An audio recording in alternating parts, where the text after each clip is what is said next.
The outcome made everyone drop their jaws when Yu Soyeon, the genius of the Sujin clan, one of the top 5 most powerful families in Korea with superior awakening rates, found herself in a truly awkward spot. That girl unexpectedly collapsed in front of a total nobody during the selection exam for Valhalla, one of the 3 most prestigious hunter training academies in Korea.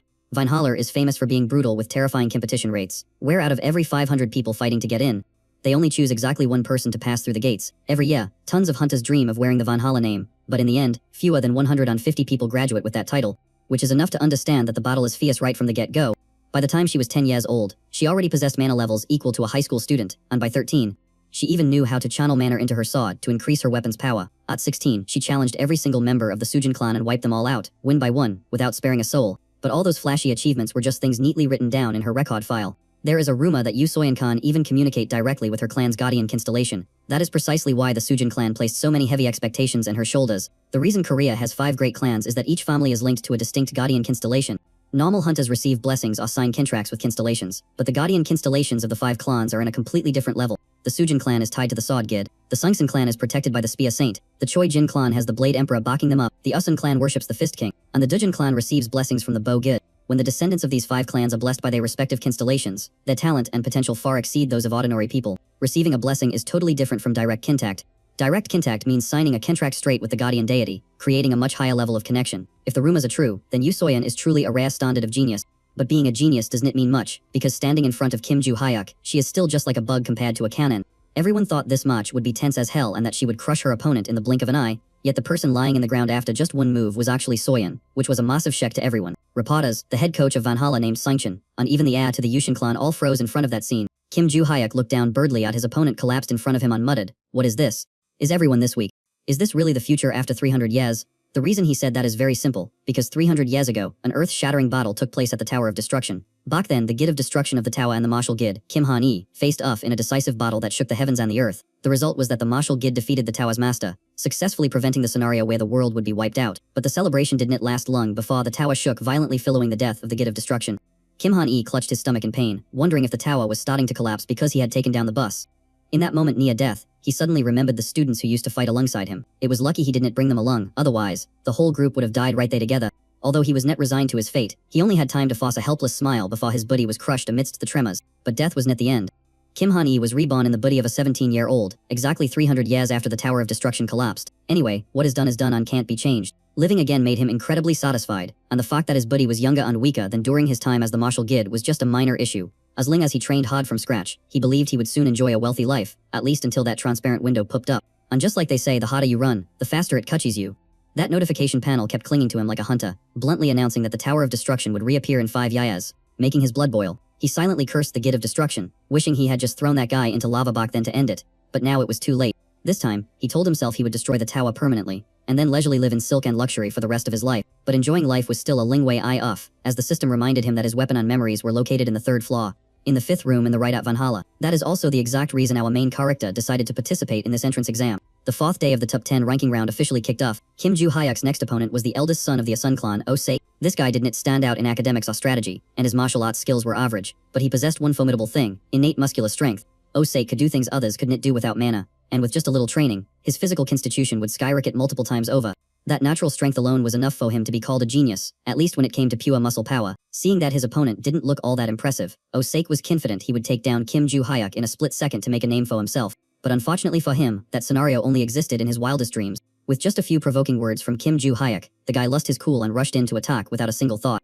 The main character understood clearly that with his current buddy, he couldn't match muscles head-in with Osake, since that guy's strength was nothing to sneeze at. However, just being big and bulky doesn't guarantee you'll be the winner in the end. Martial arts helps optimize muscle power and read the opponent's movements, and if you don't combine them harmoniously, this is exactly how things will end up. In the blink of an eye, he sidestepped to dodge the punch, causing Osake to lose his momentum and his balance. Immediately after that, he twisted his hips and delivered a precise strike to his opponent's chest, sending the guy sprawling into the floor in pain, winning a match that held little meaning. Kim Joo Hyuk coldly turned his back and walked straight out. Reporters and representatives from various guilds at the scene kept gossiping on evaluating his true strength. The patriarch of the Fist King family, Chu Shin, was also present, and he realized that the strike was not simple at all. Even though his son rarely practiced martial arts and focused only on building muscle, he was still capable of dodging attacks from anyone his age. Yet this time, Osake failed to avoid that punch completely. In the beginning, Sake was so blinded by rage that he just rushed straight at his opponent. He even used a rare type of magic that he hardly ever used, hoping to end the match quickly, but Kim Joo-hyuk simply tilted his head slightly to the side and neatly dodged the attack. Because he arrogantly thought his opponent would definitely get hit, Sake shifted his entire center of gravity forward. Chu Shin stroked his chin in thought, realizing that the kid moved even faster than Sake's maximum speed and had calculated the moment of impact beforehand. That ability alone was enough to be called an extraordinary natural talent. He appeared extremely interested, scanning the area to observe the people from other guilds nearby. Then he looked toward the main character and told himself that he absolutely had to recruit him into his family at all costs. The break time ended, and the next match was quickly set into motion. This time the person facing Kim Joo-hyuk was the second daughter of the Choi Jin family, Choi Arin. As soon as she stepped out, the young guys in the stands lit up like a switch had been flipped. Screaming their heads off as if a pup idol had just appeared, Kim Joo-hyuk found it annoying to watch, silently cursing them for looking like a bunch of fanatics. It was ridiculous that guys who had already finished their military service were calling a 17-year-old girl big sister. He thought his opponent would make the first move like usual, but surprisingly, they both stood stock still, staring at each other and waiting for the other person to attack. Seeing that the atmosphere had been frozen for too long, Kim Joo-hyuk decided he would kick things IF to get it over with quickly. With a slightly villainous look in his face, he curled his lips into a smirk and leisurely took a step forward. Right at that moment, Arin seized the opportunity, immediately drawing her sword and swinging it with a decisive strike, but the familiar script played out once again. In a split second, the main character vanished from sight and reappeared right next to her. A giant question mark seemed to pop up over Arin's head, as she couldn't understand what had just happened. If you keep staring at the exact spit you intend to slash, you might as well be giving your opponent a roadmap on how to digit. Having said that, he immediately launched a counterattack straight at the girl. Arin was pushed back, but luckily she managed to raise her sword to block in time, so she kept her balance. Before she could even catch her breath, Kim Joo-hyuk appeared right in front of her like a ghost. Another attack came crashing down, and this time he wanted to see how she would block it. Caught off guard by the surprise attack, Arin couldn't react in time, took the full force of the blow, and collapsed into the arena floor. Looking at his opponent lying motionless, he briefly felt that there was something a little strange about the strike he just landed, but whatever, winning is all that matters, so why overthink it? And so, the ranking round concluded, and the person standing at the number 1 spit was none other than Kim Joo-hyuk. He left the arena looking exhausted, massaging his lean shoulders as he walked after a continuous series of matches. Once he got outside, he immediately saw the recruitment teams from various guilds waiting for him. Annoyed at being bothered, Kim Joo-hyuk gave them a glare as sharp as a knife and dripped a few cold words, telling them to shut up. The next morning, news about the top-ranked guy bluntly rejecting the invitations from the guilds spread rapidly across all the headlines. The internet was absolutely blowing up with arguments. Some people called him crazy, others claimed he was just arrogant, and all sorts of wild comments were flying around everywhere. But no matter how much noise they made, our protagonist remained the center of attention, striding proudly into Valhalla backed by his undeniable strength. The first thing in the agenda after enrollment was sitting through a grand introduction to the school, followed by endless, dragging speeches from the academy's leadership. Seeing Kim Joo-hyuk sighing over and over again, a few students nearby started eyeing him with a look of caution. He wondered if he stood out a little too much. But then again, he figured it was actually a good thing, since it meant he didn't have to waste energy socializing with anyone. After listening until his ears practically fell off, the entrance ceremony finally came to an end. The new students were then divided into classes, supposedly based completely on a random list. Over at the virtual Chembot simulation room, the instructor, Kim Lagoon, looked at his group of students in total confusion. He wondered why the school had arranged the class this way, especially since they claimed it was a random draw. Standing right in front of him was Yoo Soyeon from the Juzin family, and next to her was Choi Arin from the Choi Jin family. In the middle stood a Sake from the Asun family. How in the world did 3 geniuses from the 5 great families end up clustered together in a single class? And if that wasn't enough, Kim Joo-hyuk was standing there, looming large like a sore thumb. Even though his mind was a mess, he quickly regained his composure and introduced himself as the homeroom teacher and instructor, Kim Lagoon. The moment he finished speaking, he immediately pressed a button in the control console. Suddenly, the entire room began to shake violently. All the students were instantly teleported into a completely different space. Before their eyes, about 100 giblins and orcs appeared, wandering around the area, splitting the humans. The mensters immediately charged forward, but they were stuck dead in their tracks by a barrier. Luckily for the class, a magical shield surrounded them, so no physical attacks from the outside could penetrate it. Kim Lagoon called Kim Joo-hyuk over and asked him if he could handle that entire horde of minsters all by himself. Truth be told, he wanted to make things difficult to crush the kid's ego. Students usually only saw minsters in textbooks and had never faced them directly, so they tended to freeze up in fear. In his mind, he figured that as soon as the boy refused, he would have the perfect excuse to step in and put him in his place. Kim Joo-hyuk fell silent for a moment, and then a mysterious smile spread across his face. Seeing that attitude, the instructor got even more annoyed and urged him to get started immediately. But our protagonist wasn't some naive fool. He looked the teacher right in the eye and asked what the reward was for completing this test. Kim Lagoon paused for a second, then proposed a deal. He said that if the boy could wipe out all the minsters, he would grant one request within his power. Hearing that, he knitted. Although the reward was a bit thin, it was still acceptable, so he agreed right away. Without letting the teacher say another word, he reached out his hand and asked for the sword behind him. Since fighting minsters bare-handed would be a bit inconvenient, right in front of the entire class, Kim Joo-hyuk began swinging his sword. Every single strike hit a weak point, taking down the minsters one by one in mere seconds. As he fought, memories from the distant past came flooding back to him. It had been 300 years since he last held a sword, but the feeling was still incredibly familiar. It seemed his skills hadn't dulled a bit. Back then, because of the demon beasts, the world had been turned upside down, and humans had to use anything they could find as a weapon. Even so, the sword had always been the weapon that felt the most natural in his hands. It was exactly as he had predicted. The horde of monsters in front of him was in a very basic level. They were just NPC monsters in a simulation system, not real demon beasts. In the outside, he was cutting down monsters with decisive, clean slashes. Inside the control room, Kim Lagoon was breaking out in a cold sweat. The sword he had given the boy was just a regular blade with absolutely no magic in it, and yet he was handling everything so smoothly, as if he were wielding a legendary divine weapon. The monsters were falling like they were made of sift mud. It wasn't just the teacher. The three geniuses from the three great families were also standing there, stunned by the scene unfolding before them. When the last monster finally vanished, Kim Joo-hyuk casually sheathed his sword. He turned back to look at the teacher and stated his demand. He said, "I want access to the constellation room." "You're going to keep your word, right?" A few hours later, the first class finally came to an end. Kim Joo-hyuk listened to the lecture feeling like his soul was about to leave his body from sheer exhaustion. Originally, he had only planned to grab what he needed and leave as soon as possible. Who would have thought I would end up sitting here, listening to such a long-winded lecture?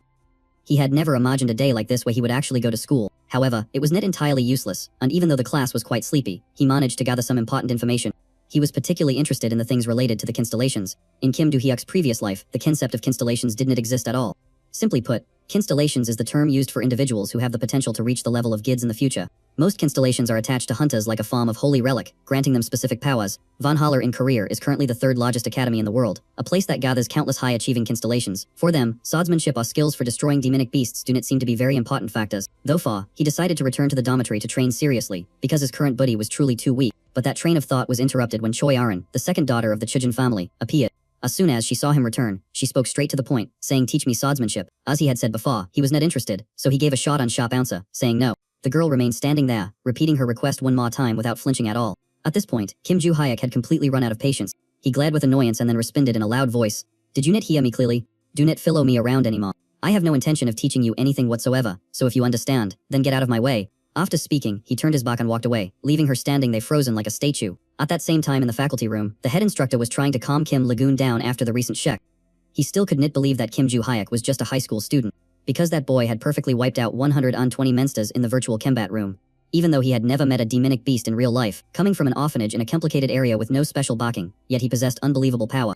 Kim Lagoon suspected that he was an imposter, but the head instructor did not agree, because no imposter would dare to cause a scene right at the entrance ceremony of Valhalla. That sounded reasonable, but Kim Lagoon continued to worry about the situation of the upcoming school year. If they did not handle Kim Joo-hyuk well, it would be very difficult to control the three geniuses from those major families. However, the head instructor reminded him that they were still lucky because the student from the Bentrick family was in a different class. Hearing that, he sighed in relief, because Rectal Bentrick had once been expelled from the British Academy for causing trouble.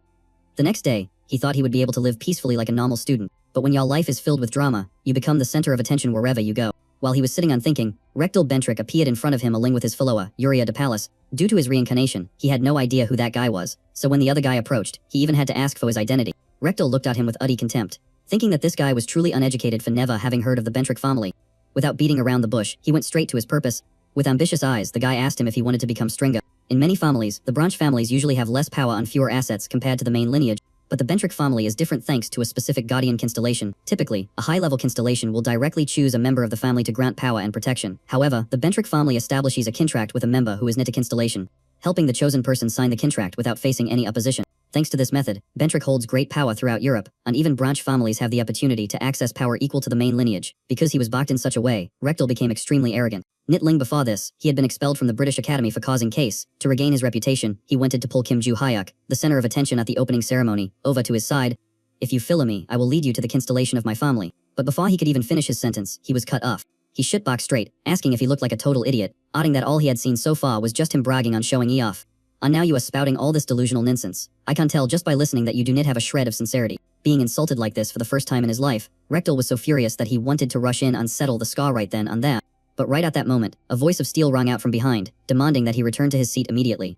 Humiliated by being called by his full name in front of everyone, he spun around to question the teacher. The teacher clapped back that this is Valhalla, not the British Academy, and here, you must obey the advisors no matter how powerful your family might be. Being told off right to his face, Rectal could only grit his teeth in frustration and walk away. After school, he felt bummed out because he had not gathered any new information about the constellations, and on top of that, he had gotten himself entangled in some annoying trouble. Just as he was grumbling in annoyance, Choi Arin appeared behind him like a ghost out of nowhere. She kept repeating the same old line, asking him over and over to please teach her swordsmanship. He turned to her, clearly irritated. and asked if getting rejected so many times was not enough for her already. Meanwhile, back at the Valhalla dormitory, inside a high-class luxury suite, after being humiliated in front of the crowd by a mere orphan, Rekdal went berserk and started smashing the furniture. He grabbed Yuria by her hair and shoved her down hard into the floor. "Tell me, do you still think you are some kind of princess of the royal family? Should I just kick you out of the house right now? Get in touch with Jizra D immediately. There are a few people who need to be taken care of. And one more thing, tell Lorik that I want to meet the son of the Kwitkoi family from class 2. At the same time in his own room, Kim Do-hyu was still training hard, even though it was already late at night. But he was only halfway through when he started gasping for breath, because his body was too weak, and he could not use magic to support himself. Suddenly he remembered the agreement he had made with Choi Arin earlier. In an attempt to drive her away, he had slipped up and demanded 10 million won for a single lesson. He thought she would back down, but who could have guessed that money was absolutely no problem for her. She asked for his bank account number and transferred the money right then and there. 100 million won immediately appeared in his account. Even so, he still refused, giving a faint smile and telling her that he would not teach her. Honestly, at that moment, he was actually quite shocked that a student could transfer 100 million won so easily. Kim Do-hyu pinned it uncalculated, thinking that if he agreed to teach her, he did not have to reveal all his secrets. And since that amount of money was too attractive, he might as well consider it. After all, it is just money, and he could earn it all back himself, even if his current amount of mana was pitifully low. With his mind made up, he packed his gear and prepared for a billion-dollar mission, with the target being a secret dungeon hidden in the mountain. Before enrolling, he had surveyed this area, but most of the records buried 300 years ago had been destroyed. According to his calculations, there were still at least 4 records that had not been wiped out, and he was absolutely certain that they were located somewhere in the mountain of Valhalla. The location was pinpointed thanks to the reaction from the magic stone he brought along. Therefore, he had to try and squeeze out a little bit of his Mega Mana to activate the detection spell. After a while of struggling, a signal finally appeared. A streak of light flashed right across the surface of the ground. Kim Do-hyuk immediately started digging, grumbling about his weak body the entire time he worked. If he had known it would be this exhausting, he would have buried it Shiloah back in the day to save himself the trouble. If it were not for the Tower of Destruction 300 years ago, he would not be torturing himself like this right now. When the world was in the brink of apocalypse, there was nowhere left to keep his wealth, so he created records and buried absolutely everything. He dug from late at night until morning, and finally, he touched the outer shell of the hidden basement. However, the lock was very special, and a normal key would not work in it at all. He gathered what little mana he had left and formed a magical sequence. That sequence transformed into a key that fit perfectly into the lock. The lock opened smoothly. He even joked that at this rate, he could quit being a hunter and live comfortably as a thief. Jumping down, right before his eyes was a massive pile of gold, silver, and glittering gemstones. Even though it all belonged to him, he still felt as emotional as if he were reuniting with his Ling-lust children. From now on, he wouldn't have to worry about money anymore. Selling this off might make him even wealthier than a few major families combined. Earlier, he had infused a bit of magic power to maintain their preservation state, and now, it was finally time to use them. He picked up the gemstones and absorbed all the magical energy stored inside them. The energy flowed into his body, making him tingle with a refreshing sensation. Now he had to figure out how to transport it. It would be more logical to leave the heavy gold behind and take the lightweight, high-value gems instead. Despite all that planning, when he went to class the next day, he was still completely unfocused. His body felt so exhausted it might fall apart, so he just sprawled out across the desk.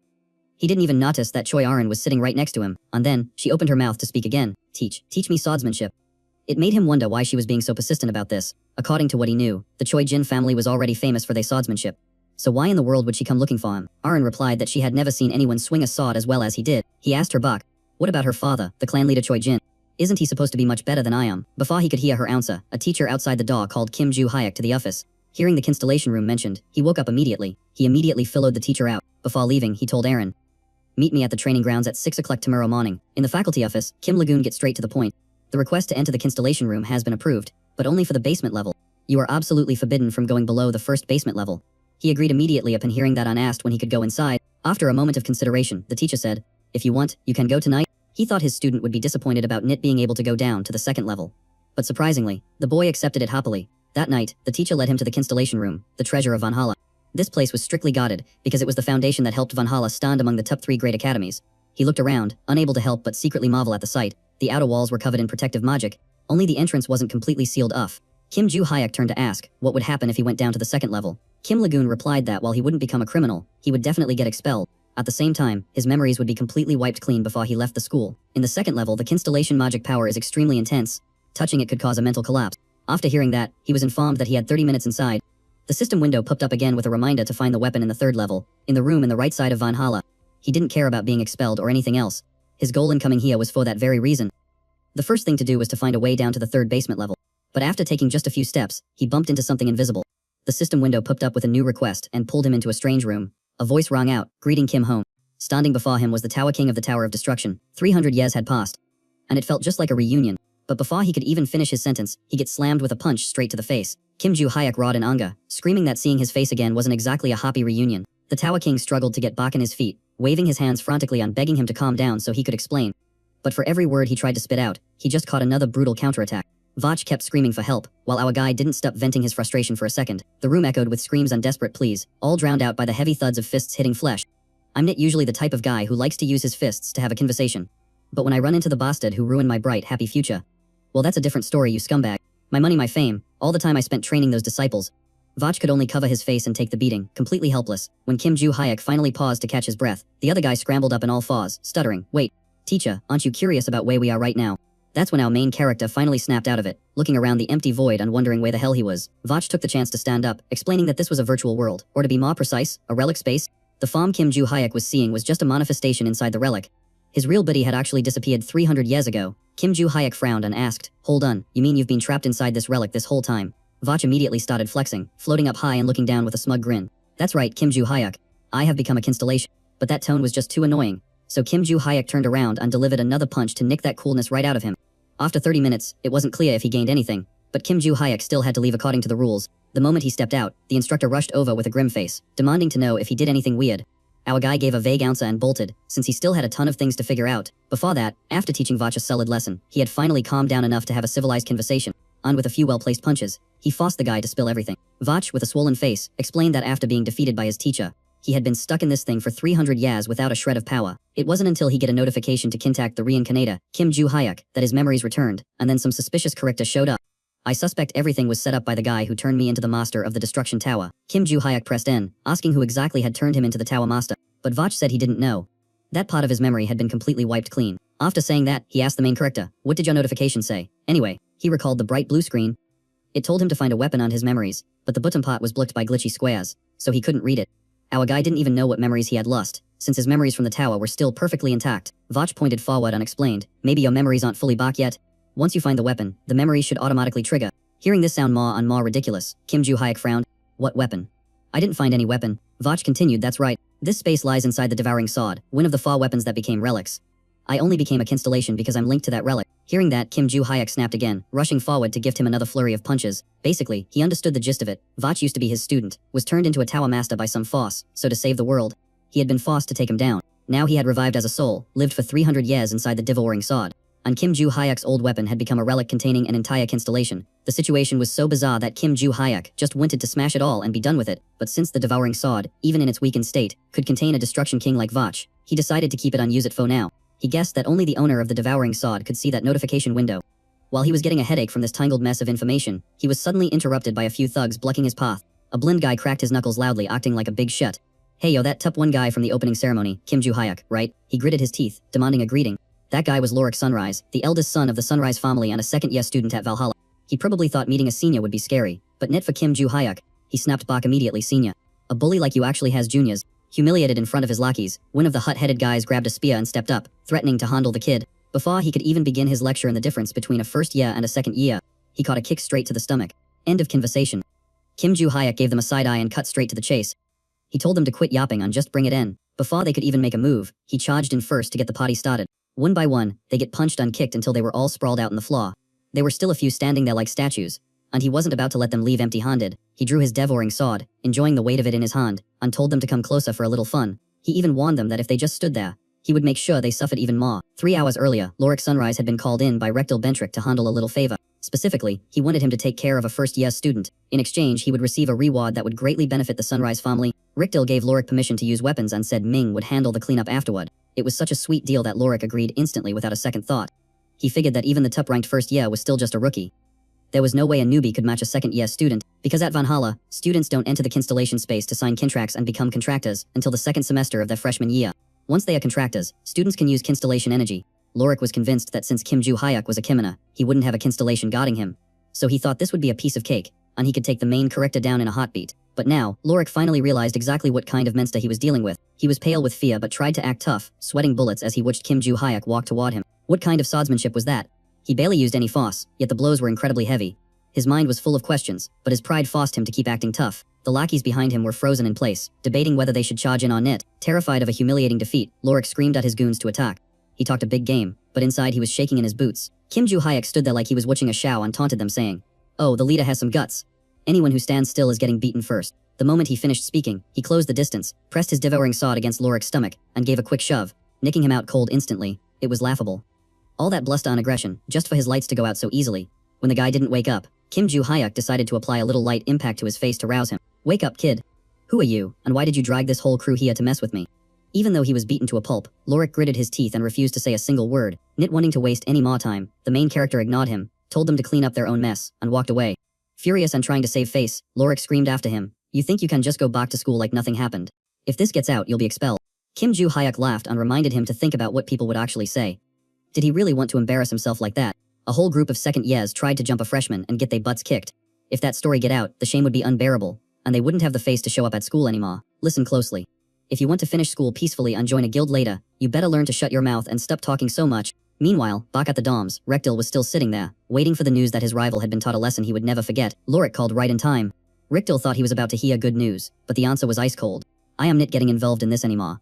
Rekdal tried to beg and persuade the senior student to report the beating to the academy administration so Kim Joo-hyuk would face disciplinary action. He even boldly promised to pay the full amount if Lorik did it, saying he was ready to send extra money to his entire family. But for guys like that, money wasn't everything.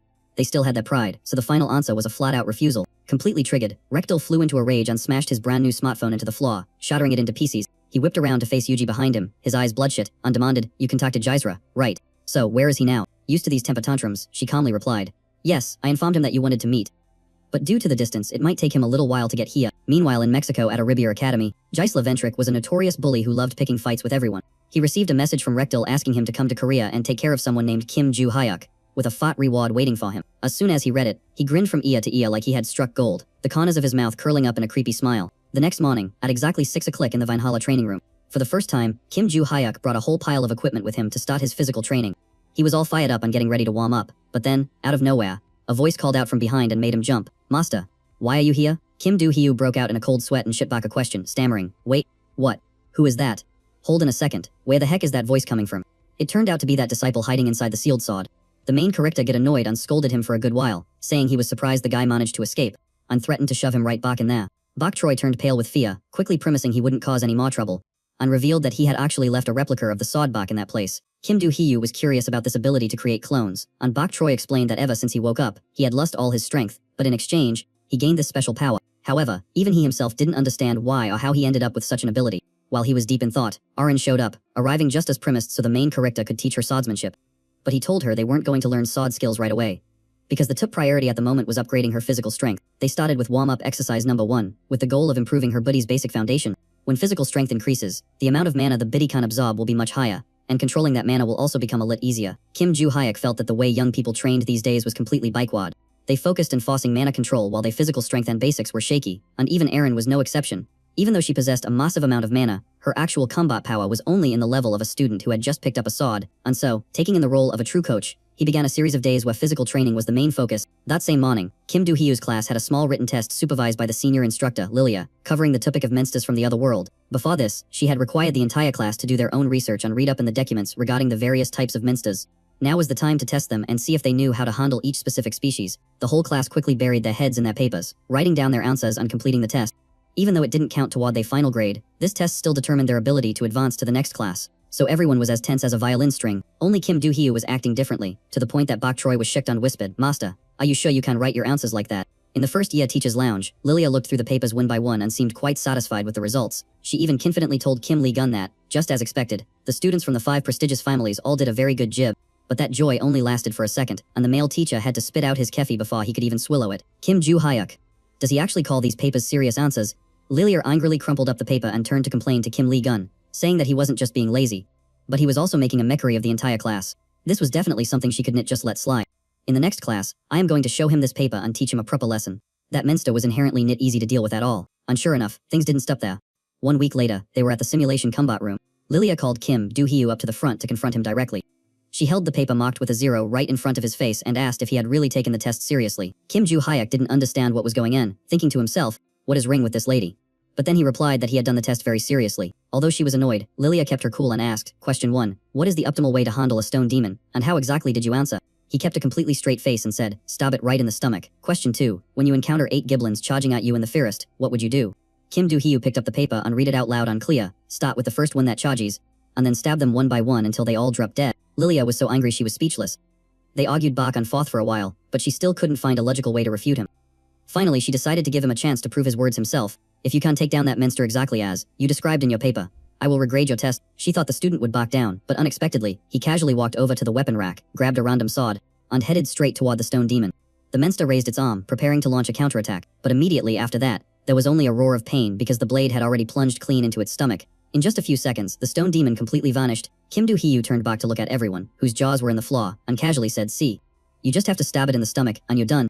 The students down below stood they frozen for a few beats, unable to understand how he could take down a stone demon with a regular sword without using any magic. Witnessing that scene, Lilia didn't raise her voice anymore. Instead, she softened her tone and asked him exactly how he had done it. Kim Joo-hyuk looked at her with a puzzled expression, asking if she didn't see it. He simply stabbed it once in the stomach. Hearing that answer felt like a slap in the face to Lilia, and she fell into deep thought. Because common sense dictated that to take down a stone golem with a sword, you would need at least a greater weapon. Yet he handled it with just an ordinary sword. She thought it would end there, but no, she still wanted to test him with the second question. And so, Kim Joo-hyuk was immediately transported to a different setting. Before he could even get his bearings, a bunch of green goblins appeared right in front of him. These guys weren't easy to deal with. If you messed up, the leader would use a raw skill to buff them and drag the whole pack to attack at once. Usually, powerful mages would wipe them out in one skill rotation, or choose to retreat instead of fighting head-on. But that was how others did it. For Kim Joo-hyuk, it was a completely different story.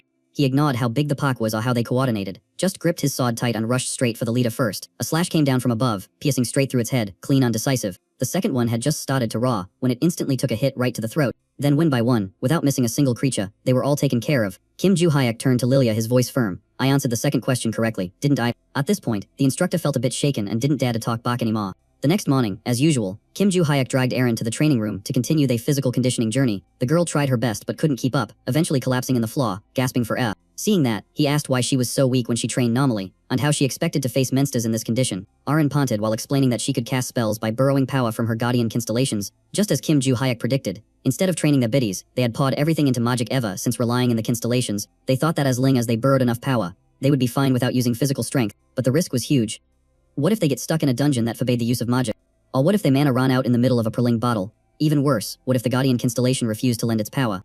There were too many variables, so he let Erin rest first while he continued for another set. Once Erin left, Bok Troy finally showed his face and asked why his master was willing to help her train. Turns out, she had nagged him so much it gave Kim Joo-hyuk a headache, so he reluctantly agreed. While talking, he glanced over and saw Oh Seok, the guy famous for being a gym rat, also they and looking significantly improved. Watching the guy walk away, our protagonist thought to himself that at least Seok was more sane than the crowd that only knew how to depend on magic. Then he wondered what exactly those constellations were secretly plotting. Bok Troy could only shake his head, because honestly, he didn't know why they. The disciple suggested that if he completed the new mission in the system, he might unlock more information about the constellations. Speaking of which, that reminded Kim Joo-hyuk, he hurriedly opened the system interface to check and discovered some data had been updated. It clearly stated that he had to go to the Grand First Eye of Valhalla, a place belonging to Megari Aruna, to complete the mission. The name sounded familiar yet strange. The Grand First Eye was the final location they had to visit in the first semester.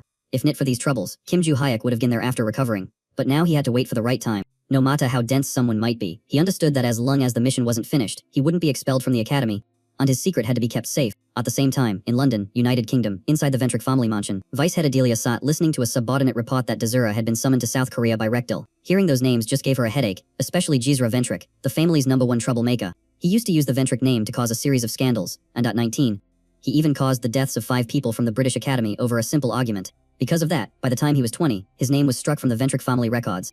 After years of hiding, he had now resurfaced to look for Rekdal.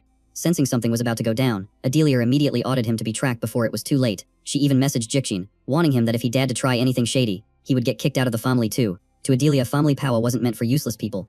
It all belonged to her, Nithis for Lotas. The next day, even though he was in class, Kim Joo-hyuk's mind was floating in the clouds.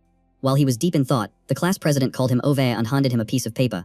As soon as he read it, his expression changed in an instant. Since students were allowed to go out this week, Kim Joo-hyuk immediately filled out a permission form as soon as class ended. Meanwhile, Ju Soyeon kept following behind him, stammering and unable to get a word out, which made him a bit annoyed. He was already irritated because he had politely replied to her text earlier but never get a response. Yet he or she was beating around the bush without getting to the point. Actually, Soyeon just wanted to ask how Kim Joo-hyuk was able to handle the stone goblin so easily. But the moment she opened her mouth, she felt shy, afraid it would look like she was lowering herself. Before she could even finish asking, Lilia suddenly appeared, blocked the way, and asked straight up how he defeated that goblin. The teacher suddenly stole all the attention, leaving Soyeon just standing there frozen. Not only that, Lilia also offered Kim Joo-hyuk a position as her assistant, promising lots of perks on chances to research how to hunt magical beasts. Watching the two of them leave, Ju Soyeon had to swallow her question and just give up. The next day, according to plan, Kim Joo-hyuk took all his loot to a night market to sell. He chose the night market because he wanted to hide his identity, and besides, there were plenty of similar goods there. This underground market existed thanks to a guardian constellation named the Hidden Ruler who created it. Since it was maintained by a constellation, many high-ranking players still traded openly. Even though it was illegal, the government didn't interfere. Thanks to that, he easily found a way to access and enter the market, following instructions online. It didn't take long for Kim Joo-hyuk to arrive there. Looking around, he found the scenery both strange and familiar. The dark purple sky and the hazy moonlight looked exactly like the sky he had witnessed 300 years ago. Putting the past aside, he quickly found the staff member in charge, just as the post had mentioned. After paying a 2 million won entrance fee, he was immediately welcomed like a VIP. From this person, Kim Joo-hyuk received a mask on information about the most reputable merchant. Following the directions, Kim Joo-hyuk sought out Miras, a guy famous for buying at high prices. Without hesitating, Kim Joo-hyuk placed a bag full of precious rings on the table. At first, Miras acted indifferent because he thought they were just ordinary items, but as soon as he inspected them closely, his face changed instantly. "I've seen enough. These are artifacts from the era of destruction. Are the rest of these from that same period too? Where on earth did you find so many artifacts like this?" Miras looked at the pile of rings and asked straight up where he get them, but the rules here forbade asking about private matters, so of course, Kim Joo-hyuk stayed silent and didn't say a word. He urged the old man to hurry up and check the value, so he could know how much he'd get paid. Miras thought for a long time and then shook his head, saying he couldn't put a price on them, because they were artifacts from the era of destruction. And he didn't have enough capital to buy them anyway. Hearing that, Kim Joo-hyuk was a bit surprised and asked if there was anywhere else he could sell this batch. Miras pointed toward a tall tower where the auctions took place. However, he would have to wait an average of 2 to 3 weeks for his turn, because so many people were ahead in line. After that, he'd have to come back one more time to verify and receive payment. The cumbersome process annoyed Kim Joo-hyuk, even though he knew an auction would bring in more money. He asked the old man if he could at least give him a rough estimate. Miras punched some numbers into a calculator, and turned the screen around for him to see. The ling string of digits with countless zeros made him look twice just to believe his eyes. Even though he knew they were precious from his past life and kept them, Kim Joo-hyuk never expected their value to be this high. Miras said selling every last asset he owned would only equal 3/4 of the value of this pile. Yet Kim Joo-hyuk just netted and closed the deal right then and there, leaving the man totally stunned. Artifacts from the era of destruction are always valued highly because of their special historical age. But the bigger reason actually has to do with the constellations. After that era ended and the constellations appeared, they started having strange reactions to artifacts from that time period. There was even a rumor that an ordinary person managed to sign a contract with a constellation thanks to the power of an artifact.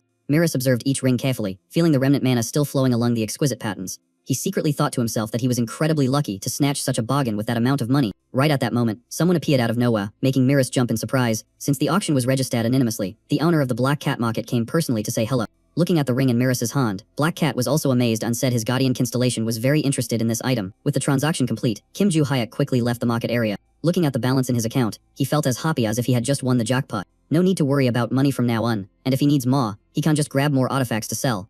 Since he still has a whole pile in his warehouse. Just then, his phone suddenly started ringing. As soon as he picked up, he heard a ling stream of words without a chance to get a single word in edgewise. Turns out Lilia was inviting him to lunch, and since he was hungry and it was her treat, why would he refuse? People say that a free meal sometimes comes with a price attached. During the meal, she kept bringing up the FA to be a teaching assistant, a ling with a slew of benefits like scholarships and subsidies. She also premised a joint thesis, recognition from the Menster Research Association, and that fame and fortune would fill out. He would even be allowed to go out twice a week, instead of just once a month. It sounded attractive, but none of it interested Kim Joo-hyuk in the slightest. His goal was to reach the great first I during the first year final exam. And even though she was a lecturer, she couldn't change that regulation. So Kim Joo-hyuk flatly refused, making it clear he would not be a teaching assistant or write a joint thesis. Nit giving up, Lilia proposed an information exchange if he showed how to handle various types of minsters. He asked out of curiosity, but when he found out it was just some information about Choi Arin, he immediately lost interest. Finished eating, Kim Joo-hyuk stood up to leave immediately. Before going, he asked why she was so strict with the students when they were still so young. Lilia explained that as a lecturer in mystical minsters, she had to fulfill her responsibility completely, because every mistake made before a minster's attack directly affects survival rates. She is forced to be harsh. After hearing that, Kim Joo-hyuk just replied that it was her choice, and then said goodbye. Meanwhile in Siang, inside the Choi family mansion, Patriarch Choi Soyeon-seok summoned his 2 children, Choi Jin-jian and Choi Arin. He asked them about their decision before taking the classification test.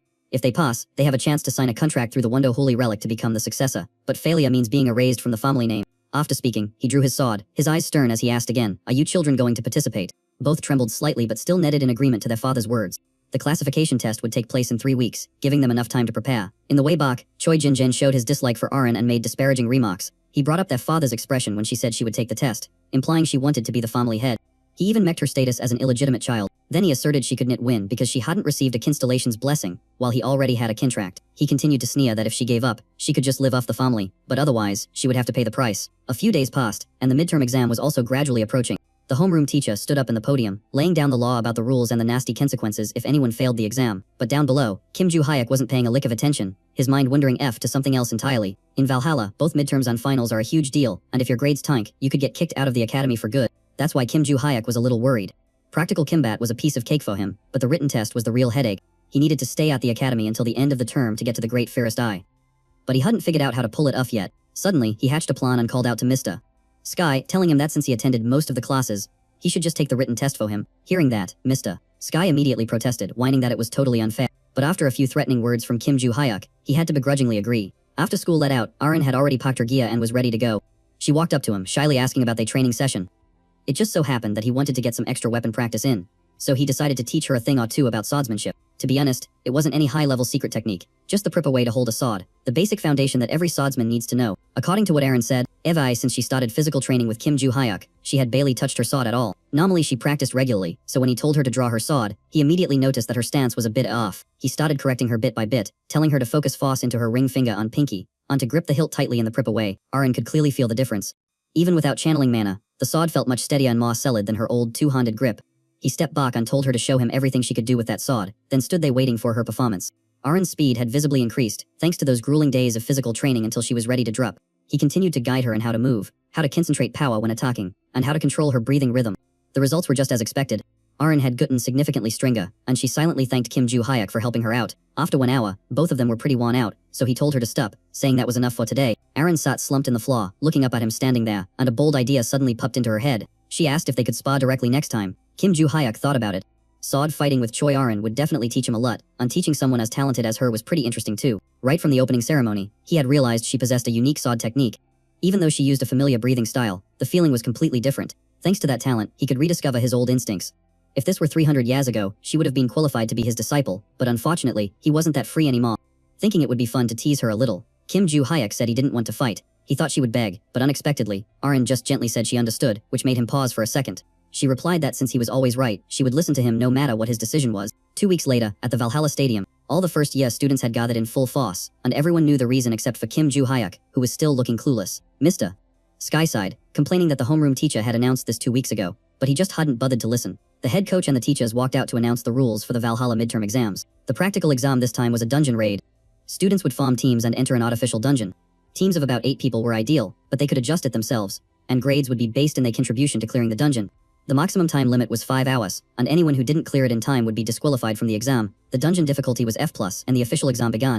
As soon as the words left his mouth, the students scrambled around looking for teammates. Groups from the 5 great families quickly calculated their strategies, while others gathered in groups of 20 or exactly 8, knowing that poor division could easily lead to conflict. The moment they stepped foot into the dungeon, the scoring system started recording. Most of them formed teams, but Kim Joo-hyuk chose to go solo, because this difficulty level was way too easy for him.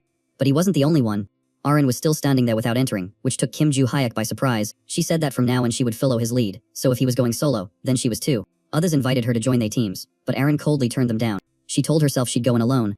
It shouldn't be too hard, since Joo-hyuk had already said so. Over in the Valhalla control room, supervisors were monitoring everything closely on grading with strict precision. The scores this year seemed pretty low, mainly because instructor Lee Sang-chun was the one in charge of grading. Back in his younger days, he was known as a dungeon master with a clear rate of 99%. Since he understood the core mechanics of clearing a dungeon so well, his grading standards were incredibly harsh.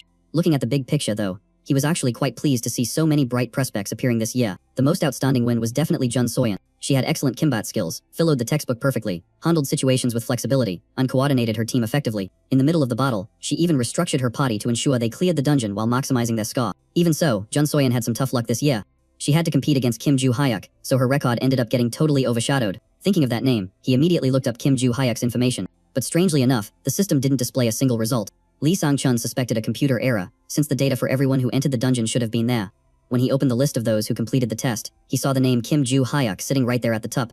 He was stunned to learn that the kid had gone solo and finished in just 23 minutes and 32 seconds. This was something that had never happened before at Valhalla, so he had to review the recording immediately. Every single monster was taken down by Kim Joo-hyuk cleanly, without a single wasted movement. After wiping out the mobs, it only took him a few minutes to reach the bus of the exam. That was a special magic beast designed exclusively for the midterm exam. But Kim Joo-hyuk took it out with just one decisive strike, displaying power that felt like the combined force of 8 people. Lee Sang-chun let out a helpless laugh.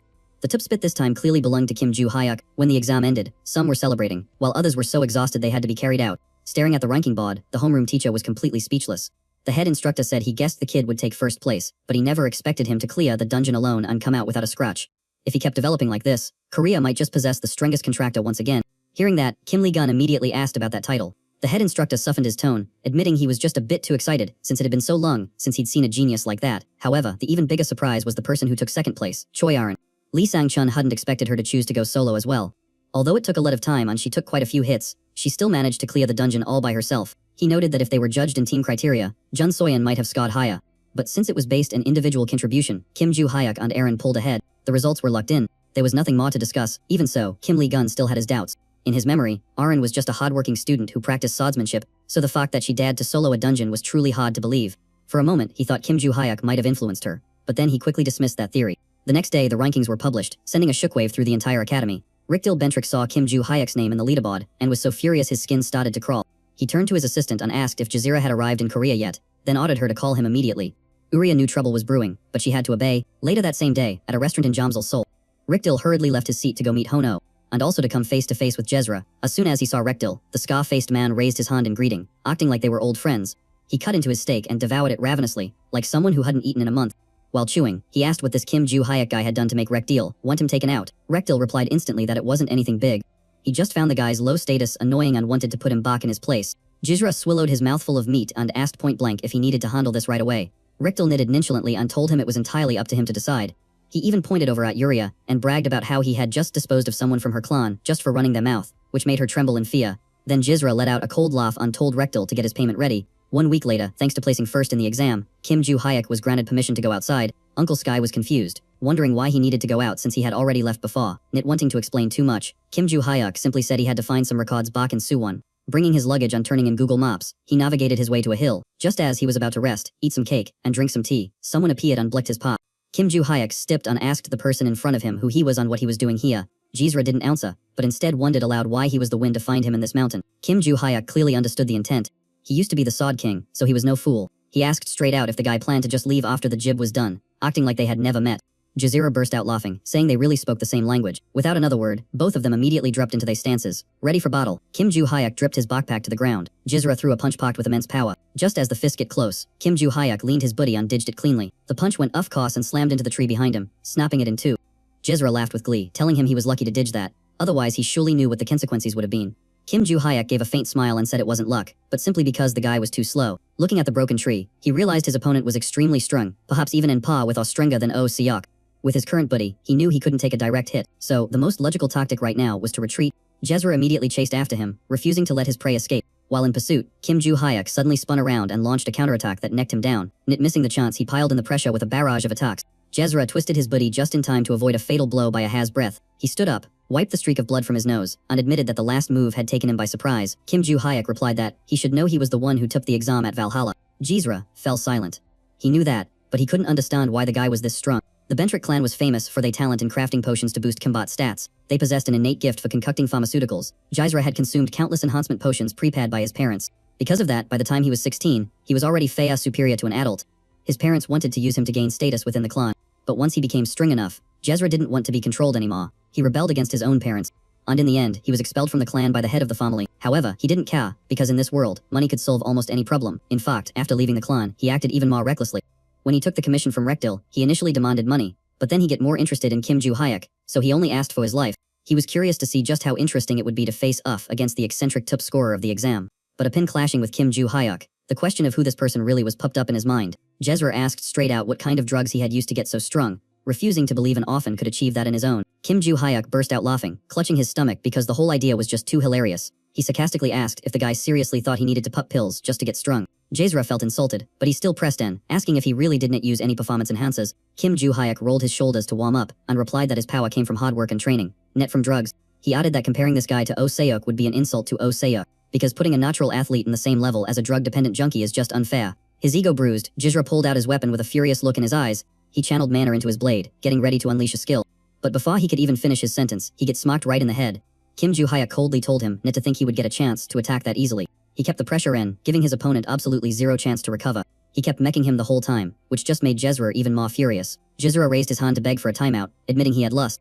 Kim Joo-hyuk grabbed him and said he was not allowed to pass out yet, reminding him that he had originally planned to let him go. But since he took a contract to take him out, he was going to ask a few questions, so he better prepare himself. Seeing the fist flying toward him, Jizra's face went pale, his limbs went weak, and he could only scream in despair. It was like a minnow trying to fight a shark. Mess around enough times, and eventually, you run into something you should not have touched. At that same moment in the Valhalla dormitory, Rickdil was pacing back and forth impatiently, waiting for the good news from the upperclassman he had hired. He was sure Kim Joo-hyuk had been taken care of by now, never suspecting that the win needing a funeral arrangement was actually Jisra, not the main character.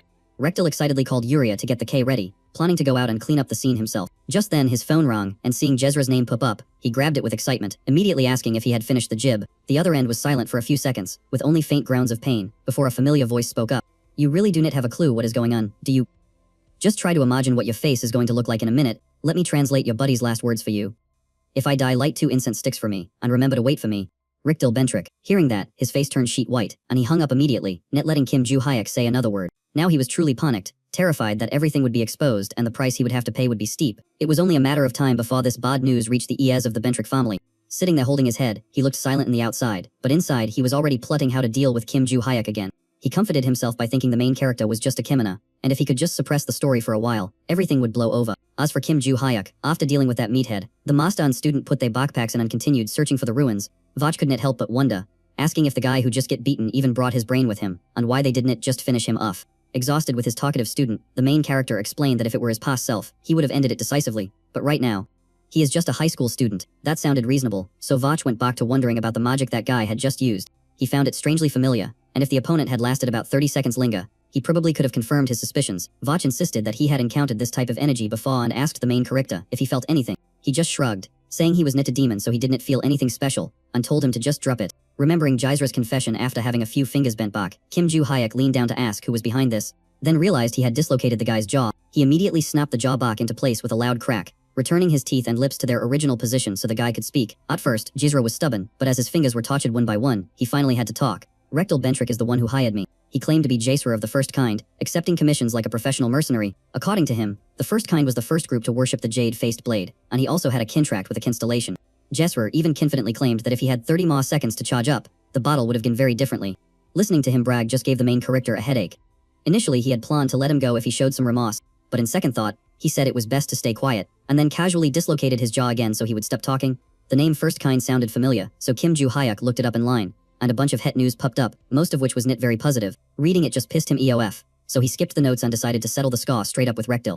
To teach that guy a lesson he would never forget, the main character came up with a pretty bold plan. In this day and age, if you want to make a splash, you have to use technology, not just rely on brute force. Luckily, he had recorded Jazira's entire confession beforehand, so now all he had to do was leak it in the right place. You think messing with me is that easy? He muttered to himself, then immediately called Mas Lilia for backup. She thought he was calling to ask for an assistant position, so she happily picked up the phone right away. But the main character cut her uffy and asked straight up if she knew any reporters, which made Lilia pause for a second. Just one day later, news about the Bentrick family plotting to harm a Valhalla student climbed to the top of the search rankings. The content was embellished a little bit, but the focus remained squarely in Rekdil and his entire family. The inline community had some fresh drama to gossip about, and the discussions were heating up non-stop. Looking at the results right in front of him, Kim Joo Hyuk smiled with satisfaction, as this was midden warfare at its finest. Vach even praised him, saying that for someone who lived 300 years ago, his ability to catch up with modern culture was impressively fast. In reality, when he first reincarnated, the main character had struggled quite a bit. He had taught himself by scrolling through forums and reading the news every single day, which is why he was so proficient now. Reading through the series of articles, he sighed because his target was only Rekdil, but the press was attacking the entire Bentrick family. He did not expect the incident to blow up so much that the family head had to hold a press conference to apologize, showing a sincere attitude but denying responsibility. She only said she felt remorseful and promised to personally apologize to the victim, without offering any further explanation. Rekdil watched the news report, and his face turned pale. Right at that moment, his father called and ordered him to return to England immediately by command of the family. The next day, for personal gain on a premise that his sentence would be reduced to 5 years, Jisra stepped up to take full responsibility for Rekdil. He was transported like a piece of cargo in a prison ship crossing the Pacific Ocean, heading toward the detention tower. This prison was created by an S-rank constellation, capable of stripping away fake contracts and turning them back into normal humans. Jisra kept telling himself that he just needed to keep his mouth shut so Rekdil could remain in the family. If he could do that, the sentence would only be 5 years, and 5 years to him was nothing. That thought was suddenly interrupted by a cold voice beside him, criticizing how ugly his face was. Before he could even figure out what was happening, he looked up, and everything ended in the blink of an eye, without even a chance to leave any last words. At the Bentrick mansion, Eden and his son bowed in respect before the family head. Rekdil, how do you intend to resolve this matter? She asked coldly. Both father and son repeatedly bowed their heads in apology, but they could not soothe the anger of the leader. She snapped at them, saying that if you could just apologize after killing someone, the world would have been in case a long time ago. Hearing Rekdil try to justify his actions, the family head grew even more furious. A terrifying aura of mana radiated out, making both of them tremble. She stepped right up to his face and asked slowly what they should do now. Rekdil Bentrick. At this moment, he truly panicked, shrinking back like a man awaiting his judgment. He immediately knelt down, swearing he would do anything to restore the family's honor. But in the eyes of the family head, the only way to reclaim that honor was probably to dispose of him. Hearing that, old Eden hurriedly intervened, arguing that this punishment was too harsh. She whipped around and asked him if he wanted to share the same fate as his son. The old man shut his mouth immediately, not daring to utter another word. At this point, the family head just wanted to get rid of them or cut ties with both father and son to be done with it. But if she did that, it would be like admitting that Rekdal was indeed the mastermind behind everything. After thinking it over, she sighed and coldly said she would not expel him for now, but ordered him to return to Valhalla and keep quiet. She said that after she met with Kim Joo-hyuk, she would reconsider everything, but for now, they were dismissed. Even though he was spared for the moment, Rekdal understood clearly that sooner or later, he would be cut off. It was just that the media scrutiny was too intense at the moment, so the family head couldn't make her move yet, so before things spiraled completely out of control, he had to do something. Especially now that his reputation had hit rock bottom. Rekdal glanced over at his father, whispering a plea for help, hoping the old man would lend him a hand. The old man had always spoiled his son since he was little, so it went without saying that he would take his side without a second thought. He simply warned him to keep whatever he did under the radar, proving that the apple really doesn't fall far from the tree. A few days later, over at Valhalla Academy, hearing that the head of the Ventric family was coming to apologize personally, Kim Joo-hyuk felt totally annoyed and didn't want to see them at all. But under pressure from his homeroom teacher, and since the Ventrics were major sponsors of the academy, he reluctantly agreed to the meeting. Adelia walked in with a noble air, radiating the classic aura of high-class aristocracy. However, our main character couldn't care less about her presence. "It is a pleasure to meet you, Kim Joo-hyuk. I am Adelia Ventric, the head of the Ventric family." He just gave a short, perfunctory reply just to get the social pleasantries over with. The two sides stayed at each other tensely, until she finally broke the silence, stating that the family had released an official statement regarding the attack. But neither the media nor the general public bought that explanation for a second, so she wanted to open up an opportunity to clear the air, asking if he would be willing to support them in fixing this mess. Hearing those flowery words, the main character just felt like laughing inside.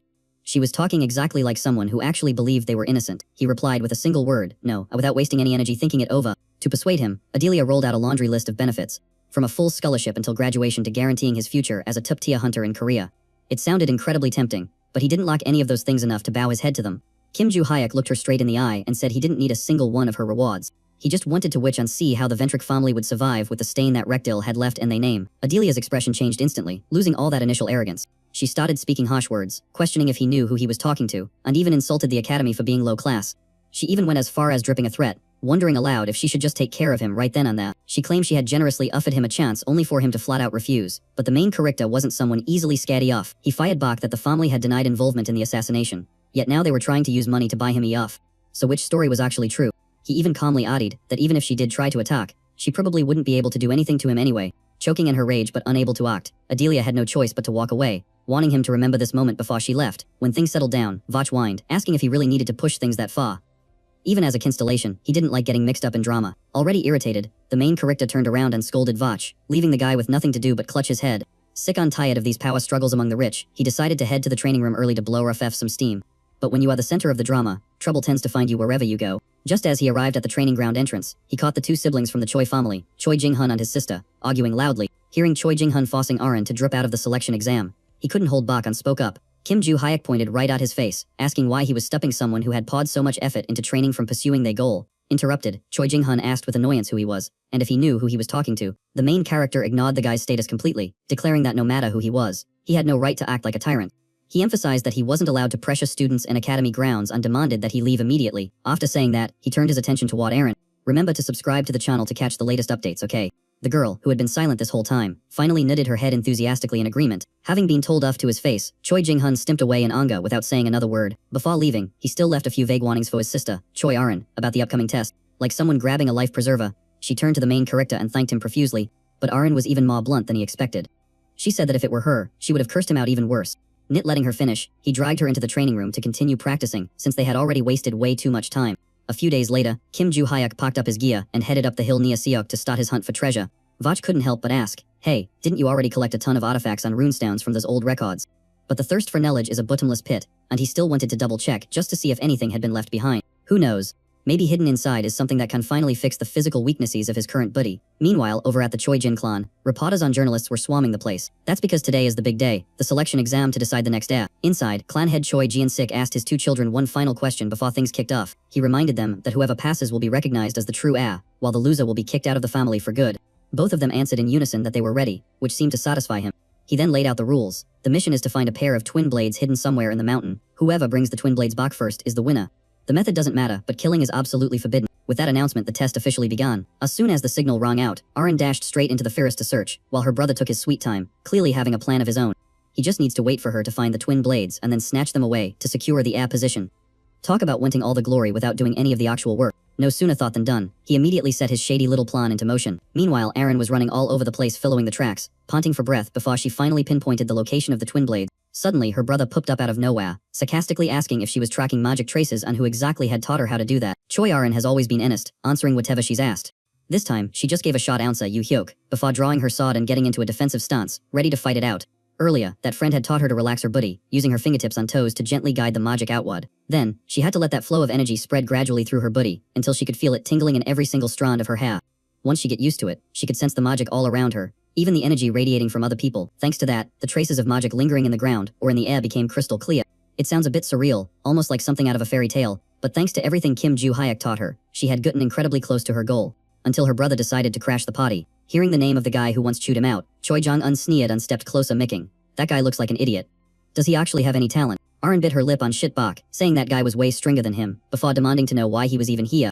As if she'd bruised his ego, he drew his sword, swung it at her, and growled that this was exactly why he was here. Thinking his little sister was just as weak as before, he acted all high and mighty, convinced he had this win in the bag.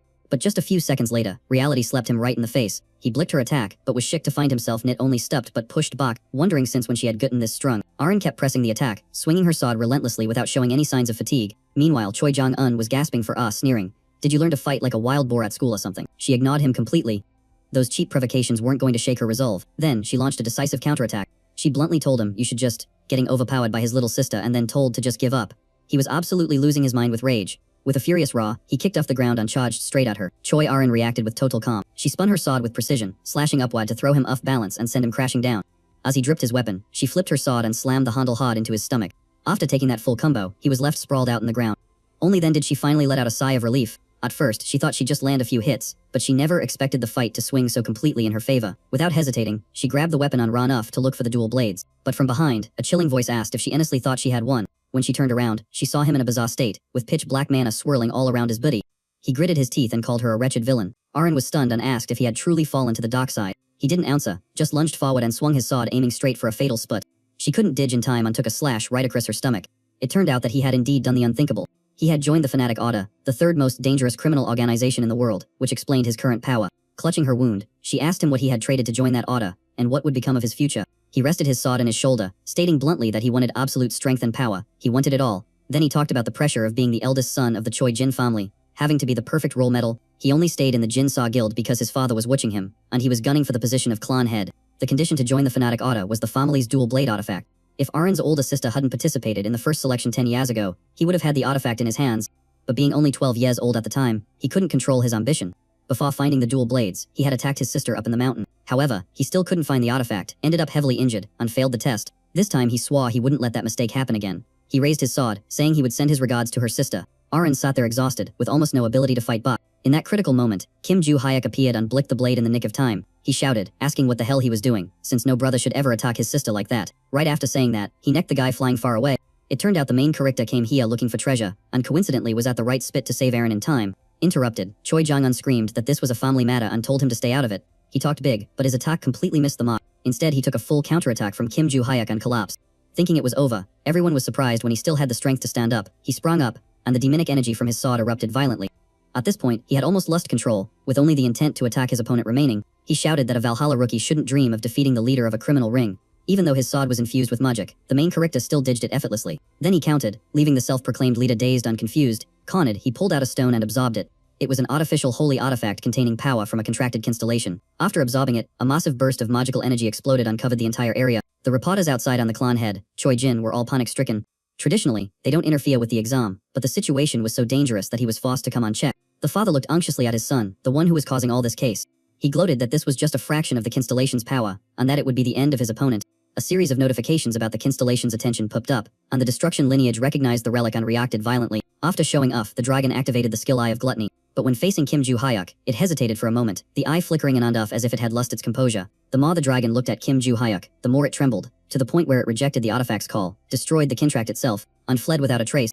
If it had stayed a second longer, even a constellation would have been wiped out just like that. The main character glanced at the guy, who was still bewildered, and casually landed another hit to wake him up. Over at the headquarters of the Pathseeker Society's leader, Dragon King Hannibal. He was getting chewed out by that dragon for daring to cause such a huge mess. Getting blasted without understanding the full picture, he could only bow his head and swallow the humiliation. Deep down, he swore he would investigate what exactly made the constellation so terrified. After securing the item he was looking for, Kim Joo-hyuk immediately headed back to the dormitory. Holding the divine martial arts manual in his hands, he was grinning from ear to ear, clutching it tight like a precious treasure. This was a secret breathing technique for cultivation that could elevate the user's mana to an incredibly high level. Vach curiously asked how it was different from the technique he used in his past life. He laughed and said the old technique was just some random stuff bought at the market. He just get used to it and used it till the end, so it was nothing special. Vach broke into a cold sweat hearing that.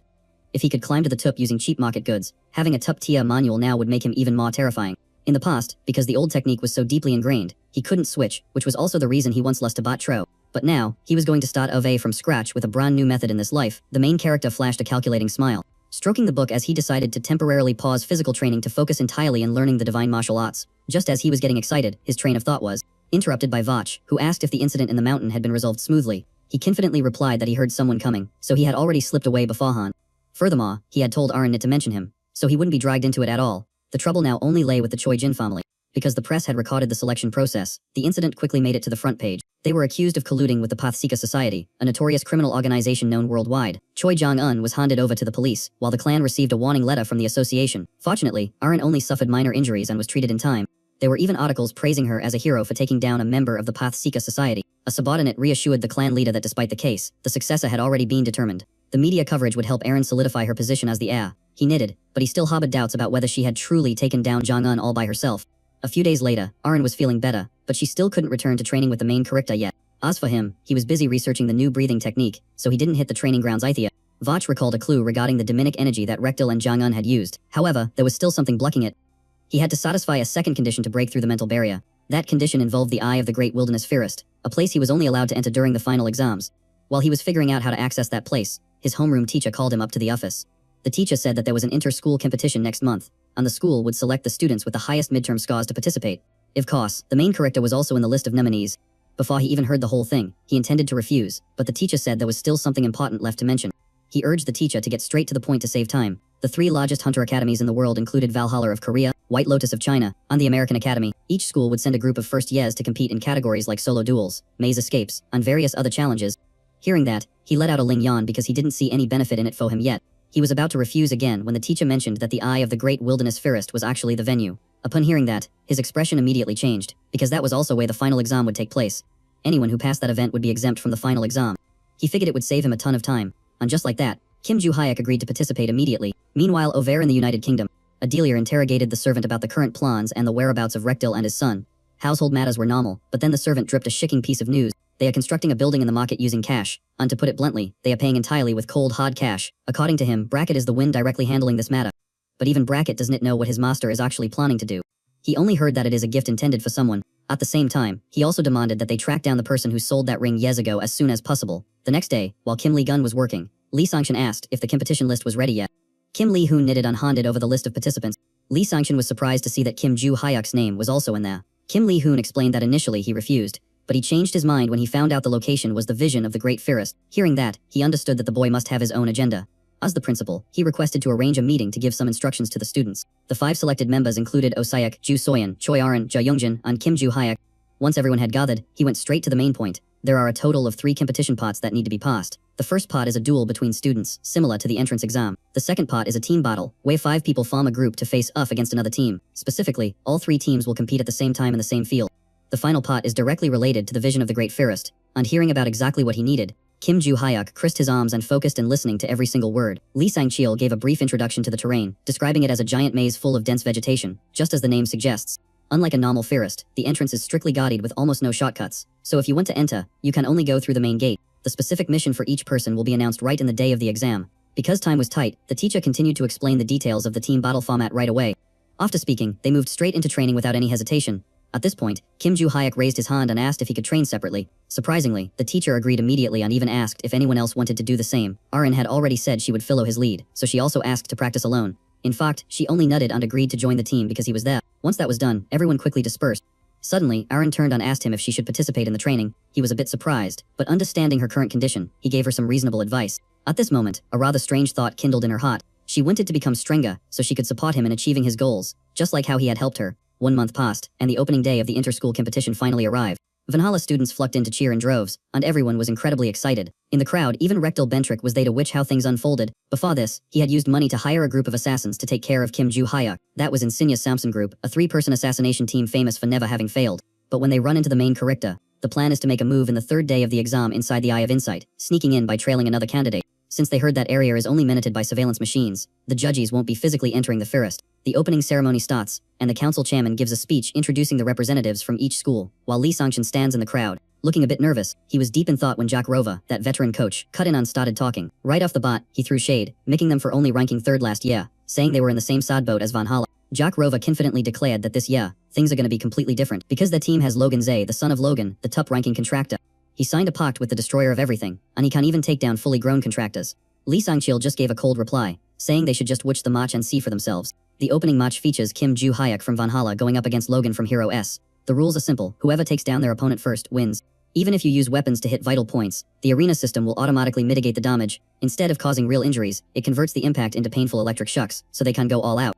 The main character, being too lazy to listen to the theory, wondered why they even needed a protection system. Vach explained that they need to preserve their stamina for days 1 and 2, so they can still compete in day 3. The signal rang out and he rushed forward to attack first, but his first punch get blocked.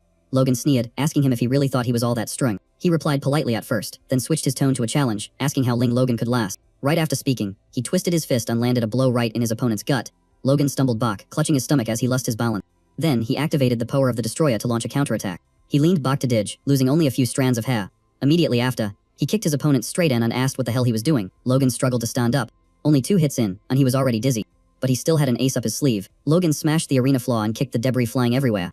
His plan was to use the rubble as a smokescreen to hide himself. Unfortunately, the main character was observing too closely to be fooled. He spitted his opponent's position through the dust and delivered the finishing blow. The first round ended, forcing Jack Rova to admit that the guy is a monster. The following matches happened one after another, and he dominated every single time. He won multiple matches in a row without barely getting a scratch. When it came to the finals, his opponent turned out to be none other than Choi Arin.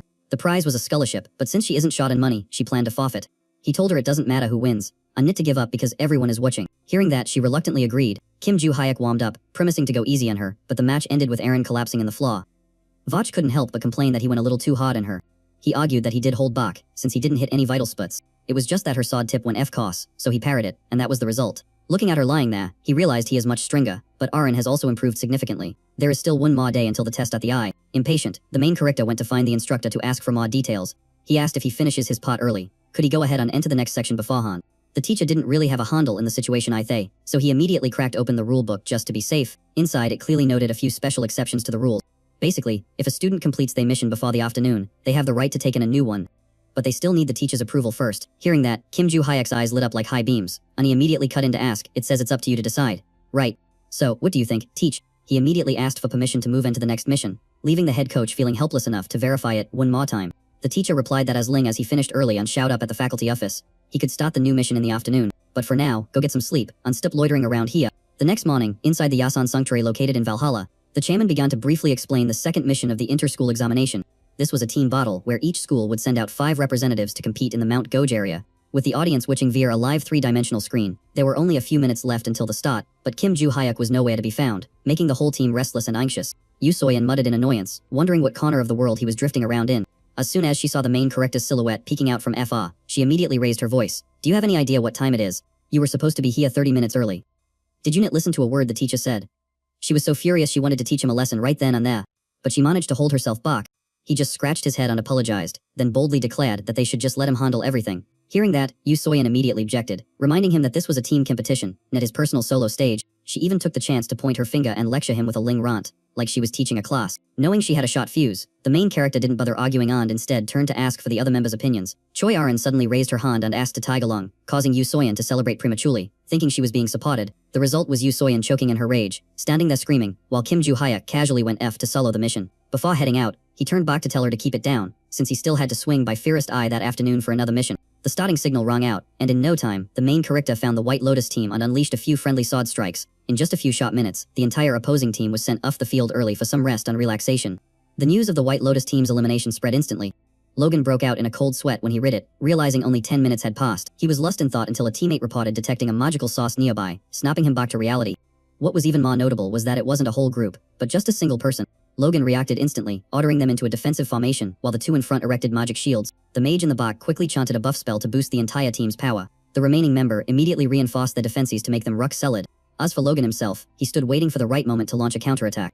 This setup was no different from preparing to face a massive army, which made one member wonder why they were going to such lengths for just a single opponent. Those who had faced Kim Joo-hyuk before explained that his strength was nothing like that of a normal high school student. While the group waited in tense anticipation, the sensory mage reported that the energy source was fading. Thinking the opponent had retreated, Logan let out a sigh of relief, but little did they know, the main character had been hiding in the tree tips, watching them the entire time. When the team let their guard down, he shit down like a lightning bolt and delivered a direct thrust at the captain. Before the others could even understand what was happening, they were taken down one by one in the blink of an eye. Every single one of them fell without a chance to fight back.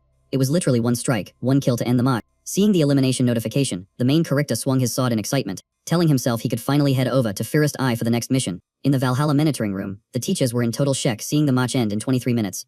Especially since the actual Kimbot only lasted 3 minutes, because he spent 20 minutes just traveling. It was pretty embarrassing to have a national level tournament completely upended by Kim Joo-hyuk alone. And the chairman was worried because today's schedule was now a total mess. The head coach flipped through the rulebook and pointed out a clause allowing the next game to start in the same day if there was enough time, so everyone just had to agree. In the waiting room, the Valhalla Academy team sat in depressed silence, with no one bothering to say a word. Yoo Soyeon kept staring at Kim Joo-hyuk with a look of pure annoyance. She was originally assigned to be the acting captain, but before she could show her skills, he had already stolen all the spotlight. And tip of that, losing to Choi Aron yesterday just made her feel even more frustrated. Rumor had it that Kim Joo-hyuk used to train Aron, so she even thought about swallowing her pride and asking him for pointers.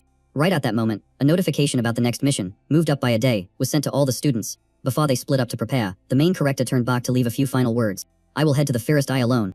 The rest of you have to survive on your own, but if you run into trouble, just contact me. Even after he finished speaking, Yoo Soyeon kept staring at him without blinking. He jokingly asked if she had anything else to say. Little bird. Caught off guard by the nickname, she flew into a rage and gave him a piece of her mind. At exactly 1 p.m. all the teams gathered in front of the meching gate. Just like in previous rounds, the audience watched the whole event unfold through live screens. Before entering, the chairman explained the rules and scoring criteria in more detail. The First Eye is a maze simulating a forest with giant trees and a complex structure.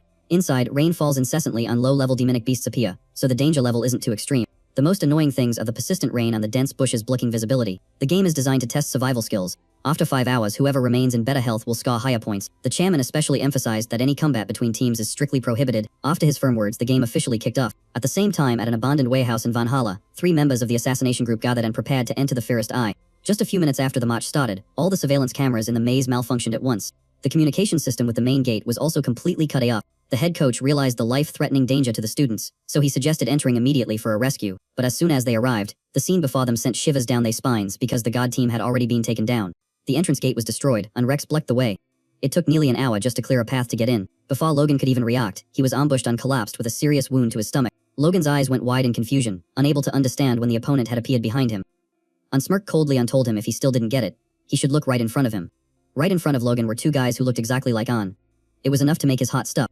His face went pale, and he was so shocked he froze for a few seconds. The wind standing in front smiled maliciously, then delivered another strike to Logan's chest. He casually explained that this was a clone skill, and Logan had absolutely no chance to fight back. Lisa then whispered, asking if Logan was really taken care of yet, and replied nonchalantly that he intentionally attacked slowly to let him drip gradually. It was more fun that way. Right at that moment, a red-haired girl suddenly appeared from a distance. Seeing another witness, the Samson group immediately planned to take her out cleanly to avoid any trouble. An told Lisa to just use her concealment skill to keep things tight. Lisa urged him to wrap it up quickly before anything else happened. An gave a twisted smile, said he'd get it, and then charged straight at the red-haired girl. At that same time, Kim Joo-hyuk was moving like a blur through the forest, searching for his target. According to the intel, the Valhalla Great First Eye contains Megari Aruna's house, and the activation condition is possessing the inch blade. He wondered if this so-called house was located right near the entrance, but looking around, all he saw was dense vegetation. No house was showing itself. Just as he breezed past, he spotted a blonde girl standing there in a daze, who then screamed in panic, of course, and was not about to stop just because of a scream. 3 students from the hero team fell to the ground one by one. Even the Samson assassin squad was starting to get exhausted from the chaotic situation. Lisa was getting sick of this because every time they took someone out, another witness would just pop up out of nowhere. Even An went from being amused to just plain annoyed, and then, he spotted his real target. It was Kim Joo-hyuk, and let out a cold laugh, saying the target had walked right into the trap. He figured Joo-hyuk must have heard the commotion from the fight and followed the noise straight to them. He even bragged that he hadn't finished off the other guy yet, just because he wanted to make the game a little more interesting. Joo-hyuk immediately caught into the word target in their conversation. Looking at the injured people scattered all over the ground, Kim Joo-hyuk spoke to the blonde girl. I'll handle these guys. You just focus on stopping the bleeding for the injured first. They aren't dead yet. Looking at the wounds, I can tell they intentionally avoided vital spots so the victims wouldn't be eliminated instantly. They clearly wanted to drag out the pain. What a sick sense of humor. Hey, I'm in a really bad mood right now, so you better answer me properly. You guys sneaked in here beforehand, didn't you? If that's the case, we can settle this quietly. An couldn't believe words like that were coming out of a student's mouth. He insisted that Kim Joo-hyuk didn't understand the situation he was in, since he was currently isolated in the middle of the maze. The only exit had been destroyed, and even the aerial surveillance system had been disabled. He laughed and asked if the instructors would find out, adding that even if they did know, they wouldn't be able to get in right away, since the entrance had completely collapsed, clearing all that rubble would take at least 1 hour. An seemed incredibly confident in the plan they had so carefully prepared, but for Du Hyuk, that 1 hour was the absolute limit for staying out in the rain in this vast forest to find what he was looking for. An didn't understand what he was talking about, but he knew he was ready to finish this guy off. It was that familiar doppelganger skill again, but this time the attack trajectory was a little different. The clone's blade stabbed into the ground instead of aiming straight for the biddy like before. As for Du Hyuk, he vanished from sight before An could even react. His voice rang out cold as ice, saying, "You guys are done for." As soon as the words left his mouth, the main character's sword went straight for An's face. He was dazed, blood gushed from his nose, and his whole body was sent flying. Lisa froze in place as she watched the whole thing happen. Before the two women could even regain their composure, he appeared right behind them. He delivered a decisive blow to each of their heads, dripping them both instantly. In the blink of an eye, all 3 members of the Samson group had been taken down by Kim Du Hyuk. All 3 of them lay motionless in the ground, completely unable to fight. He turned to the blind girl and told her to quickly use her magic to stop the bleeding for the unconscious ones. If you can't handle it, run west. There are students from Valhalla there who can help.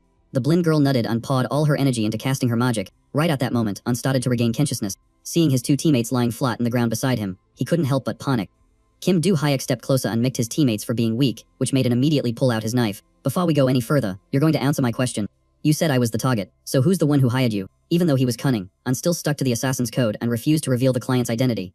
This was the first time Kim Du Hyuk had met someone so tight-lipped, and he found it a little troublesome. An had also never run into such a stubborn opponent before, so he decided to go all out, but his doppelganger skill still couldn't lay a finger in Du Hyuk this time either.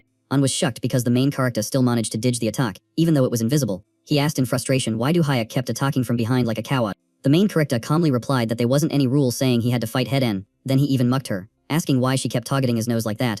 Was she planning to smash it so badly that he wouldn't even be able to get a nose jib? Even so, Kim Du Hyuk remained persistent, demanding to know who commissioned the hit. An just gritted her teeth and stayed silent, refusing to say a word because of some so-called assassin Ina. He shrugged and said, "Is that so? Then I guess I will just beat you until I am satisfied." It is kind of frustrating to admit, but no matter how you look at it, this guy looks like the real villain here. When the head instructor led everyone back to the academy, the students had already gathered in their own, helping to treat each other right there in the spit. That scene took the instructors by surprise. The teacher reacted the fastest, rushing over to Logan to check in his condition. Thanks to timely treatment, aside from having a little trouble moving, he was not in any danger. Jock Rova was so relieved that tears were actually streaming down his face. Teacher Lee Song looked around and asked what happened, so Logan explained how they were ambushed by 3 strangers. The group consisted of 1 man and 2 women. Lee Song guessed immediately that it was the Samson group, so he urgently asked where they were. Logan pointed his hand toward a nearby tree. Over there, Lisa and An were lying unconscious in the ground. Kim Du Hyuk had handled everything all by himself. Lee Song could not hide his shock, wondering if that kid was really that string already. The ground around the Samson group had caved in deep, showing just how heavy the blows they took were. In his groggy state, Logan had caught a glimpse of Kim Du Hyuk fighting, and it was truly impressive. He spoke with eyes full of admiration, saying that guy completely dominated the opponent that Logan had not even been able to touch. Logan bitterly admitted that when fighting them before, he had not even used half of his strength. He used to think he was string for a high school student, but now he realized he had been too arrogant. The teacher encouraged him, saying that Kim Du Hyuk was an outlier anyway, so he should not feel too insecure. But if there were 3 people, where did the last one go? The blind girl replied that the main character had dragged that person somewhere else. Just as she finished speaking, the girl with glasses was thrown back by him like a sack of potatoes. Had she already confessed everything about the mastermind on their objective? The main character stood there with hands in his pockets, calmly explaining the situation to everyone. Lee Song asked if he was okay, but with that kind of power, there was no way he was in any danger. Lisa smiled softly and said they should figure out the details once they get back to the academy. The instructors took the injured students to the hospital, while the Valhalla students went to report to the White Lotus Guild, announcing that the inter-school competition had come to a close. After the Ling rain, everyone finally get to go back and wish up. Kim Du Hyuk let out a Ling sigh of relief. It had been an overloaded day, so as soon as he get back to his room, he rolled right into the bed. Vach curiously asked if using magic power to attack when catching those assassins was for that specific reason. The chatty girl continued wondering if he switched to using magic for combat, because he had increased his magic power. Anyway, today was quite a harvest, especially discovering the great fairest Ivan Hala and the Megari Arona house. The important thing was the gem from that house, a trophy that was now resting safely in his pocket. Getting this item was a really close call, not a joke, but luckily he finished in time. Going back to when they were in the forest, it took a long time for the girl with glasses to wake up. Before she could even fully open her eyes, the main character shouted at her to get up. He asked her straight up, "What kind of ability do you have?" He asked a simple question, but the girl just stared blankly, like she was listening to an alien speak. Even if he didn't know whose side she was on, the way she talked about the target made it clear she was a professional assassin. Typically, a squad consists of 2 attackers on 1 support in the back, right? The girl with glasses was speechless, realizing it was obvious that out of the 3, she was the support. So if your ability isn't direct assassination, what exactly is it? She scowled and told him to get lost, refusing to say a word. Just as she was about to open an escape route, the main character blicked her path immediately. She was shocked that he could actually interfere with her spatial disruption. It's obvious you have the power to create subspaces on teleport between them, isn't it? He immediately grabbed hold of her tightly. Perfect timing, use that ability to help me with something. I need to find something, and if you cooperate, you'll be fine, he said with a smile that sent shivers down her spine. Needless to say how it ended, he had to thank that teleportation ability for helping him get what he needed. Vach called him out, pointing out that he didn't exactly let the girl with glasses go unharmed like he promised. He did that because she adamantly refused to reveal the organization behind her, or the client who hired them. Even so, the main character still guessed that those 3 assassins were the Samson group, working for the villain Yu Shinya. As for the one who hired them, it was definitely Rectal. He had considered leaking the raid to the media like before, but he decided against it to avoid the hassle. The last time with Ventric was trouble enough, and he didn't want to end up needing more stitches. Anyway, the necessary item was already in his hands. The next step was to confront his lust memories through a deep sleep. It wasn't just him. Vach was also looking forward to recovering those memories. Right at that moment, the system's notification window popped up. So, let's turn off the lights and go to sleep. Why hesitate any longer? Before drifting off to sleep, he was still convinced he hadn't lost any memories at all. But whatever, let's just see what shows up in the dream. And in his dream, he went back to the time when he was still inside the Tower of Destruction. After Kim Hobb said his final goodbye to the world, the giant boulder about to crush him suddenly froze in midair. To be more precise, the entire space around him had been frozen in time. A distorted dark figure with a monstrous eye appeared, saying it would remember his name. A ling with the names belonging to the world he had once protected before leaving. At that point, Kim Joo-hyuk woke up with a start, still unable to believe it. What he had just seen in the dream was exactly like what had actually happened. He asked Vach if any memories had surfaced for her. She checked again and replied that there was nothing special. Vach mumbled that she used to be a tiger, which left him dumbfounded. Though of course, it wasn't the kind of tiger he was imagining. After all, she used to be in the Tower of Destruction, so there was no way she could be that weak. But aside from that vague detail, there were no strange memories, which was completely different from what he saw. Even so, thinking back, she was the one who had slashed him to that extent. He asked again, "Do you really not remember anything about that name? Was there any clue related to that name?" Vach wasn't sure either. In short, this whole thing felt like a waste of time, picking up only a few fragmented memories that didn't help at all. Even the description line accompanying a name was extremely vague. Just then, the system window popped up, pointing toward an office in the Ahala Royal Palace, the secret room of Alifriani. The mission required uncovering the truth about that secret chamber hidden within the palace. He immediately thought of asking Lily for intel regarding the palace. At the Vala Fitness Center, 3 familiar faces were always they bright and early: Kim Joo-hyuk, Choi Arin, and Oh Seok. But today, Yoo Soyeon unexpectedly showed up as well. Seeing him there, she flinched and asked, "Why are you here?" Seok raised a brow, asking if she couldn't see the guy was lifting weights, then countered, "Why did you come here?" Making Soyeon blush, she stammered, admitting that even though her pride was wounded, she still wanted Kim Joo-hyuk to instruct her. He calmly replied that he came here regularly for physical training, so her being there had nothing to do with anything. Seok guessed the reason Soyeon wanted to learn was because she had lust to Choi Arin. She lowered her head, admitting that was exactly the case. She recalled the 1-on-1 match at the inter-school tournament a while back. Soyeon had unleashed a barrage of attacks, but she couldn't even make Arin flinch. Arin had even coldly shot at her sword aura with a single slash. Furious, Soyeon channeled 3 consecutive streams of sword aura to counterattack, but Arin sidestepped them with ease. Then she closed the distance and landed a direct hit before Soyeon could even react. The result was Arin's victory, and her power had increased by leaps and bounds since the opening ceremony. Soyeon acknowledged that fact and believed it was all thanks to Joo-hyuk's guidance. Even though she had been diligently training her mana and swordsmanship, aside from her family, she had never been properly guided by anyone. So she figured Arin surpassed her because she had received the right training. Seok concluded that if she wanted to learn, she had to ask Kim Joo-hyuk, since asking him would be useless. Soyeon decided to swallow her pride. This time, she was determined to get to the bottom of it. She stepped forward to call out to him, while the main character wiped his sweat and replied with a look of annoyance. He bluntly asked what she wanted, shicking her when he called her a rude brat. Although annoyed, she still asked if he was the one who taught Arin, then gathered all her courage to speak her mind. "I want you to teach me just like you taught Choi Arin." Just then, Lee Sang arrived and asked if he was free. He completely ignored Soyeon to answer the teacher. "I still have a few sets left. Is something wrong?" Lee Sang told him to come see him immediately after he finished, as there was someone who really wanted to meet him. That person said if they don't see you now, they might never get the chance again. Finding it strange, Joo-hyuk agreed to go along. Meanwhile, Soyeon stood there feeling let down, getting interrupted every single time. He turned back and called her a rude brat again, leaving her bewildered. "If you want me to teach you, go ask Arin for the exercises I gave her and do them first. If you do well, I'll consider teaching you more." And wipe that look off your face, you look like you're about to cry. Hearing that, Arin was also ready to pass in the training routine, but she unintentionally picked up his habit of calling Soyeon a rude brat, which just pissed her off even more. After that, the main character followed his teacher to meet the mysterious visitor. In the way, he asked point blank who that person was to be in such a rush. The teacher said he just needed to think about it to figure it out, and that the person was waiting at the dojo. Sure enough, that person turned out to be Rectal. He looked significantly more haggard than he had just a few days ago. Rectal collapsed to his knees in front of Joo-hyuk, begging in Utu despair. "Save me. Please, I am so sorry, please, you have to save me." He kept screaming and wailing without stopping. The main character pointed at him and asked Lee Sang what on earth was going on. Lee Sang explained that they had discovered Rectal was colluding with that group of assassins. According to the latest suspicions, he was even the mastermind behind 2 level 1 assassination attempts, and now the media has enough evidence to publicly expose him as the one behind the attack at Valhalla. Kim Joo-hyuk is acting all innocent, but his hands are dirty with big moves. His acting skills are off the chart, because he was actually the one who leaked all this information to the media in the first place. But Rectal is supposed to have the Ventric family backing him up. Logically, the family head should have shown up to drag him away. So why does he have to lower himself to beg the main character for help? When Kim Joo-hyuk asked about this, Lee Sang explained that the Ventric family had declared they were cutting ties with Rectal.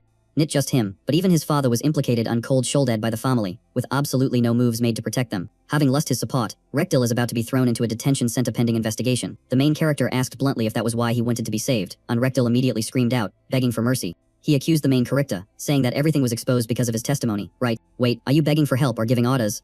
Why does your town sound so annoying? Rekdal didn't even realize his voice sounded so demanding.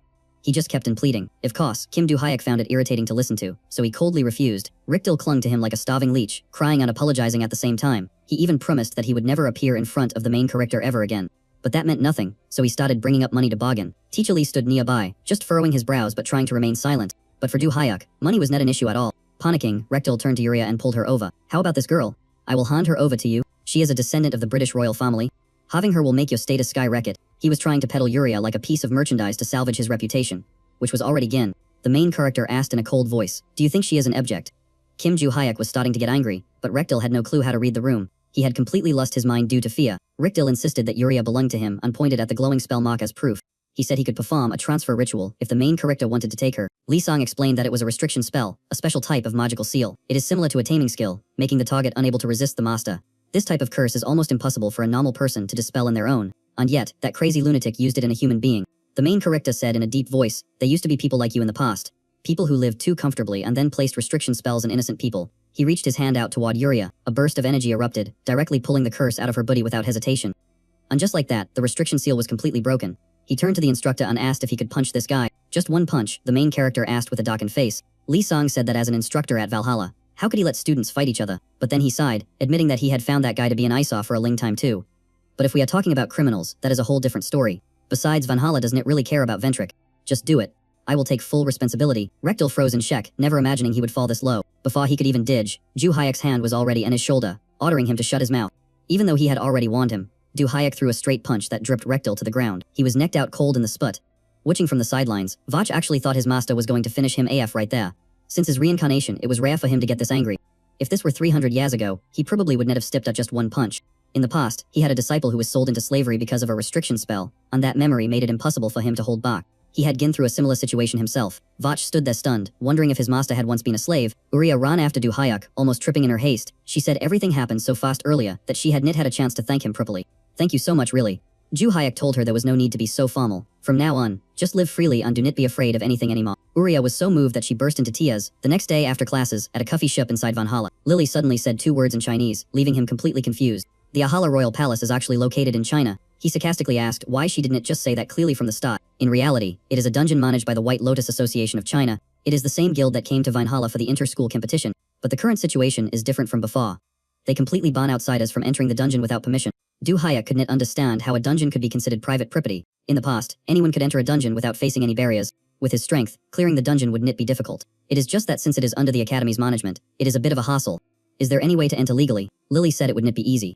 Even though the White Lotus Association opens its doors to their own students, it is a different story for outsiders. Besides, if you want to get in, you have to act now. Time waits for no one. As she said this, the teacher suddenly covered her mouth, as if she had accidentally revealed something she shouldn't have. It made sense though. Since she was usually always bargaining for information with this kid, she had to be constantly on guard to avoid slipping up. By the way, are you planning to just sit there and listen for free? Give me some intel. Lily made a face, calling him out for trying to get a freebie. Even though Do-hyuk had no idea what she was talking about, Lily immediately held up 3 fingers, demanding 3 pieces of information before she would let it slide. Thanks for the coffee, I'm taking off, Kim Do-hyuk said, standing up immediately. Lily frantically tried to stop him from leaving. I will only reveal this one thing. Hear me out and then decide for yourself. Kim Do-hyuk sat back down, while Lily covered her mouth with her hand, lowering her voice with a look of helplessness. The Ahala Royal Palace has been chosen as one of the host venues for the World Tournament in the 2nd semester. Kim Do-hyuk didn't think it was that big of a secret, assuming the instructors probably already knew about it. Lily immediately denied that, insisting that even the instructors had not been informed yet. She had her own private sources, and this world tournament was essentially quite similar to the inter-school competition. If the competition in Korea was only for students from Korea, China, and the US, then the world tournament was basically a real Olympics. It is where academies from all over the globe gather to compete. Simply put, it is an upgraded version of the inter-school competition, with a larger scale and much more unpredictable difficulty. The tournament will take place in the 2nd semester, so there is still quite a bit of time left.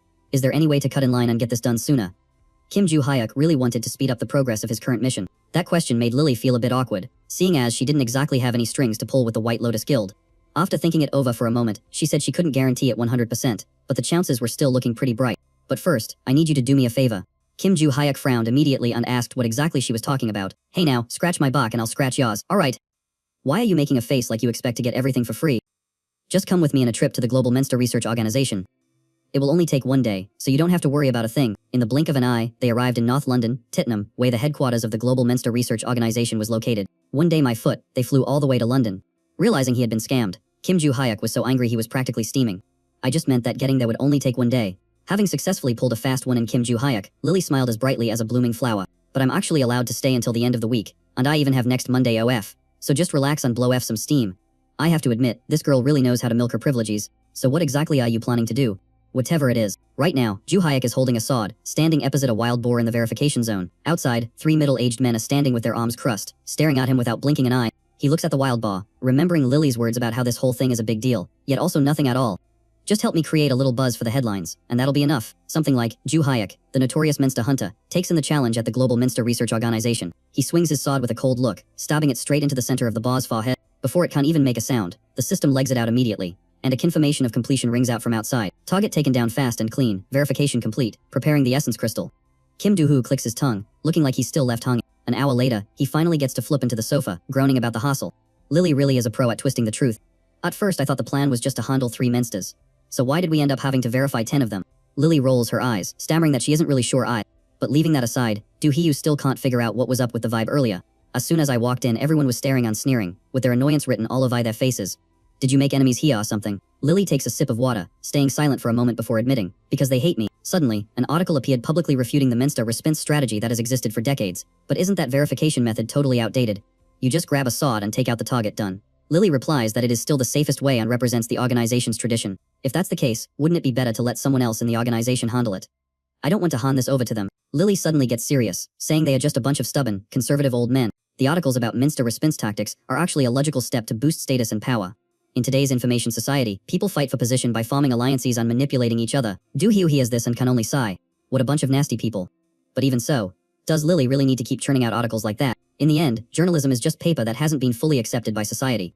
No matter how rotten society gets, what I care about is the correct tactic for handling demonic beasts. For that goal, I'm willing to endure those cold stares. From this angle, Lily truly is a steadfast person who stays loyal to her beliefs. Now that her business is settled, it is finally time for Lily to make good on her promise to repay Kim Joo-hyuk. She mentions how lucky they are to have arrived right now, because the head of the White Lotus Guild has just made an appearance. Rumor has it that she frequents this organization quite often, so perhaps she even stepped by earlier to watch the verification process. That sounds perfect to him, so Doo-hee immediately jumps up to go find her before he misses this golden opportunity. Right at that moment, a woman actually takes the initiative and walks over to strike up a conversation with him. As it turns out, that woman is none other than the guildmaster of the White Lotus Guild herself. It is a pleasure to meet you. I am Sehun Jian, the ladder of the White Lotus Guild. Kim Doo-hyuk greets her back politely, then asks what business she might have with him. Sehun Jian explains that she actually came here specifically to ask him for a favor. Could you possibly assist me in dealing with a certain individual? Essentially, Tyat Van wants to ask Doo-hee to take care of that person for her. Sensing that the atmosphere is getting a bit intense, Lily quietly grabs her water and slips away. After she leaves, Kim Joo-hyuk finally asks Tyat Van to explain the whole story from beginning to end. She explains that even though she currently holds the position of top leader, when it comes to her origins, she is still a member of the Tite family.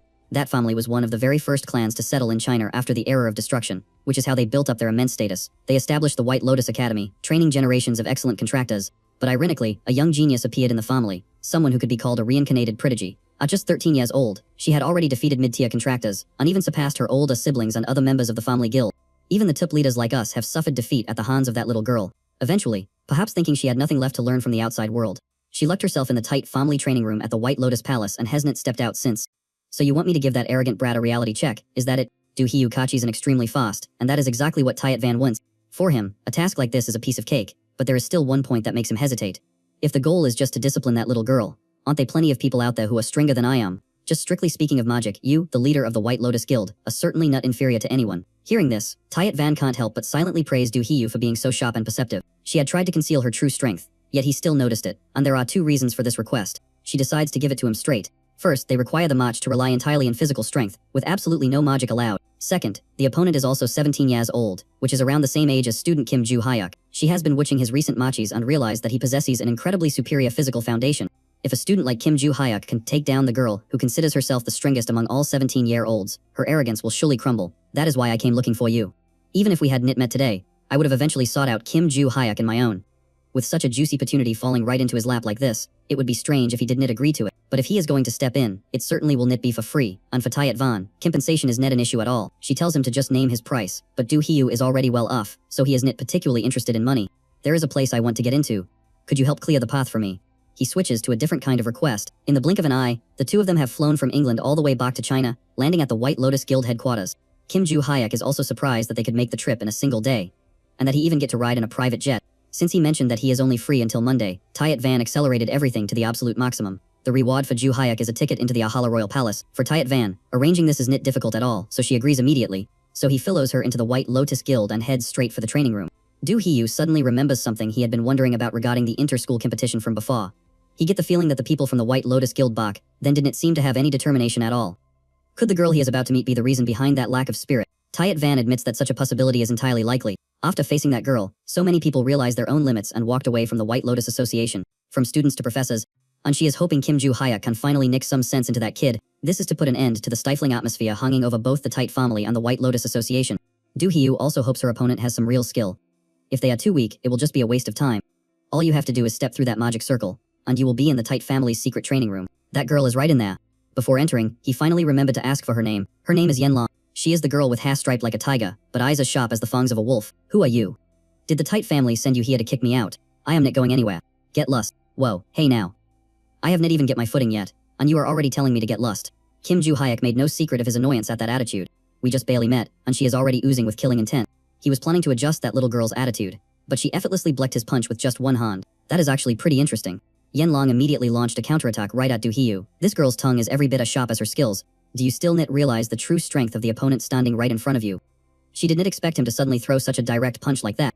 The protagonist smirked. Are you talking about yourself right now? Right in front of Yenlong's stunned gaze, he spun around and locked her wrist tight. His other hand swung up, and Yenlong tilted her head, dodging it by a hair's breadth. But Kim Joo-hyuk's punch still slammed straight into her wrist. She gritted her teeth, silently cursing him for not holding back even a little bit.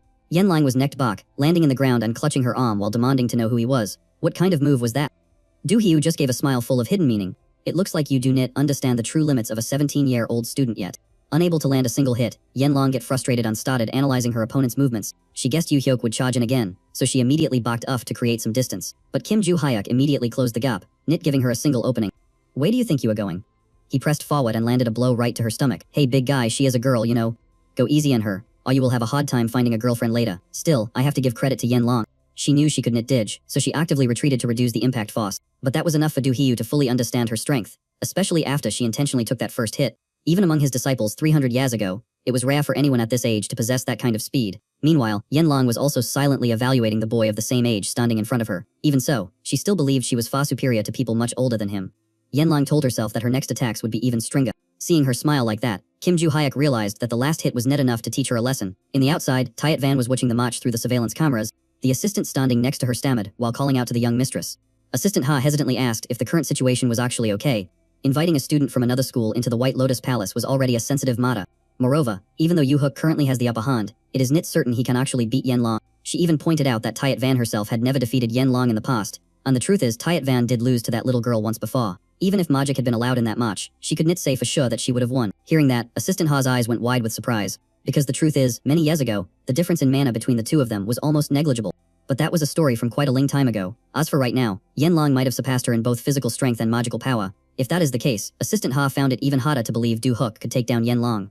Since he didn't think the boy was stronger than Tyat Van is right now. Tyat Van was not entirely sure about that either, but Yu Hawk had taken down many notorious criminals. He even secured important victories in tournaments, so it will not be easy for Yenlong to win, and if she loses, she will just have to accept it. Back in the fight, Yenlong swung her hands like claws, unleashing a barrage of attacks. Her hands swept forward as if she wanted to style Du Heiyu's hair for him. He dodged it neatly, so she immediately followed up with a knee strike, as if she wanted to adjust his nose bridge while she was at it. A loud thud rang out, and Yenlong smiled, thinking she had landed a hit in his head, but immediately after, her face went pale, and she retreated while clutching her knee. Is your head made of stone? She screamed in frustration, while Du Heiyu kept his cool, claiming he didn't know. She was clearly the one who threw the knee strike, and he just blocked it with his forehead. Yet her knee couldn't handle the impact. Yenlan was furious but helpless. She threw every attack she had, but he stood firm like a fortress wall. Her pride took a massive hit, but she had to admit Du Heiyu's physique was in a whole different level. You haven't used magic this whole time, have you? Yenlan asked, and he knitted, complying with her request. But I've changed my mind. I'll use my full power if I want a chance to win. Yenlan released her mana, and Kim Joo-hyuk realized her arrogance had finally been broken. You want to use magic? Fine. I guess I should show off a little too. The amount of mana Yu Hook radiated was even more overwhelming, causing Yenlan to freeze in shock. At this point, she wasn't just relying on hand-to-hand combat anymore. She channeled all her magic power into her fist, determined to end the match with a single blow. Yenlan charged in, throwing a straight punch right at Du Heiyu's face. Seeing that she wanted to end it so quickly, He stood perfectly still, letting her fist get within inches of his nose. Yen Lan was thrilled, thinking she had hit him, but before she could celebrate, Kim Joo-hyuk twisted his booty, ditching the attack at the very last second. Enough playing around. I'm ending this now, and he drove a powerful punch right into her gut. Yen Lan's eyes bugged out. She cursed once before collapsing unconscious. The match ended. It was truly game over. As requested, I took her down and brought her out. Kim Joo-hyuk carried Yen Lanova to Tayat Van. Carrying a girl like a sack of potatoes in there is a bit rough, don't you think? Tayat Van was still astonished. She never expected Doo-hyo could actually defeat Yen Lan. She worriedly asked if he was hurt anywhere. He calmly replied that he was fine, though he wasn't sure about Yen Lan. Tayat Van asked if the fight had been difficult. She's string sure, but this ending feels a bit of a letdown for me. Doo-hyo dropped Yen Lan into the ground. The pain jolted her awake, and seeing Tayat Van, her eyes immediately filled with hostility. Tayat Van put Yen Lan's matter aside for now. Let's discuss Joo-hyuk's payment first. You said you wanted to enter the Ahan Royal Palace, right? That's right. I've been waiting for those words for a long time. Tayat Van said she could get Doo-hyo in immediately. It was up to him to decide when. He wanted to do it right away. It feels best to handle these things while the iron is het. Yen Lan watched the two of them leave for a long time. Assistant Ha reminded her to get treated, and only then did Yen Lan snap back to reality. What's the name of the person who defeated me? The assistant replied immediately, that is Kim Doo-ho. Kim Joo-hyuk is one of the strongest people in the world. Yen Lan spoke with a voice full of admiration. Deep down, she really wanted a rematch. In a hazy dimension, a creature with giant horns emphasized the phrase the strongest with a bunch of question marks. Where is this? Is it some kind of maze? Kim Joo-hyuk looked at the Ahan Royal Palace in front of him, unable to hide his disdain.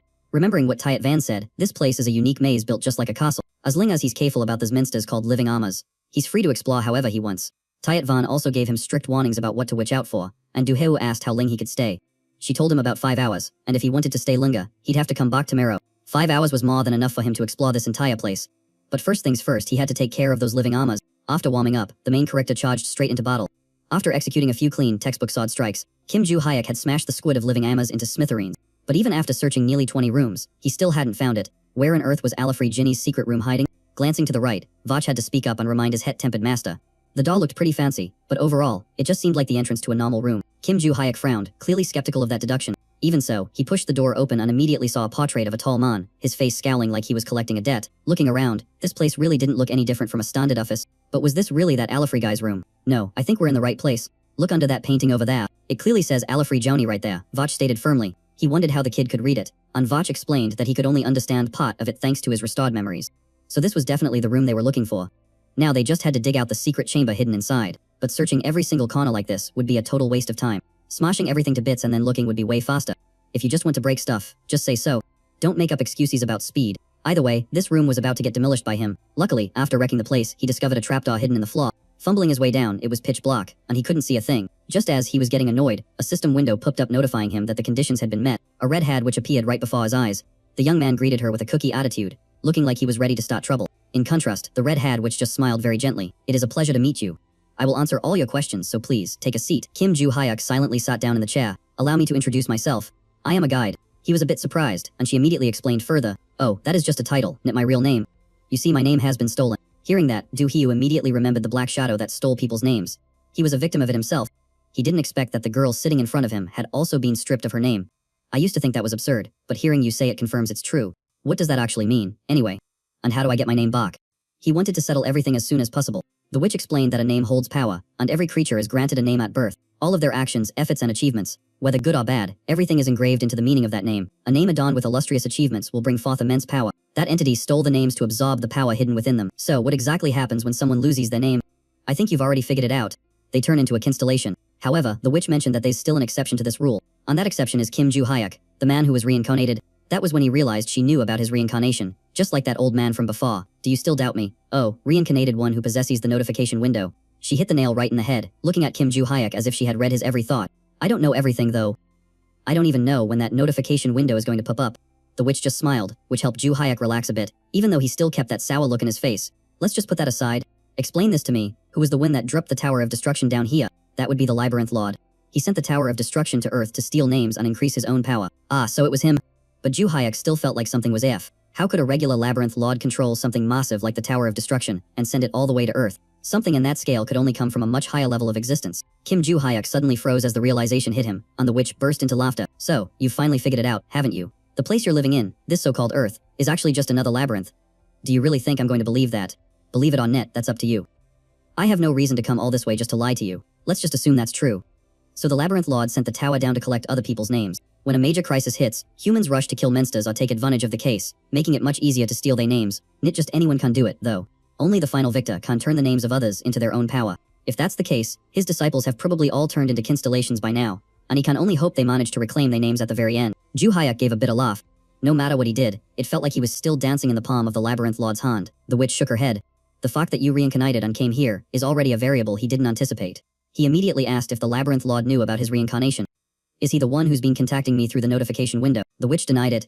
The one who gave you the chance to reincarnate on the system window, isn't it the Labyrinth Lord? Ju Hyuk asked who that person was, but she couldn't give a clear answer. She only knows that this mysterious person is the one who granted him the chance to be reborn. And there is definitely some kind of connection between the two of you. Right now, she can't afford to miss this opportunity. The witch conjured a ring out of thin air and handed it to Ju Hyuk. I don't have much time left, so I can't explain everything to you right now. This ring will be the key to your counterattack against the Labyrinth Lord. He asked why she couldn't stay and explain everything clearly. And she replied that she was currently being hunted by the Labyrinth Lord. But don't worry, the conditions have been met. We will meet again in the future. Ju Hyuk was still standing there stunned when the witch promised to see him again in 2 days. She emphasized that he must not lose the ring, then snapped her fingers to send him back to where he started. Ju Hyuk grit his teeth in anger as he recalled the truths he had just heard. Living a decent life doesn't guarantee peace, and it seems that wanting to live quietly is just as hard. Looking at the ring in his hand, he could feel that it was looking into his location. If that's the case, Ju Hyuk decided he would scrape together every last spirit stone left over from the magic absorption before the Great War to power up as fast as possible. Even though he's currently weaker than those Fossies, he believes that with his potential, he can climb to the top faster than that guy. Meanwhile, in an island in the North Pacific, a man was reading news about the Venom Assassin group. Samson was completely defeated by a Valhalla student named Ju Hyuk. He was so furious that he crushed his iPad screen, threw it away, and cursed out those useless fools. Smashing such high-end gear is a waste. But this guy is the guildmaster after all. King Dajigun Hannibal had his eye on Ju Hyuk ever since hearing about him. That brat was the one who took down Choi Jin Gun, even though he had a contract with a constellation. That is why Woot from Bentrick asked him to take care of Do Hyu, and even carefully hired Samson for the jib. Yet the jib didn't get done, and his private business even get leaked to the public. Are you running into trouble, sir? The wind speaking was the first rank commander George. I told you to report before coming in. Hannibal was annoyed but kept his composure, while George was intentionally poking at him because he saw the old man was irritated. Right now, Ju Hyuk was a massive thorn in Hannibal's side. George sighed and said that we already lost one person because of him. You mean that loudmouth all over the news? That is the one. The guy who almost doomed himself with his reckless actions. George had given him a private mission without notifying the organization. In the end, his identity was exposed to Do Hyu. But he was just a pawn used to probe for information in the Bentrick family anyway. Fearing secrets would leak, George himself eliminated the useless pawn before sending him to the prison tower, then asked if he could dispose of the other 3. Hannibal was referring to the 3 members of Samson's group. George was ready to do it if the old man wanted, but he was still hesitant about Ju Hyuk. With all due respect, I advise you not to touch him right now. George said that Yu-Gi-Oh is currently keeping an eye on him. This information caught Hannibal off guard. He asked, isn't that Yu-Gi-Oh bunch just a group of fugitives? George confirmed it. We might be ruthless, but those guys are in a whole other level. No one knows their true goal. Even Logan the One's army was taken care of by them. Hearing that, Hannibal felt relieved he knew about Yu-Gi-Oh hunting Ju Hyuk beforehand. Messing with that target is a surefire way to become sworn enemies, so they decided to sit back, watch the sides clash, and reap the benefits later. Meanwhile, in the other side, a tense confrontation was about to break out. Ju Hyuk was surrounded by a team in black. But it was not because he was looking for some kind of ultimate answer. He coldly asked who they were and if they knew this was Valhalla territory. Then he met them, wondering what kind of gutsy or stupid fools would dare to show up at this hour. The leader said they received orders from the head of the Bentrick family, Adelia. She was still holding a grudge about being rejected by Do Hyu before, so she sent people to cause trouble. They took quite a while to prepare, because they needed a contractor capable of creating a hidden space in the Vanguard team. At the same time, they had to be sure the target was within the Valhalla area. Adelia wondered why they needed someone who could warp space, simply because the participants were all directly under Bentrick and could not be exposed. She appreciated that caution. She also asked if they were fully prepared for the sanctuary transfer. They reported that a mana stone with abundant energy had been set in place. Adelia was satisfied and prepared to move out. The head butler would join the intelligence team, and once the hidden space was complete, he would command the assassin group. The butler understood the mission, but he was still uneasy. Is this sanctuary being used to prepare for summoning a constellation? That is right. That is also Adelia's objective for this operation. Seeing the butler so tense, she was a bit displeased. Are you seriously scared of dealing with just one student? She said that, but she still radiated an overwhelming aura. The butler quickly reassured her. Only then did Adelia retract her aura and smile. It is just a precaution, do not worry. It does sound a bit hard to believe. Furthermore, there was a recent event that caused a usually silent constellation to suddenly react. Adelia saw the notification window. Beakmask demanded she explain everything clearly. She was getting pretty annoyed, so she decided to summon the constellation just to get to the bottom of this. Back at the ambush site, the butler ordered the intel squid to activate the spatial disruption field immediately. The group instantly set up a formation surrounding Do Hyu, but he just stood there, completely unfazed. What is this? A hidden dimension or something? Bringing a whole gang just to jump a single high school student. Wow, what a brilliant idea. The butler tried to keep a straight face, but you could tell he was clearly irritated by that sarcastic remark. Who came up with this plan anyway? Let me guess. Was it the head of the Bentrick family? The butler flinched, almost blurting out a question about how the heck he knew that. It would be weirder if I didn't know. Do Hyu calmly explained that out of all the enemies he has, only 2 groups actually use dark magic. Since the others do knit, it obviously has to be the Bentrix. Hearing that, the butler realized the situation was going south, so he immediately switched up his orders. We are already trapped in this dimension, so there is no point in trying to hide anymore. He ordered the assassin squid to move in, and in the blink of an eye, more reinforcements appeared. He sneered, asking what would happen if the academy students showed up. The butler replied they were just following orders, while Kim Joo-hyuk rolled his shoulders, looking completely relaxed. So it seems the head of your family has absolutely no concept of shame. Take him out now. The butler commanded coldly, gripping his steel sword. You really think you can take down Aika? Check your own skills before you start dreaming like that. Kim Joo-hee took in the whole Mai-bi by himself without breaking a sweat, smiling like he was just taking a casual stroll through the park. Every assassin that rushed in get necked down just as fast, leaving bodies scattered all over the ground like cut grass. The butler charged in aggressively, slashing at Joo-hyuk, but all he get in return was a look of pure disdain. Is that it? You just know how to swing that sword around wildly like a maniac. Right as he finished that sentence, two figures swooped down from out of nowhere like falcons.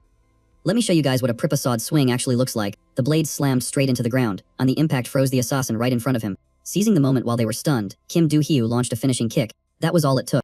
Man, why are you guys fighting so hard you will not even let me catch my breath? Seeing the main character busy dealing with the others, the old butler sneaked around the back, planning to stab him from behind. Too bad for him, his opponent seemed to have eyes in the back of his head and leaned to the side, dodging it effortlessly. Before he could even comprehend whether this was truly the power of an elite high school student, Kim Joo-hyuk had already dashed forward, putting all his weight into a piercing thrust that smashed right through the armor. Hardly anyone could stay standing after taking a hit like that, and the old butler was no exception. He once thought a high school kid could not do anything worthwhile, but now he was paying the price for that arrogance. Now he finally understood why Adelia had to bring such a powerful squid along. But right as he collapsed, the head of the Ventric family made her appearance. Adelia glanced around. The people here were clearly much stronger than your average contractors, and yet they were all necked unconscious by this one guy? It was honestly hard to believe. She was not about to let things go in like this. Be proud, because you are about to witness the true power of the Ventric family. Normal people would not get a chance like this in their entire lives. Golden manner erupted around Adelia, but Kim Yoo-hyuk just smirked in response. Proud to see you holding a knife. A family head bringing a whole Mai-bi just to bully a high school student. What were you saying again? Her ego took a hit, so Adelia cursed out loud, gripped her small dagger tightly, and charged straight at Kim Do-hyu. Right at that moment, the crystals scattered around suddenly lit up all at once. The dagger in her hand extended, and a blinding light flared up violently. A yellow notification window popped up. 3 dits drifted by silently before ending with 2 shaking words, Master. The crystals radiated a shimmering golden light that filled the entire space. At the same time, everyone fell into a state where it felt like time had completely frozen. Even Adelia couldn't resist that effect. Everyone stood frozen like stone statues. Only Kim Joo-hyuk could still move normally, although her body was immobile. Adelia still retained consciousness in her mind. She quickly realized that everyone around her was completely fixed in place. As for Kim Joo-hyuk, he casually picked up the golden knife and admired it like a collectible item. Right at that moment, the golden notification window vibrated slightly and then appeared more clearly. The word Master made even Kim Joo-hyuk frown in confusion. From the golden rays of light, a human figure gradually took shape, wearing a crow mask along with a pair of glasses that looked quite ridiculous. But when the mask was removed, standing there was a beauty with an incredibly charismatic aura. 4 eyes just stayed at each other like that, and no one said a word. Compared to the first time they met, the girl had changed completely now. Back then, she was still shackled by the neck and imprisoned in a dark dungeon. Her eyes were filled with hatred, and at that time, Kim Joo-hyuk still went by the name Kim Hono. Look at your eyes. You hate this whole world, don't you? The blind girl gritted her teeth and retorted, telling him not to pretend to understand her, asking what he knew about her life. I don't know everything, but I know enough, because I used to be a slave too. Those words stunned her. When I was young, before I had power, I was taken away by slave traders. After that, just like you, I lived a life of slavery because of the chain binding my neck. Do you want freedom? He asked, a question that sounded redundant yet was too direct. Having just said he was once a slave, asking such an obvious thing now was truly baffling. It's this damn thing that makes me never dare to dream of freedom again. She almost screamed, her hand tightly gripping the cursed chain on her neck. So stop provoking me and leave. I don't know how you get in here, but the slave trader will be back soon. She was completely in despair. That cruel chain could only be removed when the owner unlocked it or when he died, and there were even cases where the owner died, but the chain still didn't fall off on its own. For this girl, it seemed she had fallen into the worst-case scenario. That was when she realized her bastard master was actually no longer alive. Despair surged, but Kim Hana calmly said, what if I have a way? Before she could even understand what was happening, Hono reached out, grabbed the chain, and began to observe it closely. I just need to decode the magic code in here, then I can reverse it and remove it step by step. Although it's not my main expertise, handling this chain isn't too difficult for me, because only when I destroy it can I truly end my own life as a slave. After speaking, Kim Honda tightened his grip, directly shattering the chain on the restrictive curse in the blind girl's neck. In that moment, her tears flowed uncontrollably. Finally, she had escaped the thing that had tormented her for so many years. With the necessary work done, Han-oh excused himself to leave as if nothing major had happened. As for that girl, it was time for her to decide her own path forward. Hono asked her what she wanted to do next, find her family or return home. I have no home left, and no family either. The slave trader killed him and burned down the house when he kidnapped me. Her story was filled with nothing but pain. Kim Hono paused for a few seconds, then declared he would travel everywhere, conveniently wiping out slave traders, just like he had just done. He would crush all those who bought and sold human beings like today. Do you want to come along? The girl agreed in a heartbeat. She would be a fool to miss an opportunity like this. Hearing that decisive answer, he nodded, visibly satisfied. Then he even demanded that she treat him like a real master. If you consider me your master, you must speak with respect. Don't talk like you did when you were oppressed. Kim Hana walked ahead, speaking in a stern tone, while the girl could only keep knitting on saying yes. The blind girl asked for his name, and Kim Joo Hyuk felt comfortable enough to introduce himself. But when it was her turn to say her name, the memory suddenly cut off. From someone once called a savage, she had transformed into a beautiful sharp and charismatic young woman. Ironically, she lost her real name precisely because she ascended to become a constellation. Kim Joo Hyuk was confident he knew her better than anyone. Yet for the life of him, he couldn't remember her real name. That was when he finally understood what the fortune teller meant, that the Demon King would steal the constellation's name. Even though there was no way to restore it, luckily, he still remembered her old nickname from back in the day. Hey Savage, been a while huh? Adelia's eyes went wide. Did he really just call a constellation that? Meanwhile, the very constellation she worshipped was addressing the main character as master. She even lifted the golden knife, a holy relic, with the utmost respect. She restored everyone's consciousness and then turned to ask Kim Joo Hyuk, Master, how should I handle this bunch? Do you want me to finish them FF right now? No, I've got a much more fun idea.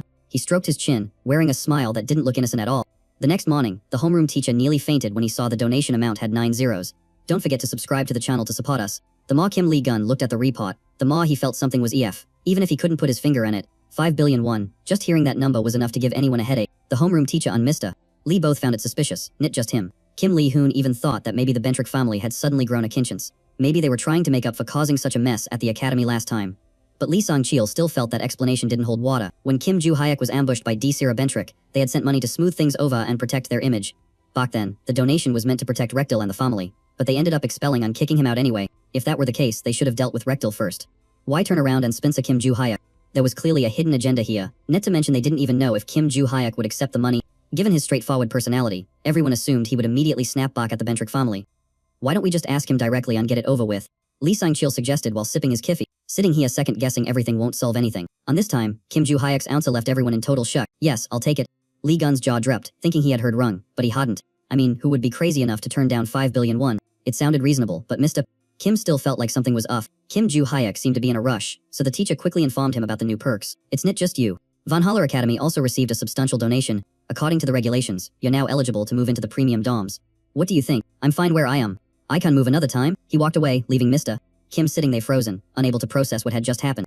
He wondered since when that kid had changed his personality, but then told himself to just let it go for his own peace of mind. It all started when Kim Joo Hyuk came up with a plan to deal with Adelia and the assassins. He asked the constellation to wake Adelia up for a chat. Adelia Zunzun knelt in the ground, while the main character squatted down opposite her so he wouldn't get a stiff neck. I'm pretty sure your constellation will overlook whatever I decide to do to you people. So, how do you think I should handle this? He asked with a smirk. Adelia's constellation even declared that the Bentrick family only exists to serve her, so her master could do whatever he pleased. Adelia still couldn't process what was happening, asking if that was really the family's ancestral motto. All for one, so now you are using that very motto to order me around. The constellation flared up in anger, making it clear that they must now obey her master. Adelia asked with a trembling voice if this man was truly her master, and received confirmation that even though his appearance had changed, that magical power was unmistakable. Hearing that was enough, and Kim Joo Hyuk decided she should be worrying about her own fate first. Being pestered by assassins made him just want to wipe them all out, but he had to admit the skills were the real deal. If he could make good use of this bunch, his life down the road would be a whole lot more comfortable. However, managing them himself would be a pain, so it was better to use someone who already had leadership experience. According to Adelia, even though she was just the vice clan leader, she had been running the family for 4 years. During that time, she restored their waning power and brought the family to the position of the strongest in England. Then continue managing the family. Kim Joo Hyuk ordered without a second of hesitation. Support all my activities at the family level, and do not ask for reasons. Don't mess things up again, you know the consequences, right? Receiving a signal from her master, the Crow masked constellation pledged to personally supervise to ensure nothing similar would happen again. Immediately after that, her figure gradually dissolved into golden light and vanished. She said it was time to leave because manifesting directly like this was not a simple task. For a constellation to appear, a massive amount of mana is required, which means using up a lot of mana stones.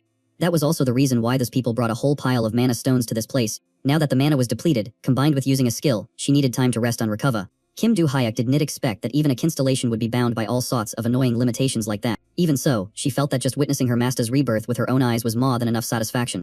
Kim Joo Hyuk looked at her with concern, telling her to just go ahead and rest to recover. Before leaving, she put the crow mask back and added one more thing. Besides me, it seems there is another one of your disciples who has also become a constellation. You will run into that person soon enough. Please excuse me, I will take my leave now. After saying that, her figure completely dissolved, as if she had never appeared in the first place. That statement made Kim Joo Hyuk ponder for a long time, though honestly he had already guessed part of it. But who exactly was about to show up? Who knows, maybe all of his disciples had become constellations. Speaking of meeting soon, he had already bumped into 2 of them, Vach and Morn. Vach appeared along with a whole series of notification windows, while meeting Morn was just a coincidence. With so many constellations now, what was the point of meeting them one by one? Also, ever since he met the guide, why had Vach been completely silent without saying a word? Did you call for me, master? I am manifesting right now. Kim Joo Hyuk asked straight out why he was less talkative today. Vach replied that he was trying to reorganize his thoughts. His memory was cut off exactly at the moment Kim Do-hyuk stepped into the secret room. In his memory, it felt like as soon as he walked in, he immediately left. After that, another part of his memory gradually returned.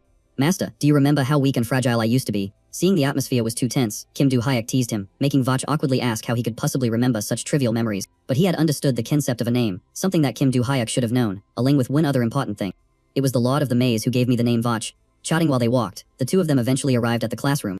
Kim Do-hyuk sat down in his seat, but his mind was absolutely knit in the lecture. So the one who stole his real identity, and then gave back the name Vach was none other than the Lord of the Maze. Vach confirmed that it was definitely true, and that he had also granted him power. At the same time, he also finished him off, but with the power of the Master of the Tower of Destruction. That was hardly surprising. That power even messes with your personality.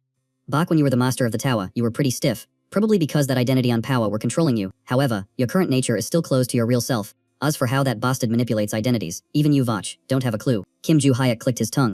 This world was basically a giant maze from the start, which is why that guy can just take or grant identities whenever he wants. Vach looked totally lost, not understanding what he meant by the world is a maze. You idiot, how can you not know something this important? And so, the master and disciple spent the entire class talking. Vach finally get it. While Kim Do-hyuk was annoyed because right now, they were still just fish in that bastard's pinned. However, thanks to the guide, the chance to strike back still existed.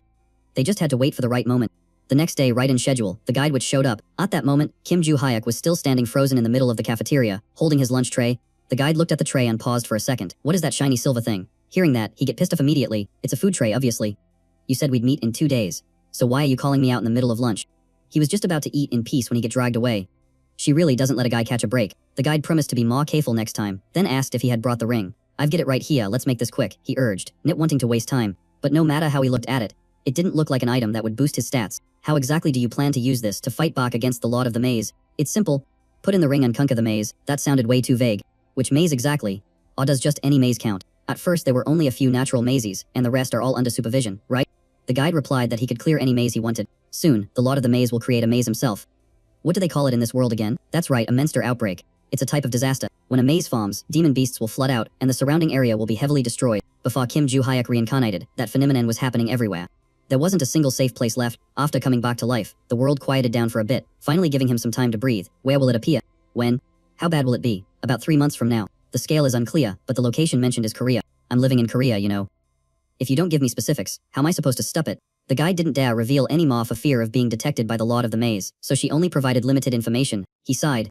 It was already annoying enough, and now she was being mysterious. But if the world is already a maze, why would another maze appear? Because the Lord of the Maze is creating it in purpose. He's preparing to add a new identity, and it seems he's already made his decision. You could consider it a stepping stone to let everyone adopt before the Tower of Destruction appears. So I have to wear this ring and destroy the maze when the disaster hits. Exactly. But then the guide asked him how he normally handled mazes. The demon beasts inside are a pain, so I usually ignore them and go straight to destroying the maze stone, so the maze collapses on its own. He liked keeping things quick and clean, but this time, he couldn't do it the old way. Then what do? Wear the ring and defeat the bus of course. There was a reason behind this. Even though the world is a maze, the Lord of the Maze can't just create disasters or the Tower of Destruction whenever he feels like it. He has to use the power from the identities he's collected. To put it simply, each maze is formed based in a specific identity. In mazes created this way, most of the identity's power is concentrated in the central bus. If you wear the ring and take down that bus, you can't absorb the identity from the Lord of the Maze. That will be the first step in our counterattack plan. Kim Do-hyuk immediately asked, wait, hasn't that guy already swallowed countless identities? If I can only get one identity back, how am I supposed to fight him? That is a very valid question, because the Maze Lord won't even bat an eye if he loses just a single identity. His goal is to help humanity adapt before the Tower of Destruction appears, so the key here is to destroy the mazes as quickly as possible. When the mazes keep disappearing before people have a chance to adapt, he'll be forced to change tactics and launch an event that pours a massive number of identities into the world. And that right there is our opportunity to absorb as many identities as we can, because the more identities you have, the stronger you become. Hearing that he had to absorb identities to gain power, he frowned and asked, how is that any different from what the Maze Lord does? Kim Do-hyuk showed a rare serious side which actually took the guide by surprise. She thought he didn't care much about morals, but to her surprise, he shit back that he only feels comfortable when he is doing the right thing. First of all, we are never going to harm innocent people just to get their identities. If an identity is seized by the Maze Lord, it gets shackled, preventing the owner from reincarnating or becoming a constellation, basically trapping them in a prison. In the other hand, if you use an identity when it's no longer shackled, its original owner will also be set free. The guide explained it like that, but added that if Kim Do-hyuk still felt uneasy about it, he could decide whatever he wanted. Furthermore, before absorbing one, he would know exactly what kind of person the owner was, so he put his doubts aside and waited for the disaster to strike. She told him she would give him the exact time and location later, but for now, Kim Do-hyuk needed to put together a team to stop the coming catastrophe. Even if the maze is destroyed and the monsters inside vanish, the ones that have already escaped will still be out there. We have to stop them, she said, and with that, she snapped her fingers. Kim Do-hyuk was immediately teleported straight back to the front of the food counter. He grumbled because he had specifically told her to warn him before teleporting, yet she still pulled a fast one in him. Thinking back in the idea of forming a team, he remembered handling disasters with his disciples in his past life. So he knew full well he couldn't do this alone. He had to clear the maze while limiting collateral damage, so he wondered if he should take in disciples in this life too. Just then, Kim Joo-hyuk ran into Yenlong, and he wondered what on earth she was doing here again. She told him that after her loss, she had done some serious thinking and asked herself why she had failed. Her earth-shattering conclusion was that she lost simply because her opponent was Stringer. He wanted to laugh when he heard that, wondering if she had really just now realized something so obvious. Yenlong explained that previously, she had thought she was the same kind of genius that he was, the type of person who could overwhelm any opponent just by relying on raw talent, and had never tasted the bitterness of defeat. According to her, that type of person is rare among adults, and she had been quite confident in that assessment. But Kim Joo-hyuk shook his head, explaining that his strength came from endless training, not because it was a gift from the heavens. However, Yenlong said that was just her old way of thinking, and now she saw things differently. The attacks you threw weren't just simple moves. They were movements refined by countless years of experience. She admitted that she was furious when she lost, but after calming down, she realized that what she lacked was actual combat experience. And thanks to that much, she felt that she had actually become Stringer. Because of that, she wanted to keep fighting him until the day she could finally defeat him. He calmly asked, "So what?" And she replied straight up that she wanted a rematch. Kim Joo-hyuk told her not to bother him with her logic and turned to walk away. But Yenlong grabbed him to stop him, saying she had traveled all the way from China just to test her skills against him. He retorted that it wasn't his problem and told her she should go back and properly train in her family's martial arts instead. She explained that she was only formally trained until she was about 5 or 6 years old, and after that, she was entirely self-taught. She mentioned that after being defeated by Kim Joo-hyuk, the contractors in her clan weren't very happy, but she didn't care. They wouldn't even let her participate in the clan's daily training sessions, so she demanded that they send people to spa with her just so her skills wouldn't get rusty. The result was that they kept throwing full-grown adult contractors at her. That was why she kept winning, though luckily they weren't too many of them. After hearing her out, Kim Joo-hyuk realized her story sounded similar to what Tich Van had once told him, but the underlying meaning was completely different. Yenlong clearly has talent and loves to fight, but the leader of the White Lotus Guild implied she is the type who takes no prisoners. That made him curious enough to ask if she was forced to stay locked up in the White Lotus Palace. Yenlong admitted it was partly voluntary, since she was sick of being treated like a troublemaker back home. Besides, even while stuck there, she was still stronger than most grown-ups, and now she had finally found someone leagues above her, and that person was Kim Joo-hyuk. She was convinced that as long as she kept fighting him, she could get Stringer without needing her family's teachings. Kim Joo-hyuk shit back, asking who exactly agreed to fight, which seemed to strike a nerve with her. She begged and pleaded, but he remained unfazed, sensing that something about her story didn't quite add up. If Yenlong was really isolated by her family and that is why she stayed at the White Lotus, then why would Tich Van went to bring her back? From the perspective of family interests, leaving her at the White Lotus might actually be better for them. Tired of being pestered, he finally told her to let go of him. She mistook that for an agreement to a rematch and beamed with joy. He told her he couldn't cause a scene at school and was heading to the gym, so she could tag along if she wanted. The moment they arrived at the gym, Choi Arin and Yoo Soyeon looked over with blank expressions. Even Oh Si-hyuk glanced over out of curiosity. "I'm gonna go get changed, just wait here a second," Kim Joo-hyuk told Yenlong. She nutted to show it was no problem, but as soon as he grabbed his bag to leave, Choi Arin immediately chased after him. Thinking Yenlong was following him, he turned around to snap at her, but it was Arin asking straight up who he had brought along. He replied that she was just some wido he met at the White Lotus, and since she came all this way to spa, he brought her along. Hearing that, Choi Arin transformed from a gentle bunny into a fiery rabbit, shooting a look full of hostility toward Yenlong. Yenlong noticed the stare and asked point blank what the look was for, and if she wanted to fight too. Choi Arin didn't mean that at all.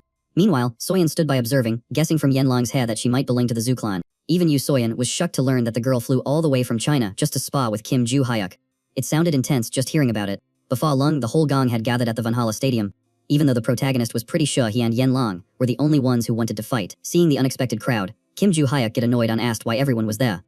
Arin immediately replied that she had to keep an eye on Yenlong to make sure she didn't try anything weird, which actually sounded pretty reasonable.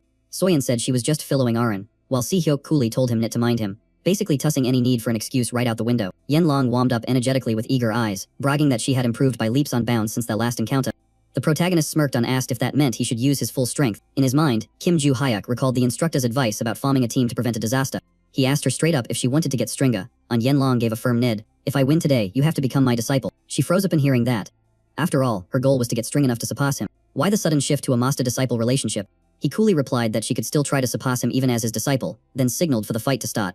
Yenlong hated the idea of having a master, so she was more determined than ever as she dropped into her fighting stance. Right from the opening move, she launched an attack leading with her elbow. Kim Joo-hyuk netted slightly, acknowledging that she really had improved quite a bit. Yenlong channeled her mana, causing it to flare up violently with an overwhelming aura. She declared that the last move was just a test, and warned him that this time, he wouldn't block it so easily.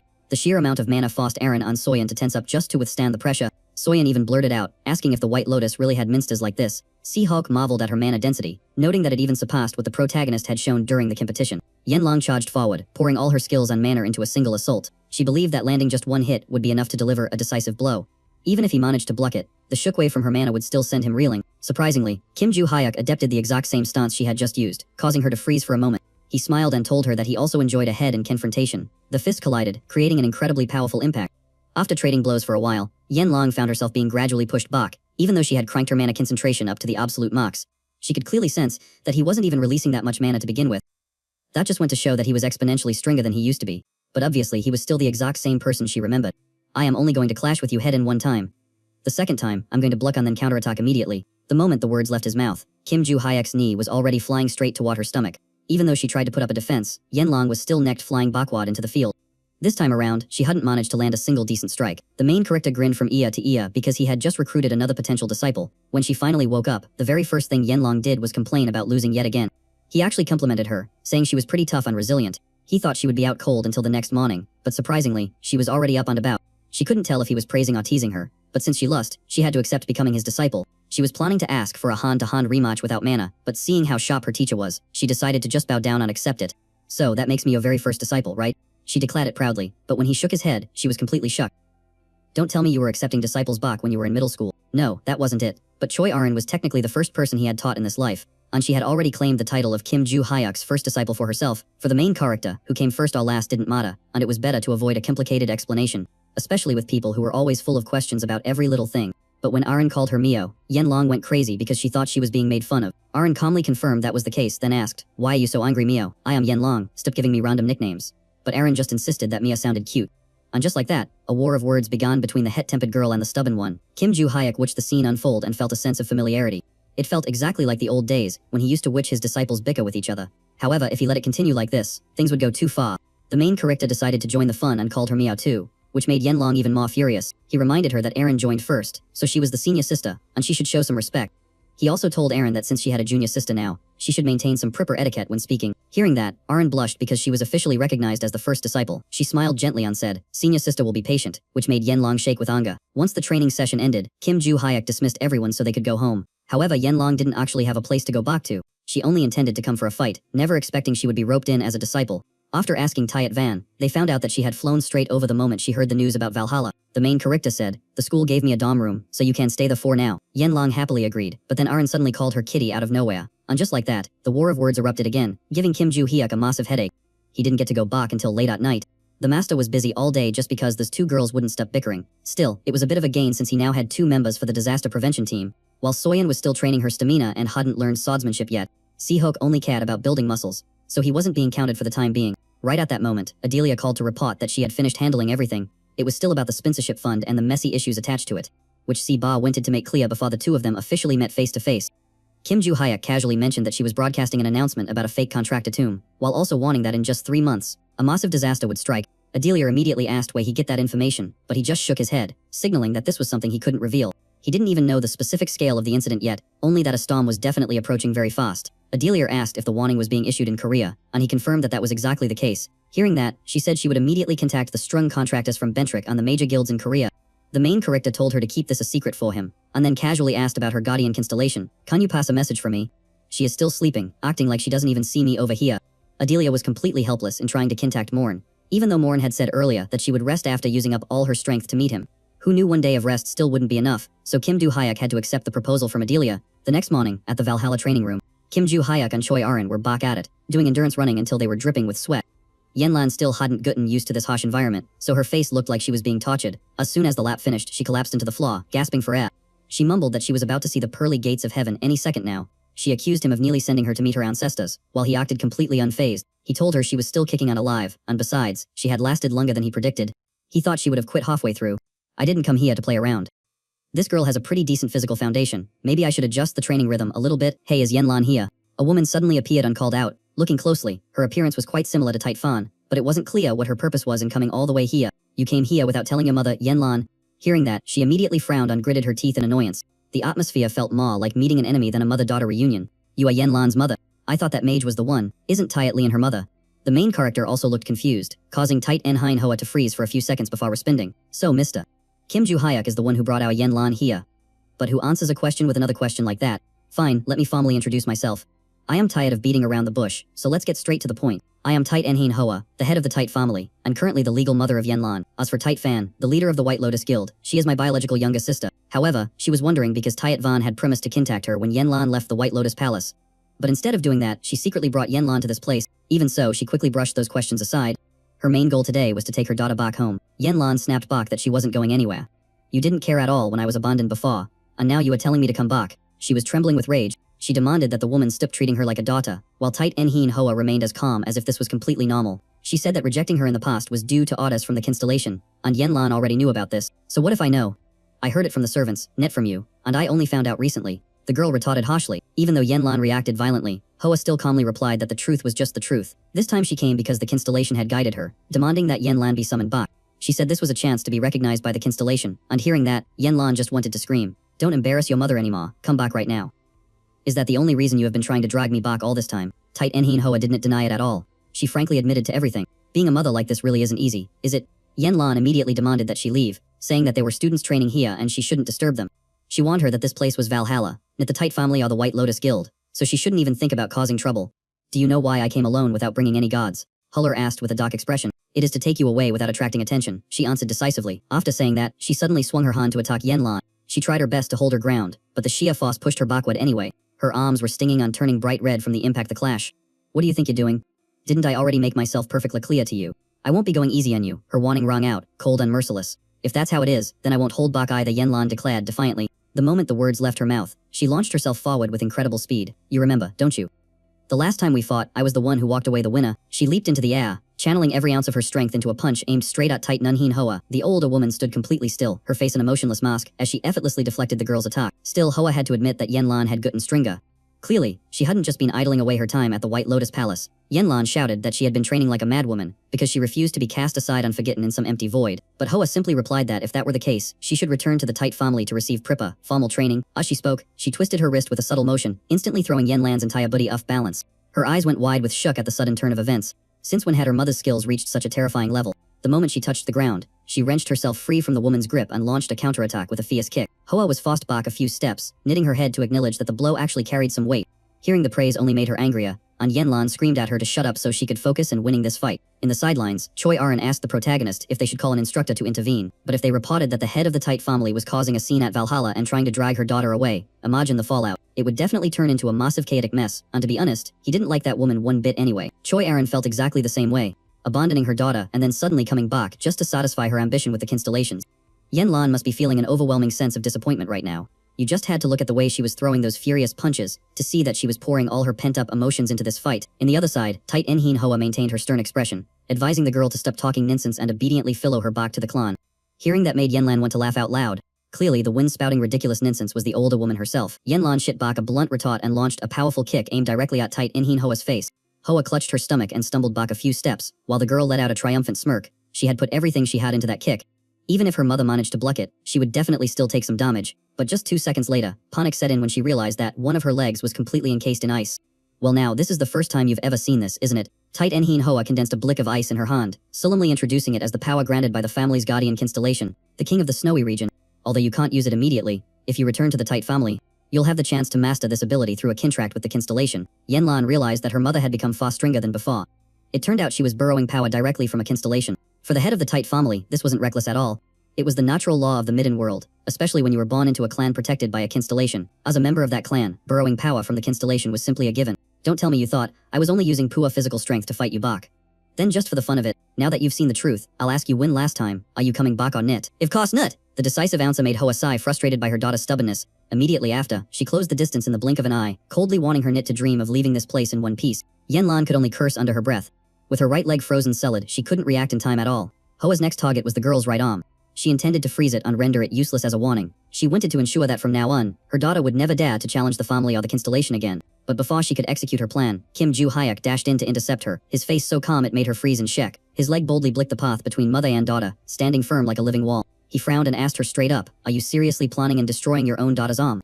Hoa laughed out loud, saying she was just disciplining her child as a mother, and she didn't think this situation required his interference. Hearing that just made him even more annoyed, wondering if this style of parenting was trendy lately, because it sounded all too familiar. Hoa was surprised since she had never heard that phrase before, while also wondering how he managed to blick her attack without getting frozen. Not only that, but his counterattack had actually inflicted some minor damage on her.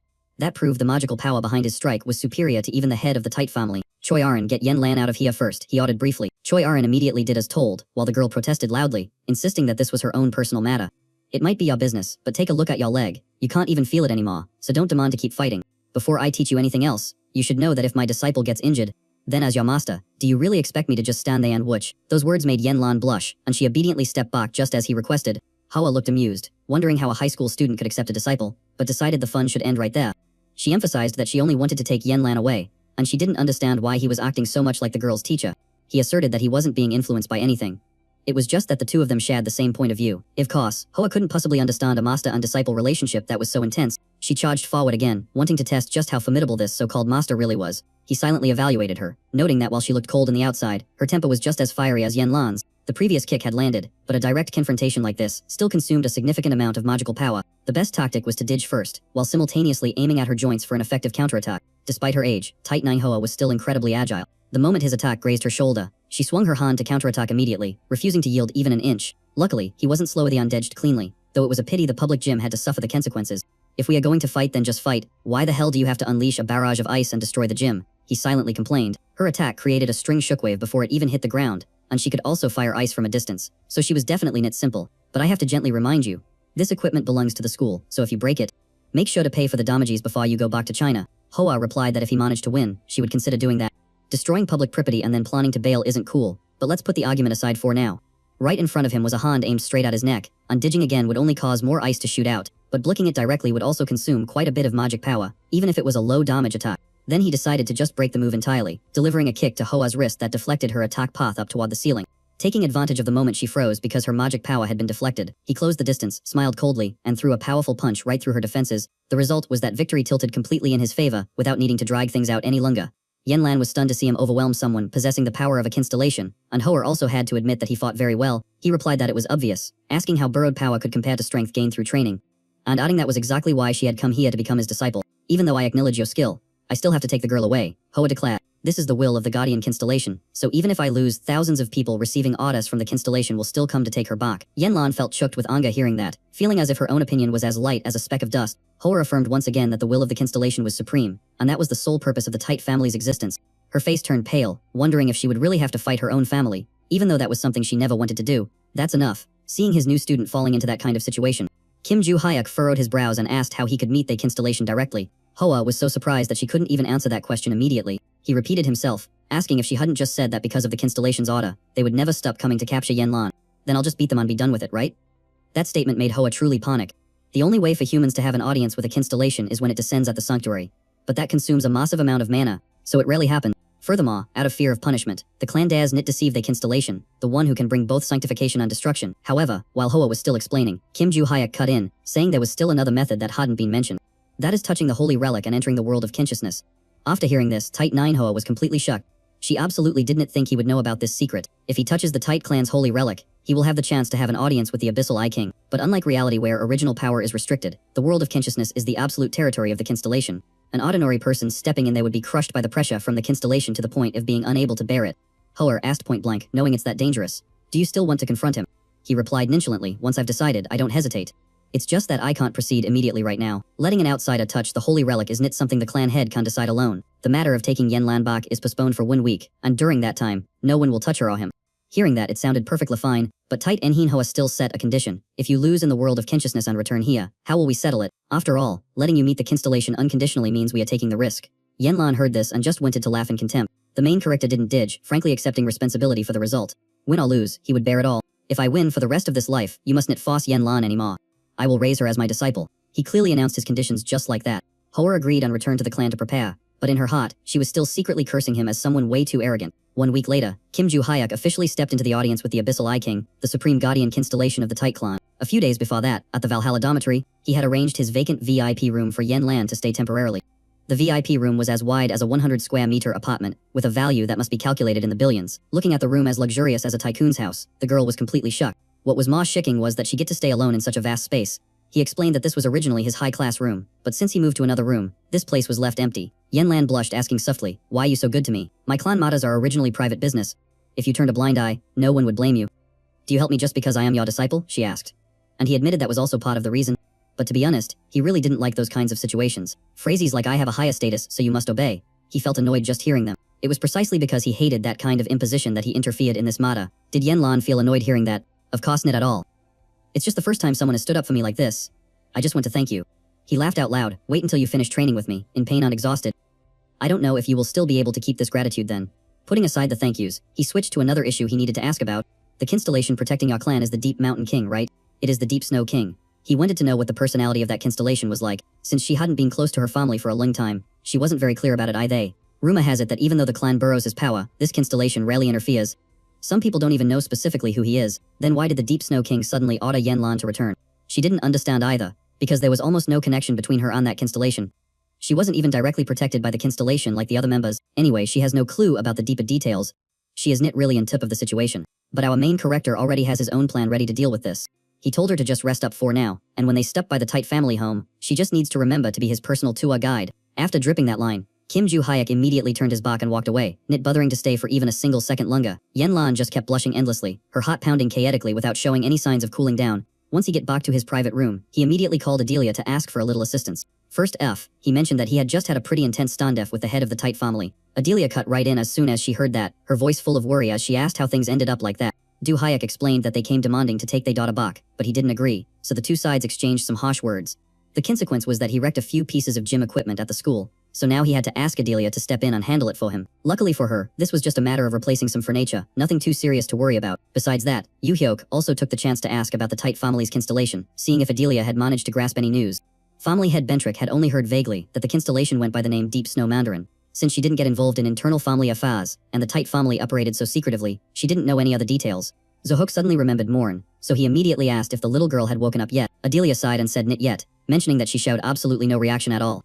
Kim Joo-hyuk replied that he understood and then fell silent, his mind starting to calculate his next moves. At this moment, Adelia stammered as she brought up one more thing. Could you ask about the situation of your disciple constellation, and maybe put in a good word for me while you're at it? Kim Joo-hyuk gave a faint smile and said she was getting way too comfortable with her words lately, then said he was hanging up.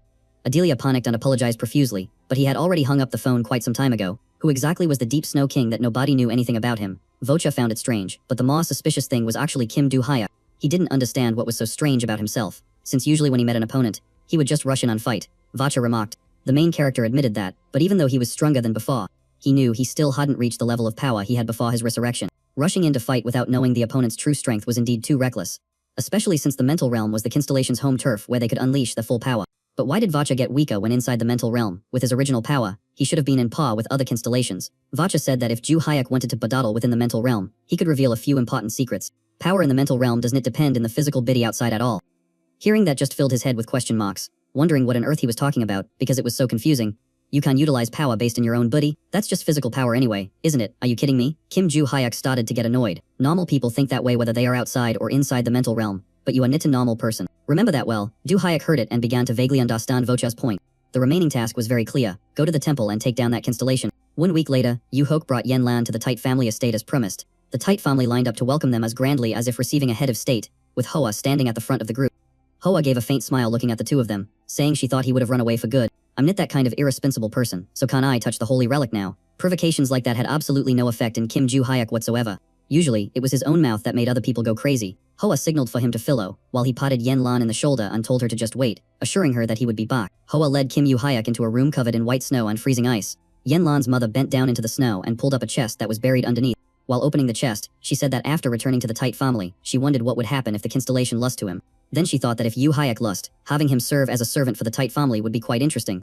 Whatever she was thinking was her business, as Kim Joo-hyuk just wanted to finish this fight and go home to get some good sleep. Hand over the glove, he said, and the moment his hand touched it, Kim Joo-hyuk was instantly teleported right in front of Tyat Tham viewing. That guy was sitting in a throne of ice, one leg propped up high, looking down with total arrogance. He demanded to know who Kim Joo-hyuk was, but the only answer he get was a raised fist. You introduce yourself first, then maybe I'll talk. Kim Joo-hyuk knew for a fact this guy wasn't one of his disciples. Still, he looked really familiar. It felt like they had met somewhere before, but he just couldn't put his finger on it. Tyat Tham viewing never expected a total stranger to just barge in and challenge him to a fight like this. They could worry about introductions if Kim Joo-hyuk actually managed to survive. But right now, Tyat Tham viewing clenched his fist, and countless sharp ice shards materialized behind him, ready to fear. Kim Joo-hyuk just gave a smirk full of defiance. A ranged attack. Joo-hyuk leaped up, dodging the incoming ice blocks with incredibly smooth movements. The ice smashed into the ground with a thunderous crash, but he didn't take a scratch. He even used the momentum to hoop into a pile of ice, standing taller than before. You actually dodged that nit bad, Tiat Tham Vuong said in a low, deep voice. That last attack wasn't something a normal jump could clear. Kim Ju Hyuk must have used magic to boost his distance. Now he realized the person standing before him was no ordinary fighter. I was going to tell you my real name, but I've been stuck here so long I actually forget it. So, I can only give you my titles. As he spoke, he stepped down from the throne and approached the main character. Outsiders call me Tiat Tham Vuong. A blizzard suddenly whipped up, making Kim Ju Hyuk frown, but those who worship me call me Hun Thien. And those who fear me have given me the name Snow Demon. Combine the two, and I am known by the title Hin Tiat Then. Whoa, why do you have so many names? Just listening to that list is making me tongue-tied. Is that right? Well, I'm simply Kim Ju Hyuk. After speaking, Hin Tiat Then gently raised his hand. Instantly, massive pillars of ice erupted around Ju Hyuk, bixing him in to cut off any escape route. Without skipping a beat, Hin Tiat Then swung his fist, sending a barrage of ice pillars crashing straight toward him. Man, trying to block that with bare hands would be suicide. Nobody is stupid enough to just stand there and take it, so Ju Hyuk immediately drew his trusty sword, ready to face the attack head-on. Tiat Tham Vuong eyed that sword with a look of serious caution. Kim Ju Hyuk gripped the hilt tightly and slashed downward, splitting the incoming blick of ice cleanly in two. The two powers collided with a deafening clash, causing the air itself to vibrate from the shockwave. The result was that Tiat Tham Vuong ended up getting pushed back by his own pillars of ice. He chuckled when he saw Kim Ju Hyuk use a move like that. After all, every bit of ice and snow in this place was under his absolute control. But right then, Kim Ju Hyuk had already closed the distance before anyone realized it. He flashed a cold smile and swung his sword upward, unleashing a razor-sharp slash. Tiat Tham Vuong blecked it easily with just his bare hand. Ah, so you used the ice pillars as a decoy to get close to me. The idea was solid, but your actual strength is still pretty a matter, isn't it? Am I really that weak? Then why is your hand shaking like that? Try taking this next hit and let's see if you still dare call me weak. Kim Ju Hyuk rotated his wrist, and a blazing red fire ignited around his fist. The punch drove straight into the center of Hin Tiat Then's chest. Ju Hyuk laughed in poor excitement as the giant constellation was necked back way too easily. Hun Tiat Then was flung backward, slamming hard into the throne behind him. It's been a long time since someone made you eat a hit like that, hasn't it? That is interesting, you little brat. That last attack was buffed with magic, and then there's that sword of yours. I get it now, you're the martial Gid, aren't you? Hey, that's just a title my disciples came up with for me. But it's true, in the memories of the case Snow Gid, the name of a certain martial Gid still lingers. Kim Han-oh, even though he didn't know much about the man himself. However, he witnessed Kim Han's power with his own eyes 300 years ago. Back then, in a frozen mountain range, the case Snow Gid was surrounded by countless minsters. Even though he tried his best, facing an entire army of demonic beasts, he still couldn't handle them all. Just when he was about to put his life in the line against the minsters, the situation changed completely. The martial Gid suddenly appeared out of nowhere. At that time, he didn't even get the chance to ask why Kim Han-oh was standing between him and the swarm of beasts, and the moment that pitch-black sword was swung, Kim Han-oh wiped out the entire army of minsters in the blink of an eye. All doubts vanished along with the minsters, leaving behind only sheer shock and awe. The magic that just hit him carried that exact same feeling. The appearance is different, but that is definitely the martial Gid. Aren't you gonna keep attacking? Kim Ju Hyuk asked. If nit, then I'll make my move. Deciding for yourself to save time. Huh, why even ask? Fine then, martial Gid. I've wanted to have a real battle with you for a long time. I'm going to fight you with everything I've got. Meanwhile, in the guest reception room, Yen Lan was being welcomed in the formal, solemn atmosphere of the Tight family estate. She could clearly see dark shadows lurking just outside the door, and she could feel their unfriendly glares. This was exactly why she never wanted to come back to the Tight family home. Remembering Du Hyuk's instructions to rest here, Yen Lan couldn't help but blush. If it weren't for her promise to be his guide, she would have torn this place apart by now. Just then, the eldest daughter, Tight Thai Lam, and the second daughter, Tight Boy Nhi, walked in. Yen Lan asked coldly, getting straight to the point. Did you two come here to fight? Tight Boy Nhi stammered, saying no. They just wanted to see her, and even if there was a conflict, they wouldn't gang up in her tuanin. Every time we meet, there's trouble, so telling me you're not here to fight, does that really sound believable? If you just came to look at me, then go stand outside with that bunch of stalkers peeking through the door. Tight Thai Lam scratched her head awkwardly, explaining that there was a misunderstanding and they had come to apologize. She thought it would be better to say it in person, which made Yen Lan's eyes go wide in surprise. You're really apologizing? That's hard to believe. Tight Boy Nhi knitted, explaining that since she had to go to the White Lotus Hall after the match, she hadn't had a chance to talk. It's a bit late now, but I want to clear things up about how we used to isolate you. Ah, I'm sorry. Yen Lan was even more shocked, wondering when these two had suddenly changed their personalities. Are you just saying that because you're scared of me now? Tight Boy Nhi was yelled at so hard she almost burst into tears. Seeing this, Thai Lam quickly cut in, saying that even if it looked like a half-hearted apology, they really didn't have any other choice. They had wanted to see her many times, but were always stepped by their mother. Not only that, but kicking her out of training was also their mother's order. Wasn't it because you guys were jealous that you isolated me? Yen Lan had always thought that was the case, and Tight Boy Nhi admitted that she wasn't entirely ring to think so. But honestly, they felt more pride than jealousy, because the Tight family had gained another string warrior. However, while they were thinking that, Hoa called them both in and gave an order. We can't let Yen Lan join the training anymore. She said Yen Lan would be a threat in the competition for the next family head. Even if the current family head is siding with them right now, all the other elders are going to vote for you. And when that happens, we won't be able to change anything, whether we want to or not. That is why we were forced to listen to mother, and team up with everyone in the family to isolate you. But their mother made one crucial miscalculation. The two daughters she gave birth to actually had zero interest in taking the seat of the family head, or rather, they really shouldn't have had anything to do with that position in the first place. While Yen Lan was still standing there looking confused, Tichvan opened the door and walked in. Let me explain that to you clearly, now that all three of us sisters are here talking. Back in the battlefield, Hin Tiat Then was going all out, launching attack after attack. A torrential rain of sharp ice pillars pawed down in Kim Joo-hyuk. He sped up to dodge every single one, then jumped in to close the distance to his opponent in the blink of an eye. Tayatham Vuong punched the air with a fist made of condensed ice. Countless sharp spikes sprouted from that blick of ice, completely surrounding Joo-hyuk. Thinking it was too much of a hassle, he just waved his hand to smash through it and kept charging forward. Do you really think those weak moves can distract me? You want me to use a bigger attack? Fine, I will give you what you want, then you better brace yourself. A massive ice formation suddenly appeared right in front of Kim Joo-hyuk. Immediately after, it exploded with a deafening boom like a frost bomb. Kim Joo-hyuk was actually a bit surprised that Tayatham was still hiding a move like that. He intended to completely freeze Joo-hyuk, but in the end, he only managed to get a thin layer of snow on him. You really are the martial gid, but don't praise me with that sarcastic tone. You actually made me put my guard up, and if you were this string in my past life, there is no way I wouldn't remember you. Joo-hyuk was absolutely certain that he had never forgotten an opponent like this. Maybe he has been cultivating here and gained a deeper understanding of ice arts, which is why he is stronger than when I met him in my previous life. This is truly interesting. If only I had met you sooner, that would have been great, he sighed. Tayatham didn't understand, so Joo-hyuk told him that it was an acknowledgement of his strength. Because he was the one who forced him to draw his sword, Tayatham let out a rare smile.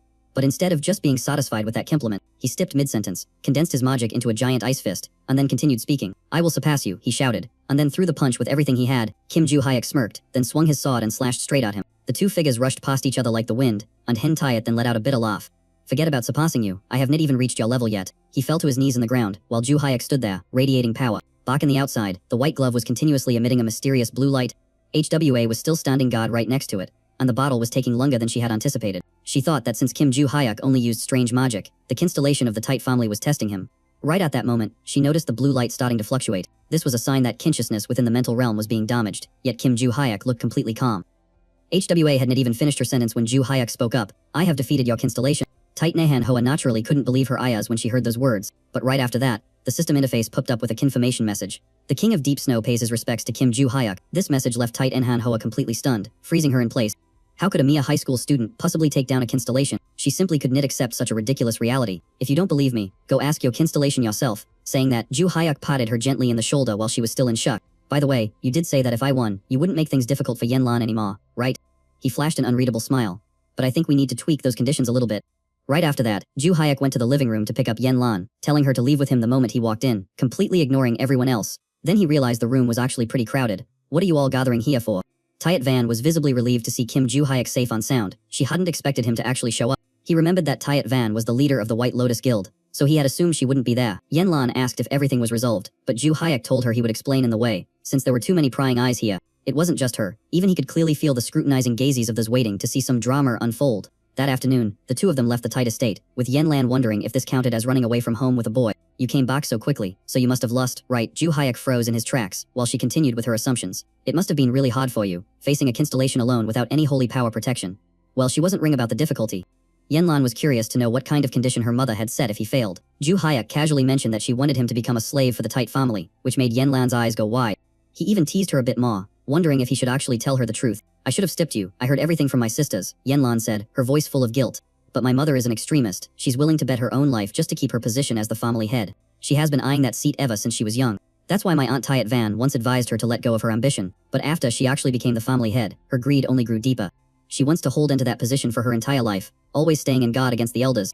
She even views her own children as obstacles threatening her authority. That's why she controls us so strictly. She's terrified of any unexpected variables. She's jealous of my talent, so she used the clan members on my sisters to isolate me. But there's an even deeper reason. She even manipulated the Guardian constellation into thinking the same way.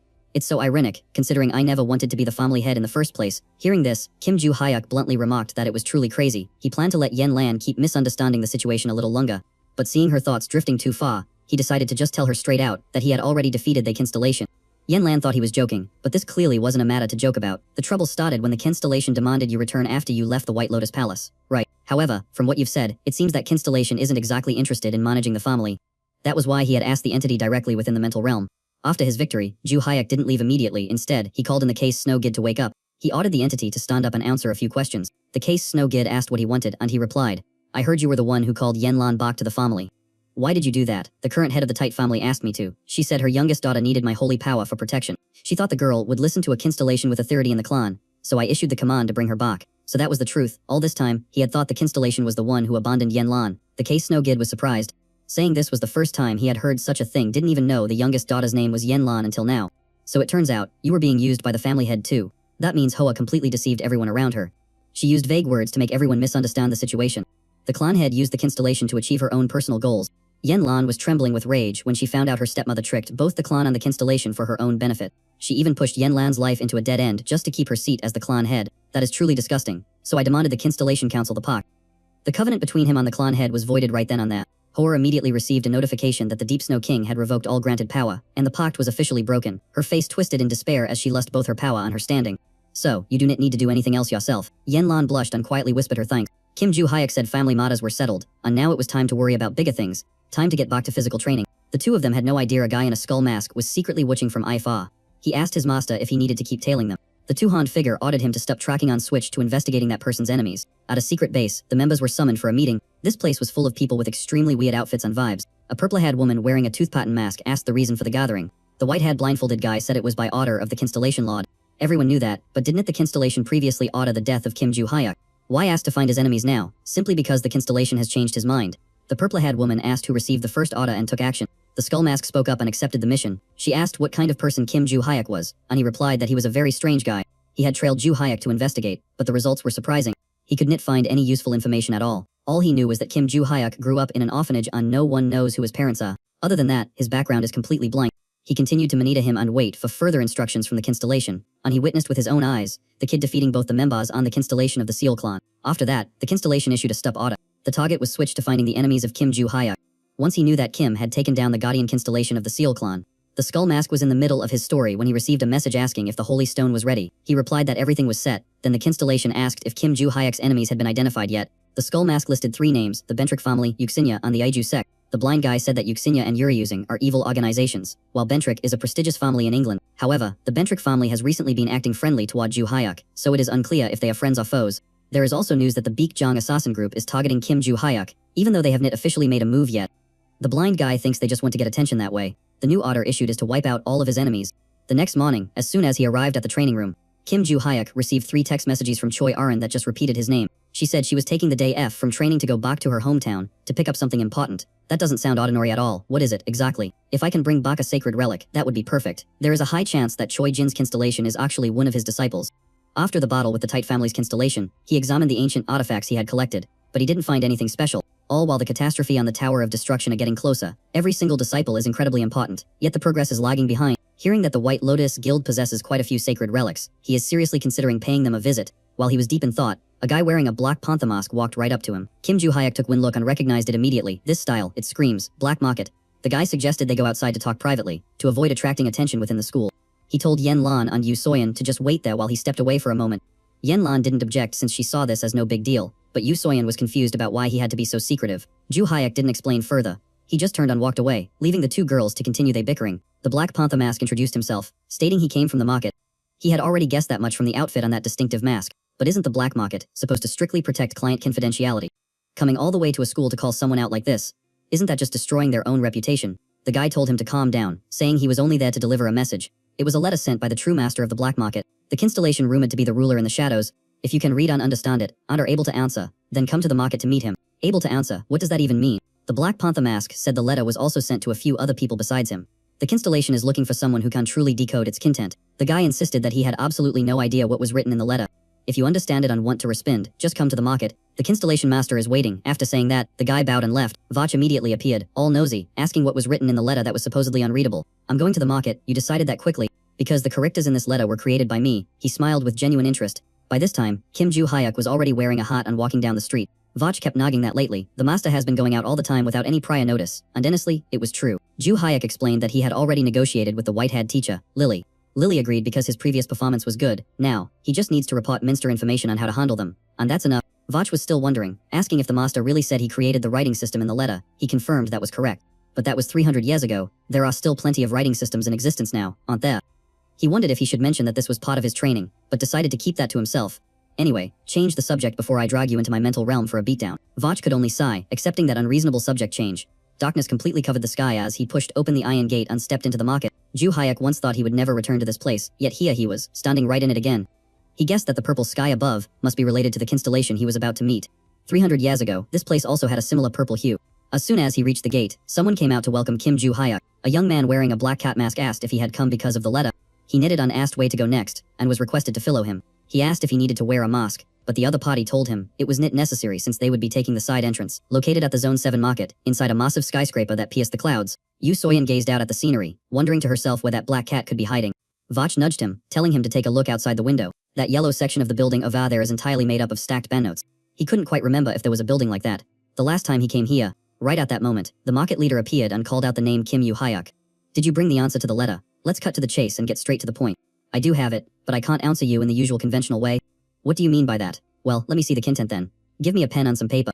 The black cat handed over the writing materials, feeling like this guy was just messing with her. Before this, 3 people claimed they had solved it, but they were all scammers, which only made the constellation even angrier. As for him, he just silently wrote down a few lines and then slid the paper forward. The black cat noticed the correctus looked quite similar to the constellation's description, but she was still confused. What is the meaning of this, and why is the answer simply a no? The black cat's constellation reacted immediately the moment she received the answer. It was an extremely string reaction. Yu Hyuk had been officially recognized. Perhaps you should meet her as soon as possible, he agreed with the suggestion. Yu Hyuk didn't hesitate for a second, and the black cat took out a holy relic to guide him. Touch this and you will be teleported into the mental realm. He immediately followed the instruction. In the blink of an eye, a girl with long, flowing purple hair appeared right in front of him. Even though her appearance has changed, this magical energy is unmistakable. I still recognize your magic signature. It has been a long time, Luminous. The red-eyed girl covered her face and cried out in emotion, Master. Your disciple is so happy to see you again. Luminous knelt down to pay her respects. Why are you kneeling? Stand up. Yu Hyuk looked down at her. But Master, do you really still remember those characters? You haven't forgotten them, have you? I was the one who created them after all, however. Both of them began to reminisce about the distant past. That moment, Luminous was finally pulled out of danger by Yu Hyuk and Morn, escaping narrowly with her life. After I officially accepted you as my disciple, I discovered that you were completely illiterate, unable to understand a single character or language. Back then, you could only express your feelings and thoughts by knitting or shaking your head. You couldn't even speak a complete sentence. You even bluntly refused to learn any of the alphabets that I presented to you. That is why I decided to create a completely new language system with you, starting from scratch. I thought that if it was something you liked, it would be easier for you to learn, which is why I chose such a roundabout method. Once you get used to the letters, I was finally able to teach you all sorts of other things, like martial arts. Thanks to that, I learned how to read and write. It is all thanks to your teachings, Master. So, did you understand my hidden message? I really missed you so much. If we ever met again, would you marry me, Master? That is exactly why I answered no. Do you want to know why? Why do you even have to ask? I don't have time for things like that. We can discuss it later right now. This world is just as dangerous as it was 300 years ago. Yes, I understand. Luminous lowered her head, her voice dripping with regret as the atmosphere suddenly became heavy. But Master, did you happen to see that building outside? Oh, you mean the building covered in money? I saw it, but what about it? I prepared that building for you, Master. From now on, you can live there. What? I am not staying. The main character turned it down immediately, without a second of hesitation. Luminous instantly flipped the switch to rapid-fire interrogation mode, asking why, and why again. Listening to her, Kim Yu Hyuk felt like his brain was about to explode because of this girl. Seeing her like that, he suddenly remembered why he had named her Luminous all those years ago. It was because she always shone brightly, just like a radiant light, and also because he was completely helpless against her overwhelming enthusiasm, while she was still firing off questions non-stop. Yu Hyuk reached out and lightly flicked her forehead to cut her off.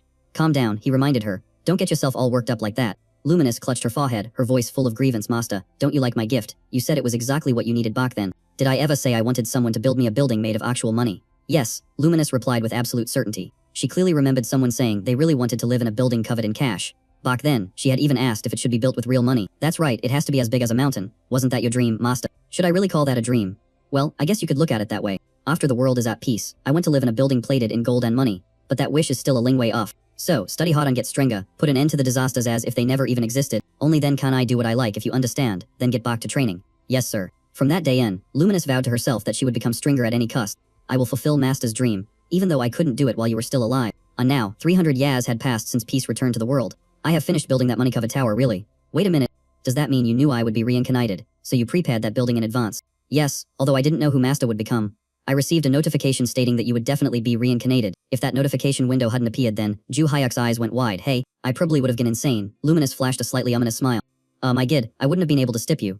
Honestly, looking at you now, you seem like you're in the verge of losing it anyway. Luminous, it is not the time yet. Why not? True peace is still a long way off. After a frank conversation, she bit her fingernail, agreeing with the main character. The Tower of Destruction was about to appear, and disaster would follow close behind. The Tower of Destruction is returning, and calamities are coming with it. Master should have been able to rest after reincarnating this time, she muttered, cursing they damn fate. By the way, I am staying at the Van Holler Academy dormitory, so I won't be staying here. Yes, if that is what Master has decided. Luminous looked disappointed, but she accepted it. Master, can I borrow your hand for a second? He was confused, but he held out his hand anyway. She pulled out a ring and explained that it signified ownership of the market she had purchased. Wearing this allows you to freely enter and exit the market, conduct transactions, and withdraw money from financial institutions without anyone bothering you. It also helps you travel conveniently within this area. Its effects are permanent, so please, accept it. Alright, thank you. The main character thought to himself that he had a real connection with rings lately, if he wore them all. People would probably think he was a psycho. Well then, I'll be leaving now? Yes, master. Standing guard in the brilliant purple light by the door, the black cat received a question from the constellation. The ruler of the underworld asked if he had left yet. The black cat found the tone of address a bit strange, but obediently answered, yes, he has returned to the Valhalla Academy. The other side fell silent for a moment before speaking again. The ruler of the underworld stated, we should just buy the Valhalla Academy. The black cat almost fell over. Why Valhalla? Did it have something to do with that guy named Kim Ju-hyuk? The constellation had so easily handed the market ownership ring to him. What on earth was that 17-year-old planning? And what kind of relationship did he have with the constellation? About Kim Du-hyuk, what connection does that person have with you, sir? The black cat couldn't help but ask. The other side just displayed the word sky. Don't get the ring idea. Luminous said, that person is my sky. In a distant mountain peak somewhere, a white-haired guy was neck down, and the blind one suffered the same fate. Both rushed in head-on, with neither gaining a complete advantage. After taking down 2 people, that guy stepped forward under the wary gaze of the 5-man gang. Who is it? Eugen. You bastard. How dare you touch my son? It was Rogan, the soul destroyer. He was absolutely furious. His fist charged with magic power. His eyes locked in the target. I finally found you. Die. He threw 5 punches straight at the faces of the 5 guys in front of him, showing no mercy. With a loud bomb, the whole group was necked down in shambles, their formation shattered like exploding fireworks. Rubin was still standing, they striking a cool pose while the gang's subordinates, Tone, Zung and So just stood there watching, wondering why that guy appeared here. Looks like he came to get revenge for his son. Just leave this bunch for him to handle, and let's go find the leader. Rogan clicked his tongue and asked in a cold voice, is there anyone else there? But there wasn't a soul left in front of him. At the same time, the leader Eugen, Dragon King Hannibal, was standing in the middle of a pitch-black void, not understanding where he had been taken. He just heard there was an intruder, then a loud noise, and in the blink of an eye, he found himself here. This definitely isn't my office. Could I have been teleported somewhere else? Suddenly, in the darkness, a pair of glowing red eyes opened. His heartbeat pounded rapidly in the silent space, and then, right at that moment, a massive hole appeared in Eugen's chest. The empty sensation lasted for a few seconds before he could even scream in panic. That shapeless creature was holding his heart in its hand. Don't worry, in this space, unless I allow it, you won't be able to die. But saying that doesn't mean it will be pleasant at all. Despite the pain, Eugen still tried to observe. This place was too strange, and that overwhelming power was absurdly unbelievable. He quickly realized that this was the mental realm of a constellation. This suffocatingly heavy magic power and that mask made it impossible for him to be mistaken. Are you the guardian constellation of the Yu-Gi-Oh clan Tuji? You realized it faster than I thought. Yes, I'm Tuji. The guardian constellation of the Yu-Gi-Oh clan, the one wearing iron armor and an imposing mountain goat mask. There's a chaotic battle outside. Is your clan attacking us? Why are you targeting us? Out there is the Soul Supreme raging, because he knows you guys messed with his son. Remembering Rogan's face, Eugen felt a chill run down his spine. Enemies in front and behind left him not knowing how to manage. Even if you guys didn't strike first, he would still wipe everyone out anyway. Eugen was stunned. Why aren't you on them both targeting Kim Du-hyuk? Our goals are the same, aren't they? Initially that was true. From the start he was in our target list. But do you know what my selection criteria are? I don't know. I only target the one who claims to be the stringest, the one who dares to beat his chest and accept that title. Whether they are truly string or knit doesn't matter. Then why did you target the Soul Supreme? Because he once bragged that he was the stringest. A person like that is not worthy of that title. I have never declared myself the stringest. I have nothing to do with that. That is not where your mistake lies. You dared to try and harm the one worthy of being called the stringest. After those words left his lips, the red flames behind Tuji erupted violently. Eugen never expected things to take a turn like this, and he had no idea what that accusation even meant. He knew that if he hesitated for even a second, the constellation standing before him would definitely finish him off. If that was the case, even inside this constellation's mental realm, he still believed he could use his sacred relic on magic to fight back. Gritting his teeth and preparing to strike, he figured that as long as he took down Tuji, he could find a way out of this freakish place. So Eugen charged forward without a shred of hesitation, while Tuji just sat there, observing calmly. A sacred relic, huh? You must keep it on you at all times, seeing as its concept has been deeply engraved into your mental realm. Eugen completely ignored those words. He poured all his mana into a punch laced with dark tentacles. A loud explosion rang out and purple smoke billowed everywhere, only revealing the result once it finally cleared. The attack had only smashed straight into the wall in front of him. Seeing that Tuji had dodged it, he cursed silently in his heart. Thinking his back was exposed, he immediately spun around, full of caution. But there was no one behind him either, which started to make him panic. The constellation had vanished completely, not only his magic, but even his presence could not be sensed. How could he hide such violent manner inside his own mental realm? Damn it, where the hell is he? Right behind you. My stringest one, my master. And you people dared to lay a hand on him. Tuji swung his hand, piercing straight through Eugen's body. Because of that, I won't let you disappear peacefully. The next morning at the Valhalla Academy dormitory, Kim Du-hyuk's eyes went wide as soon as he read the news. Bocher immediately poked his head out to see what was going on. Eugen and Yu-Gi-Oh's guilds have both been completely wiped out. That fast. Think about it, Professor. You fought against both of those clans before, right? That is right. I originally planned to deal with them myself when I left Valhalla. But it looks like I don't need to anymore. Wait a minute, you are planning to leave Valhalla. You aren't going to graduate. Yeah. I only enrolled because the notification window told me to come here. Now that I have met the conditions, there is no need to stay. But I am not leaving right away. I have to wait until after the calamity ends. Becha wanted to make him stay, but he knew he couldn't stop him. Meanwhile, at the Valhalla director's office, Director Sim Diek Gun looked at the person in front of him in total surprise. Who are you? It is a pleasure to meet you. I am Black Cat, the owner of the black market, and I always stick to my style of doing business. Now that introductions are done, let's get straight to the point. I don't like beating around the bush, so I will just say it. Sell this academy to me, Mr. Director. Can your heart handle that? Excuse me. Director Sim froze for a few seconds before immediately regaining his composure. Wait a minute, are you saying you are really the head of the black market? That is correct, it seems you know about that place too, huh? I have heard of it, but I have never set foot there. Everyone says the same thing as you the first time. Either way, I can't hand Van Holler over to such a suspicious organization. Is that so? As soon as Black Cat finished speaking, he snapped his fingers. A suitcase stuffed with money appeared right in front of Sim Diek Gun. Is this enough? I am nit shot in money. If you think I would sell the school just for cash, you a dead ring. Do you have any idea what was going through my mind when I decided to build this academy? Back when I was a hunter, I realized that Korea was just too weak when it came to facing dungeons and demonic beasts. When humans commit crimes, the police handle it. But who takes responsibility for the demonic beasts? Every time a beast invasion happened, the government would just send requests to the guilds and beg hunters to fix the problem. They even tried to form an army of contractors, but the recruitment process was so slippy that the whole thing fell apart immediately. They were even less effective than standard guild members. And that is exactly why I made my decision. I vowed to build my own academy to train hunters and contractors powerful enough to stand toe-to-toe with the major world powers. Now that I run this place, Van Holler graduates are active everywhere, and thanks to them, demonic beasts in Korea are being repelled at a world record pace. So, do you finally understand why I absolutely can't sell this place? I understand, and I deeply respect your history, sir. But I never said I was going to change your educational methods. The policies will remain exactly the same, the only difference is that the real owner will be me. Then the old man asked, what guarantee do you have? Hak Miu simply snapped his fingers one more time. The money in the suitcase instantly doubled in volume, and he asked if that was convincing enough. I already told you, the problem here is not the money. But the buyer didn't seem to care, he just kept snapping his fingers, stocking up more and more cash. The money piled up so high that Sim Diek Gun was left completely speechless. Suitcases bursting with cash completely covered the entire surface of the desk in front of him. Unfaced with that astronomical figure, even the most stubborn resolve finally began to waver. Please take good care of this place. This old man is officially retiring. Hak Miu immediately swept out the nameplate, and Van Holler Academy officially changed owners. My lord, I have completed the acquisition of the academy exactly as you instructed. Immediately after that, Luminous issued a new command. The ruler of the underworld demanded that a portal be opened connecting the headquarters to Van Holler Academy, specifically, the central building of the black market, and he also ordered cameras to be installed everywhere.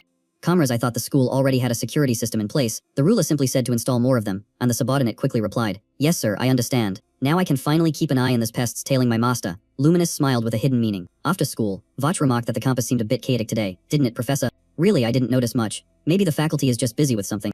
Self-study time was longer than usual today. You really pay attention to details. It's actually giving me the creeps. Right at that moment, someone called out Du Hyuk's name. Choi Arin appeared. What's up? Did you already finish your trip home? She nodded and said yeah. I was in the classroom all day, didn't you see me? The other replied. I was sleeping the whole time so I had no clue. Are you heading down to the gym now? She answered. Yes.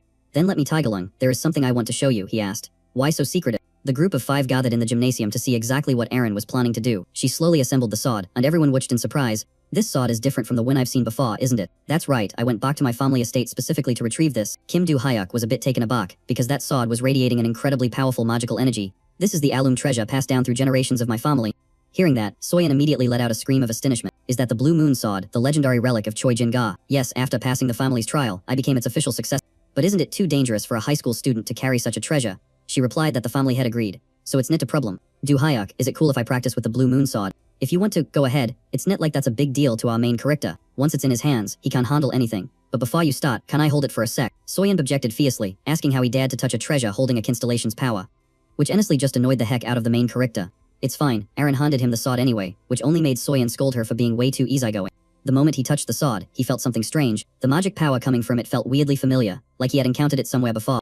In that instant, the scenery around him shifted. Before his eyes lay an ancient martial arts arena, and standing in the center was a tall, shirtless man. Ling time to see Hauna Kim. That man was none other than Choi Jin-ga. I can actually meet an old acquaintance inside a constellation sanctuary. At first, Kim Ju Hyuk was stunned, but then the memories came flooding back. Oh, is that you, kid? Seriously? How long are you planning to keep calling me kid? As you can see, I'm not little anymore, but come to think of it. Did I ever actually tell you my name back then? Back then, every time we met, we just drew swords and fought. Nobody had time for introductions. I'd love to remember it now, but ever since I became a constellation, I've completely forgotten my real name. Jin-ga sighed regretfully. Even if you told me, I'd still just call you kid. Come on, be serious for a second. Du Hyuk never expected Jin-ga to become a constellation, and even though the guy tried to act all mature, in Du Hyuk's eyes, he was still just that little kid from the past. Thinking back to 300 years ago, Jin-ga was only half Hyono's height, yet he constantly demanded sword duels. What on earth are you talking about, you little brat? You're the strongest out of all the adults here, right? Then fight me. Morin's face darkened, offended that his young master was called an old man. Can I just take care of him? Calm down. Hano turned to Jin-ga and asked, why do you keep demanding a fight? Do you love fighting that much? I want to create the strongest sword style, a technique that can make anyone, old or young, big or small, powerful. When the demonic beasts attacked my family, no one knew how to use a sword, so they all died. That's why I want to create the ultimate sword style, so nobody else has to go through what I did. so please, fight me, because the sword style that can defeat you will be the strongest of them all. Hao laughed out loud. You've got guts, kid, but you can barely hold a sword steady, let alone talk about sword styles. If you call me big brother, I'll be your opponent. Morn grimaced, knowing his master was just tricking a child. Jinga didn't realize he was being teased and just shouted, fine, big brother, fight me. Your N, Hono replied with a shameless grin. He immediately rushed in and threw a punch back then. That kid was seriously annoying. He demanded a duel every single week. If I had lust even once back then, maybe things would have turned out differently. The main character laughed. Is it really okay for the guy who wanted to be the strongest swordsman to talk like that? But I have to thank you, after every loss, I learned a lesson and perfected my sword style. Are you talking about the undefeated sword? That's right. If you had become my disciple back then, I would have trained you much more thoroughly. Don't you think so? I used to think that, but if I had followed you, no matter how perfect it became, it would have just been your sword style, not mine. That's why I walked my own path. You've got guts, kid, the main character said with a praising smile. No wonder Choi Aaron's sword style looked so familiar. That explains it. Jinga proudly said that after becoming a constellation, he put all his effort into teaching his contractor. However, it's very different from the version you knew. Nowadays, people focus more on magic power than physical training. If they practice the original version, the buddies wouldn't be able to handle it. That's why I tweaked a few things to make it more accessible, but it's still a long way from being the strongest sword style. I never expected you to reincarnate into the buddy of a high school student like this. Du Hyuk suddenly asked, before meeting me. Did you get a notification window? Not at all. Why do you ask? That is strange. Luminous said she knew I had reincarnated thanks to the notification window. Anvach knew about it too. So the notification is only sent to those who have a direct connection with me. That actually makes sense. Huh, no, I guess this is just destiny. How about we spar for one more round? Sure thing. Let's see just how much you have improved, kid. It has been a long time since I felt this kind of intense energy. Hana Kim charged forward, his eyes filled with that familiar cold sharpness. Jingar immediately retaliated, not backing down an inch. When we returned to reality, he had a satisfied smile on his lips, and I felt truly happy. Du Hyuk handed the sword back to Arin and told her that her constellation is actually a good person. Make sure to chat with him effin while you train.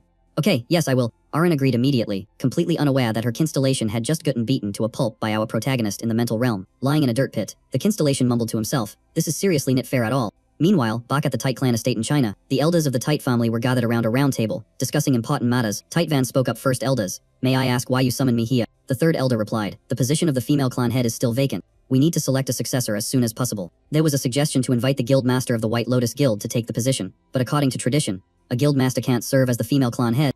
So, do you have anyone else you would like to nominate? No matter who we choose, they must be better than Tite Lin, the previous leader. She exploited the clan's guardian constellation just to keep her hold and power. Tite Van thought for a moment, then said, I do have a candidate in mind. The identity was not revealed yet, but elsewhere, Yen Lang was getting ready to spar with Aaron. The two girls had already taken their combat stances. Kim Ju Hyuk crossed his arms and repeated his instructions when last time. When you fight, rely only on your physical strength. Keep your magic power suppressed to the absolute minimum. And since that is a holy relic, keep the sword sheathed while you practice. I get it. Aaron agreed, while Yen Lang confidently said she didn't need to draw her sword anyway. The protagonist immediately warned her that getting injured would be a real hassle. By the way, why are you here? He turned on asked Soyeon. Well, I watched you two fight last time, didn't I? You didn't ask me back then, so why are you curious now? To be honest, she was just curious about Yen Lang. The girl who had overwhelmingly defeated her in the previous match was now about to face Aaron. Even though Aaron had grown stronger thanks to her training, the artifacts, and the holy relic, Soyeon was still not sure if she could win. You should listen to him, little cat. If I pull this sword out, you are going to get hurt. Aaron did not want to accidentally hurt her fellow disciple either. Yen Lang blushed with anger. Stop calling me little cat. As soon as she said it, she charged forward to attack. Aaron did not panic at all. She immediately lowered her center of gravity, taking an extremely solid defensive stance. She rotated her scabbard to shield herself, and Yen Lang's fist smashed straight into it. The two collided head-on, and the shockwave was so powerful that even Soyeon, standing in the sidelines, felt it difficult to breathe. As for Du Hyuk, he just stood there with a totally stoic expression. Yen Lang gritted her teeth in frustration. It seemed that fighting barehanded against a sword was not the wisest choice. Even so, Aaron was still forced back a few steps. Yen Lang did not give her a moment to breathe and immediately closed in for another attack. This time she launched a knee strike straight at Aaron's face, but Aaron dodged to the side and used the opening to sweep her sword toward her opponent's exposed midsection. Yen Lang spun around just in time to block, but she still absorbed the full brunt of the impact. She stumbled back a step to regain her balance. Aaron immediately switched to the offensive. A horizontal slash tore through the air, and Yen Lang ducked low to digit. She didn't use any mana, but the sheer force was still enough to crack the wall behind them. Yen Lang thought to herself that this girl was way stronger than she had anticipated, but she wasn't exactly a pushover herself. Pushing up her toes to jump, she wondered just when Aaron had improved this quickly. Mid-thought, her arm slammed hard against Aaron's scabbard. Yen Lang wasn't sure what other skills Aaron was hiding, but for now, she just needed to land a direct hit. Aaron took the hit, and pain shit through her entire body. Luckily, the holy sword dampened the impact. Yen Lang had watched her fight Du Hyuk before, but she definitely wasn't this string back then. Even the way she moved was completely different now. While she was distracted, Aaron closed the distance again. A slash aimed for her midsection, but Yen Lang managed to twist her body on didge. Even so, it left a ling scratch across her torso. Nice didge, little kitty. It was bad enough she was in pain, but getting called the nickname she hated most made it worse. Yen Lang snapped back, saying that kind of attack wouldn't be enough to take her down. But she knew perfectly well that Aaron was reading all her direct attacks, and her stamina wasn't infinite. If she kept rushing in blindly, she'd burn out first, and the fight would become completely one-sided. The only way was to take a hit to land a counterattack. Both of them backed off and reset their stances. This time, Arin took the initiative and swung her sword downward. Yanlong gritted her teeth and blocked it. Then she used the opening to close the distance instantly. She threw a straight uppercut right to her opponent's chin. Arin's jaw snapped to the side, and she crashed to the floor. Yanlong stood there, gasping for air. Despite the pain, Arin quickly propped herself up in her sword to get back up. Just then, Du Hayek spoke up, saying that was enough and the sparring match was over. Both of you are injured, so go get treated, and I'll give you my feedback later. Arin obeyed immediately. Even he had to admit her improvement was obvious. Eve, since she signed the contract with the constellation in the sword, she had been talking to him constantly. In just a short time, her skills had leveled up visibly.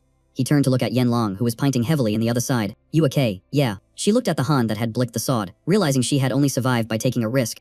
She had intentionally moved closer to the hilt to reduce the force of the impact. If she had been hit by the tip, she wouldn't have just blocked it, would have been necked out cold. The tip generates the most force. But by stepping in, she only took the impact from the middle of the scabbard. Was Arin's sudden spike in power related to that holy relic? Yanlong suddenly remembered her family's gauntlets. She was pretty sure those were holy relics too. Anyway, that's enough for today, yeah. A few days later, Du Hayek met with the witch again. I've pinpointed the exact location of the catastrophe. Seeing her confident expression, he asked, where is it? In Sejing City. What is the exact date? 3 weeks from now. The last one happened after about 3 months, so this timeline makes sense. The goal this time is to take down Meching as fast as possible, right? Correct. What about the monsters that escaped from the dungeon? How will we handle them? I told you to form a team. Have you found anyone useful yet? Johak remembered his 2 disciples, Tae Sai and Yanlan's group, then replied, I think so. There are people who can support me. Really? Why not hire more contractors around that area? That sounds like a good plan. But remember carefully, only you are allowed to directly take down the bus inside the dungeon. With the strategy settled, he summarized everything. I will place the ring inside, cut straight through the dungeon, and deal with the bus instead of destroying it from the outside. Exactly, just do it like that. What about after that? The witch smiled, created a purple stone and said, use this. This is a one-time use teleportation crystal. Just infuse magic power into it, and it will activate immediately. When activated, it will take you straight to this location. Jahok froze in surprise. Normally, don't you just snap your fingers and I get dragged away? Can't you summon me yourself? I could, but there are limits. I need someone outside to know exactly what is happening inside. I want to closely monitor the bussie's actions when the disaster breaks out, so it is best you leave right after the dungeon is cleared. Understood? So prepare yourself, we will meet again in 3 weeks. Don't forget. The red-haired witch finished speaking and snapped her fingers with a click. It was a deal. In the way back, Juhuk walked while mapping out the plan in his head, calculating every detail. The first thing is to contact Adelia and tell her to prepare some fake contracts for the Ventric family, just to be ready. The kids he was training haven't caused any trouble yet, so bringing them along shouldn't be a burden. 3 weeks from now falls on a weekend, so asking them out will be much more convenient. First, let's ask Lily. Using the excuse of inviting her out to talk seems reasonable. Jahok, I'm in trouble. The crying sound in the other end was so piercing he had to pull the phone away. What's going on? Speak clearly. I get fired from Valhalla, Lily said while sibbing uncontrollably. Hearing that, he just sighed softly. Her getting fired wasn't actually that surprising. Is that so? Is that so? Isn't that a bit too cold? Are you saying I deserve to be fired?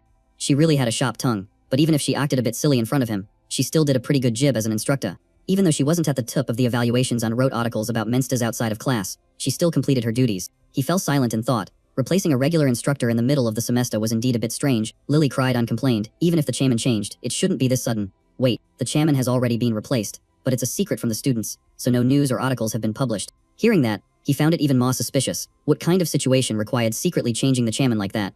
If Lily lost her jib, he would also lose his excuse to freely go out. Did he have to consider taking a leave of absence from school? I'm going to the chairman's office right now. I'll go there and ask straight up what exactly is going on. Even though she was about to say ma, he hung up first, not needing to hear the rest. Right at that moment, his phone vibrated. A message came from Yen Lan. I heard I've been expelled from Valhalla. What on earth is the reason? He was stunned too. Why was she also suddenly kicked out like that? A series of unusual events happening at once. It felt like everything around him was being stirred up. No matter what, he had to meet the chairman as soon as possible. When he get there, he realized the person currently holding the position of chairman was actually Hakmyo. I figured as much. Did you finally decide to show your true face? Black Cat, did you actually become the academy chairman? Or is it just in name only? I am just the figurehead. The real chairman is the husband of the Saint Star that I serve. So the expulsion of Yen Lan and Lily was requested by Luminous. That is correct, but why? I decided to free my master from those vixens who dared to challenge him. So I had to expel them immediately. That was the order.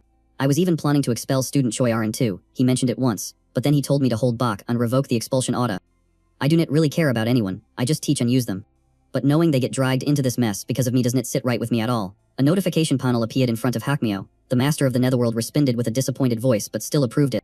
But why did you buy out all of Valhalla? Was this also directed by the Saint Star? Hakmyo added that he heard the news about him, refusing the subsidized housing and continuing to live in the dorms. Though far if we bought Valhalla, Master could move into that building legally. He said that when I proceeded with the acquisition, it was solely for that reason. I also connected a room to the building in the market. That room can only be entered by authorized personnel, so feel free to use it. No one will bother you. Do you need anything else? This means you have full authority to decide everything in the academy, right? I do not plan to interfere with the training, but if necessary I can still step in. In that case, can I ask you to help me with a small favor? 3 weeks later in Sejing City, the white-haired young man stood frozen before the chaotic scene unfolding before his eyes. Minsters pawed down from both the sky and the ground, while smoke and fear billowed up, obscuring everything. They frantically destroyed everything and attacked humans without a shred of hesitation. The white-haired young man was still reeling from the shock of this spectacle. He only came here for family business. Who would have thought he would encounter such a rampage of Minsters? Right at that moment, a piercing scream rang out. A girl was being hotly pursued by a Minster. The beast held her handbag in one hand, while the other raised a weapon, ready to strike down. The white-haired man immediately wrapped Manor around his buddy and rushed out to shield the girl. His other hand was ready to unleash a powerful counterattack. The punch landed explicitly in the face of the beast, nicking it down. He told the girl to run because backup was coming. She quickly thanked him and fled. After the rescue, he gulped, realizing these things were completely different from the virtual Minsters in the simulation room. Every impact felt heavy in his hands. The sensation was so realistic it gave him goosebumps. Even so, he had managed to take down a Giblin. At least he was not to total armada. But facing a massive swarm like that, could he hold his ground? He cursed under his breath. He had to wipe out at least half of them to save face. While he was thinking, Yenlan and Choi Arin swept past like the wind, causing him to freeze for a few seconds. Yenlan charged straight in, landing a direct punch in the face of the nearest Giblin. Choi Arin followed close behind, swinging her sword in a clean strike to send the other one out of the game. In the blink of an eye, the entire group of Minsters was wiped out clean. Soyeon ran up at that moment. As soon as she arrived, she complained about how they had finished everything so quickly. The white-haired guy recognized her. The two girls turned to look at him, and he asked in surprise why they were there. I think it would be more appropriate for you to turn around and ask the person standing behind you. Do not you think? He turned his head and saw Kim Joo-hyuk walking over with his hands in his pockets, as relaxed as if he were taking a stroll. Rewinding to 2 weeks ago, Yoo-hyuk and Hakmya called Yenlan Arin and Soyeon into the meeting room of Valhalla. Yenlan asked immediately upon entering, "What did you call me for? Did we not already finish the physical training course? I invited you here because there are some personal matters we need to discuss. First of all, do you see that cat standing over there? Mio is right here, and he happens to be the new chairman of Valhalla." What? Soyeon's eyes popped wide open. Then where is the previous GMF chairman? Hakmyo calmly replied that the principal had retired and transferred the chairman's seat to him. But we haven't heard any announcements about a change in the academy's leadership. Please understand, there is a reason to keep this under wraps. It will be officially announced sooner or later. You ladies are just getting a sneak peek.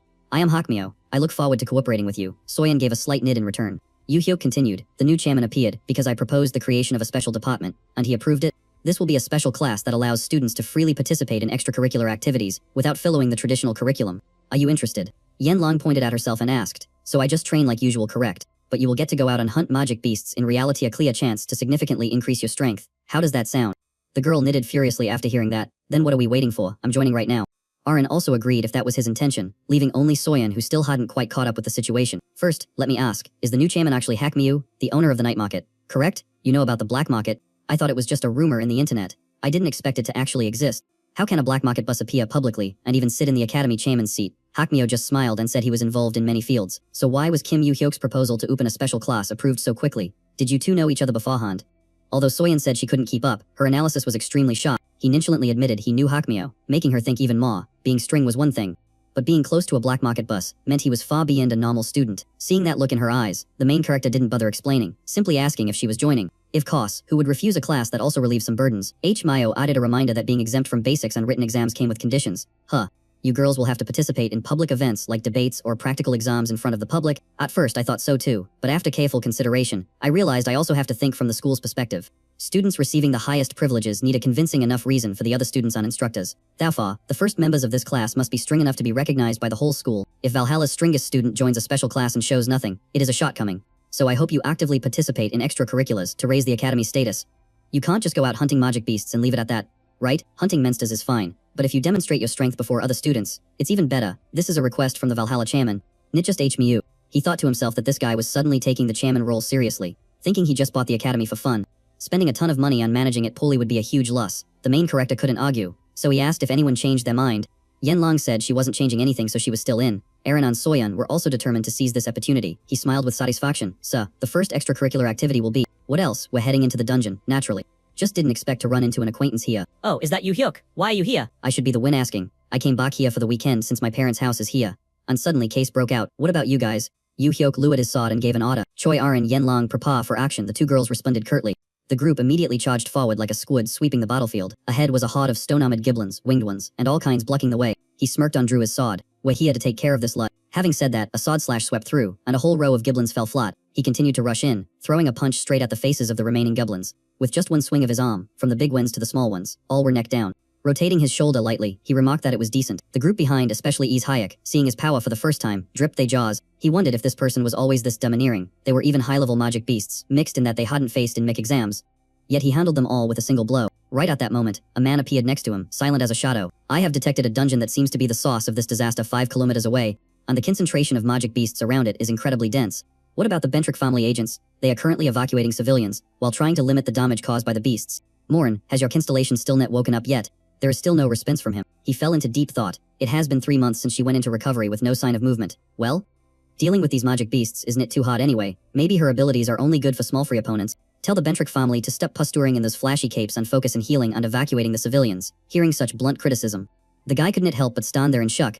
Doing that will help restore your family's image much faster, don't you think? Even though he was told off right to his face, he had to admit the logic was pretty convincing. So shall we head toward the center of the disaster now? First things first, Aran and Yenlong, go clear out the magic beasts attacking the civilians and help with the evacuation. The two girls immediately accepted the order. You Soyan, you and Oshayak clear a path back to your family. Soyan grumbled about being paired with that simple-minded guy, but he didn't pay it any mind. Let's go, we are heading straight for the center of the disaster. In front of them was a whole army of magic beasts, packed tight in front of a small gate. The Bentrick family member pointed toward a raised area, saying that it might be the entrance to the dungeon. The two of them stood in the roof observing the layout below. There were fewer high-level beasts, but the overall numbers were still massive. He suggested gathering the agents to break through a single point while Ju Hayek followed behind. The plan sounded pretty generic and time-consuming, so he asked if there was any other option. He flashed a smile that was not exactly friendly. Of course there is. Ju Hayek, wait, the other guy called out, his face turning pale as he watched Ju Hayek climb straight into the railing without a second of hesitation. And just as predicted, Ju Hayek jumped right down with a whoosh. The guy standing above didn't even have time to stop him before he saw his silhouette dash away. The giblins down below looked pretty stupid, but the sense of smell for detecting enemies was incredibly sharp. He hadn't even touched the ground yet, but they had already looked up and lucked into their target. They might be fast at sniffing things out, but their reflexes were slow. Because of that, they took a direct sword strike right to the face from our protagonist. The guy in the roof widened his eyes, his jaw dripping as he struggled to understand what had just happened. Did he just wipe out that entire maybe of magic beasts with a single strike? The rumors about a terrifyingly powerful Tier 3 contractor suddenly sounded incredibly reasonable. That poor is no different from the rank of a constellation. Kim Ju Hayek was completely unaware of those thoughts. He just looked at the pile of beasts at his feet and muttered, "Nit bad." Earlier, he had signed a contract with Luminous to borrow her powers, and honestly, it was really convenient to use. Alright then, let's head straight into the dungeon, no more wasting time. Oh, right, that witch told me I had to wear this ring when facing the dungeon bus, didn't she? Remembering her instructions, he took out the ring and slipped it into his finger. With preparations complete, he was itching to tear this dungeon apart immediately. At the same time in Bentrick Street in England, the lights were still on in the Bentrick family castle. Adelia hadn't slept yet. The news of the disaster had just been updated, and it seemed the Korean government was only just grasping the situation. According to the latest report, about 50% of the residents in that area have been evacuated safely. She also heard that Kim Ju Hayek had led his team close to the center of the disaster quite smoothly. Is he planning to handle that center all by himself? Does he really want to clear the dungeon that caused this disaster with his own hands? While she was thinking, a yellow window appeared beside her. The Constellation spoke up and asked, "How long has it been?" Adelia was overjoyed. "Constellation, have you finally woken up? It has been nearly 3 months. What have you been pondering this whole time?" The Constellation continued to ask, "Where is my master?" Ju Hayek is currently busy dealing with those rampaging magic beasts out there. What else? At first glance, it looks like Master is just swinging his sword casually, but in reality, every single strike is decisive and shows absolutely no mercy. That is the evil martial arts sect style. Alright, what the hell, you were quiet for so long, and then you just suddenly blurting out that weird name. Wait, did you even hear that? I heard the disciples who climbed the Tower of Destruction Bach, when you were in charge, used to call your monster hunting sword technique that. My disciples, huh. That's just a random name they came up with in a whim. Honestly, it doesn't sound cool at all. He realized this maze was way bigger than he expected. If he took them out one by one, it would take way too much time. So, he unleashed his ultimate move, spreading mana across the ground. Vacha looked confused and asked what Master was doing. Zip it, I'm trying to locate the maze car by sensing the mana flow. Usually, the bus shows up in an area that acts like the heart of the maze. Wherever the mana is densest, there's a high chance that's where the bus is hiding. Found it, it's at the very bottom of the maze. The inside is tough to break, so I'm gonna burrow some of my disciples' power. A sword strike radiating a dark purple aura slashed straight down. Cracks immediately appeared in the ground and started spreading out. In the blink of an eye, the floor shattered and collapsed, and he used the momentum to dive straight down. So you're the one, right? The bus of this maze. Standing in front of him was something that looked like an Aunt Knight. It was holding a spear, wearing medieval-style armor, and immediately dropped into a defensive stance. He looked in with interest. A bus that uses a spear, huh? In terms of reach, I'm definitely at a bit of a disadvantage, but as long as I use my sword techniques and abilities, I'll be fine. The most important thing is destroying the maze car. That stone is probably right behind this guy. The most effective strategy right now is a counterattack. That guy didn't do a stupid horizontal sweep. Instead, he pulled back for a deep thrust. Then he put all his weight into driving the spear tip straight at him. But our main character wasn't about to just stand there and get hit. He glided to the side like the wind, realizing his opponent wanted to close the distance to maximize power. Missing the target, the general spun his spear and swung it back with razor-sharp precision, forcing him to lean back to dodge. The range in that spear is insane. It's like it has magic attached to extend its reach. The beast took a light step back to gather momentum, then charged forward again. This time, he unleashed a flurry of consecutive stabs, trying to force his opponent in the defensive. He kept a cold expression as he parried every single strike without missing a beat, though he was secretly getting annoyed at how troublesome this was. Even while attacking, that guy kept his distance, making it hard to launch a counterattack. The general put his weight into a powerful stab that tore up the ground beneath his feet. He immediately jumped up to dodge the strike. The bus used the force of the blow to fling Rex straight at him, while our main character was busy dealing with the flying Rex. That guy had already leaped high into the air. With a confident grin, the bus spun his spear and swung down with a massive strike. He kept his cool, rotating his sword to block the attack head-on. The impact between them was huge, and even the bus was shaken by it. But in the end, he still managed to nick Ju Hyuk backward. Here comes the barrage of questions, master. Did you really get pushed back? He silently cursed at how dense that kid was. Couldn't he see that retreating was part of the plan? What he was really aiming for was the blue stone sitting right behind that bus. The main goal here is to drag it away from the core of that labyrinth. Alright then, in a situation like this, instead of borrowing power from a constellation, how about I handle you personally, doing things my own way? Provoked by the taunt, the bus immediately charged forward to prove who the real ruler was. The distance was just perfect this time, and he unleashed a flurry of precise sword strikes. The attack tore open a gap in its defenses, allowing him to dash right behind his opponent. The bus gritted its teeth in fury, but it could only hold in for a few more seconds. In less than 5 seconds, its buddy had completely dissolved. The ring in Ju Hyuk's hand, which had been silent, suddenly started vibrating. A blue light emitted from it and sucked the black smoke inside, and then Bot Troy spoke up. It feels like the ring just absorbed something. Take a look, master. He guessed this was the name the guide had mentioned before. Wait a minute, did you say I get pushed back earlier? It's been a while since you took a beating. So do you want to try it again? He laughed, making Bot Troy apologize profusely. Anyway, let's get out of here before this labyrinth collapses. Right at that moment, his eyes stipped at the spear lying next to the bus's corpse. Is that a drept item? Why didn't the ring absorb it? Should I take it with me? The spear quietly radiated a stream of dark red mana. Meanwhile, deep inside a giant ancient tree, was a space that looked like a great hall. A dark figure sat behind a curtain, like a regent ruling from the shadows. The figure in black bowed his head to report. Master of the labyrinth, the disaster has ended. Is that so? How long did it last this time? Only 2 hours, my lord. And how long did the last one last? 5 days, sir.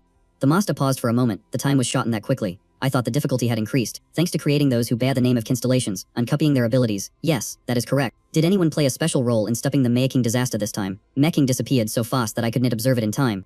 Fine then, we will deal with that later. Now we must accelerate the plan, scatter the names everywhere, so that future disasters can gather power from the strongest constellations. I will use a different method so the association will not have time to react. Prepare yourself. Yes, master. Master Making was fully looking forward to the day he could enjoy the power of the strongest ones.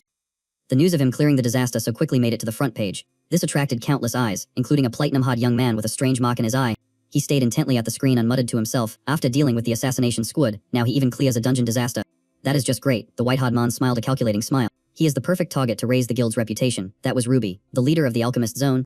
Ruby turned to the person next to him. If we can't take him down, we will surely make a fortune. What do you think? The masked figure in black, whose mask only had one opening, replied that it was true, but they had to prepare carefully because it was very risky. Ruby nutted. He has definitely been in God since the last time we paid attention to him.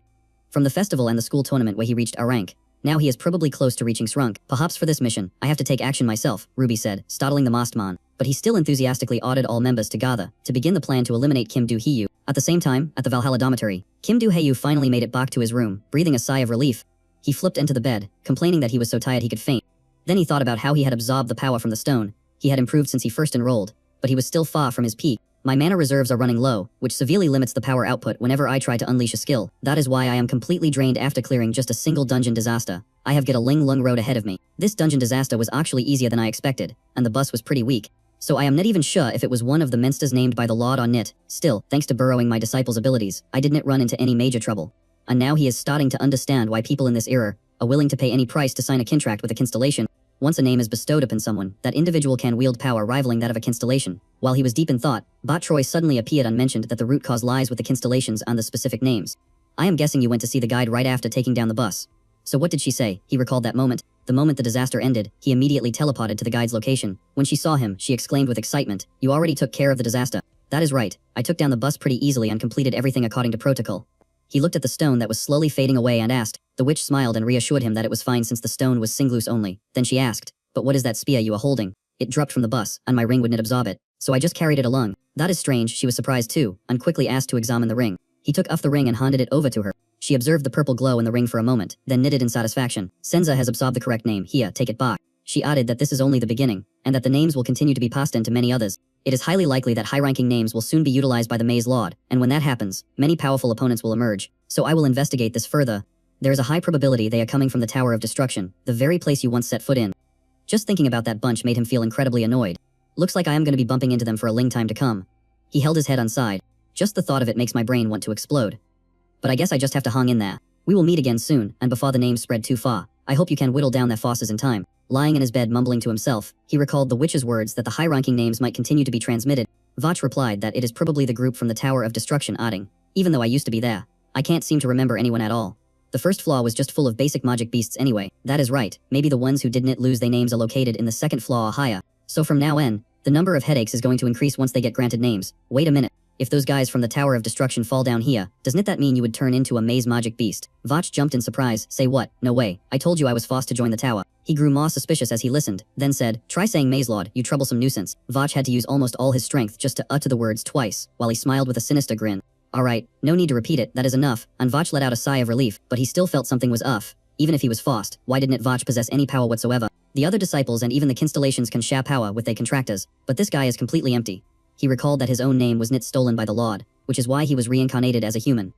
And his old acquaintances still call him by his old name. Whatever, overthinking it will not solve anything anyway. Training is still the top priority, and once my power returns to what it was in my past life, all the answers will come to light. The next day, after school at the Valhalla gym, Oseok grabbed his gear and walked in to start training. His mind was still replaying the scene of Kim Do-hoo slashing through monsters like he was cutting grass that day. Even so, he still tried to deny admitting that kind of power existed, but after the dungeon disaster, he was forced to acknowledge that the guy was just too superior. Not only him, but the 3 people he trained were also handling magic beasts with ease. Thinking about being tutored by Kim Do-hyu, he aggressively threw open the gym door and shouted his name. But inside, only Yenlong was there, wiping her sweat with a bright red face. The two of them looked at each other, freezing up like statues. 30 minutes ago, Yenlong was still sprinting at full speed. When he called out for her to stop, she immediately halted, gasping for air. He handed her a towel, and she mumbled a quiet thank you. He asked if she was done complaining about Nit keeping up, and she replied that she was ready for a higher level. At first, she complained constantly, never expecting the results to be this obvious. Arin teased that the grumpy kitten had finally caught up, while Soyeon was lying on the floor, panting heavily. Even though the training session was insane, it brought an indescribable sense of excitement. Watching them train, she never expected the intensity to be this terrifying. If it feels like too much, we can go back to the previous level. Soyeon's face darkened before she forced a smile, saying that even if it was torture, it was better than before, and she would keep up. Arin clicked her tongue, and Soyeon reacted immediately. Under his teasing gaze, she declared she would surpass them. He cut in, saying he originally planned to adjust her fighting style after sparring, but since she was tired, she should just stick to her current rhythm and get some proper rest, which everyone agreed to. He said he was heading back to the dome to practice magic. Arin said she was heading back too, and Yenlong watched the two of them leave. He told them they didn't need to cling to him all the time. Everyone should take the initiative to train what they wanted. While he worked in his upper biddy, the gym is for the group's use only, so make yourselves at home. I'll observe on for advice when needed. Soyeon raised her hand to bow out first. She asked Yenlong if she was staying, and Yenlong replied that she still had some energy left, so she would train a bit more. Great, but don't overdo it. See you tomorrow. Everyone left, and now alone, Yenlong fell deep into thought. She could clearly feel that she had gotten much stronger after being trained by Kim Do-hyuk. When she focused, the magical beasts that used to give her trouble now seemed incredibly weak. But he was still on a completely different level. She had never seen anyone handle monsters so quickly and cleanly. Compared to their last fight, his improvement was astonishing. Thinking about that, she froze for a few seconds.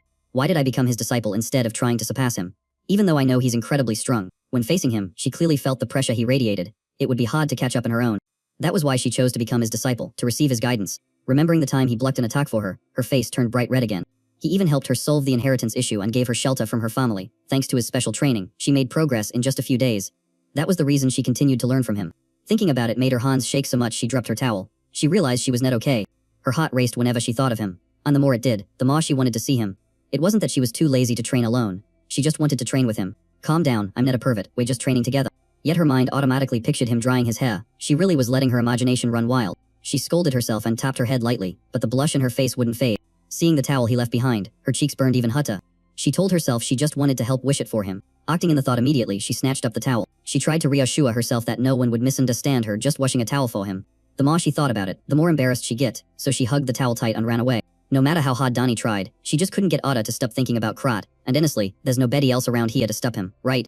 Well, I just need to wipe my face a little and it'll be fine. Thinking that, Arin brought the towel right up to her nose and took a deep sniff of the scent lingering on it. And right at that exact moment, Usas Hyuk suddenly barged in and caught her red-handed. Of course, he had no clue what Yenlong was thinking. He was just surprised to see her standing there all by herself, but Yenlong thought she'd been caught sniffing the towel, so her mind instantly filled with murderous intent. You saw it, didn't you? You saw my shameful dark secret, right? Os Hyuk just asked back blankly. What dark secret? You definitely saw everything. Yenlong's face turned beet red, tears welling up in her eyes, and then she suddenly threw a punch straight into his gut. The guy actually had pretty decent stamina, but after taking a hit like that, he nearly blacked out in the spit. He was in so much pain he felt like he was gonna puke up his lunch. And then he just collapsed into the floor. Yenlong was still subbing, muttering something under her breath like she was about to burst into tears. She let out a loud scream and immediately turned around and ran away. Night fell at the Van Holler Academy dormitory. Kim Do-hyuk was sitting in meditation, cultivating with extreme focus. Suddenly he opened his eyes, wondering who on earth would call him at this ungodly hour. Why are you calling at this time, Adelia? I apologize, sir. It must be very late in Korea right now, but I have something important to report. Among your disciples, someone has awakened. That is good news. Are you free today? If you need me, I can make time, Sir Do-hyuk. Then bring the holy relic and wait for me. I'll be there right away. It has been a very long time since I last saw my disciples. Elsewhere, the atmosphere wasn't cheerful at all as a barrage of warnings popped up continuously, scaring the wits out of Hakmiyu. Is she really this angry just because of that CCTV footage from earlier? The only response was a massive pile of notifications popping up thick as spam. Hakmiyu could only groan inwardly. He really shouldn't have let that clip show up in the screen back then. Rewinding 10 minutes, back at the chairman's office of Valhalla Academy. After finishing up a mountain of work, Hakmiyu finally realized it had gotten dark outside. Being the chairman of an academy is definitely not a walk in the park. Well, might as well check the facilities one last time before heading home.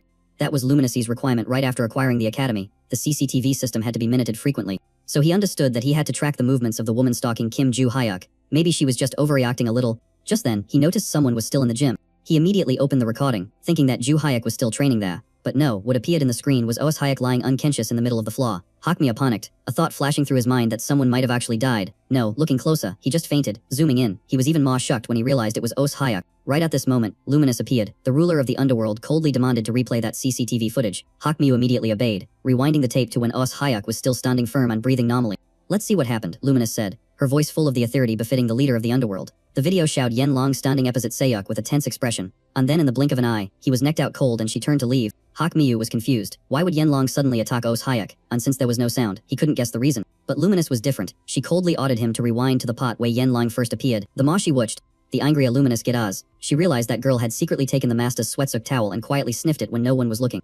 That's right, afterwards it seemed like she get caught by Hyuk, so she felt humiliated. And so, notification panels rained down thickly. As the ruler of the underworld furiously spat out heavy threats, Hakmiyu just sighed. Here we go again. The frequency of her outbursts is increasing by the day. She has lashed out for no reason plenty of times before, but lately, whenever it involves Kim Joo-hyuk, her rage gets even more intense. Wait a minute, didn't she say she knew Kim Joo-hyuk very well? And even called him master? So could it be that he really is her teacher? But she has existed since long before student Kim Joo-hyuk was even born. Anyway, the most important thing right now is to figure out a way to soothe her anger. Just then, there was a nick in the door, asking if Brackett was still there. His survival instincts kicked in, and he hurriedly replied, I am here. The person walking in was Kim Joo-hyuk. He apologized for disturbing him at this hour but asked if they could go out for a walk. Hakmiyu was a bit surprised to see the situation inside, and immediately asked who he was talking to, but then decided to let it go. Alright, use your skill to take me over there for a trip. Where do you want to go, England? Elsewhere, Ruby's guild had gathered a large crowd to discuss the plan to deal with Kim Joo-hyuk. How is the plan coming along? This guy also has a Korean name, Baek Jong, the leader of the alchemy guild known as Kim Jing-un. The guy wearing the squahole mask replied that there are about 200 defensive magic circles surrounding Valhalla to prevent intruders. Among them, about 100 circles are deployed specifically at Kim Joo-hyuk's dormitory. Baek Jong was a little surprised but stuck to his original intention. It doesn't matter. In the face of the leader's ability, that pile of junk is useless. That is right. The leader's immutable alchemy ability is extremely essential for both magic and defense. When the leader neutralizes all the magic circles, you and the four of us will rush straight to Kim Joo-hyuk, then use magic to conceal our attacks. While the other members handle his friends, you mean the students who participated in stopping that dungeon disaster? Correct, we will not only take down Kim Joo-hyuk but also wipe out those kids, making our names ring out across the world. It sounds like we will be labeled as cowards for targeting high school students. But for villains like us, that is actually a compliment, so let us start the plan. This guy is truly cold-blooded, sparing neither the young nor respecting the old. And the assassination campaign against Kim Joo-hyuk and his gang officially kicks off. Right at that moment, a voice cut in. I had already anticipated this. Baek Jong and his henchmen immediately started and turned around. I originally planned to observe a bit longer and wait for the right moment. But now you guys are saying you are going to assassinate him. The people who just appeared were a group of 4 unexpectedly familiar faces. We should have dealt with you earlier. No need to play games watching you are beating around the bush. Since we plan to send you a Seth according to the constellations will anyway, we might as well push the plan to today to keep it tidy. That sentence made Baek Jong freeze completely, stammering speechless. What the hell are you people talking about?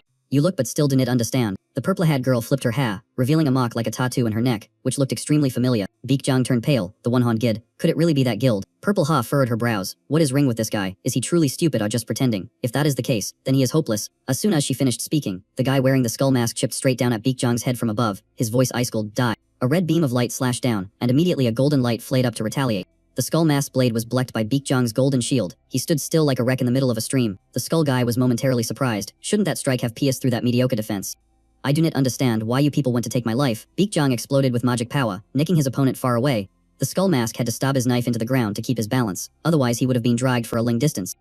I will show you guys what the difference of Enshrunk Constellation is like. Ambushed right in his lab, Baek Jong was truly furious. The magic power around him surged violently, and killing intent spread throughout the room. Purple half froze slightly and Enshrunk Constellation. That is correct, the masked man spoke up. The constellation he formed a contract with is the Immutable Alchemist. Baek Jong was startled to see that they knew his information so well. Are you surprised that we know about your constellation? Whether you realize it or not, you're actually pretty famous, especially with that holy relic you're carrying around. It's a holy relic from the era of ruin, isn't it? So all my hard work, hunting for Enshrunky Constellation and everything else I did, was it all for nothing? Purple Hair looks annoyed. while the guy with his face covered odds, holy relics from the era of ruin, are famous for holding powerful constellations inside them. Plus, an alchemist named Jun once stumbled upon a holy relic and became an enshrined constellation, which made the market for era of ruin artifacts go completely crazy. But with all that power, is that really the best you could do? Just starting some puny little evil cult? Wow, I can practically smell the disrespect in the air. Baekjang waves his hand, gathering magical energy and shouts, I don't want to hear any of that trash coming out of your mouths. He throws a punch, and 5 magic circles instantly materialize right above the heads of the 4 intruders, chains looking sharp as spears shoot straight down. What the hell is this? Magic circles? Did he set these traps up in his base beforehand? Baekjang raises his hand again. Another magic circle appears behind purple hair, but it can't quite reach her. Damn it, that angle is dangerous too. How many magic circles did this guy install in his own lair anyway? Talk about a pain in the neck, purple hair mutters. Meanwhile, Baekjang knows full well that these monsters in front of him can sense the attacks coming their way. He's not sure what skills or constellations they possess, but he's still convinced he has the upper hand. Within this mansion, he personally set up about 1,200 magic circles, and he believes no one can dodge them all. Not to mention the absolute defense skill from the immutable alchemist, he's confident he can't lose to the magic of that group. Unless he was in a desperate situation, he would never even use it. But now things are different. He throws another punch, roaring for them to disappear. Yet the 4 of them just stand there like statues. Do you really think those magic circles are enough to kill us? I don't feel any pressure at all, Purple Hat taunts. Her tongue really is sharp as a knife. Baekjang starts doubting himself. He definitely activated the magic circles. I spotted a magic circle you placed the moment we stepped into this place. The guy with the masked face explains that there are about 1,200 small magic circles containing the blood chain spell. And all 1,200 of them have already been blocked by me. What are you talking about? If they were neutralized, I should have realized it, right? I didn't neutralize them. I just prevented them from activating in the first place. Anyway, now it's our turn to warm up a little, don't you think? As soon as she finishes speaking, Purple Hat charges forward, slamming down an attack that forces Baekjang to retreat a sharp rays of light close in. At that level, he believes he can use absolute defense to block it, but when the attack connects, he clearly feels a wound opening up. Purple Hat frowns, asking herself, is the force still not enough? Maybe I need to crank it up a bit more. Baekjang is panicking, thinking, did absolute defense not activate? While he's still distracted, the tip of a sword thrusts straight at his face. He hurriedly digis to the side, but his cheek still gets sliced. The one who launched the attack is that masked guy. Baekjang gathers momentum and throws a counterattack. The opponent blicks with his sword and remarks, you fight with pure strength better than I expected. I thought you only knew how to rely on your constellation. Baekjang curses silently. These guys are too strong. He almost landed a fatal blow, but they retreated just in time. If absolute defense isn't working, he has almost nothing left to defend himself with. Do you think I've made it this far just in luck? What? I don't know why you guys are targeting us, but isn't this enough already? You've caused too many deaths. All 100 members of the White Corps are dead. If my evil deeds are what upset you, I'm ready to stop right now. I have nothing left. So what do you want from me? Maybe you have the ring idea. It doesn't matter if you are a villain or not. We are here because you targeted someone who is strictly off limits. Baekjang ground his teeth. His latest plan was to assassinate Kim Joo-hyuk today. Did they really show up just because he dared to lay a finger in that kid?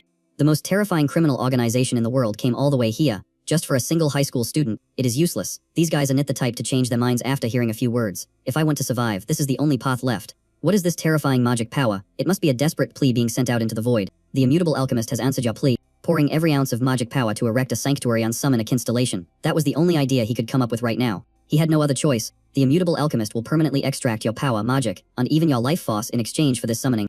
Even if he had to trade his life and all his magic, he still had to call that constellation down here if he wanted even a sliver of a chance at victory. The man in the skull mask maintained his composure and spoke up.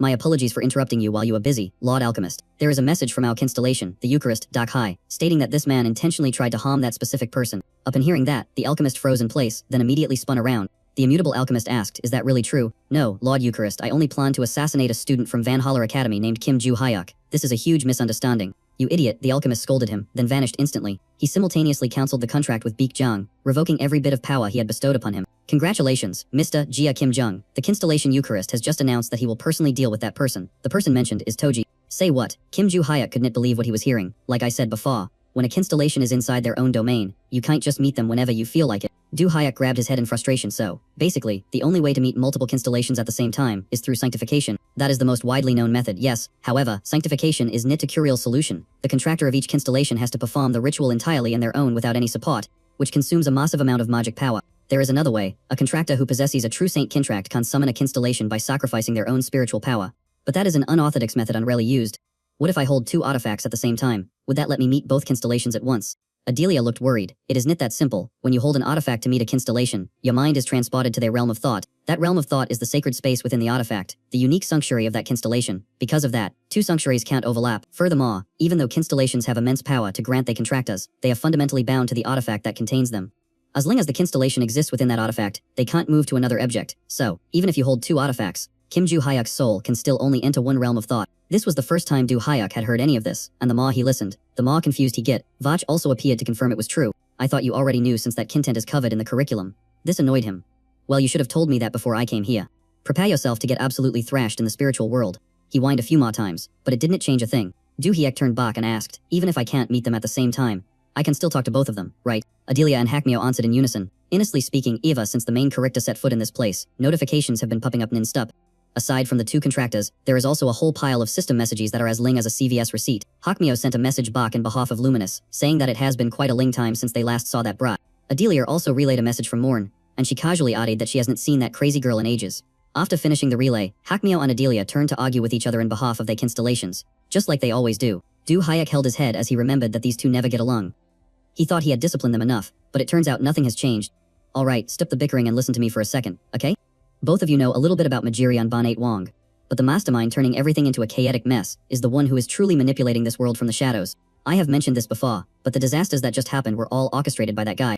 And the bad news is that what is coming next will be even more terrifying. Up until now, everything has just been a warm-up, and he hasn't truly played his full hand yet. Though far, until I restore my original power, I am going to temporarily borrow strength from everyone. Is that alright with you? Adelia replied immediately, declaring that for our holy constellation, the answer is obviously yes, master. She spoke with absolute certainty. My constellation feels the same way. Master, this humble disciple is always ready to support you. They affirmed this in unison. It seems that those two only agree to get along during moments like this. Currently, Johok is still missing 3 other disciples, and he must find them at all costs before the Mecking Lord launches his next attack. Black Cat, you connected the academy to this place with a spatial passage, right? I will probably stop by more often in the future. Is the teleportation gate we used earlier still active? If it is still connected to the entrance, I am going to head back to Valhalla first. You two should take this time to get to know each other, because as contractors of my disciple, you are bound to run into each other constantly. Yeah, I understand. Adelia took the initiative to ask Hakmyo if he was the owner of that market over there. That is correct. But currently I hold the position of director at the Valhalla Academy Center. I heard the secretary report on that, but why exactly are you sitting in the director's chair at Valhalla? Perhaps it is for the same reason that a member of the Bentrick family is serving Lord Kim Du Hyuk. Understood, that sounds reasonable. It is all for the sake of the constellations that we support. Thank you for your understanding. Late into the night, the 4 great envoys gathered in a house, staring intently at the magic stone placed in the table. I assume that most of the enemies have already been taken care of. Yes sir, Baekjang has also disappeared completely. Good. Then your next mission is to protect him. This is a direct order. That means we have to stay close to the target and ensure his safety. However, revealing ourselves publicly like this without making him suspicious is going to be a bit difficult. There is no need to make a scene. Just appearing when he truly needs protection will be enough. So we will continue to conceal our presence and trail him from behind. That is all we need to do, right? You may reveal your identities if that person says the word. Oh, are you sure that is the word? Because Nabidi here understands what it means. But Taji stated with absolute certainty that it is indeed that word. The next morning, at the physical training room of Valhalla. What the hell? Oh, Si-hyuk, save that for later. Please, I am begging you to accept me as your disciple. Huh. At this moment, Si-hyuk, whose face was covered in wounds, was kneeling on begging Yu-hook to accept him. Well, I do not want to. You do not want to. It is just like the rumors I heard then. What rumors are you talking about? There is a rumor that you are trying to build a harem by only accepting female disciples. What? Who the hell spread such nonsense? Du Hyuk get annoyed and explained immediately, saying that from the start, those two came to him in their own to ask for his teachings. Yen Lan is the only person I have officially accepted as a disciple. So if you do not want to invite trouble, do not say I am building a harem. Hey, I was just repeating what I heard other people say. Besides, worrying about these 3 is already exhausting enough. You really think I've get spare time to look after you too? Still, deep down, he felt a bit regretful. He only turned him down because he had to prioritize those 3 girls first. Having extra combat power to face the demon beasts would actually be good. Our side would definitely get a lit stringer. Suddenly, an idea popped into his head. Yenlan, why don't you try training him? Me, fighting with your whole buddy is crucial. You need more actual Kembat experience. Right, I get that. I'm gonna go train first. You two take some time to talk it over. Alright. Getting to know each other first makes the training way more effective. Sayak and Yenlan stood facing each other, the atmosphere tight as a guitar string. What is it? What are you planning to say? You stepped in my face while I was unconscious. You probably did that because you were embarrassed, right? Were you shy because you wiped my sweat? If that's the case, I'll pay more attention from now on. Yenlan realized there was a misunderstanding, but she breathed a sigh of relief since her dark secret wasn't exposed. Yeah, just remember to be careful. I'm just saying, don't cause any more trouble. With that settled, she happily dragged Sayak off to train. Watching that scene, Du-hyu felt a huge weight lift off his shoulders too. But just as he was relaxing, Aaron, standing right next to him, spoke up. Do you have any plans for the holiday next week? Wait, it's vacation time already. Didn't we have finals? I think we just did a multiple choice test, right? That actually was the final exam. Usually finals involve a combat test, so the written one was pretty light. Besides, this isn't the Kembat phase right now. Du-hyu was surprised that was the whole final. Turns out they didn't need a Kembat exam because they'd already cleared that dungeon earlier. But it doesn't make a difference. I'm still coming here to train as usual. I want to get a bit stringer. Hearing that, Aaron insisted in training with him. He told her to stop clinging and go do something else, but she said she liked it, so she was doing it anyway. I just want to train and get string like you. That's all. Besides, she still had to go home to attend classes for the family. Soyeon also insisted in staying for another week to keep grinding her training. The Hero Academy in America, Bach, the academy chairman, quietly stayed at the glowing red sod in the table, his eyes full of deep thought. Not long ago, Logan the Destroyer had stepped by this place. Did you think he came looking for your child? No, he just reported that he wiped out the people who were bothering your kid. You've already heard about that, right? Logan remarked that the Central was nothing special. The leader was taken down before he could even lift a finger. I'm guessing there was some internal conflict. But even Logan is clueless about the real cause. He regretted not finishing that guy off himself. But there was still something else worth mentioning. I tried attacking to find clues about Blood on Void, but the result was still a big fat zero. The Blood Envoy, a mysterious villain organization that had killed Logan's father. By the way, what's the deal with that sword? I just grabbed it because it caught my eye. It's called the Berserk Sword. Is that the sword that made its user wipe out the entire Blood Moon Guild? I thought it had disappeared. I don't get why it showed up in their base either. Lately, it keeps forming a spiritual link with me. The feeling is pretty clear. Don't tell me you're getting bewitched by it. If that were true, this school would have been destroyed a long time ago. I'm still sane. It's just rambling constantly, so it's getting a bit annoying. That's why I came to ask if I could store it in the Academy's relic vault. Of course you can, but I have one question. What did that sword say to you? Logan replied, it told me to find its master. Bach examined it for a moment, but the star constellations in the relic vault reacted violently, so he couldn't place the Berserk sword inside. He thought about the message regarding finding a master. Could it be that the star cluster inside this crazy sword actually had a true owner? Just then, a loud explosion rang out from the classroom near the garden. Bach startled, thinking it was an accident, but since it was currently vacation, they shouldn't have been any students in that area. A young man with white hair and dark red skin suddenly landed in his desk, looking exactly like a demon. Faced with that blood-red foam on those ferocious eyes, he couldn't help but feel shaken. Who are you? Are you the leader of the group that just attacked this academy? The demon stuck out his tongue, asking in confusion, what group? I came here all by myself. Bach immediately understood that this guy had bypassed the security system and the academy's defensive magic circles all on his own. Plus, that appearance clearly isn't human. Just what exactly are you? Me? You asking my name? Usually, just for asking that, I would have already put you in the ground. But today I'm in a good mood, because I just get my name Bach. Should I tell you, I won? Bach froze. Get your name Bach, the demon continued. This buddy is the reincarnation of Lester. He was stunned. Reincarnation. I've heard about that demon group before. My real name is Zichque. Zichque. That name isn't common in this world at all. If that's the case, allow me to introduce myself. He straightened his clothes and spoke before that curious gaze. I am Bach, principal of the Hero Academy. And perhaps I'm in the prime of my life right now. Even though it feels like my head is about to explode. As soon as he finished speaking, he instantly teleported right next to Zichque. He unleashed 5 punches infused with freezing magic, but the attacks passed straight through his opponent's body. Interesting. So the one who signed a contract with the star constellation can burst out with power like that. Bach was shaken when he heard that. You know about my abilities too. Zichque just smirked, looking at him like he was looking at a fly. Bach was shocked because the guy was completely unharmed despite the faux pas behind that punch. Clearly this was no ordinary foe. And while he was still thinking, Zichque prepared to counterattack. A dark red hand touched his body, causing the skin to burn intensely. A massive explosion rang out, and the academy wall shattered to pieces. He was necked Bach, his whole body stiff, feeling a pain that made him feel like he was Bach in his younger days. Zichque pushed him all the way outside the campus grounds. He filled it up with a kick, forcing him to crash straight into the ground. Bach just wanted to sink into the earth and be done with it. He struggled to get up, thinking to himself, this guy is tough. What kind of demonic power is this? Ho, you not down yet? You're pretty durable, unlike that trash lying over there. He glanced around. Was that the reason no one had come to assist, despite such a major incident? Could it be that they had all been taken down by him already? Bach grit his teeth, green magic covering his entire body. You bastard. He clasped his fists together, channeled his magic, and slammed them hard into the ground. Watching the green spikes rushing toward him, Zichque just laughed in amusement. A violent explosion erupted, but he was sure his opponent was still unharmed. His real purpose was just to block the guy's vision. Immediately after, he launched another strike. This was his main move. The punch created a rain of shockwaves crashing down. After launching the attack, he gasped for breath but remained confident. Nit bad. But to satisfy me, you're going to need a much bigger explosion than that. Zichque swung his arm to knock him out. But Bach managed to raise his hand to block it in time. However, the skin that made contact immediately blistered as if it had been burned. Right after that, his arm exploded, acting like it wanted to retire right then and there. Bach just wanted to retire to a quiet garden. He had no desire to keep the position of principal anymore. But luckily, he only collapsed and didn't lose his life. Oh, so you were still alive. Even when I was a constellation with the power of regeneration, I never saw a contractor this strong. Truly interesting. Say what? You claim to be a constellation. That is correct. I was once known by the title, Tyrant King. A system notification bar immediately appeared before Bach's eyes. The violent art enthusiast is shaking with excitement. Unimportant messages are repeating over and over. He wondered to himself why the constellation's reaction was so intense.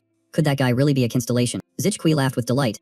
I am getting bored, so just die for my entertainment. He raised his hand, intending to grab Bach's head, but right at that moment, hey Hornhead, stop bullying him and come play with me instead. Ju Hyuk appeared out of nowhere, sword in his shoulder, hand in his pocket, wearing a provocative smile. The sudden appearance of Ju Hyuk made both Zichque and Bach freeze for a moment. Bach struggled to sit up and squinted at the young man before him, feeling an indescribable sense of familiarity. A name flashed through his mind. Wait a minute, could it be? When he clearly saw Ju Hyuk's face, he could not hide his astonishment. It was Ju Hyuk from Valhalla Academy. In contrast to him, Zichque just curled his lips in disdain. Who are you? Did you come here to throw away your life too? He replied nonchalantly. Cut the crap. I am here to defeat you. He looked straight at his opponent and let out an ooh. By the way, I know who you are. This made Zichqui frown slightly. Ju Hayek glanced over at those oversized horns. Then he looked down at the jagged teeth and bright red skin, and the corners of his lips curled up slightly. He stated firmly, "You are Zichqui, the loser from the second floor of the Tower of Destruction, right?" Hearing the word loser, he roared. "A failure. Who are you to dare say that?" He chuckled, his eyes full of provocation. "You idiot." Blue magic power flared up, covering Ju Hayek's body. "Just try taking a hit from me, and you will remember who I am." Seeing that flow of magic, Zichqui frowned slightly. This power feels strangely familiar, but anger overshadowed everything. He rushed forward. "I don't care. Die." Facing the attack, Ju Hayek calmly raised his sword to block it. Zichqui couldn't believe his punch was blocked by a seemingly fragile sword. Immediately after that, he counterattacked without any hesitation. The blade swept across, slashing into his arm. The guy clutched his arm and stepped back, then froze. This feeling. Now I remember. The pressure radiating from him made him realize. "You are the martial good." He was astonished. "I didn't expect you to reincarnate in a new body," he replied coldly. "I also didn't expect a bunch of losers to wander around pretending to be constellations like this." Zichqui retorted. "We didn't call ourselves that. After losing our names on biddies, humans started calling us that and worshipping us." He flashed a confident smile. "But now that I have regained both, everything will be different from before." He pointed straight at Ju Hayek. "After taking your hit, I understand now." Zichqui sneered. "Compared to before, you are much weaker now, martial good," he calmly replied. "Do you really have to state the obvious? I am still just a high school student after all." Zichqui nodded slightly. "So that is how it is." In the blink of an eye, he channeled magic power into his hand. Then he charged forward and shouted loudly, "This is my chance to take your life." Ju Hayek immediately swung his sword to block. Observing closely, he noticed countless strange flame bubbles appearing in his hand. A massive explosion rang out, sending clouds of smoke and dust swirling violently into the air. He quickly backed away to get out of the attack's range. Zichqui seized the chance to close in, but our protagonist remained completely calm as he faced him. He unleashed a strike so powerful that the ground shook violently beneath them. Thinking he had landed a direct hit, he burst into loud, triumphant laughter. The brute stepped closer and sneered, asking if he planned on running away forever. Facing the taunt, he thought to himself that he was still far from regaining his peak strength. He recalled his battle with the snow constellation in the mental realm. Back then, he only survived because he had recovered almost all of his former power. But facing a constellation that has fully manifested in the real world right now is a totally different beast. He fell into deep thought. If a loser from the second floor was giving him this much trouble, the others would be a real headache. Seeing his silence, Zichqui assumed he was terrified and laughed, shouting that running was useless. The distance between the attack and Jahok was closing fast. Zichqui roared out, "I'm going to unleash everything I've got." Immediately after, a massive explosion erupted, blanketing the entire area in thick smoke and dust. The sheer scale of the blast terrified Bach. Just how massive was this power? He was worried sick about Juhok. The kid had dodged earlier, but this time it was hard to tell. Just then, a voice cut through the air saying, "Maybe I should stop being so stubborn and borrow a little power from my disciple." A powerful sword tore through the smoke, leaving everyone in shock. The blade slashed straight into Zichqui's arm. In a split second, his arm was severed completely and fell to the ground with a thud. Zichqui groaned in agony and collapsed to his knees. The sound of his writhing filled the air, while Jahok stood there calmly holding his sword, the blade still bearing the marks of battle. Clutching the stump of his arm, the demon demanded, "How did you survive that explosion?" "It should have been impossible to dodge." Jahok smiled and replied, "Yeah, well, I wasn't actually inside it at the time. I just slashed it away," he said, his calm voice leaving Zichqui completely stunned. The demon gritted his teeth, sensing a different flow of magic. Is this guy borrowing someone else's power, he wondered. Zichquid began to eye Jahok warily, observing him much more closely. Realizing he was no match for him, he immediately spun around and fled without a second's hesitation. Zichquid plotted his retreat. He had worked too hard to reclaim his title to die now without achieving anything. He reassured himself, "As long as I'm alive, I have a chance. I'll live to fight another day." Watching him scramble away in panic, Jahok said with annoyance, "You destroyed the school and beat everyone down.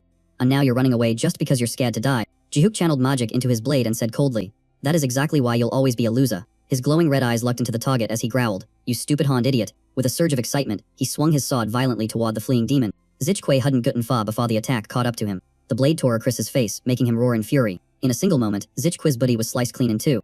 Jahok simply turned his back in the scene with complete indifference. With that decisive slash, Zichquid was completely and utterly defeated. Jahok stepped forward and raised the ring in his hand. Instantly, what remained of the demon's body was sucked straight into the ring. Before long, the massive body had vanished without a trace. Jahok looked at the ring and wondered, can this thing really absorb him too? Just then, a pained groan echoed from behind him. Startled, he remembered Bach and rushed over to apologize for getting distracted by the enemy. "Are you okay?" he asked. "I'm still alive," the old man answered weakly. He pulled out his phone, mentioning his recovery abilities were limited, so he would call for an ambulance right away. Bach nodded, filled with gratitude. Suddenly, the older man asked, "You're Jahok from Valhalla Academy, aren't you?" He lowered his phone and replied, "That's right. Do even the teachers here know who I am?" Struggling to speak, the man said, "You're quite famous." Concerned, Jahok suggested he lie down and wait for the ambulance. Bach introduced himself as the chairman of the Hero Academy Council, bowing his head to thank the young man for taking care of the attacker. Jahok shook his head, saying, "I should have arrived sooner." Checking his phone, he announced that the rescue team was almost there, telling the old man to rest easy. Seeing the situation was stable, Jahok said his goodbyes, leaving Bach completely surprised. Jahok opened a teleportation gate, stating he had no more business there, and started walking away. He turned his back, stepped into the dimensional rift, and vanished into thin air, leaving Bach behind, staring at the empty space with a thoughtful expression. Suddenly, a voice called out his name. Rogan came running over in a panic, asking what had happened. Seeing Bach sitting in the ground, he immediately asked if he was okay, having heard the news about the academy being attacked. Bach watched the ambulance arrive and said he would explain the details later. That afternoon at the hospital, many people from the Hero Academy were seriously injured and required long-term treatment. Compared to them, Bach felt lucky. Most of them had survived thanks to Jahok, taking down the enemy quickly and calling for help in time. Rogan stood by the hospital bed, demanding that he explain exactly what happened. Bach recounted the entire incident from start to finish. Hearing this, Rogan was astonished. Jahok from Valhalla took down an official constellation. Bach confirmed it. I'm not sure if he's a constellation himself, but his intelligence and magic power are far superior. Rogan noted that string contractors could handle low-level constellations, but then added, he's only 17 years old. He asked Bach if he knew the boy. Rogan then remembered that this was the person who had defeated his son and captured many villains. Almost all the top contractors knew his name. He wondered about the massive power gap between a villain and a constellation, asking, so, what exactly happened? Bach explained that before finishing off the constellation, he sensed a strange source of magic power from the boy, likely belonging to a contracted constellation. Rogan was skeptical, asking if 17 was too young for that. Bach affirmed it was true, and that the magic power felt strangely familiar. Rogan asked, familiar how? Bach sighed and said, if I'm not mistaken, it felt exactly like the magic power I sensed at the market. Rogan mentioned the hidden market leader, the constellation who created that market. Could he have signed a contract with that person? Bach shook his head. I can't be sure, but the source of the magic power was definitely the same. Rogan fell silent for a moment, then asked, where is he right now? Bach guessed he must have returned to Valhalla Academy, causing Rogan's eyes to widen in shock. He was surprised because Valhalla was in Korea. How could he travel back and forth so quickly? Bach suggested, I believe he used teleportation. Rogan was even more astonished. Bach nodded, adding, when he left, he opened a dimensional rift and stepped right into it. That teleportation ability likely comes from his constellation. A menacing aura suddenly flared up from Rogan, making Bach startle and call out his name. Rogan suppressed his aura, stating, very few contractors can use teleportation, because not many constellations possess that ability. His hands clenched into fists, and his voice dropped low. Don't tell me. He suspected Jihawk was connected to the organization he was investigating and decided he would go verify it himself. That evening at Valhalla Academy, in a quiet room, Black Cat stood still, as if waiting for something. Suddenly, a spatial gate opened right in front of Black Cat. Jihawk stepped out, letting out a sigh after the teleportation trip. Seeing Black Cat, he asked if the guy was waiting for him, and he received a confirmation that, yes, he was. Black Cat mentioned that the Round Star had ordered him to provide full support, and he had been observing the bottle just in case anything went wrong. Hearing that, he stepped closer in surprise and asked a question. You watched my bottle? Black Cat replied that he had opened a connected spatial hole to monitor the situation. He clicked his tongue and remarked, thinking about how you can't actually do that. It is kind of terrifying. Black Cat hurriedly explained that thanks to this ability, they could quickly detect any attacks from the Round Star targeting the market or the academy. Yu-Hawk recalled what the guide had once told him, and he nodded slightly. Thinking yeah, that is true, he flashed back to that moment. She had told him that a title holder would appear sometime next week. Dohawk had asked, a title holder. Do you mean that bunch from the Destruction Tower? But the guide only gave a vague reply, saying it was possible. That ambiguous answer made him furrow his brows, wondering why she sounded so uncertain this time compared to before. The guide smiled apologetically and explained that the surveillance from the Lord of the Labyrinth had become much stricter lately. She explained that he hadn't discovered her yet but was tightening the search, which made Du Hiu startle and think. Is it really that serious? She said that the person would appear at the Hero Academy in America and asked if he knew the place. He replied that he had heard of it, but he couldn't check its location once he left here. The guide reminded him to just keep an eye on that place, and if the Round Star appeared, he should take them down quickly just like last time. He responded with interest, giving a shot on Crisp. Get it? She hesitated before saying that after today, meeting up would be much more difficult, and he asked if it was because of that surveillance. She nodded slightly, telling him that they had to hide themselves carefully, so they could continue the plan next time. In exchange, she would teach him how to use the ring she had given him earlier, and she asked him to take it off. Jahawk handed the ring to her, and she seriously explained that there were two ways to use it. The first method is to convert the Round Star title into energy to make it your own power, and the second is to use skills converted from the title, but both have limits. The first method can't absorb the full power. Since they were not the Lord of the Labyrinth, they could only take the remnant power when defeating a villainous Round Star. And the second method could not upgrade existing skills. Hearing that, he asked curiously, even you can't break through that restriction. She confirmed that was correct, giving an example of absorbing a Round Star title that possessed the water shit skill. When using that ability, no matter how strong you are personally, the power on pressure will still only be equal to when the Round Star used it. She said everything depended on how he utilized the ring, and perhaps in the future, he could overcome that limit. Back in reality, Yu Hyuk stared intently at the ring in his hand. His gaze sharpened. His goal was to reach ultimate power as soon as possible. He was determined to absorb all the remnants of the Round Star title and turn them into his own strength. Right at that moment, the ring suddenly emitted a burst of energy, but it was just a flash before disappearing, making Du Hiu frown and wonder, is that it? He checked his biddy, wondering if he had gotten any stringer, but there seemed to be no difference at all. Suddenly, a voice rang out, interrupting his thoughts. I apologize, Du Hiu. He remembered that Black Cat was still there and quickly apologized for being lost in thought, but the man replied that it was fine. After a few seconds of silence, he asked directly, so, what did you call me for? Black Cat gets straight to the point. You defeated the Red Demon at the Hero Academy, didn't you? He mentioned the spatial slash technique that he had used to finish the guy off. Jahuk admitted that's right, that is the one, while Black Cat thought to himself, just as I predicted. Then he suddenly made a request, could you perform it again for me to see? Which made Du Hiu freeze in surprise. He asked Bach, you also signed a contract with the same Round Star, can't you do it too?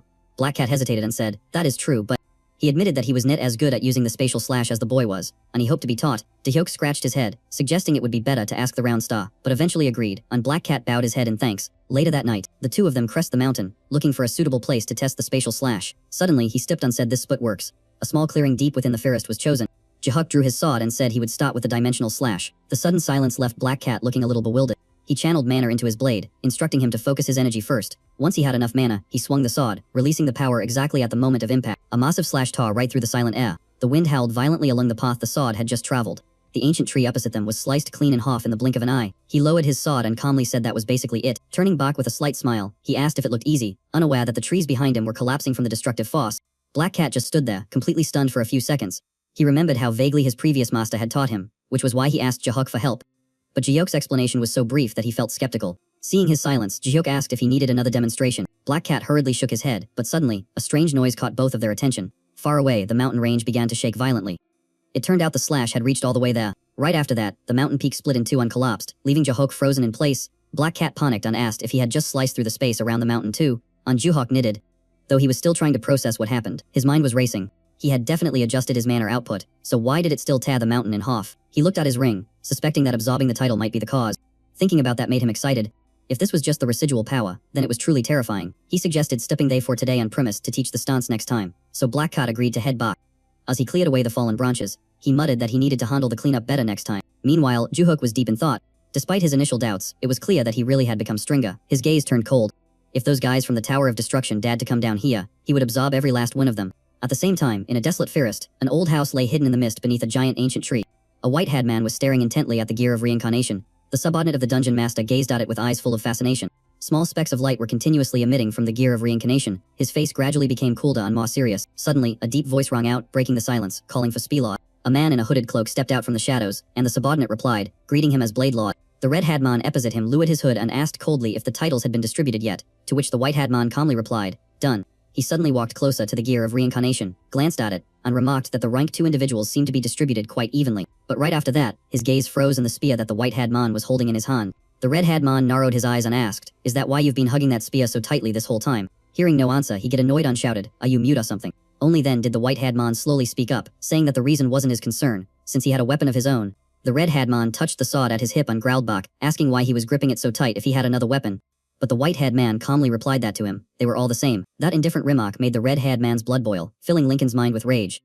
He was only chosen by the dungeon master 300 years ago. Yet he dared to speak as an equal just because they held the same rank, which was unacceptable. A murderous glint flashed in the red-haired man's eyes.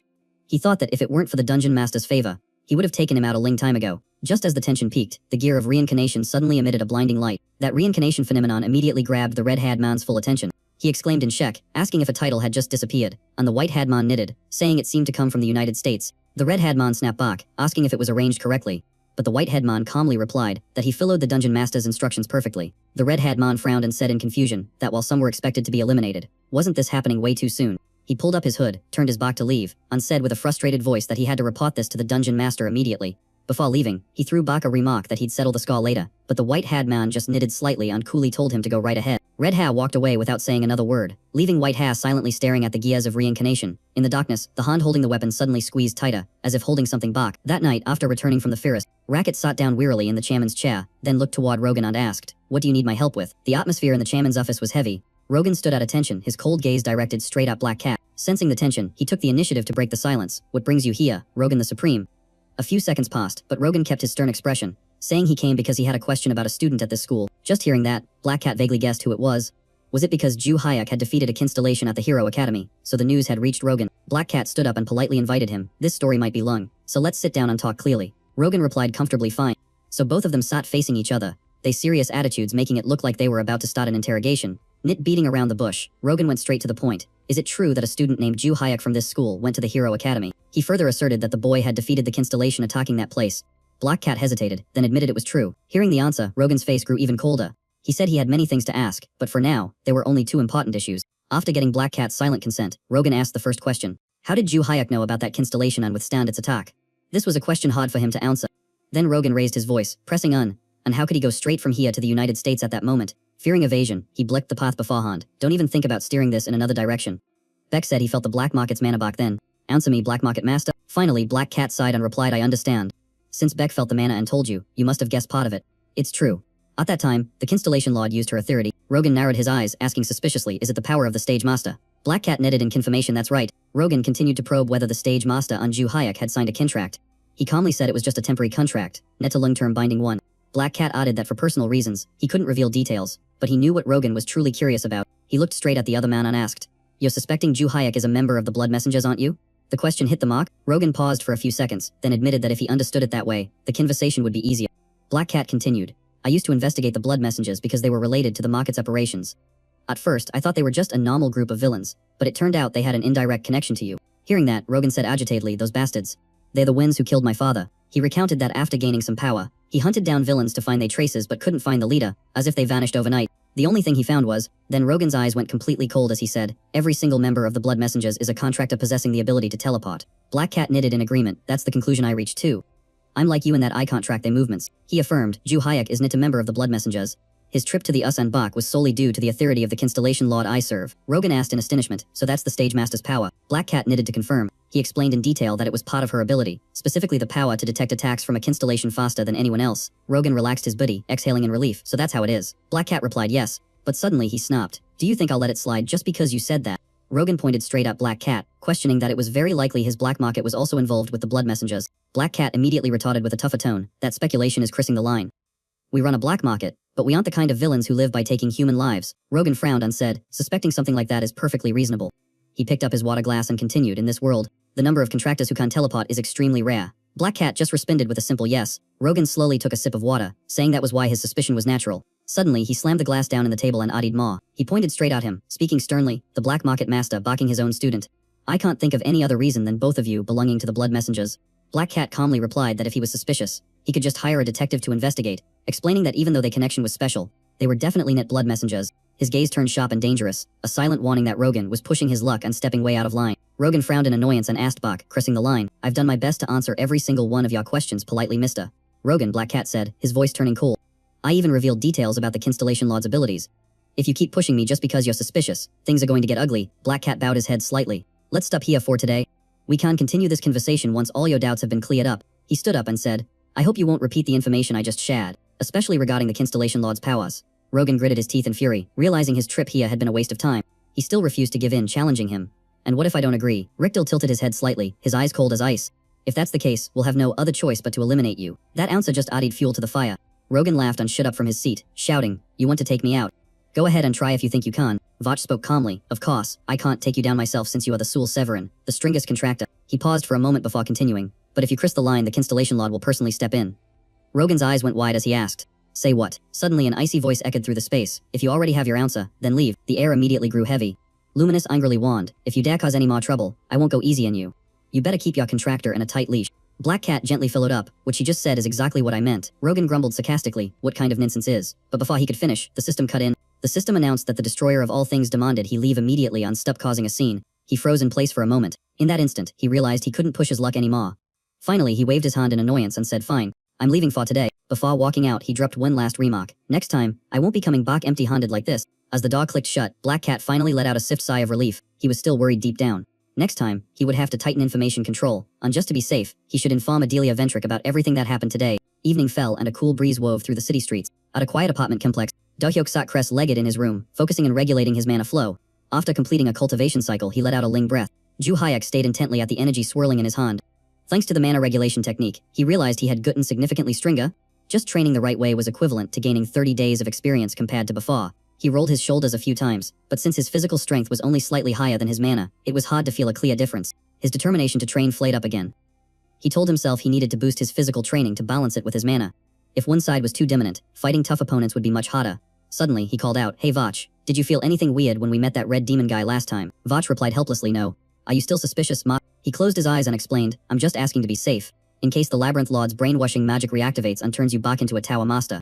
Vach immediately denied it. "I don't have any power right now, so I can't sense anything special at all." Then he suddenly remembered something and asked, "Wait, did you sense anything back at the Hero Academy?" He let out a soft grunt, furrowing his brows. "Was there something else besides the red demon?" Vach knitted. "I sensed a familiar mana scent in that environment." He instantly turned serious, his gaze sharpening. "Familiar," Vach confirmed. "Since I share some of your senses, I'm pretty sure about it." Trandahuk smiled mysteriously, his eyes flashing with interest. He relaxed his biddy and said, "Looks like we'll have to go back to the Hero Academy sooner or later." Under the full moon, in a mountain surrounded by rushing waters, the atmosphere was dead silent. Inside a dilapidated building, darkness covered everything, with only moonlight piercing through the broken window frames. The constellations had gathered in full force. Cake scanned the room and asked in a low voice, "Are all the named ones here?" Huckrick replied, "Most of them are present. We're just missing a few names." Cake frowned. "How many are missing?" Market gave a faint smile and answered, "The Red Demon is missing. The one who caused all that case recently." Hearing that name, Cakey's face darkened and he gritted his teeth.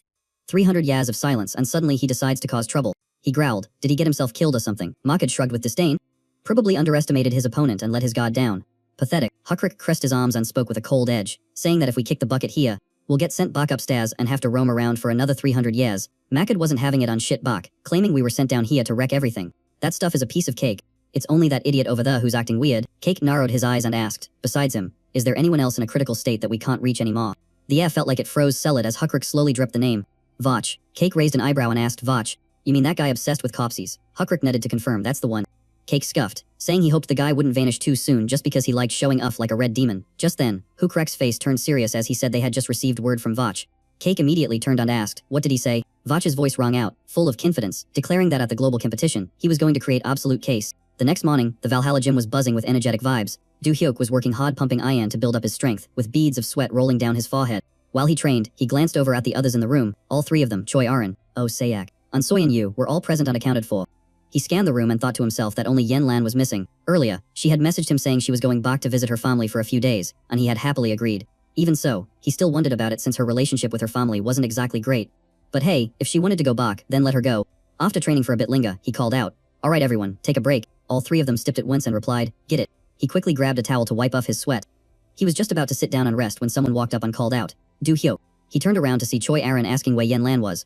He replied, "She went home for a few days to handle some personal business." Hearing that, she looked a bit bummed since they promised to train together, complaining about why she didn't give a heads up. He laughed and reminded her that she had also skipped training to go home for a few days before, making her shyly reply, "Well yeah." Not wanting to drag it out, he told her, "Get ready for sparring."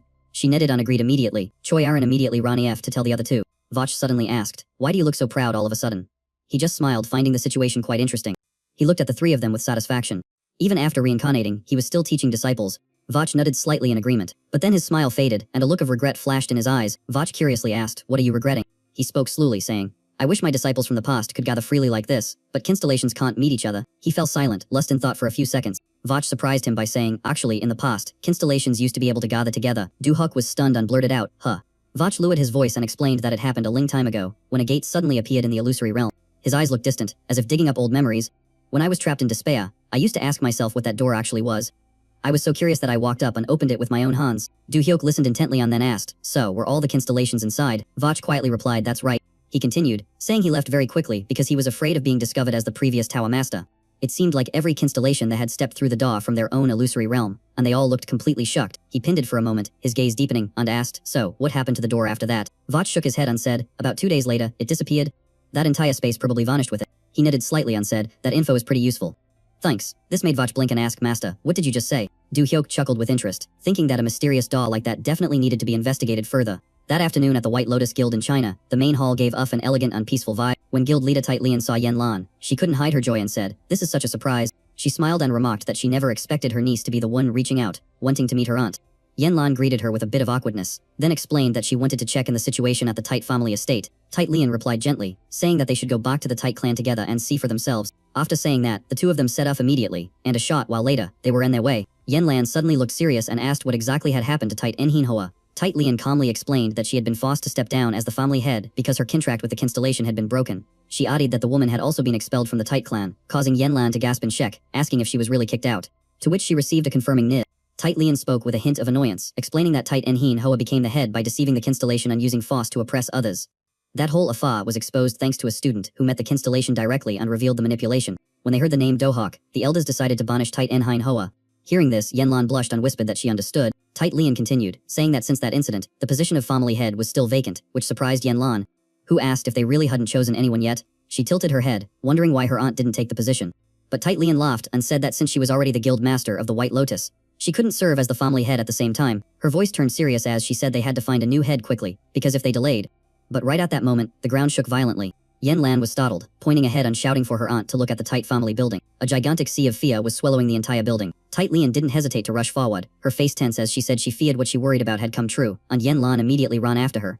As she ran, she asked what on earth was happening, and if her aunt knew something. Tight Lian remained silent for a moment, before saying that her niece surely knew. The Tight clan was the largest family in China. She explained that because Tight Inhin Hoa had oppressed many other families, when the news of her expulsion spread, a few clans started plotting to take the #1 spot, and they probably thought they could attack the Tight family just like Inhin Hoa used to do to them. Yanlan gritted her teeth in frustration, realizing that was the case, and muttered that it was truly too much. When they arrived, they saw that the main gate had been locked tight. The two of them immediately broke down the door and rushed in without a second of hesitation. But the moment they stepped inside, Yanlan froze, her eyes widening in shock. The scene inside was in case. Many people lay motionless in the blood-stained ground, while masked figures holding swords stood scattered about, simultaneously turning they cold gazes toward the two newcomers. Both Tight Lian and Yanlan were shaken to the core by the sight. The masked group tightened their grips in their weapons, directing a gaze full of murderous intent toward them. Countless biddies lay still in the floor, and a heavy, oppressive atmosphere blanketed the area.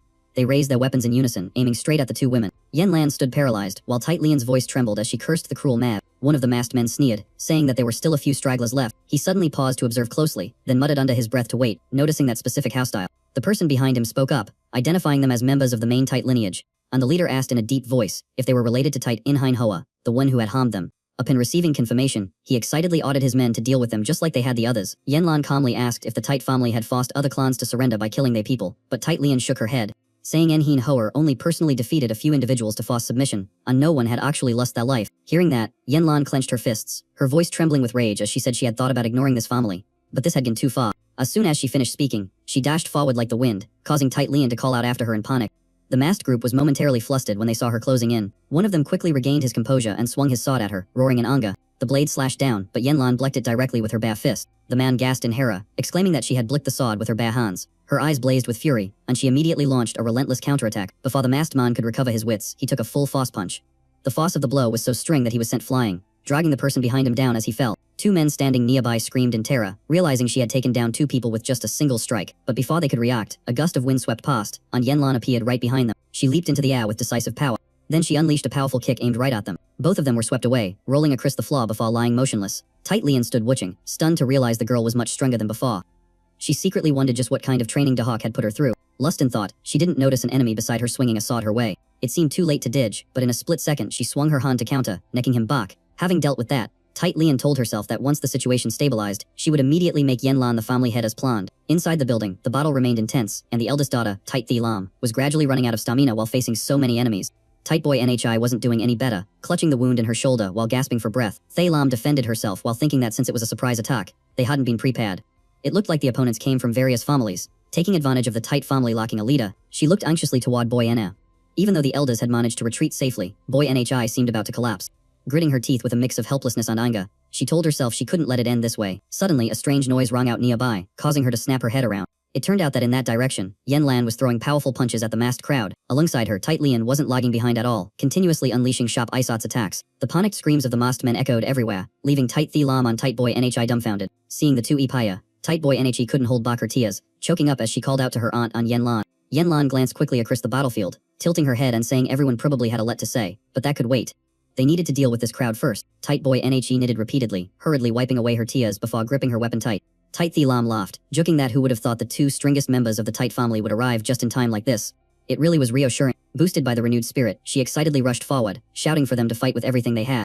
The sudden burst of speed meant a masked man couldn't dodge in time and took the full force of the punch. Tight Boy Nhi also coolly swung her sword in response. Two men struck by the slash immediately cried out in pain. She unleashed a flurry of attacks, her sword strokes fast and decisive, giving the opponents no chance to counter. Right at that moment, an enemy sneakily appeared behind her back, raising his sword aggressively, but before he could bring it down, a sudden kick smashed right into his face. In mid-air, Yanlan delivered a powerful kick to knock out the opponent. She landed behind Tight Boy Nhi, standing guard like a sturdy shield. Yanlan asked somewhat shyly if she was okay. Tight Boy Nhi wiped her tears emotionally, smiling and saying she was fine, thanking her. The remaining masked men began to show clear signs of fear. Suddenly, a cold voice rang out, asking what they were doing and if they were scared already. A rough hand tightly gripped a subordinate's head.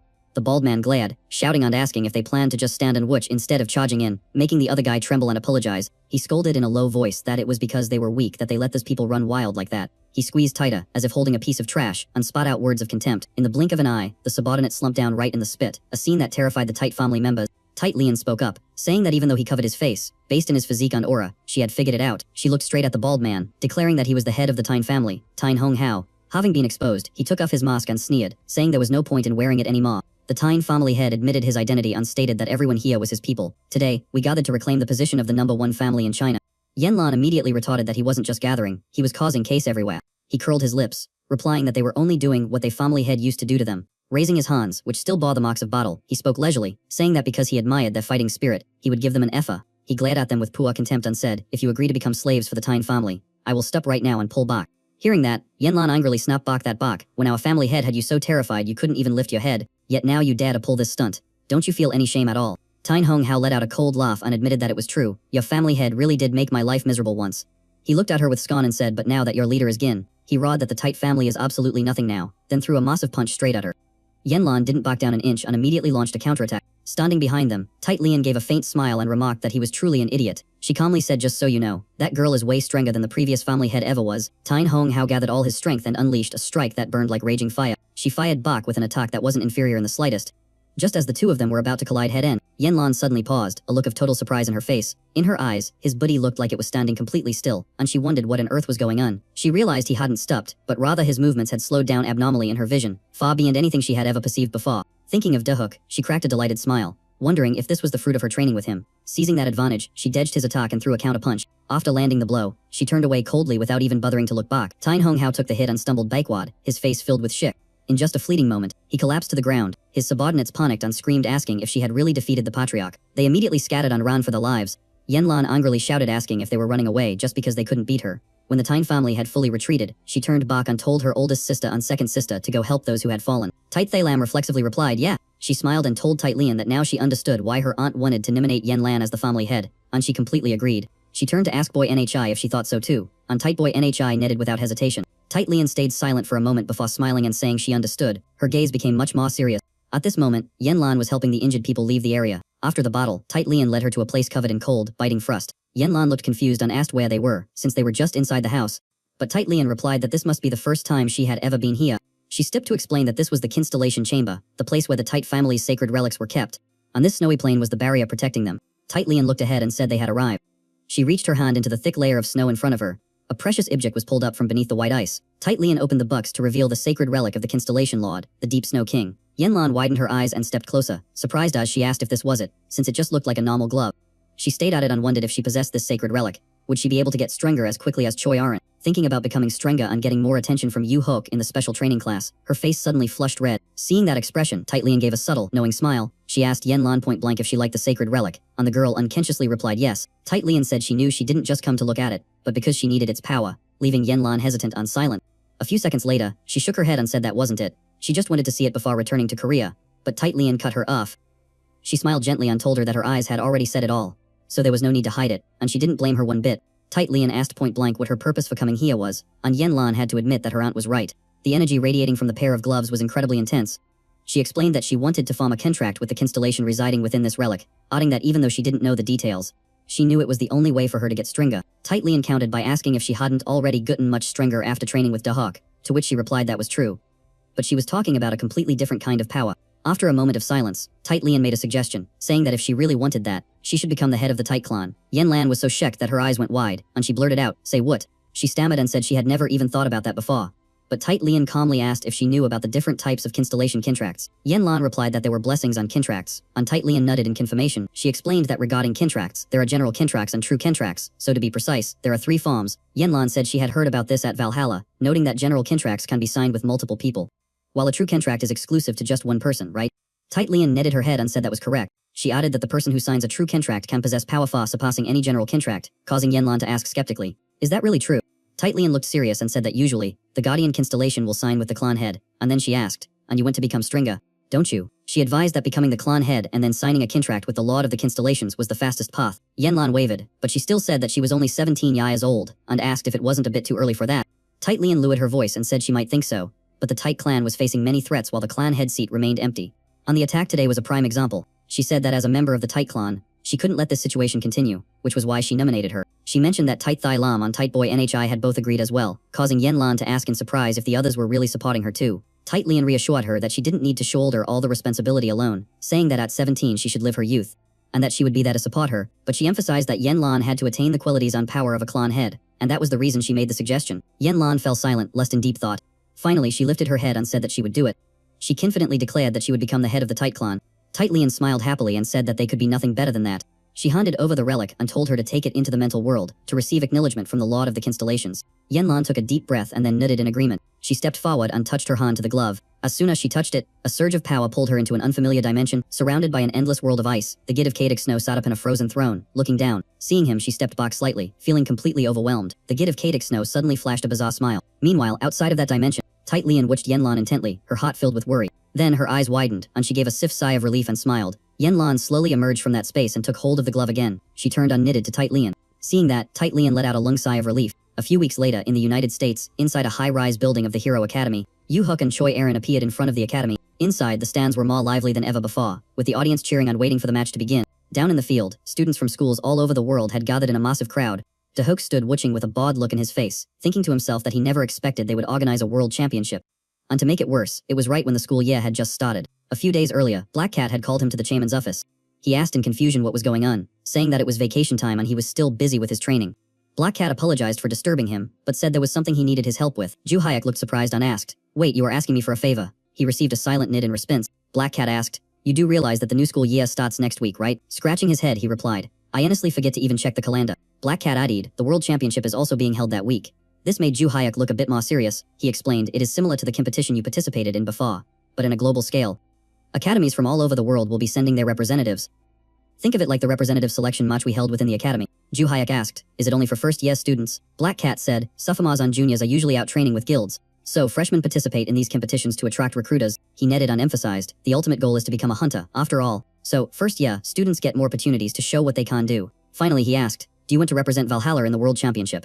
Ju Hyuk's voice turned cold as he asked, "Is that the favor you wanted to ask me?" After thinking for a moment, he asked, "Where is the tournament being held?" Black Cat replied, "At the Hero Academy in the United States." This surprised him, as that place had been attacked previously. "I heard that thanks to you, the damage was not too severe, and the academy has already been rebuilt." He added, "It is a long-standing tradition, so they had to rush the preparations." Ju Hyuk just quietly replied, "Is that so?" Seeing his indifferent attitude, Black Cat was about to find someone else, but Ju Hyuk cut him off. "I will participate." The director was stunned and asked, "Really?" Ju Hyuk calmly replied that he agreed to join because he wanted to visit the Hero Academy himself to see what it was like. Suddenly, Vach appeared and asked, "Is it because of that familiar magical energy you felt before? Is that why you decided to do this?" He nodded slightly to confirm. "That is right. There is a high chance this is related to my disciple." Black Cat chimed in, saying he understood. Then he asked, "Do you want to bring another student along with you? Someone to which you back?" Black Cat netted and explained, "In the World Championship, each academy must send 2 representatives. If you didn't participate, I was planning to pick someone from the special class, so I wanted to ask your opinion." Ju Hyuk thought for a moment and suggested, "In that case, can we send Yen Lan? Other than me, she is probably the strongest one." But then he suddenly remembered that even though she was in the special class, she didn't officially belong to Valhalla. He paused and muttered to himself, "Ah, that is right." After considering it, Ju Hyuk decided to go with Choi Aaron, since her fighting had been very stable over the past few days. He knitted and said he understood. Suddenly, he remembered what the guide had told him. Feeling a bit uneasy, he decided to bring Moji's ability along, just to be safe. Ju Hyuk recalled the moment when the guide suddenly appeared, looking urgent, to announce that trouble had occurred. At that time, he was sitting in his room thinking. Seeing her appear like that, he was startled and asked, "What is going on? Why are you calling me so urgently?" He stepped forward and questioned her. "Didn't you say it would be difficult for us to meet for a while?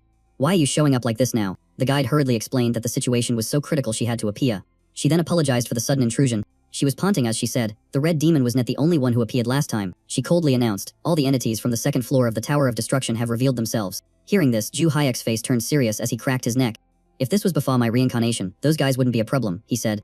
"But right now, this is actually a bit of a hassle," the guide worriedly suggested. "Perhaps they will not all cause trouble at once.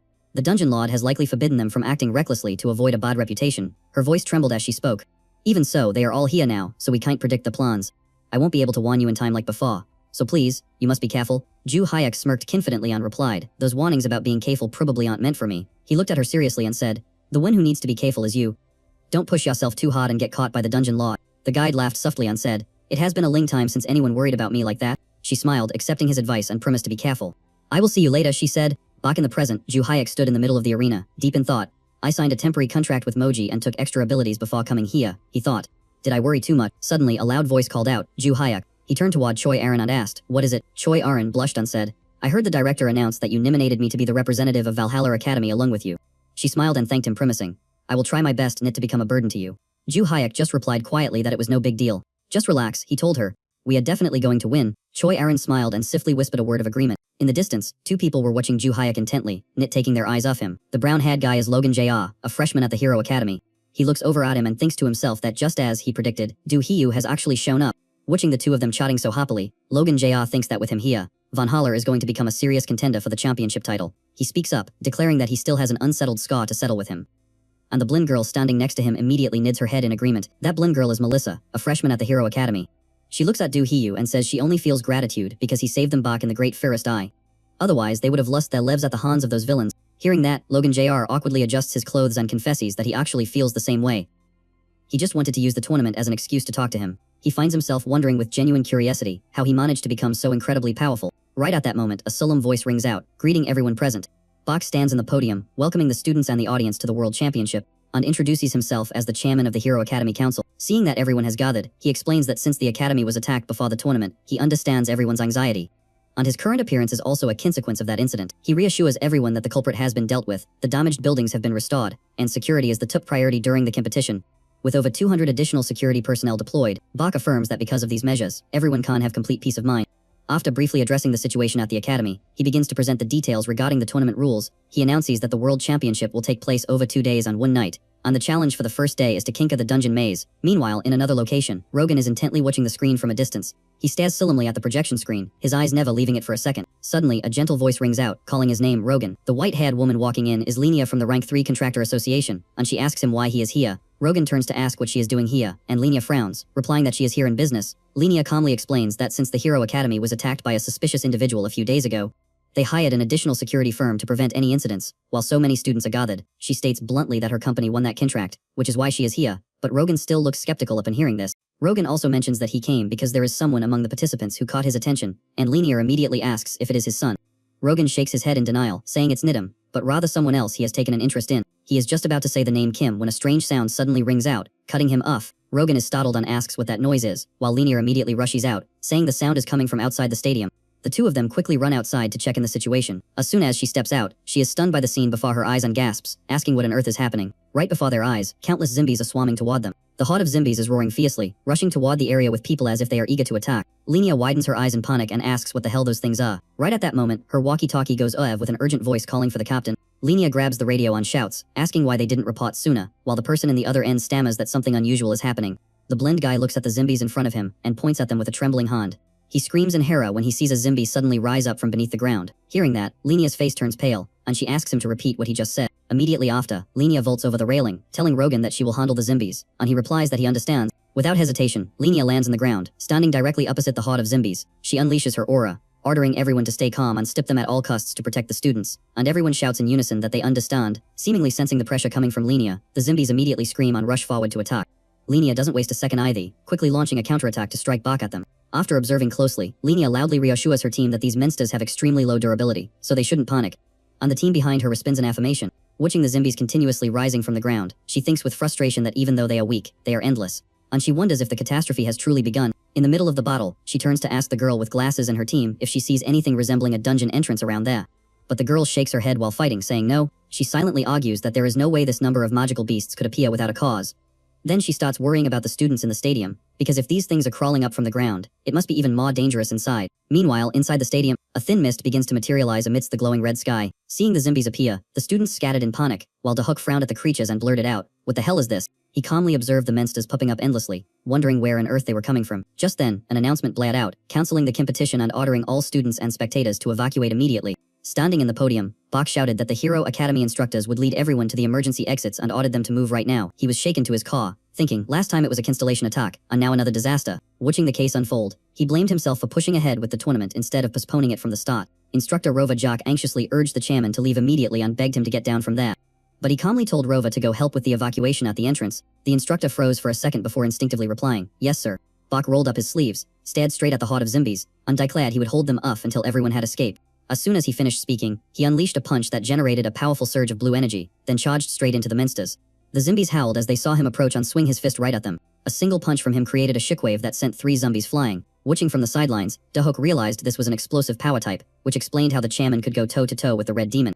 He glanced at the zombies behind him and thought the fighting style looked familiar, but handling them this way would never wipe them out completely. Suddenly, an idea flashed through his mind. In the other side, the zombies continued to howl and charge forward. Choi Arin raised her weapon, ready to face the enemy. With a swift motion, she drew her sword from its sheath. A powerful slash swept through the group in front of her, making them stagger. Her blade tore through the zombie formation, slicing them into scattered pieces. Seizing the opportunity, the audience hurriedly retreated. Seeing them still swarming in, she was shocked that their numbers hadn't decreased, even though she had taken down so many. Just then, Dohok appeared and warned her not to waste her energy because these things would regenerate endlessly. Choi Aran swiftly called out his name. He smiled, drew his weapon, and coldly declared that he would send all the biddies buried beneath this land back to where they belonged. Dohok plunged his energy-charged sword into the ground and flashed an unreadable smile. He thought of Morn and muttered that the idiot's ability was truly the best fit for dealing with this mess. Over by Bach, the chairman continued to throw punch after punch to take down the zombies. Suddenly, the scene unfolding before him made his eyes go wide with astonishment. The zombies suddenly disintegrated, as if they were being swallowed up by something. He clenched his fists, watching them melt away in complete confusion. Sensing this power, he quickly looked around, knowing that none of the instructors possessed an ability like this. Then he saw Dohok holding a weapon and wondered to himself, could it be him again? After clearing this wave, Dohok told Choi Aran that this was just a temporary fix and they would keep coming, so she shouldn't waste her energy. She stiffly replied that she understood. She asked what he planned to do next, and he let out a stiff breath. Touching his ring, he said he had to go catch the person behind all of this. In a dark room, a cloaked figure was watching the entire event unfold. Vach suddenly shuddered and muttered, how strange. He spoke anxiously, saying he had gathered enough materials from the demons in the arena, so they shouldn't be any mistakes. Vach wondered if a powerful contractor had appeared, but reasoned that handling such a large number should still be extremely difficult. He spoke slowly. If he dies, then he burst into manic laughter, saying that before he was discovered, he would turn his opponent into a beautiful creation of his own design. Suddenly, a powerful voice rang out, calling him a sicko, and Dohok smashed through the wall, landing right behind Vach. Hearing the noise, Vach spun around in shock, staring at him with wide eyes. Seeing him, Dohok flashed a meaningful smile. His sudden appearance left Vach completely frozen in place. He stammered in shock, asking how in the world he had managed to get here. Gripping his weapon, he drove his knee forward and asked if there was really any other way. Delivering a powerful kick, he declared that his filthy magic was exactly what had led him right to him. Vach took the hit, stumbling back while clutching his booty on grounding in pain. He looked up, cursing at him with a voice full of rage. Slamming his hand into the ground to summon more undead, he screamed out with poor arrogance. Facing that army, the protagonist laughed, raising his sword and calling him a dirty cheetah. With just a single slash, he wiped out a whole row of the undead, scornfully remarking that he only relied in numbers because he couldn't win a fair fight in his own. Seeing his army wiped out in the blink of an eye, Vach stood there, completely stunned. Before he could even react, the blade was already hovering right in front of his face. Vach backed away in fear, but instead of attacking directly, he turned and destroyed the barrier the villain had set up. Resting his sword in his shoulder, he chuckled and remarked that he was still as good at dodging as ever. He coldly called out Vach's name, making the villain's face turn pale. Panicked, he asked how he knew his real name. Trembling as he pointed a finger at him, he said he finally remembered that demeanor and magical power. Finally, Vach realized that the person standing in front of him was the Marshal Gid. Dohok replied that he was right, calling him a cop's lover. He rushed forward, swinging his sword at his neck, and commented that it took him quite a while to figure it out. Luckily, Vach managed to raise his hand just in time to blick the incoming blade. Suddenly, his gaze turned sharp and cold, completely different from a moment ago. But that hand couldn't withstand the force. The sword flashed, blood sprayed, and he screamed as he saw his hand nearly sliced in two. Before he could even recover from the shock of that clash, he was left dumbfounded by the protagonist's next move. Dohok immediately closed the distance, thrusting his sword straight toward Vach's face. The distance was so close he could feel the cold aura from the blade. And then, a slash came crashing down. The strike landed precisely, chipping straight into his shoulder. To save his own life, he was forced to sacrifice his shoulder while screaming in agonizing pain. Having escaped that strike, Vach clutched his wound, panting heavily, while he shouted in frustration, asking how long he planned to keep digging. With eyes cold as ice, he warned that if he kept trying to run, his other arm would end up just like the Red Demon. Vach gasped for air and suddenly realized something. The Red Demon had lost contact. He was the first one down here, so he asked if he had already been defeated. Dohok casually admitted it was true, saying the guy had just shown up causing trouble, so he took care of him. Hearing this, Vach gritted his teeth, glaring at him in fury. He screamed out in pain and summoned another massive undead creature. The new undead was 2 or 3 times the size of Dohok's biddy. Hiding behind it, Vach stammered that they had come down here in Audis, while the minster raised its fist, preparing to strike. He laughed arrogantly and gave the order to kill him. As soon as the words left his mouth, the minster swung its fist down at Dohok. He effortlessly dodged to the side, causing the punch to miss and smash straight into the wall behind him. Dohok channeled his magic into his sword and asked again if it was all just a waste of time. He calmly thrust his sword through the undead's heart, causing it to howl in agony. Immediately after, the magic energy suddenly shifted into a strange blue hue. Vach was shocked to see a source of magic completely different from the Marshal Gid spilling out, and then being sucked back in. He stood frozen in silence, watching the undead creature before him slowly melt away. When it had completely vanished, Vach collapsed to the ground in terror. His mind was a mess, wondering if his beloved ghoul was really gone and if the others had been disposed of in the exact same way. Still reeling from the shock, he didn't even realize Yu Hyuk had already raised his sword against him. Just a single strike, Vach's head was severed from his biddy and rolled away into the distance. Groaning in pain, he muttered that Yu Hyuk was strong, but still not quite as powerful as he used to be. Yu Hyuk crouched down in front of the severed head, chuckling as he remarked that the guy was always this noisy whenever he gets sliced up. The demon retorted that this buddy would vanish sooner or later anyway, so there was a limit to how much he should just accept it. Vach calmly stated that his title would eventually return to him. Getting worked up, he declared that one day he would re-emerge alongside the red demon that Yu Hyuk had killed in the past. Yu Hyuk let out an amused "oh" and stood up, asking if that was why the demon claimed his efforts were a waste of time. As a murderous aura enveloped his buddy, he asked why the demon thought that red demon was right now. Vach was surprised but still answered that he must have already ascended to the upper levels. Yu Hyuk held up a ring and coldly said, "Right here." In a split second, Vach went pale and stammered, asking what he meant by that. He panicked as he realized. Had Yu Hyuk already absorbed the title? Yu Hyuk smiled at the ring, mentioning he heard it mimicked how the dungeon lord absorbed things. though he didn't really care about the mechanics. He declared that Vach's fate would be just like the red demons, causing the enemy to scream in terror. Seeing the ring thrust before his face, he frantically begged Yu Hyuk to absorb him, but his pleas were useless, and Vach was completely swallowed up by the ring.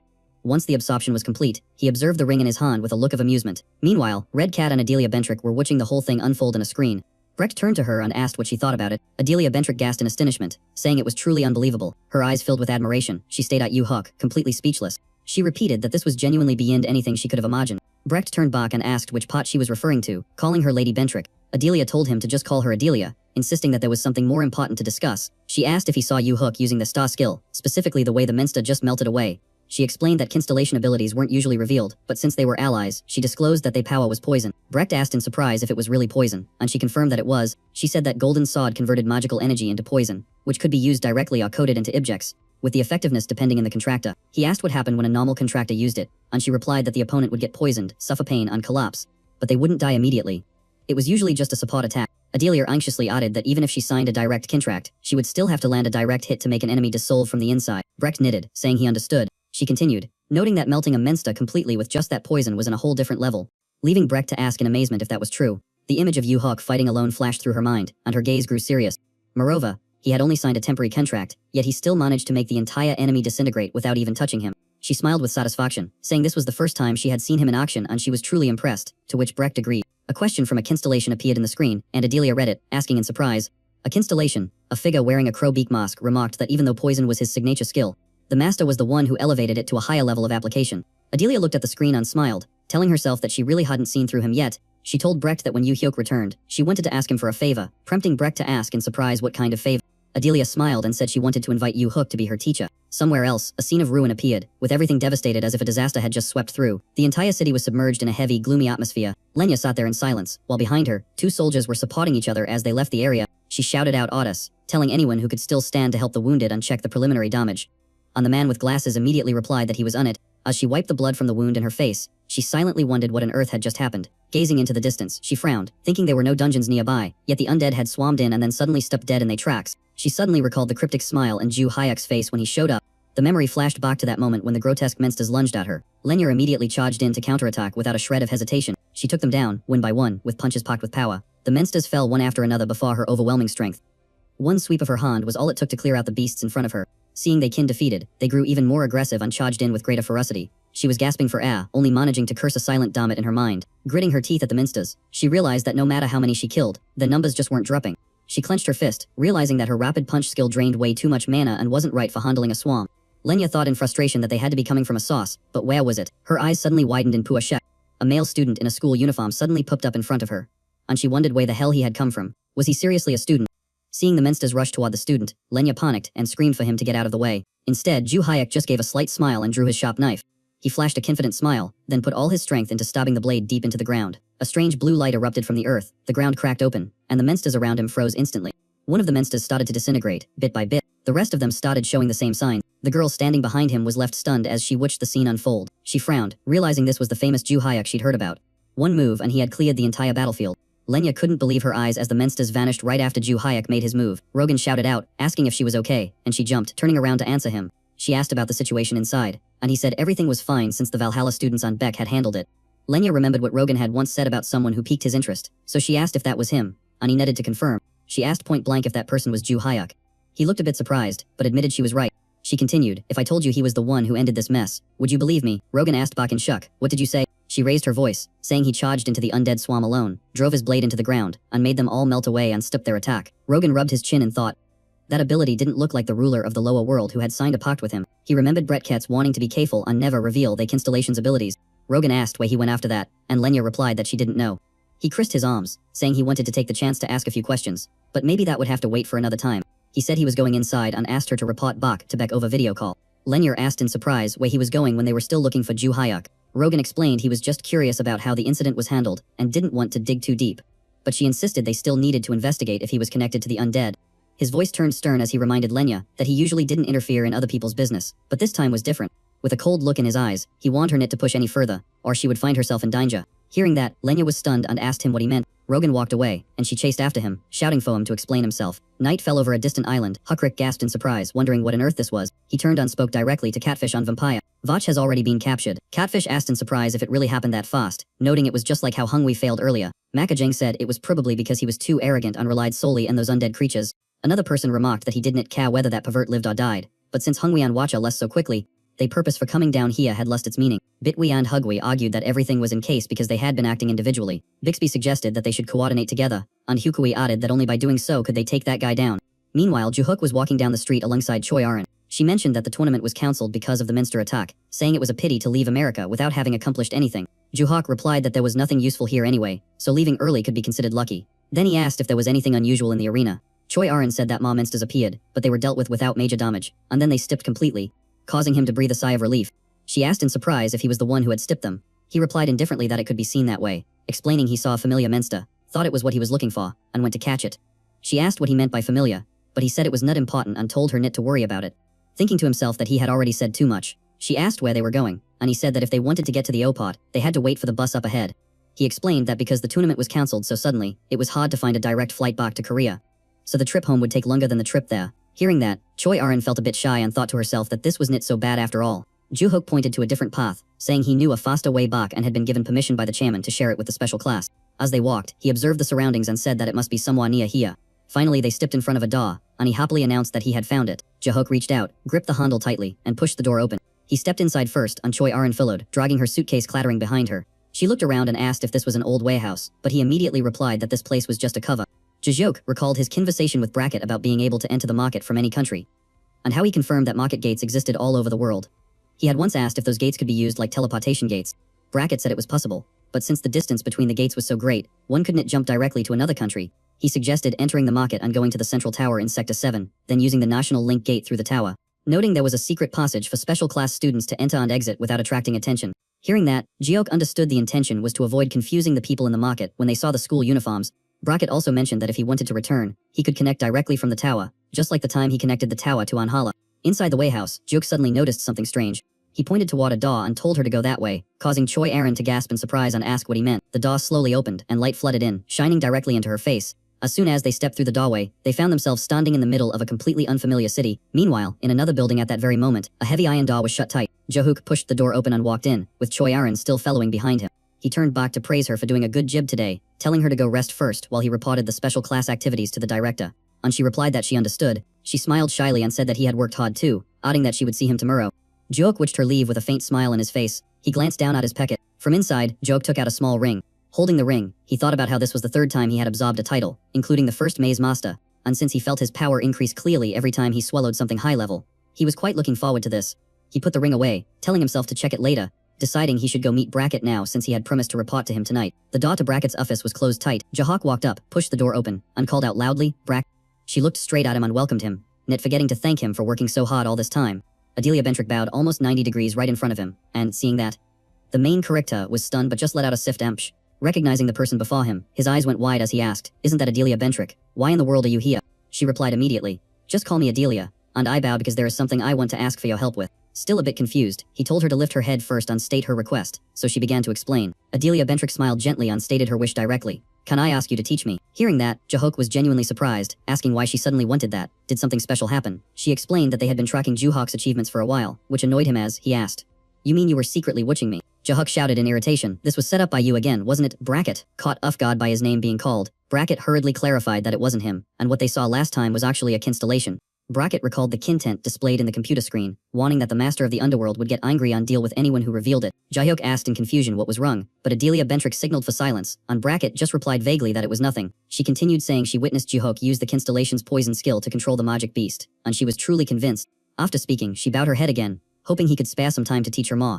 Juhok scratched his head in wonder, first Brackett and now her, even though she could totally learn from Luminous and Ice Light. He emphasized that both she and Brackett already grasped how to use their abilities when signing contracts with constellations, and their energy circulation method wasn't much different from his. Jahok explained further that the only difference was that he didn't rely too much on borrowed mana, but always supplemented it with his own magic power when activating a skill. He said nowadays many people only focus on increasing their magic power stats while ignoring control, so even if he taught her, her low magic power would easily make her exhausted. She asked if he would still teach her despite her low magic power, and Brackett also expressed his desire for his support. Scratching his head, Jiok said he was quite busy lately, and also had to keep an eye on the group of students he was training. Since you two signed contracts with my disciples, I will consider helping, for now, focus on training your physical strength. And come to the gym tomorrow if you are free, to which they both thanked him in unison. He turned to Brackett and reminded him to discuss the approach to the constellation again after today, and he replied that he understood. Brackett asked if it was due to the familiar source of magic power emitting from the building he had mentioned before. Jahok suddenly remembered that everything get messy because of the fire trucks, so he just caught that guy and left. Not having the chance to enter the building at school yet, he smiled slightly and told himself that next time, he would definitely investigate it to the very end at all costs. The night covered the space, leaving only the cold moonlight to illuminate it. At the same time in the US at night, the high-rise building still had lights in many rooms, where the headquarters of the Contractor Association was located. In a floor near the top of that building, a figure stood silently. That was Rogan, and he was looking intently at the tablet in his hand. Rogan watched while sinking into heavy thoughts. The screen displayed the full profile related to Jahok. He frowned, wondering who Jahok really was to be so mysterious. Crossing his arms over his chest, he asked through the device if the Constellation Lord knew the master of the underworld. Because it seemed that entity knew him, the screen showed the title's destroyer of all, the one who pierces everything, and the short answer was yes. The next message warned him to beware of the Moon Silence Believers. Rogan repeated that name in surprise, then decided to search for more about the Moon Silence Believers in his tablet. But just like when investigating Jahok, he could not find any available data. Standing in contemplation, he felt that the deeper he dug into Jahok, the more he get lost in a maze with no way out. He asked himself who the boy was, and if it wasn't related to the Blood Hunter, there were almost no clues left to hold into. Bejwi appeared with a gloomy purple aura surrounding him, hovering in midair with overwhelming pressure. Rogan shouted loudly asking for his identity unquestioned, why such a gruesome creature was stalking him. He looked at the man and laughed asking, "Aren't you surprised at all?" Tightening his grip in the mace in his hand, he left his words unfinished as if to provoke him. Bejwi immediately swung the spiked mace to attack and screamed, "So what if you are the head of the contractors?" Rogan kept a cold face and easily blocked that strike. The force behind his swing was so intense that it made the air itself vibrate violently. The impact that followed sent Rogan flying back a good distance. Glass shards shot out and flew everywhere, and he had to plant his hands in the ground to steady himself and stop sliding backward. He assessed that this creature was actually quite intelligent, and he wondered if it was the same type as the demonic beast that had attacked the Hero Academy. Rogan clenched his fists, which were glowing with a mystical golden light, and told himself that he absolutely could not underestimate this opponent. Bejwi looked at him with pure contempt in his eyes and asked if he was focusing his magical power. He charged straight forward and let out a massive roar, daring Rogan to try and block the incoming attack. The mace slammed down again, but Rogan grit his teeth and threw a counterpunch, refusing to be outdone. The purple aura surrounding the mace collided head-on with his fist. A thunderous explosion rang out, necking Bejwi back a distance, and he let out a groan of pain. He crawled up from the pile of rubble and laughed loudly, admitting that Rogan was actually not too bad. Rogan coldly replied that he had zero interest in receiving compliments from a monster like him. As soon as he finished speaking, he launched another powerful punch straight at Bejwi. The sound of the impact was deafening, and the ground beneath them cracked and split into massive chunks. The force of that blow even affected the area outside the building, causing the entire structure to shake violently. Over in the association office, Lenya's room was shaking so hard that she panicked and asked what the hell just happened. She looked around, wondering if it was an earthquake, but then she realized the tremors seemed to be coming from the floor above her. Lenya looked up with worry, thinking that something must be going wrong in Rogan's room. The dust and smoke caused by the impact slowly began to clear from the air. Rogan immediately dripped into a defensive stance, remaining fully in guard. He looked at his own fist in disbelief, because he had clearly landed an extremely powerful hit right in the target. He scanned the pile of rubble at his feet, wondering where his opponent had disappeared to. Suddenly, the mace appeared right behind Rogan's head in a split second. Even though he was ambushed, Rogan still managed to raise his hand to blick just before the attack made contact. The enemy swung the mace up again, following through with another direct attack aimed straight at him. With a loud whoosh, Rogan was necked off his feet and staggered, falling hard backward. Rogan Hakan grit his teeth and cursed under his breath, and only one thought ran through his mind: this guy is too strong. He narrowed his eyes to assess Bejwi. At least now he was certain this was no ordinary demonic beast, because if it were just some small fry, he would have taken care of it long ago, even if it was the incarnation of a constellation. Bejwi smirked with disdain, his voice dripping with sokam as he asked if this was really the best the #1 contractor could do. Rogan frowned and grit his teeth in anger, telling him to shut up because he hadn't even used half his strength yet. Bejwi just smirked, while Rogan thought to himself that if he wanted to activate it, he had to make direct contact. But even getting close enough to touch him was proving difficult. Suddenly, a voice called out, snapping him out of his thoughts, asking Rogan what was going on. Lenya ran over and asked frantically if he was okay, saying she heard a loud noise and brought security with her. And Rogan was startled and yelled out her name. She looked ahead and frowned, explaining that since it was early morning, she was the only association member in the building, so she had run over herself. The moment she saw Bejwi, she panicked and shouted, asking what the hell that thing was. He looked at her expression with amusement and said he had planned to play with Rogan slowly. But since there were so many bugs crawling around now, he supposed this would do. True to his word, he charged forward, causing Lenya's group to jump in fright. And Bejwi arrogantly declared that he only needed one move to finish them all off. Lenya shouted an order, telling the others they weren't strong enough and to get back, and the group responded in unison, acknowledging her command. Bejwi swung his mace, aiming to bring it crashing down, while Lenya immediately get into a stance, ready to counterattack. She fearlessly threw a punch that glowed with golden light, aiming it straight at Bejwi. Even though he was surrounded by the golden energy, Bejwi was still grinning like he had just heard a funny joke. Lenya frowned, secretly shocked that he had dodged her critical hit. She was sure she had aimed exactly where he was charging.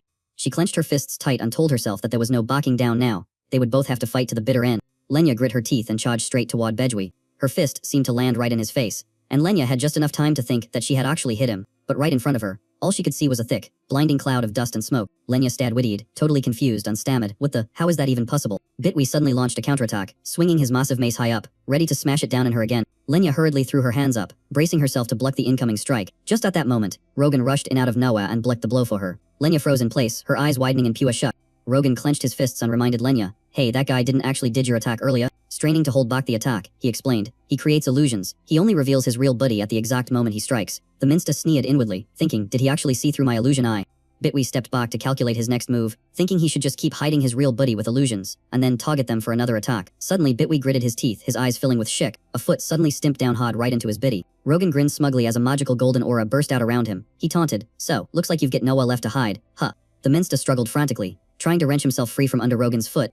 Rogan looked down at him with a cold stare and said, "Just try and stomach this next hit of mine." He raised his hand, clenched it into a tight fist, and counted 1. Rogan smashed his fist straight into Bitwi on Rod. "Take this punch." Even after taking the hit, the minster just stood there, completely unresponsive. Rogan trembled in disbelief, wondering what the hell just happened, only to realize that his biddy suddenly couldn't move at all. Right behind Bitwi, Huck Hwi appeared. He sneered, "No matter how useless you are, you were way too careless this time." Bitwi shouted in surprise, "Huck HWI." Huck HWI radiated a hazy purple aura and laughed viciously. "If it weren't for my stone fire eye, you'd have a hole through your stomach by now."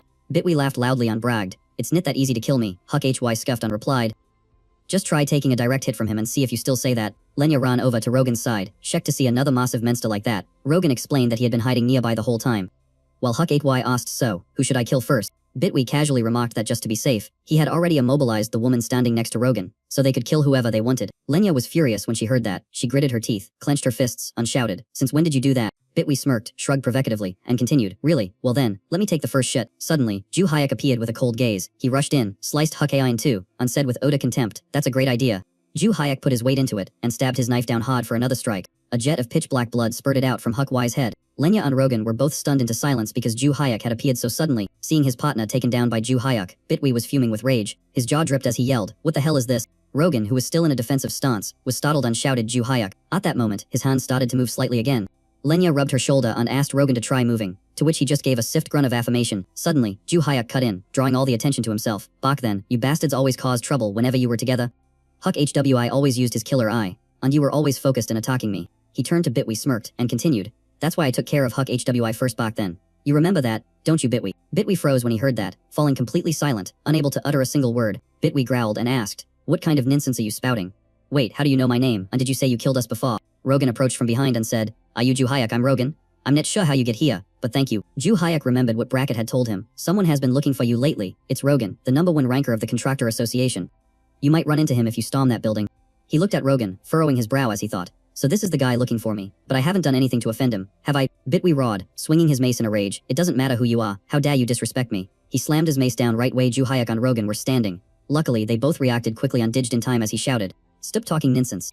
Rogan turned to ask, "Based on what you said, you know these two creatures. Do you have a strategy to take them down?" Jahok realized he had slipped up, so he quickly replied to Rogan, "Did I really say that you mean tactics?" He glanced at Bedwi, analyzing the situation to win. "I have to react the instant he strikes, destroy him before he transforms into an illusion. If I remember correctly, back when Hugwe died." Bedwi glared at him, cursing in a fit of rage, "You bastard, don't tell me." Suddenly, he spun around and retreated. Everyone froze, the same thought popping into their heads. He actually ran away. Lenya's jaw dripped as she yelled, "What the hell, are you seriously bailing on us?" Rogan was just as shocked, asking why he would flee when he had just been overwhelming them all by himself. "Shouldn't we chase after him right now?" Jihuk watched Bedwi's retreating figure and spoke calmly. "The thing running away is just an illusion. His real body is somewhere very close to that shadow."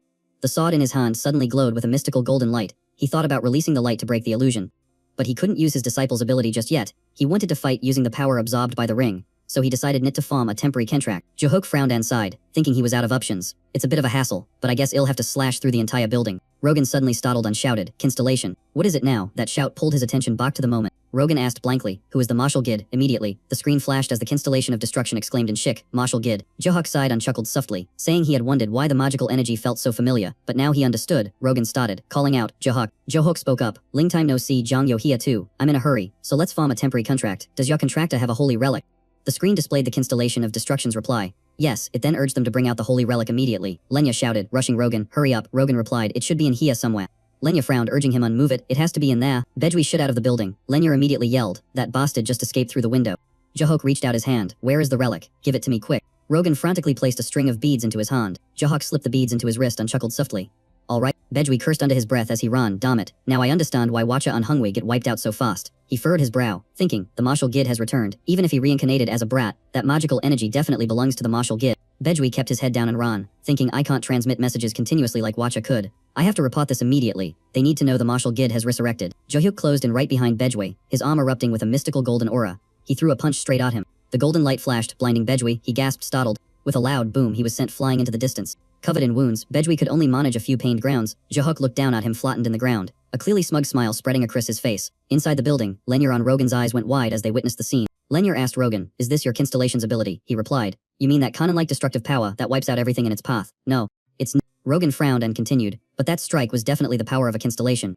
Is there anyone in the world who can use an ability to that extent right after making a contract? He looked at Johyuk and said, that kid always surprises me. The more I watch him, the more curious I get. The sun began to rise in the east. At the foot of the building, ambulances and police cars crowded the entire area. Lenya was taken away to give her statement. While Rogan was having his wounds bandaged by the medical staff, Johyuk said, I'll be going now. Rogan turned his head toward the voice. He asked in surprise, are you heading back to Lunha? Jock replied, yeah, I've done what I came to do and I want to avoid the media's attention. Rogan pressed in, was your goal to stop those two monsters? Johyuk scratched his head unanswered. I guess you could say that, then he sighed muttering, what a pain. Johyuk looked at Rogan, wondering if the old man would keep pestering him if he just ignored him, but he wanted to wrap things up quickly on leave. Johyuk's eyes glinted coldly. He thought, according to Beckett, this guy is a top-tier contractor. It might be beneficial to pull him to my side for the future. Johyuk said, I'm tired today, let's talk some other time. Rogan replied, understood, and apologized to him. Johyuk added that when the time was right, he would come to the Hero Academy to answer his questions. Rogan stood there stunned, wondering to himself, did he just drip the honorifics with me? Johyuk smiled and said he'd give him a specific time. Since he's the contractor of Sang, he really should be grateful. Anyway, I'm out of here. Having said that, he turned his back to walk away. Rogan raised a hand to stop him and shouted, wait. Right at that moment, a screen suddenly popped up. The screen displayed the Constellation of Destruction, telling him to just let that person go. He wondered aloud, a Constellation. Then the screen continued, adding that it was a pity, but he really ought to use honorifics when addressing him. Rogan stammered, shouting honorifics, yes, behind him. Lenya called out loudly, Rogan. She said she intended to hand this case over to the police, but she couldn't find any Minster copsies. Asking if he knew where they were, Rogan replied, didn't you see? A moment later, they all turned into smoke and vanished. Lenya crisped her arms in frustration, saying, damn it, all kinds of Minsters. Handling insurance for this is going to be a total pain. I guess I'll have to dig through the CCTV footage. She turned and asked sharply, Johyuk left already? Who exactly is he? The Minsters today weren't just run-of-thimble beasts. He's way too strung for a normal contractor. Rogan replied thoughtfully, who is he, you ask? We'll find out soon enough. He quietly watched as Johyuk's figure faded into the distance. The next evening, somewhere in a forest, Johyuk was walking alone, quietly making his way through the woods. Sputting Vach, he called out happily, Vach. Johyuk glanced at him and asked sharply, is the magic power I sensed from Sang similar to what you sense from the heroes? He answered immediately, no, it's completely different. Johyuk sighed in relief, delightedly saying, really, that's a relief. I was worried I'd have to deal with that guy Rogan for nothing. But it looks like it wasn't a waste of time after all. Vach replied, yes.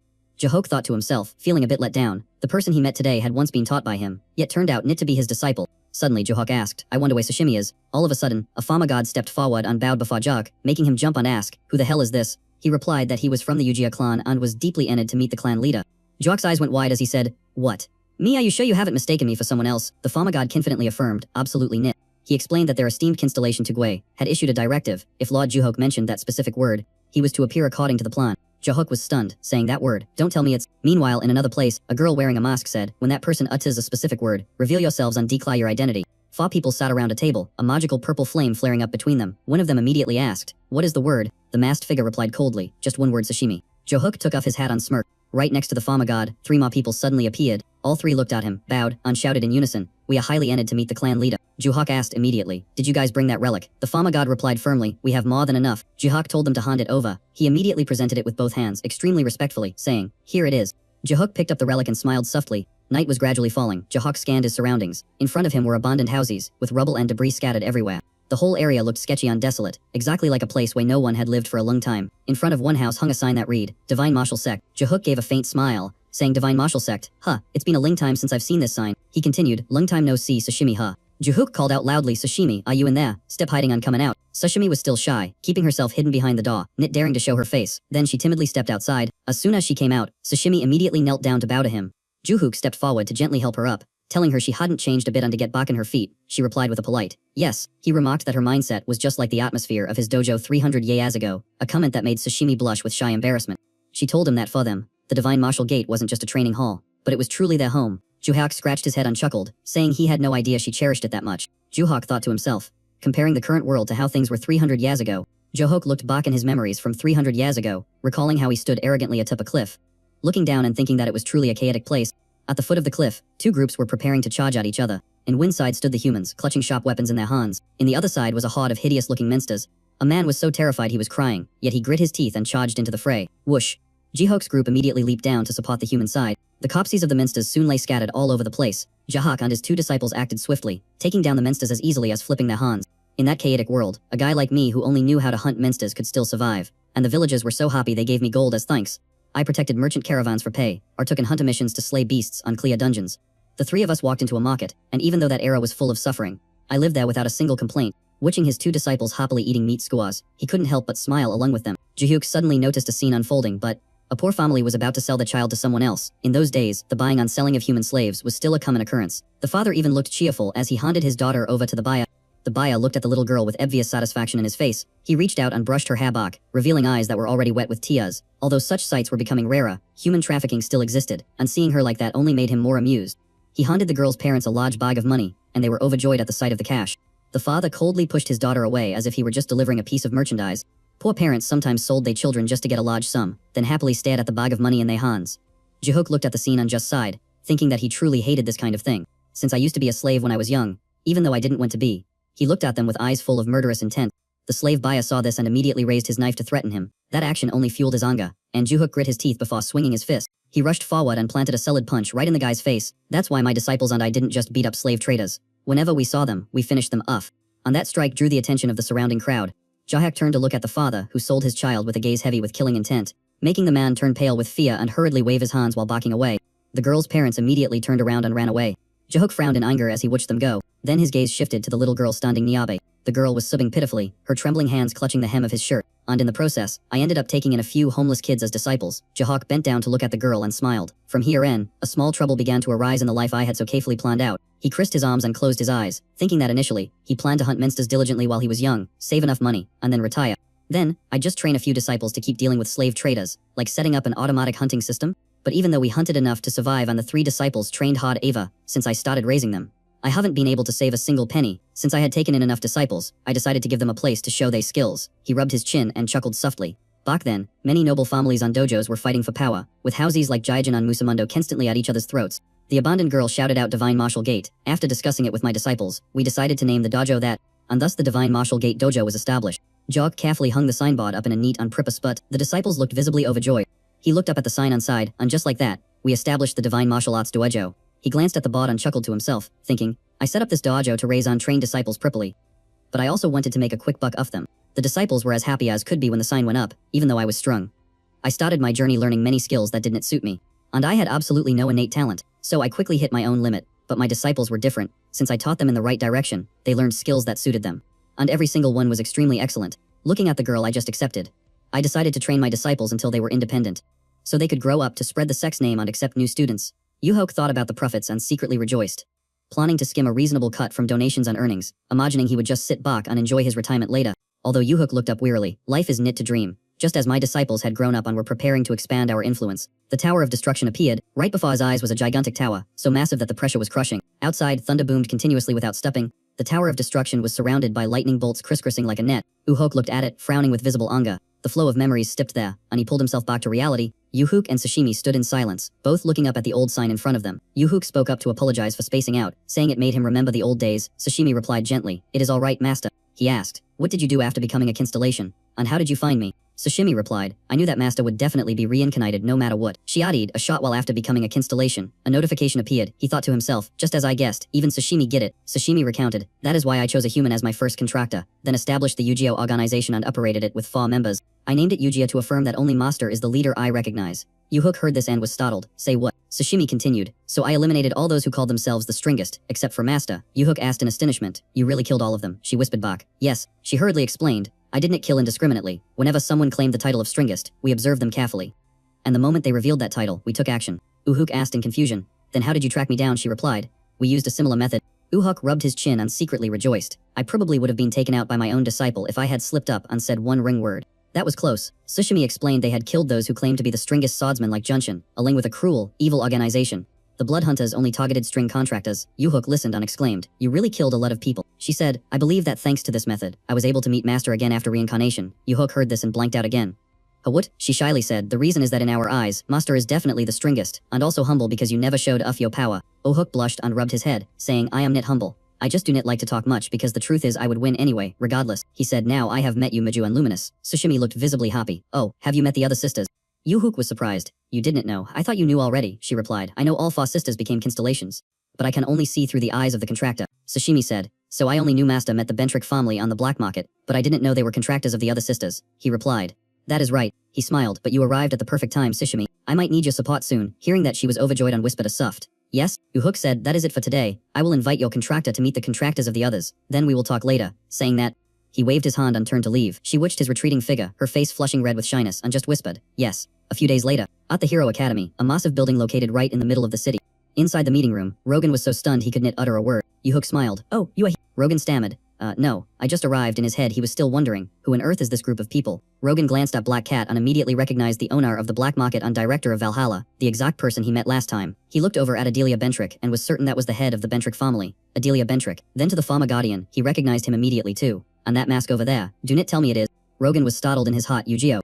Yu Hook turned to the Farmer Guardian. Are you not going to sit down? He replied. No need, I can stand in the back. Jahak spoke up, wondering where on earth he should even begin his story. He looked around at the group and asked, honestly, none of you even know what I actually do, right? Adelia Ventrick and Brecht were both taken aback by the sudden question. Adelia Ventrick asked, aren't you the master of the constellations that we serve? Rogan looked visibly shocked when he heard the word master. And Jihuk quietly replied that is correct. He rested his chin in his hand, glancing at Rogan's reaction before continuing. Lately I have found out what happened after I died, so Ling story short. Here is my story. Outside, the night had grown deep on dark. By the time he finished, Adelia Ventrick and Brecht were completely stunned. Rogan was just as paralyzed, sitting there in total silence. The Farmer Guardian thought to himself, it matches exactly what the constellation told me. Brecht asked in disbelief, do you mean to say that Jahuk destroyed the Tower of Destruction and saved the world 300 years ago? Jahuk scratched his head awkwardly and admitted, saying it out loud sounds kind of embarrassing, but yes, that is true. Adelia Ventrick's eyes went wide as she recalled the error of destruction, when the tower suddenly appeared and brought ruin to the world. Brecht added that records only mention the tower collapsed after releasing minsters everywhere, so nobody knew Jahak was the one who destroyed it. Jihuk asked in surprise, didn't Miju and Luminous tell you guys anything? Adelia replied, actually, aside from when they are with you, Jihuk.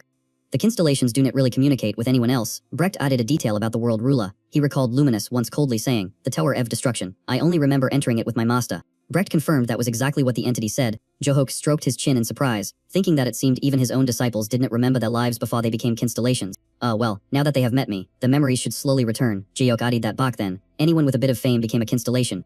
Which is why constellations only appeared after the era of destruction. Adelia Ventrick asked, does that mean all the constellations died at that time? Jahak replied, maybe not all of them, but the majority certainly did. Brecht knitted and said, I get it now. That explains why the constellations react so strongly to artifacts from the era of destruction. Jahuk continued, and like I mentioned before, the creator of the Tower of Destruction is causing endless disasters and has even sent constellations here.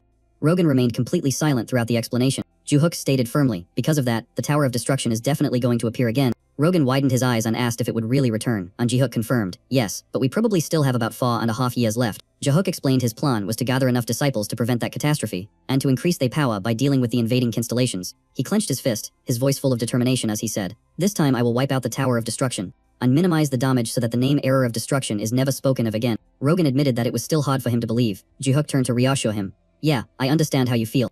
He said his constellation told him that 300 years ago, Jahuk was famous as the martial Gid. And he even saved the constellations and passed down the first authority. Jahuk scratched his head shyly and said, is that so? I do not really remember the details that clearly. Hearing that, Rogan fell into a thoughtful silence and didn't say another word. Then he suddenly spoke up, hey Jahuk. The young man just let out a stiff hum in response. Rogan stood up, his eyes burning with determination as he asked, if you really are the martial Gid from 300 years ago, would you fight a match with me? Jahuk smiled calmly and replied, of course. Before they knew it, the sky had already begun to brighten with the dawn.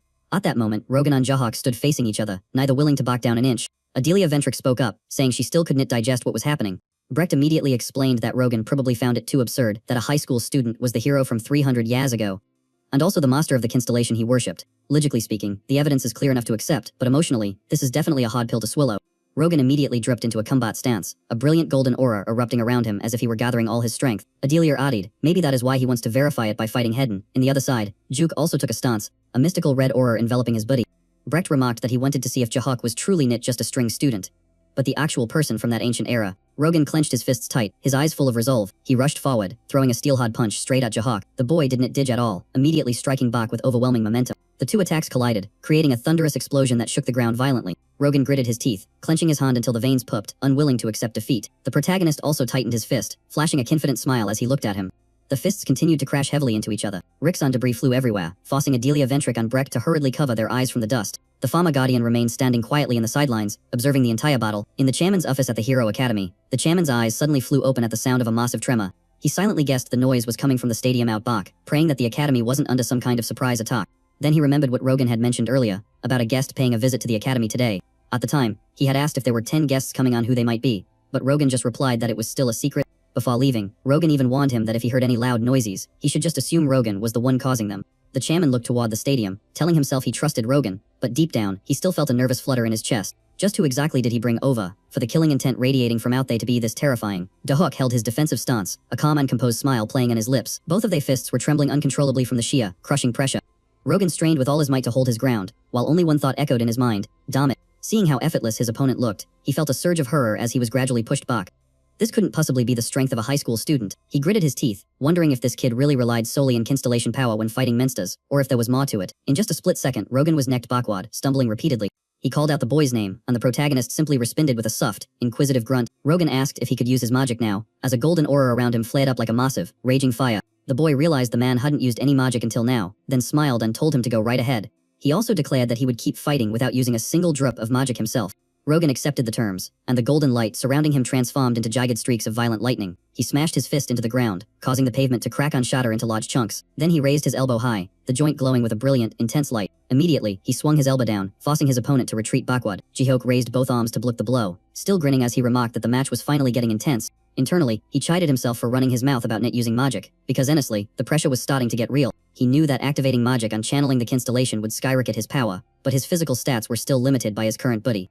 So he couldn't break past his limits just yet. Watching Rogan charge in with full force, he smirked, thinking a raw strength battle with a top ranker using constellation powers was pretty interesting. But then declared that this muscle contest ended right here. Rogan stamped his foot down, fracturing the stadium floor one more time. He spun his body around, winding up his arm to unleash the next heavy strike. The main character dodged the attack effortlessly, leaving Rogan stunned and unable to process what just happened. He looked at the man and complimented him, asking if a dojo taught him that move, because it actually wasn't half bad. Then he closed the distance, whispering that Rogan needed to put a little more weight behind it to really make it count. After all, that technique was originally designed to take down an opponent in a single decisive strike. Having said his piece, he spun around and used his momentum to hurl Rogan violently into the distance. Rogan's eyes bulged in shock, and he only had time to let out a sharp cry of pain. Watching him hit the ground, Dahook just gave a soft, cryptic smile. The afternoon of the very next day, Rogan lay in bed showing signs of waking up, a few low grounds escaping his lips. Suddenly his eyes snapped wide open. He bolted upright, startling everyone in the room, and Yu Hyuk, who was sitting nearby, asked if he was finally awake. He explained that he thought Rogan was necked out cold, so he brought him here, adding that he had even debated sending him straight to the infirmary. Rogan rubbed his sore stomach, saying he understood, that he was fine, and thanked the boy. After a moment of silence, he asked with difficulty if the boy was truly a regressor. Hearing that, the boy looked surprised and replied, asking if he hadn't already made that perfectly clear before. Rogan kept clutching his stomach, apologizing because he had heard it, but just couldn't bring himself to believe it. And the boy gently replied that he understood. He remarked that many people have to experience things firsthand before they're willing to accept the truth. Dahook even complimented Rogan's support constellation, saying that the entity seemed like a very kind-hearted person. Rogan asked again if he was searching for a disciple to step the Tower of Destruction, and the main character knitted to confirm. The old man immediately declared he would lend a hand with that goal, which made him happily thank him right away. The farmer god thought to himself that he had no right to interfere, but this lineup was definitely interesting. He glanced over at Adelia Bentrick, the head of the Venatic family, then his eyes shifted to Brackett, the master of the Black Cat. Next was Rogan, a top-tier ranker from the Contractor Association. Then came Ju Hyuk and the people from Yu-Gi-Oh! Suddenly, Ju Hyuk spoke up, mentioning he just remembered he had one more question, and Rogan told him to go ahead. He looked at the old man and asked, "Do you see anyone here who looks like my disciple?" Rogan stared witty and asked, "Looks like your disciple." Ju Hyuk needed, explaining it might be a relic or something similar. He said the reason for the meeting today was that he had sensed a familiar magical aura last time, but when he arrived, the magic was too chaotic to pinpoint the exact spot. He sighed and added that since the academy churns out a ton of hunters, there are plenty of relics around, making it even harder to identify the traces. Rogan fell silent, sinking deep into thought. Suddenly, a voice rang out, "Please find my master." Rogan's eyes went wide, and he immediately blurted out, "There is one." He continued, "There's a relic that keeps pestering me to find a master for it." Bach panicked and shouted Rogan. He stayed at him and asked if his guest had left yet. Rogan replied, "Not yet, they are still in a meeting." Bach impatiently asked who the guest was. And Rogan answered that it was Ju Hyuk. Bach said, "It's Katic out there. What are you guys discussing?" Rogan just apologized, saying he couldn't go into details and told him to ask them directly later. Rogan turned and asked, "Can you give me the Starlight Sword I sent you to keep earlier?" Bach scratched his head. "Ah, that sword. Honestly, it gives me a real headache." Rogan was surprised and asked, "A headache, is it that bad?" Bach immediately pressed the control button. The cabinet started moving as the mechanism inside opened up. The display cabinet doors slowly separated, revealing an entrance. Rogan and Bach walked inside. With a face as tense as a violin string, Bach said, "The Starlight Sword can't be kept here." Right inside, the sod was radiating a creepy red killing intent. The walls showed clear signs of destruction, as if something terrible had plowed through them. The sod lay there, emitting a suffocating evil energy. Rogan looked in shock. What the hell? The light sod did all this. Bach was just as panicked and said. Seems like it. The two argued with worried faces. Rogan, sweating, asked. Didn't you say you'd store it with the other relics for safety? Bach explained that was the plan. But he recounted how he took the sod to store it, walking down a pitch-black corridor to a locked room. He pressed the fingerprint scanner to open the vault and placed the sod inside. But as soon as he opened it, he saw a scene that made him freeze. He said, I can't. Rogan asked why not, and Bach began to answer. The relic guardian had released magic to block the path. The room was flooded with mana, and a massive fosse had built a wall right in front of him. He continued, saying he was enveloped by a terrifying magical power, while the light sod flickered with magic as if reacting to that fosse. Bach exhaled helplessly, so I had to bring it back here. His eyes grew more serious, his voice betraying his fear. But even this place can't withstand the light sod's magic, or rather, its dark energy. In the rack, the sod looked even more evil than described. Black smoke gathered around it, intensifying by the second. And the storage room was showing signs of collapse, even with the sealing spell circle wrapped around it. He said he wanted to discuss how to handle it, and that's exactly when Rogan arrived. Rogan, however, looked pensive, as if connecting a clue. Rogan suddenly turned his head and asked, have you ever heard the phrase find a master for me that I mentioned before? Bach looked bewildered and said no, adding that since the light sod turned out like this, he hadn't heard anything of the sod. Rogan frowned deeply and said, is that so? As he reached toward the sod, Bach reached out to stop him. Rogan. As if sensing the touch, the sod immediately spewed out a heavy, terrifying stream of black energy. Rogan's hand reaches out and touches the hilt of the sod. Suddenly, a massive surge of power wraps around his hand as he lifts the blade up. He can feel the magic swirling wildly, the blade glowing blood red. But then the energy around the sod starts to fade away. Bach watches from the side, his pupils shrinking in shock as the light sod's magic drains out. He blurts out, Rogan, what the hell is going on? Holding the sod that has lost almost all its power. Rogan thinks for a moment and answers bluntly, I honestly don't know either. He sheathes the sod at his waist and tells Bach, taking it back. Bach asks in surprise, right now? I thought you were still in a meeting. Rogan's voice turns serious. That's right, taking it to the meeting. Bach listens, completely shocked. He stammers, say what? What exactly are you planning to do? Rogan just smiles, his expression full of calculation. He pushes the door open, leaving the ruined room. His face shows fear as he says, Siri about this. You'll understand sooner or later. Behind him, Bach stands frozen, still not fully processing it. But he chuckles softly. Good grief, that guy is always a lone wolf, but he keeps his word. I trust Rogan. The scene shifts. Rogan hands the sod over to Jahak and says, I brought it here. He accepts it with both hands, immediately trying to sense the power inside the blade. His face turns serious instantly as he says, there is something very strange about this. Holding the sod in front of the meeting room, he says he can't feel any magic at all. Rogan explains, it turned out like that. The moment I held it, Rogan adds, actually, it was the same when I brought it to the academy. The main character frowns and asks, really? Rogan rests his chin in his hand, looking thoughtful and replies, that's right, but, he continues, I kept hearing a voice saying find my master, which made me wonder. The main character looks down at the sod in his hand, deep in thought. He closes his eyes, trying to focus and sense the energy one more time. His hand tightens its grip around the handle. Suddenly his eyes snap open and his brow furrows. What is this? He speaks up. I can't enter the illusion realm. Adelia hears this and jumps. Huh. He asks, confused. Is this normal? She stammers. Well yes, to enter the illusion realm, you need the constellation's consent. She adds. So if the constellation refuses, you won't be able to step inside. He stares intensely at the sod, muttering, refused, huh. Using his thoughts to connect with his own sod, he asks Vach, can you sense that magical sauce you mentioned in this sod? Vach replies, it's quite faint, but I can definitely still feel it. He asks, so? Is there no other way to handle this? Vach strokes his chin, hesitating before saying, actually, he said. Hano Kim, do you remember what I told you last time? The main character is confused by that question and asks Bach, what do you mean? Vach crisses his arms and explains that a daw once appeared within the illusion realm. He suddenly remembers, you mean that incident? It was the image of Vach standing in front of a gigantic daw covered in complex patterns. He asks to clarify, you mean behind that door is where the constellations gather? Right. Vach recalls the moment that door was opened. He nods and answers that's correct. Recalling what he saw with his own eyes, he says, there wasn't just one door inside, there were countless other doors scattered around.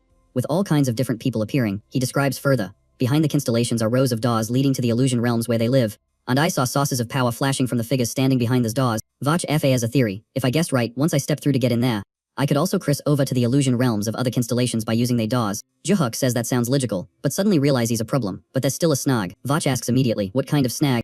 He looks at the two people in front of him and shares what he knows ever since I found out about the door. I tried gathering info from those people, but the two in the meeting room just looked at me confused. They don't know anything. Vach listens and says thoughtfully, that's understandable. It happened a long time ago and didn't last long, so some constellations might not know. Plus, no human in this era has ever experienced it. The main character stares intently at the sod in his hand and asks, so is there anyone capable of knowing about this? Jahak's eyes suddenly widen. Wait a minute, there is one person. Facing everyone, Yu Hayek smiled and said, well, there is nothing left to do today, so let us just head home. All three people in the meeting room answered in unison, sure thing. Zuo C pointed at the guy wearing a skull mask and wrapped in a black cloak, then asked, what is your name over there? Mr. Yu-Gi-Oh. The man in black replied, we are just nameless gods, so the master can call us whatever he wants. The main character suddenly remembered, stroking his chin and muttering, no, wait a minute. Then the image of four black-clad figures with 4 arrows pointing in 4 directions appeared, and they said in unison, Yu Jiao greets the master. Yu Hayek pointed straight at him and said, alright, from now on you are Xgod. The other person bowed slightly and replied, I understand. Yu Hayek smiled and said, today you should also go back and talk to Adelia and Hakmio. And I am sure Sishimi also wants to meet and talk with the other sisters. Adelia and Hakmia looked at the masked man together, and he replied briefly, yes sir. Outside was the sunset, with the last rays of sunlight shining through the building glass. Then Yu Hayek's voice echoed, well let's go home. And everyone responded in unison, okay? A few days later, a rustic house located in the middle of a dense forest. The female guide smiled brightly and said, long time no see. Have you been doing well lately? Yu Hayek chatted with her under the flickering candle, telling her to drip the small talk, he said. I know the second-rate constellations have started to make them move, so I am a bit worried. And I am trying to meet you to absorb everything I have found. Yu Hayek was still smiling, his eyes glued to the small item in his hand, saying thanks to that I have become stronger, so I am very grateful.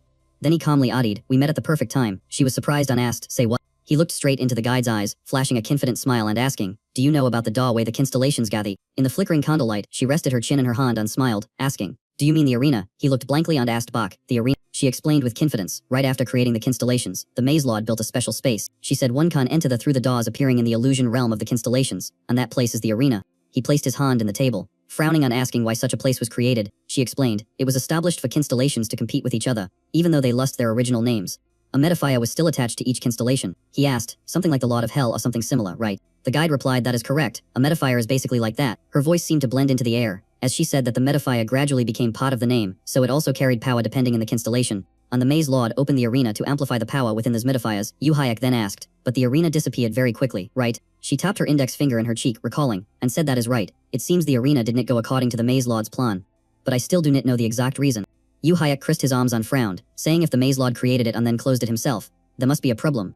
I was planning to ask if there is a way to reopen it, but doing so would probably mean confronting the Maze Lord, right? The guide smiled, raised her index finger, and said, that is not an issue because the arena is opened by a constellation who received the order. By using that person's power, Yu Hayek gasped, say what? She continued, her aura rising. And the reason I called you here today is that I have found that constellation.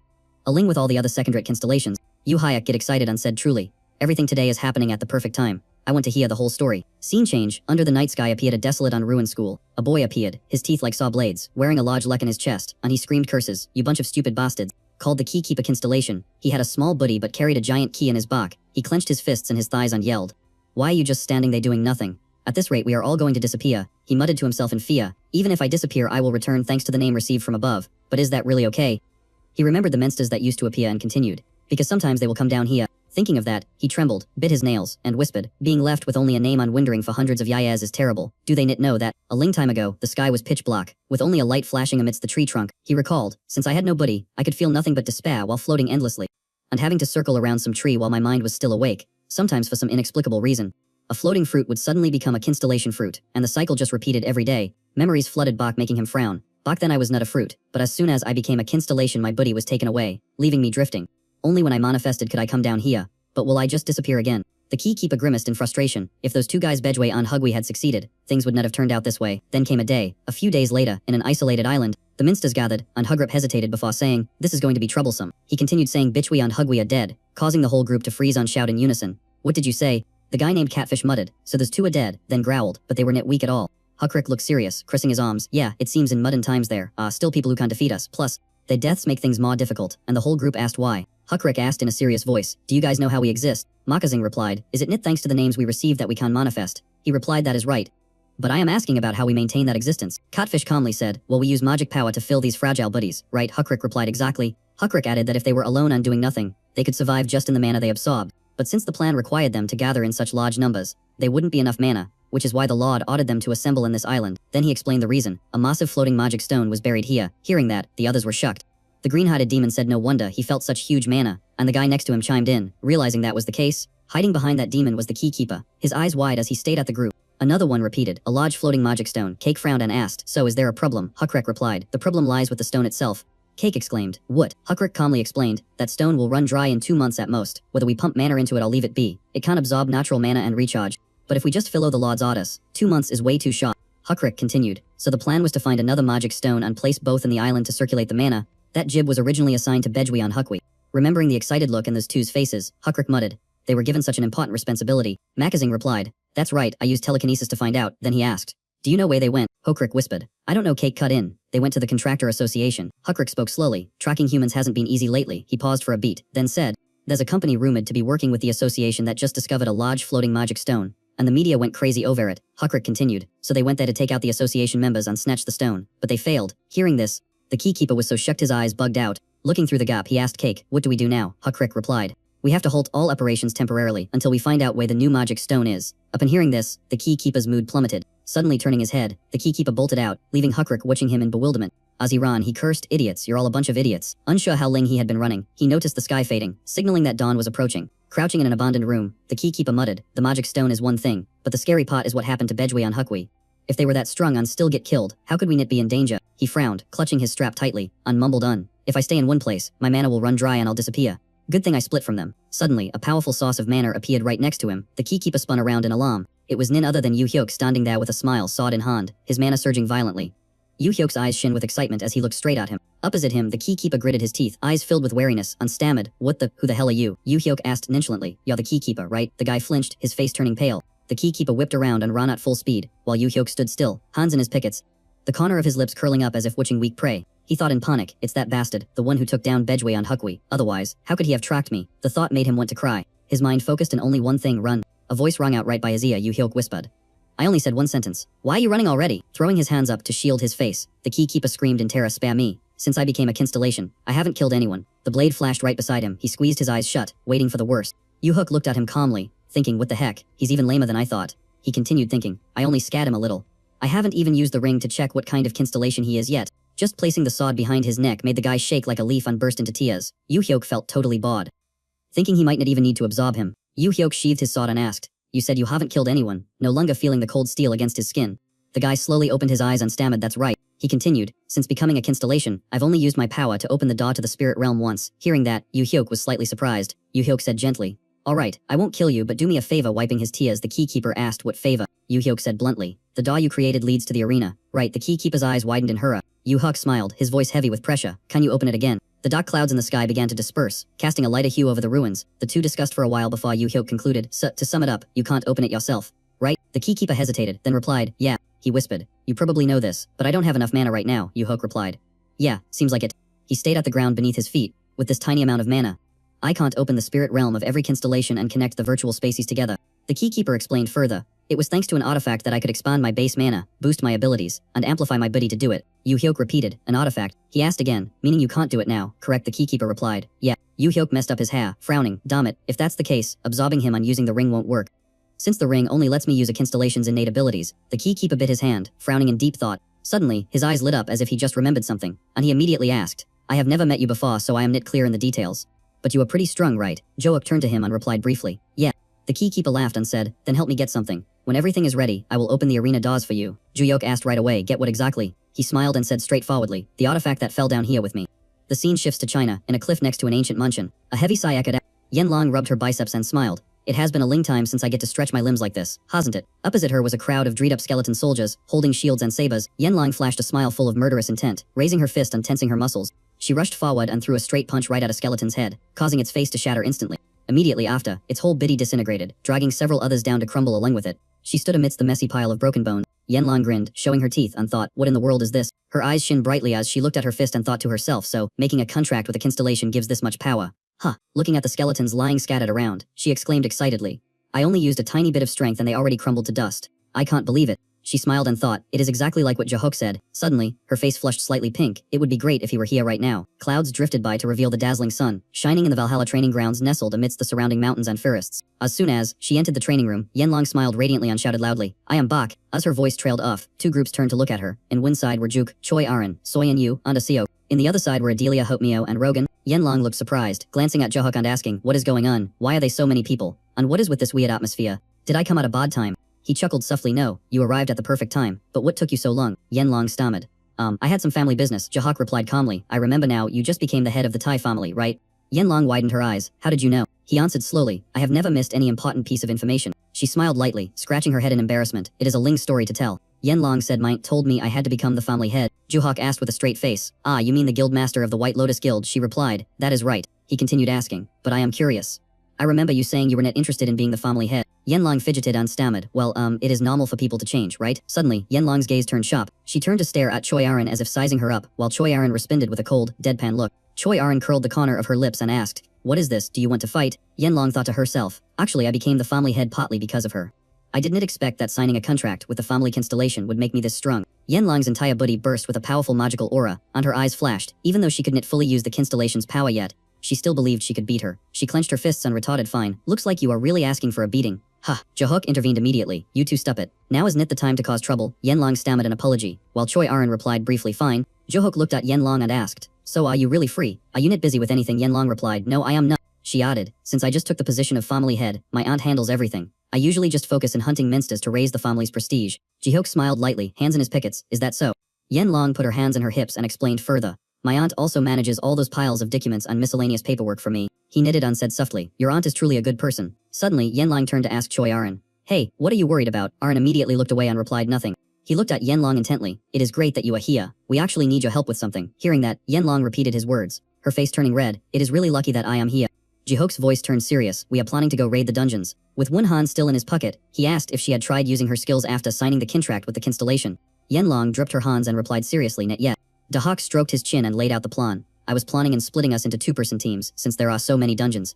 But with your current strength, you could probably solo a dungeon yourself. He looked at the energy swirling around Yenlong after signing the contract with the constellation. Your magic power has clearly increased. Yenlong looked blank. My magic increased. She stared at her own hand. To be honest, I haven't been paying attention, so I didn't even know. He continued, the minsters in that dungeon are weak against magic attacks, which happens to be your specialty plus.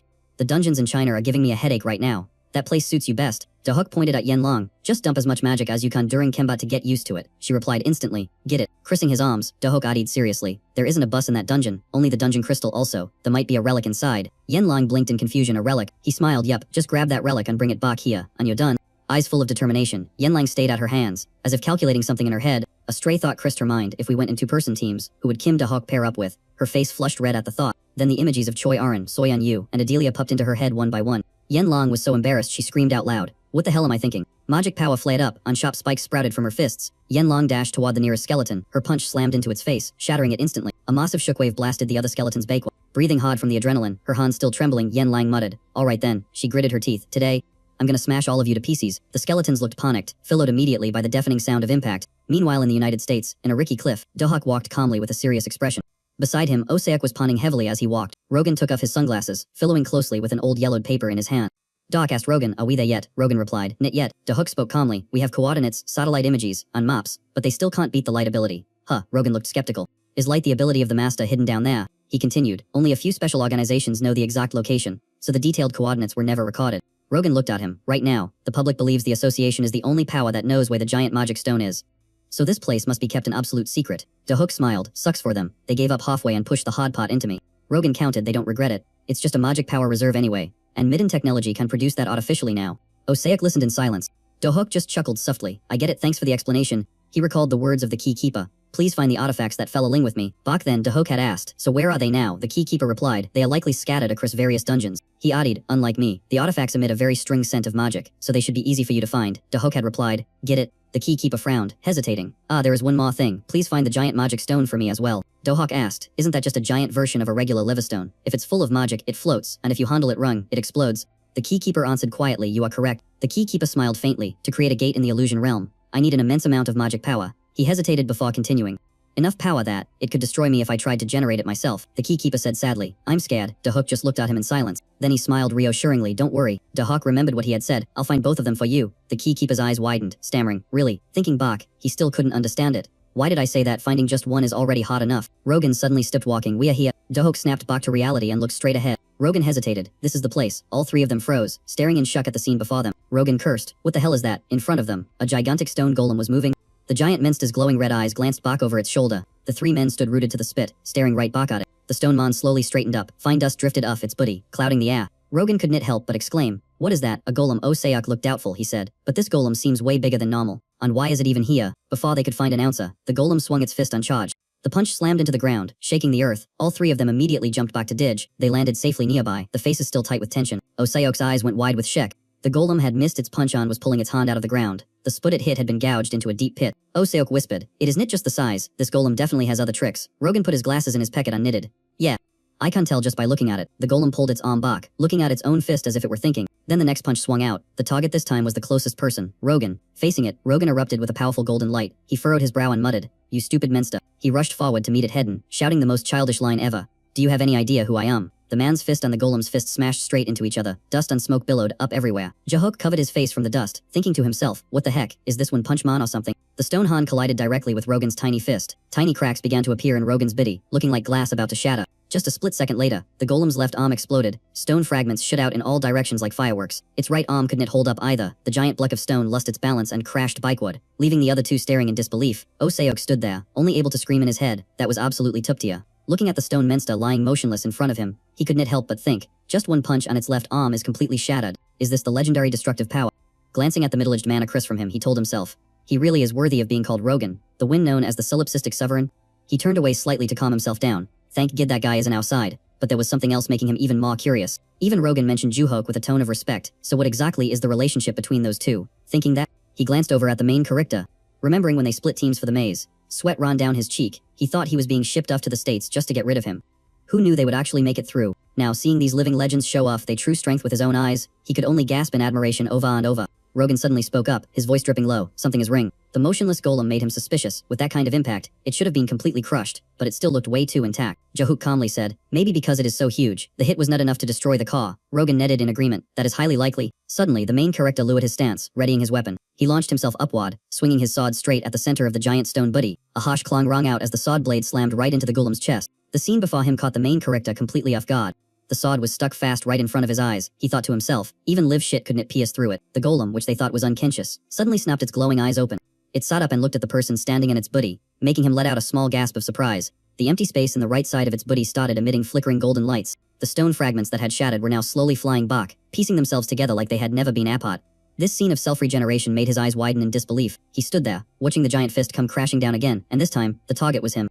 The main character immediately raised his light sword in front of him to block the attack. A terrifying impact force traveled through the sword, nicking him flying backward. He slammed the blade into the ground, trying to anchor himself so he wouldn't be pushed back any further. Once he had come to a complete stop, he whispered, "Ah, so that is how it is." Looking at the golem radiating intense light, he analyzed the situation. It must have absorbed that floating giant magic stone. This explanation made the other two drip their jaws in check. He stood in front of them and asked if they had placed an anti-magic spell to hide that stone pillar. Rogan answered yes. They had a contractor in charge of sealing it. Main continued explaining that even so, it was almost impossible to hide completely because the amount of magic power inside was just too massive. But Rogan shit back, arguing that he hadn't sensed a single trace of magic.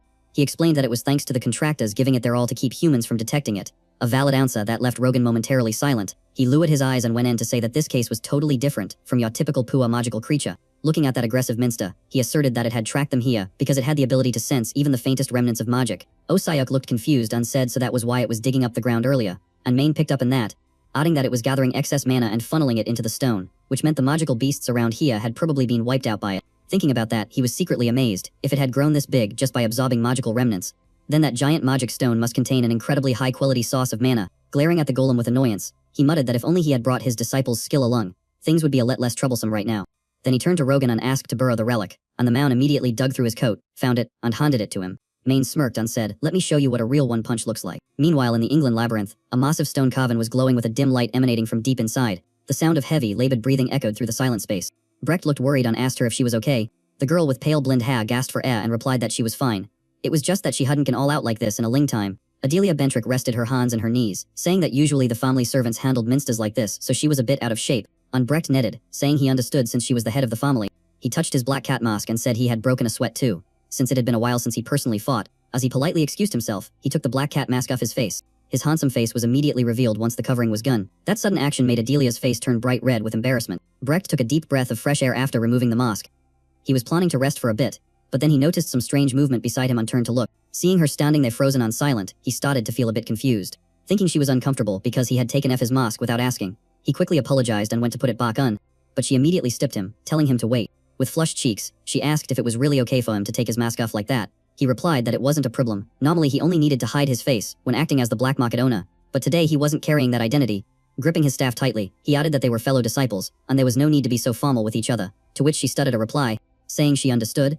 She recalled how conflicted she had felt when Main assigned her the mission to enter the labyrinth, but this moment made all her doubts vanish. Thinking that, she shyly suggested, asking if he could maybe show his face more often from now on. His hand, which was about to put the mask back on, suddenly froze in mid-air. With his cheeks turning slightly pink, he replied, "Alright, I will remember that." Right at that moment, a yellow control panel popped up, grumbling and asking if the two of them couldn't move a little faster. A dark blue panel also appeared, irritably reminding them that they should prioritize their master's orders instead of standing they chatting. Adelia looked at the text in the yellow screen and jumped in surprise. Black Cat also saw the angry notification sent to him, and he awkwardly retorted that he hadn't done anything, but then sighed and accepted it. He sheepishly said it seemed like they had rested a bit too long, and she blushed, agreeing with him. He put his mask back on and said let's go, and both of them immediately sped up, rushing deeper into the labyrinth. Back at the golem, it cucked its arm back, its aggressive aura flaring up intensely. Another punch slammed into the ground, but Main managed to jump up on Digit just in time. He landed near his two teammates with a serious look in his face. Pay attention, Rogan. Main's call made the man immediately focus intently and look over. Hooking the bead ring into his ear, U-Hook pursed his lips and said, "This is the proper way to use one punch." The golem's descending fist paused for a split second because it sensed movement from their direction. The stone monster spun its body around, its eyes looking straight into their group. It immediately swung its arm, launching a super fast punch right at U-Hook. A deafening explosion rang out, and Osayak just stood there, completely frozen. Rogan wasn't doing any better. His face was the definition of totally stunned. U-Hayek's swing sent the Rick monster flying, and at the same time, it caved in a whole chunk of the space behind it. He pulled his hand back, feeling a mix of surprise and delight, thinking just as I expected, this punch is insanely powerful. It has been ages since I actually threw a serious punch. Rogan stayed at the aftermath in check, thinking to himself, is that the destruction fist? He wiped out the golem and the mountain behind it. Is this the true power of destruction? U-Hayek didn't give Rogan a moment to think, shoving the bead bracelet into his hand and saying, this works great. Rogan hurriedly took it, replying, "It is my Enna." Looking at the prayer beads in his hand, Rogan fell into deep thought. Could it be that I still haven't tapped into my full potential yet? He called out to the young man who looked even younger than himself, Mr. U-Hayek, and the boy just responded with a casual huh. Rogan straightened his pustula, asking seriously, if you come back, could you teach me that punch? U-Hayek turned around, staring at him for a moment. Then, as if he found someone in the same wavelength, he grinned and knitted. Okay, no problem. He added, find me one more giant magic stone and I will teach you.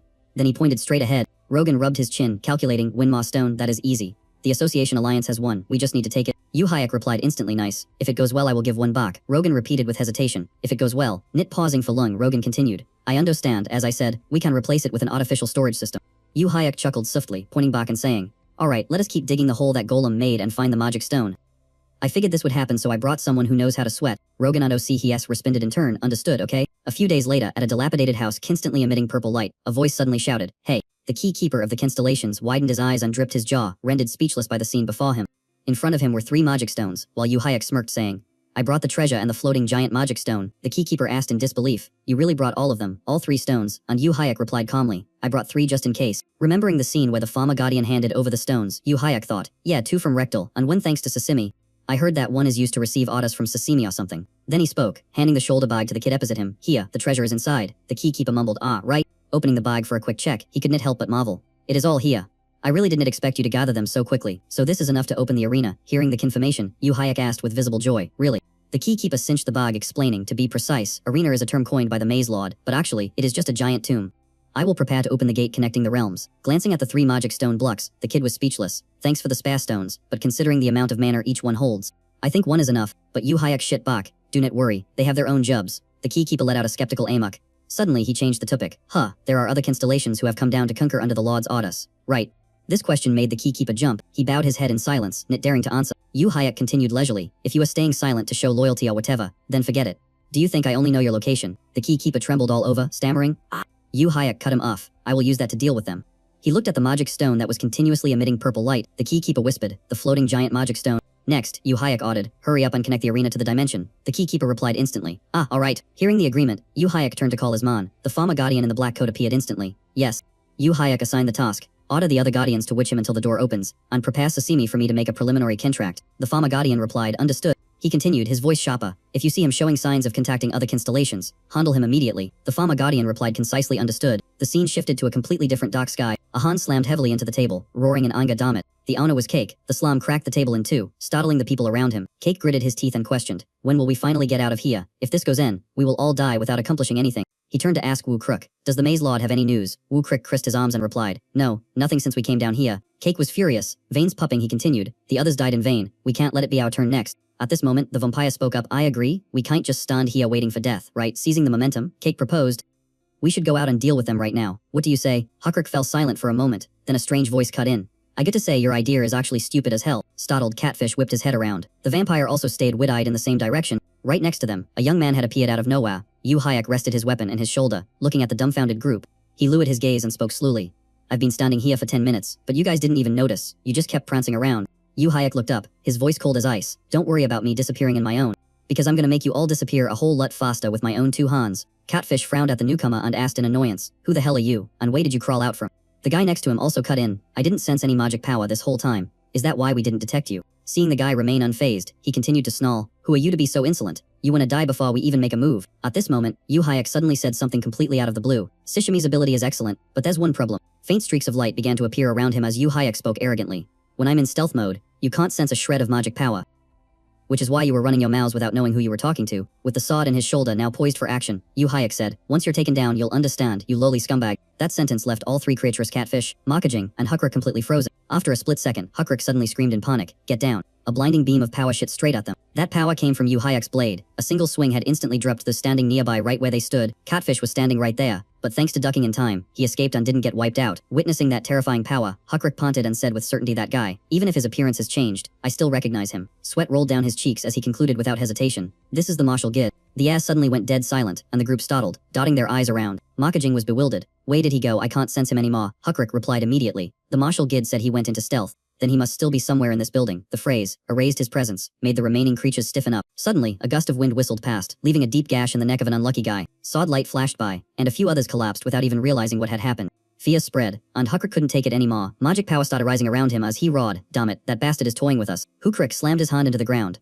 and a purple Baigua circle instantly appeared. Immediately after, a cuba-shaped barrier was erected. Catfish asked in panic, what are you doing? He lowered his head and replied, I'm using my ability to erect a shield around the building. Makajing immediately grumbled, that's useless against the martial Gid anyway. We're just trapping ourselves. Huckrick rubbed his wrist and said, it will work. Glancing at the two helpless copsies over there, he said flatly, you still don't understand why they died. The martial Gid took care of them. Huckrick kept rambling, dying doesn't matter since we just lose these buddies. We'll still regenerate, but then the maze plan would be ruined. Right at that moment, a sharp blade suddenly appeared, pointing straight at the center of Huckrick's face. An arm swung up at lightning speed, punching and breaking the blade while he was still gaping in shock. Makajing retracted his fist and asked urgently, Huckrick, you okay? He backed away to a safe spot and replied, I'm fine, he hasn't gone anywhere. He's just in invisible form. Huckrick smiled slightly and continued, so even if he's stealthy, the shield is still working. You guys can sense it, right? The martial Gid has gotten weaker. This conclusion made the creatures standing nearby jump. Catfish agreed, right? He doesn't have his original form anymore and is using a new biddy. Must be reincarnation or something. So he hasn't recovered his full power.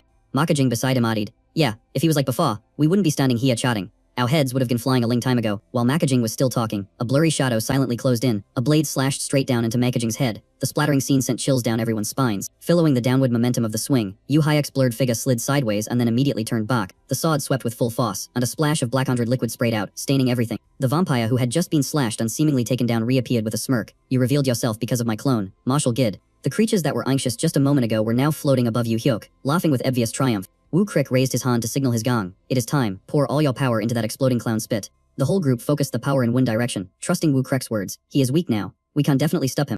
A massive explosion erupted. Wu Crick reassured them. I have already put up a shield. Just blow the ground to smithereens. The fire gradually died down, but the smoke billowed up thickly, refusing to dissipate. Seeing the pile of rubble in front of him, Wu Crick relaxed his hands, panting heavily as if a weight had been lifted off his chest. Well said, you Han freak, a voice rang out, cold as a messenger from hell, making Wu Crick freeze in place. One of his hands was gripped tightly. Yu Hyuk had jumped up from behind him without anyone noticing. This time, he did not rush to finish him off. Instead, he laughed and asked, you wanted to stop me, nit kill me, right?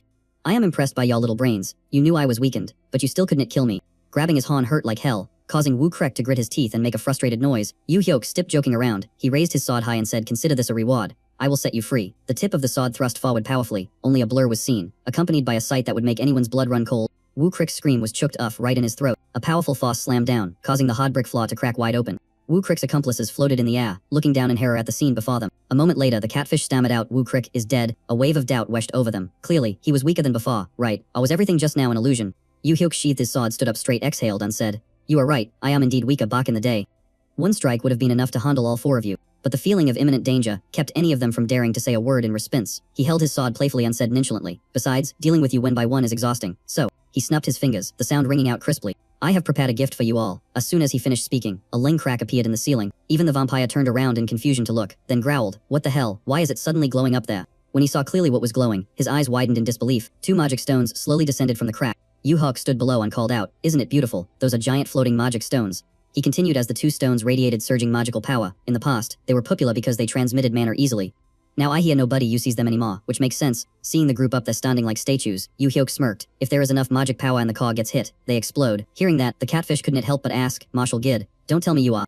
Yu Hyuk didn't answer directly, but just grumbled. Meeting you bastards again after so long is such a pain. Let's not meet again. After saying that, he clenched his hand into a tight fist.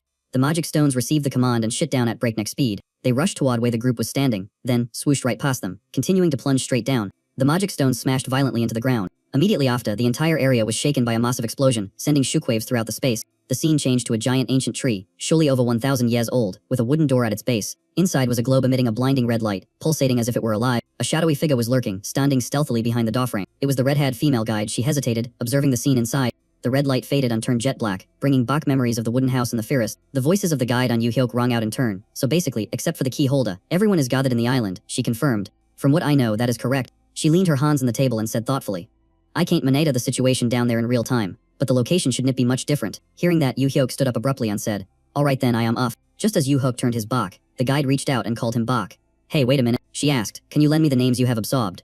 Yu-hyuk looked confused. Bira, the names I absorbed. He replied that he absorbed them immediately to get Stringer, so he was not sure if there were any left, searching through his spatial ring as he spoke. Here, Jahok handed the ring to her, and she opened her hand to receive it, saying, Thank you, I believe there are still some inside.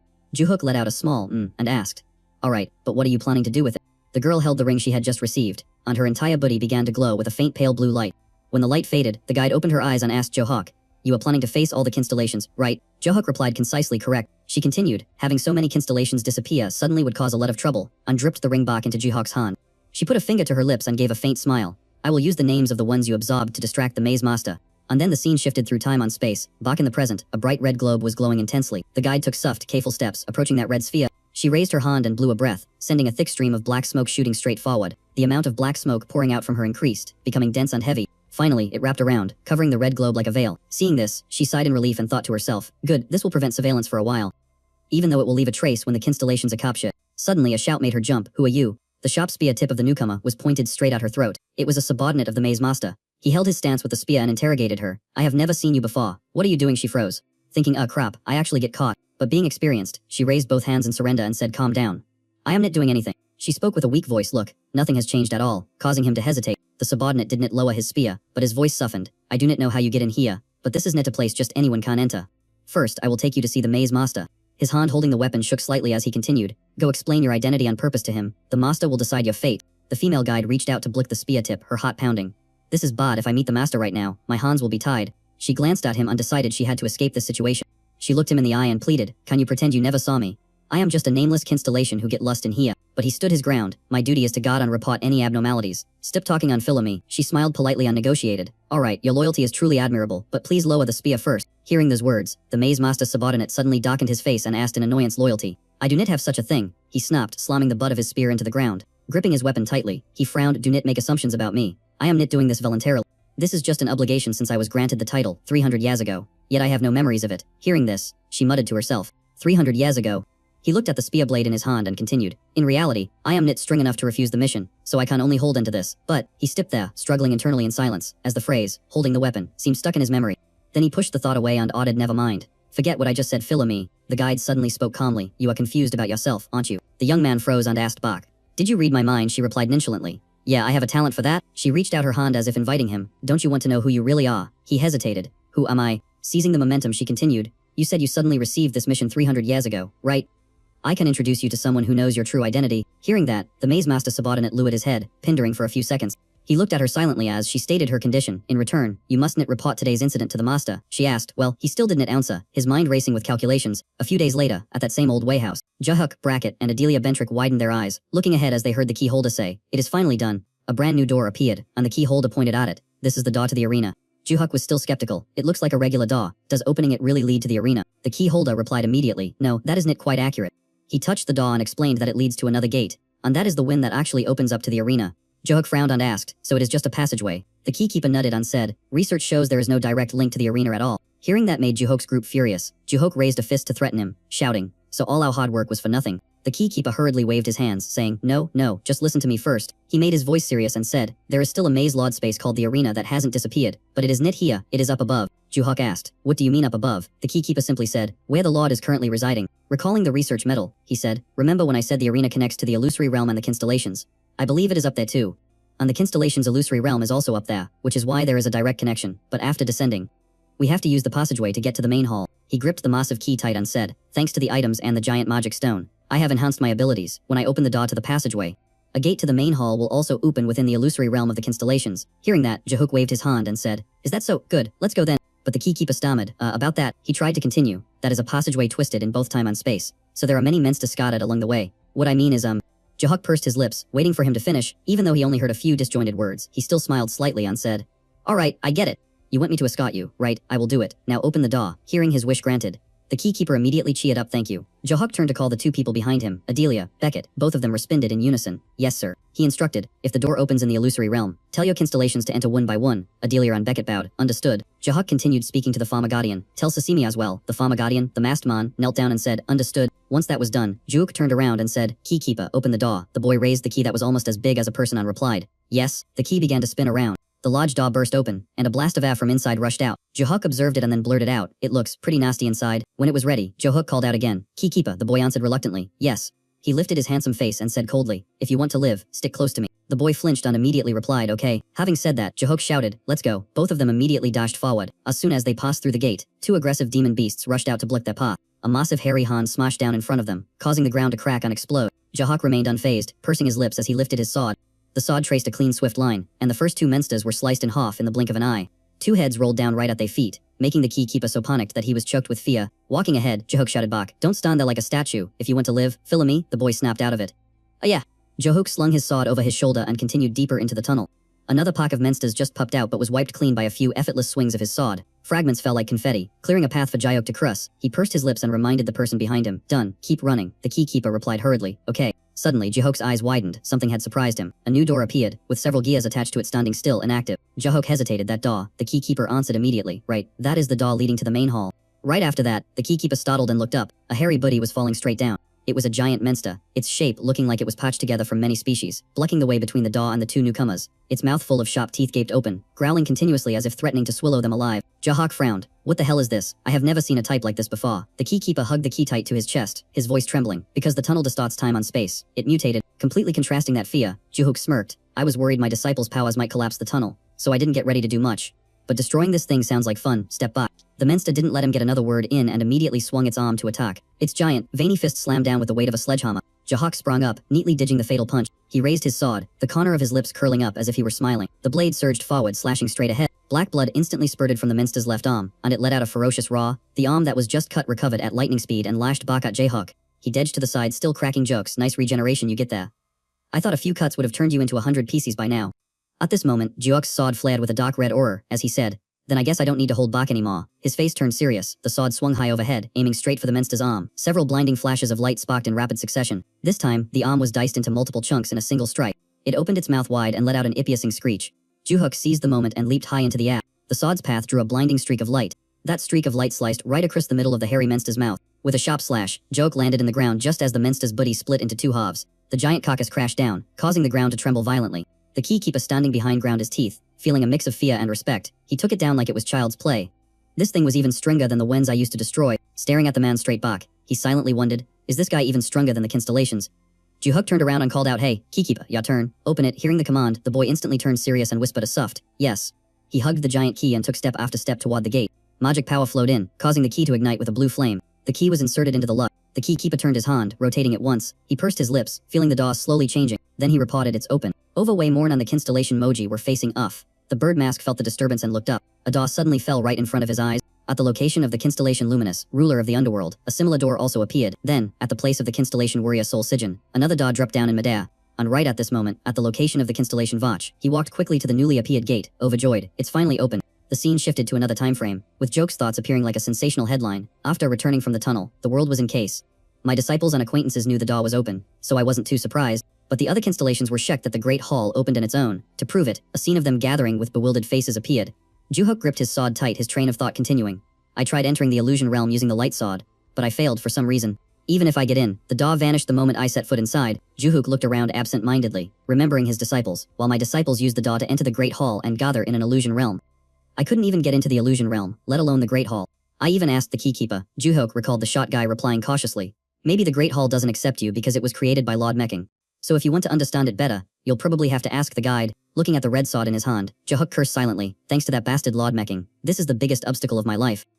I can't reunite with my disciples, and I don't even know who's inside the light sword. Jahok stood still, continuing his deep contemplation. Even an emotionless guy like me can't meet all my disciples. The dark red sword emitted wisps of aura in the same color as he told himself. Furthermore, originally I planned to enter the Great Hall, to find the door leading to the Sword Constellation's illusion realm, just to see if he's my disciple. Suddenly, an idea flashed, making Jahok's eyes go wide. Wait, the disciples can all enter the Great Hall, right? Then I'll try a detour. Thinking this, He curled his lips into a cunning smile. In the Great Hall, several constellations were busy walking back and forth without rest. The dimensional gate burst open. Morn, wearing a blank mask, slowly walked inside as if she was completely used to this scene. A suspicious noise caught her attention, and an annoyed voice spoke up. "You're pretty late, aren't you, kid?" The voice from earlier belonged to Luminous. She continued by saying that everyone was finally all here, standing right next to her. Sashimi bowed her head slightly and greeted them with a soft, respectful voice. "Hello, seniors." The atmosphere instantly exploded as Morn and Luminous tore into each other, arguing about who's the kid and who's the senior. "Who do you think you're talking to? You only joined the master a few weeks before me. Stop acting so high and mighty." She even challenged her, asking if she wanted to test the power of the very first Disciplisomion, who only joined a few weeks earlier just to see how strong she really was. Luminous smirked, saying she actually liked that attitude. Then she threatened to slash apart the very space around them and, while she was at it, adjust the other girl's height to be a little more humble. Off to the side, Sashimi stood frozen like a statue, her hands and feet twitching awkwardly, not knowing if she should jump in to step them or back away to avoid the crestfire. Watching the two of them bicker back and forth right in front of her, she tried to speak up and intervene, saying, "That's enough, please. Now isn't the time for petty arguments." She reminded them that they still had to complete the mission their master had given them. The moment they heard the word, "master," both Morn and Luminous froze in place immediately. Morn was the first to speak up, admitting that she was right. Although her voice sounded a bit bashful, every word she said made perfect sense. The commotion caused the surrounding constellations to turn and look, their eyes filled with a mix of curiosity and wariness. Luminous let out a soft laugh and replied that she thought so too, agreeing to put their little shouting match in hold for now. One of Jayuk's disciples spoke up, reminding them of the master's orders, and right at that moment, a pair of sneakers stepped forward in unison, as if responding to the call. Morn casually asked if they should just wipe out this entire crowd while they were at it. This time, instead of arguing, Luminous excitedly agreed, saying, "Hey, that actually sounds like a pretty good idea." Rewinding to a few days ago, Juhook stood with his arms crossed, his face stern as he asked about the situation, wanting to know if Sushimi was doing alright in the other side. Opposite him, Morn stayed intently at the teleportation gate that was standing there silently. Suddenly, the gate burst open, and a blinding light spilled out into the space, looking like it wanted to swallow everything whole. But in the blink of an eye, the gate slammed shut again, leaving behind a silence so heavy it felt suffocating. A voice rang out, saying that things seemed to be fine, but Morn just stood there slightly stunned, unable to react in time. Sushimi's silhouette gradually became clear behind the hazy mist. She let out a ling breath, her face clearly showing signs of exhaustion. She bowed her head and clasped her hands in greeting, saying, "Ling time no see." Morn replied, "Yeah, it really has been a while." Over in the main side, Adelia received a notification confirming that she had indeed appeared at this location. Adelia turned to inform him that the person had arrived. He simply gave a slight nod and replied, "I understand." Morn wondered aloud how she had managed to find her way here, since relying solely on the teleportation gate made that kind of travel anything but simple. Sushimi explained that it actually wasn't too difficult. She had completely concealed her presence, allowing her to move freely through the Great Hall. On top of that, I memorized the scent of everyone's mana. Hearing this, Morn's jaw dropped in amazement, and she blurted out a sound of pure disbelief. She said that when her command level reached a certain point, she sensed that the four brothers could become constellations. She asked the other members to track them down. They didn't find everyone, but they did manage to trace the senior's holy artifacts. The sword and the scepter appeared one after another. From there, she memorized that specific mana scent and tracked it through the Great Hall. That trail was exactly what led her here. After hearing the explanation, Morn finally understood the situation. Back with Juhyuk, he confirmed, "So, Sashimi is in the illusionary realm with Morn, right?" Then he turned to burrow Adelia's holy artifact and received a nod of approval. Adelia drew her sword and, without a moment's hesitation, handed it straight to him. Juhyuk grabbed the hilt and activated his power. Mana from his biddy quickly surged out, coating the entire blade. But after a while, everything remained exactly the same. There wasn't a single fluctuation in the air. Staring at the sword in his hand, he wondered to himself, "Why can't I enter the illusionary realm like I planned?" He spoke up, asking Morn if she had rejected his request. She panicked and immediately denied it, insisting, "I never did anything like that." A notification popped up on the screen next to Adelia, stating that even if they wanted to perform the action, it was currently impossible. Morn said something felt very wrong, as if some force was preventing her from summoning him, whereas last time, she hadn't encountered any obstacles at all. The notifications kept popping up, warning that a massive source of power seemed to be blocking every attempt to connect. He furrowed his brows, wondering if that immense power itself was deliberately trying to keep him out. Juhyuk turned to ask Sashimi, "You mentioned before that you didn't know the mana sense of the others. Is that correct?" She shook her head, explaining that she only believed they would become constellations, but she couldn't actually track down their whereabouts on her own. "If they were active as influential constellations, I definitely would have detected them, but it seems they are hiding, so there are absolutely no traces. I only found items that look like their weapons, but even that was useless." He continued by asking if she had checked her light sword yet. The notification stated that the light sword used to be a highly influential war demon, but since nobody really uses ling swords anymore, trying to find information and it yielded almost no results. "Even now, I can't check anything further, because I don't feel any mana coming from the light sword." Hearing this, he simply replied briefly, "I understand." Jihyuk said that even though they didn't know who was hiding inside the light sword yet, but if there was still a chance to find a new clue, they should definitely try checking it again. You never know, it might open up a useful path. Sushimi looked worried, pointing out that there were countless constellation gates in the Great Hall leading to illusionary realms. "How are we supposed to find the right gate for the light sword, when I can't even sense its mana?" Juhyuk flashed a confident smile, telling everyone that there was still one feasible way to handle this. His gaze turned razor-sharp as he declared that they just needed to defeat every single constellation in the Great Hall, and once that was done, They could enter any daw they pleased. So he asked if everyone was up for the challenge. Morin, Sashimi, and Luminous were the ones chosen for the task. All three responded in unison that they understood, fully prepared to execute the order without hesitation. Immediately after, they appeared right in the middle of the Great Hall, a place gathering a massive crowd of constellations. Morin shouted loudly that she would wipe them all out, while Luminous stood beside her laughing with poor excitement.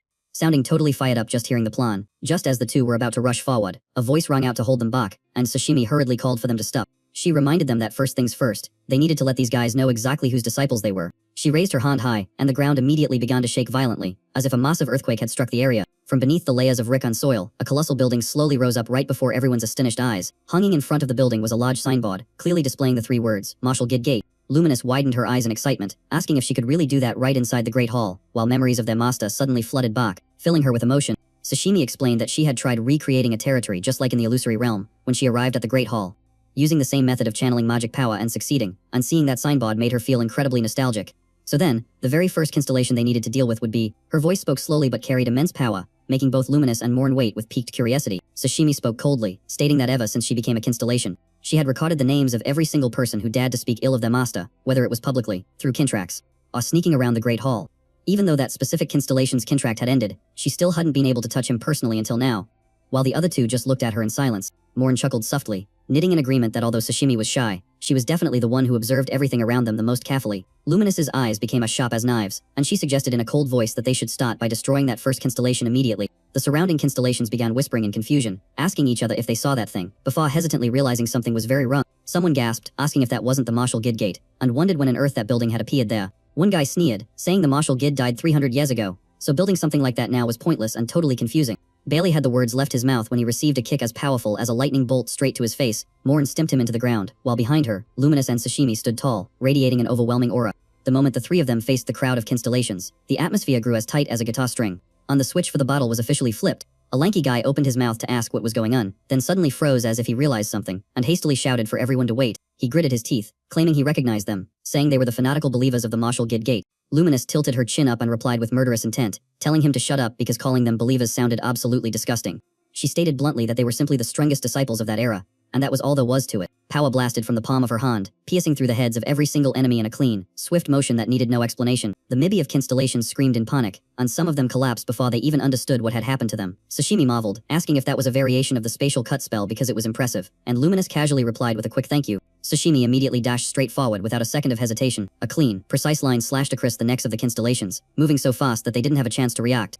Morin told herself she couldn't let those two steal all the spotlight, so she bent her knees, her hand already gripping her sword. Her hand tightened around the hilt, the force gathering they visible to the naked eye. Then, she drove the tip of her sword violently into the ground like she was driving a pile. Luminous was startled and asked if that was poison, wondering if she planned to wipe them out too, but Morin just curtly told her to whoosh. Instantly, the constellations in front of them looked like they were in agony. Those who couldn't stand firm staggered around, creating a scene of total chaos. Luminous was surprised, asking if she could actually select specific targets for the poison. Morin netted, admitting it was hard, but told her to look at the guy Luminous had just taken down. Luminous glanced over in the direction she pointed, focusing her observation in the fallen enemy.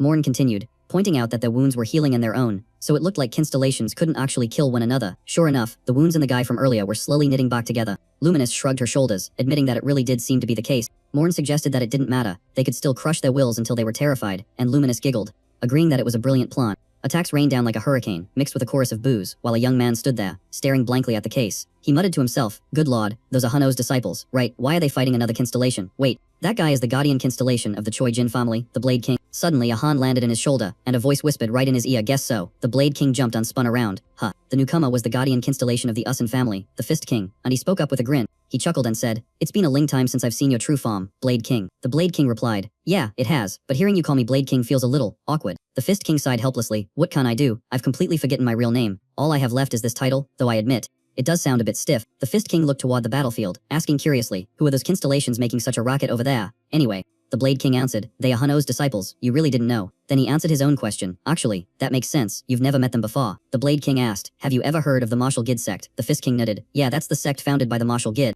The Blade King explained, "The Marshal Gid you're talking about is Hanno, and those people are his disciples." The Fist King nodded, "Ah, I get it now." The Fist King rubbed his chin and said, "I've definitely heard the legends. The Marshal Gid was the strongest of our era and handled most of the disasters by himself." He added, "I heard his disciples are monsters too, but this is my first time seeing them in person." The Blade King laughed, "That's right, back then, you were stuck out in the countryside." The Blade King looked at the sword in his hand, memories flooding back with a thin smile. "The one who taught me basic swordsmanship was the Marshal Gid. Thanks to him, I created my own technique and traveled the world to prove myself. He glanced sideways unteased. That's how I met a certain fist-using idiot in the boonies. The Fist King retorted, annoyed. I don't want to hear that from someone who only knows how to swing a sword. The Blade King continued. I was pretty surprised too. I traveled around teaching people how to protect themselves from menstas, while you opened a dojo, trained fighters, and taught unarmed self-defense, right? Caught off guard by the praise, the Fist King looked visibly embarrassed. He scratched his head and grumbled, "Nick it off, that sounds so cheesy."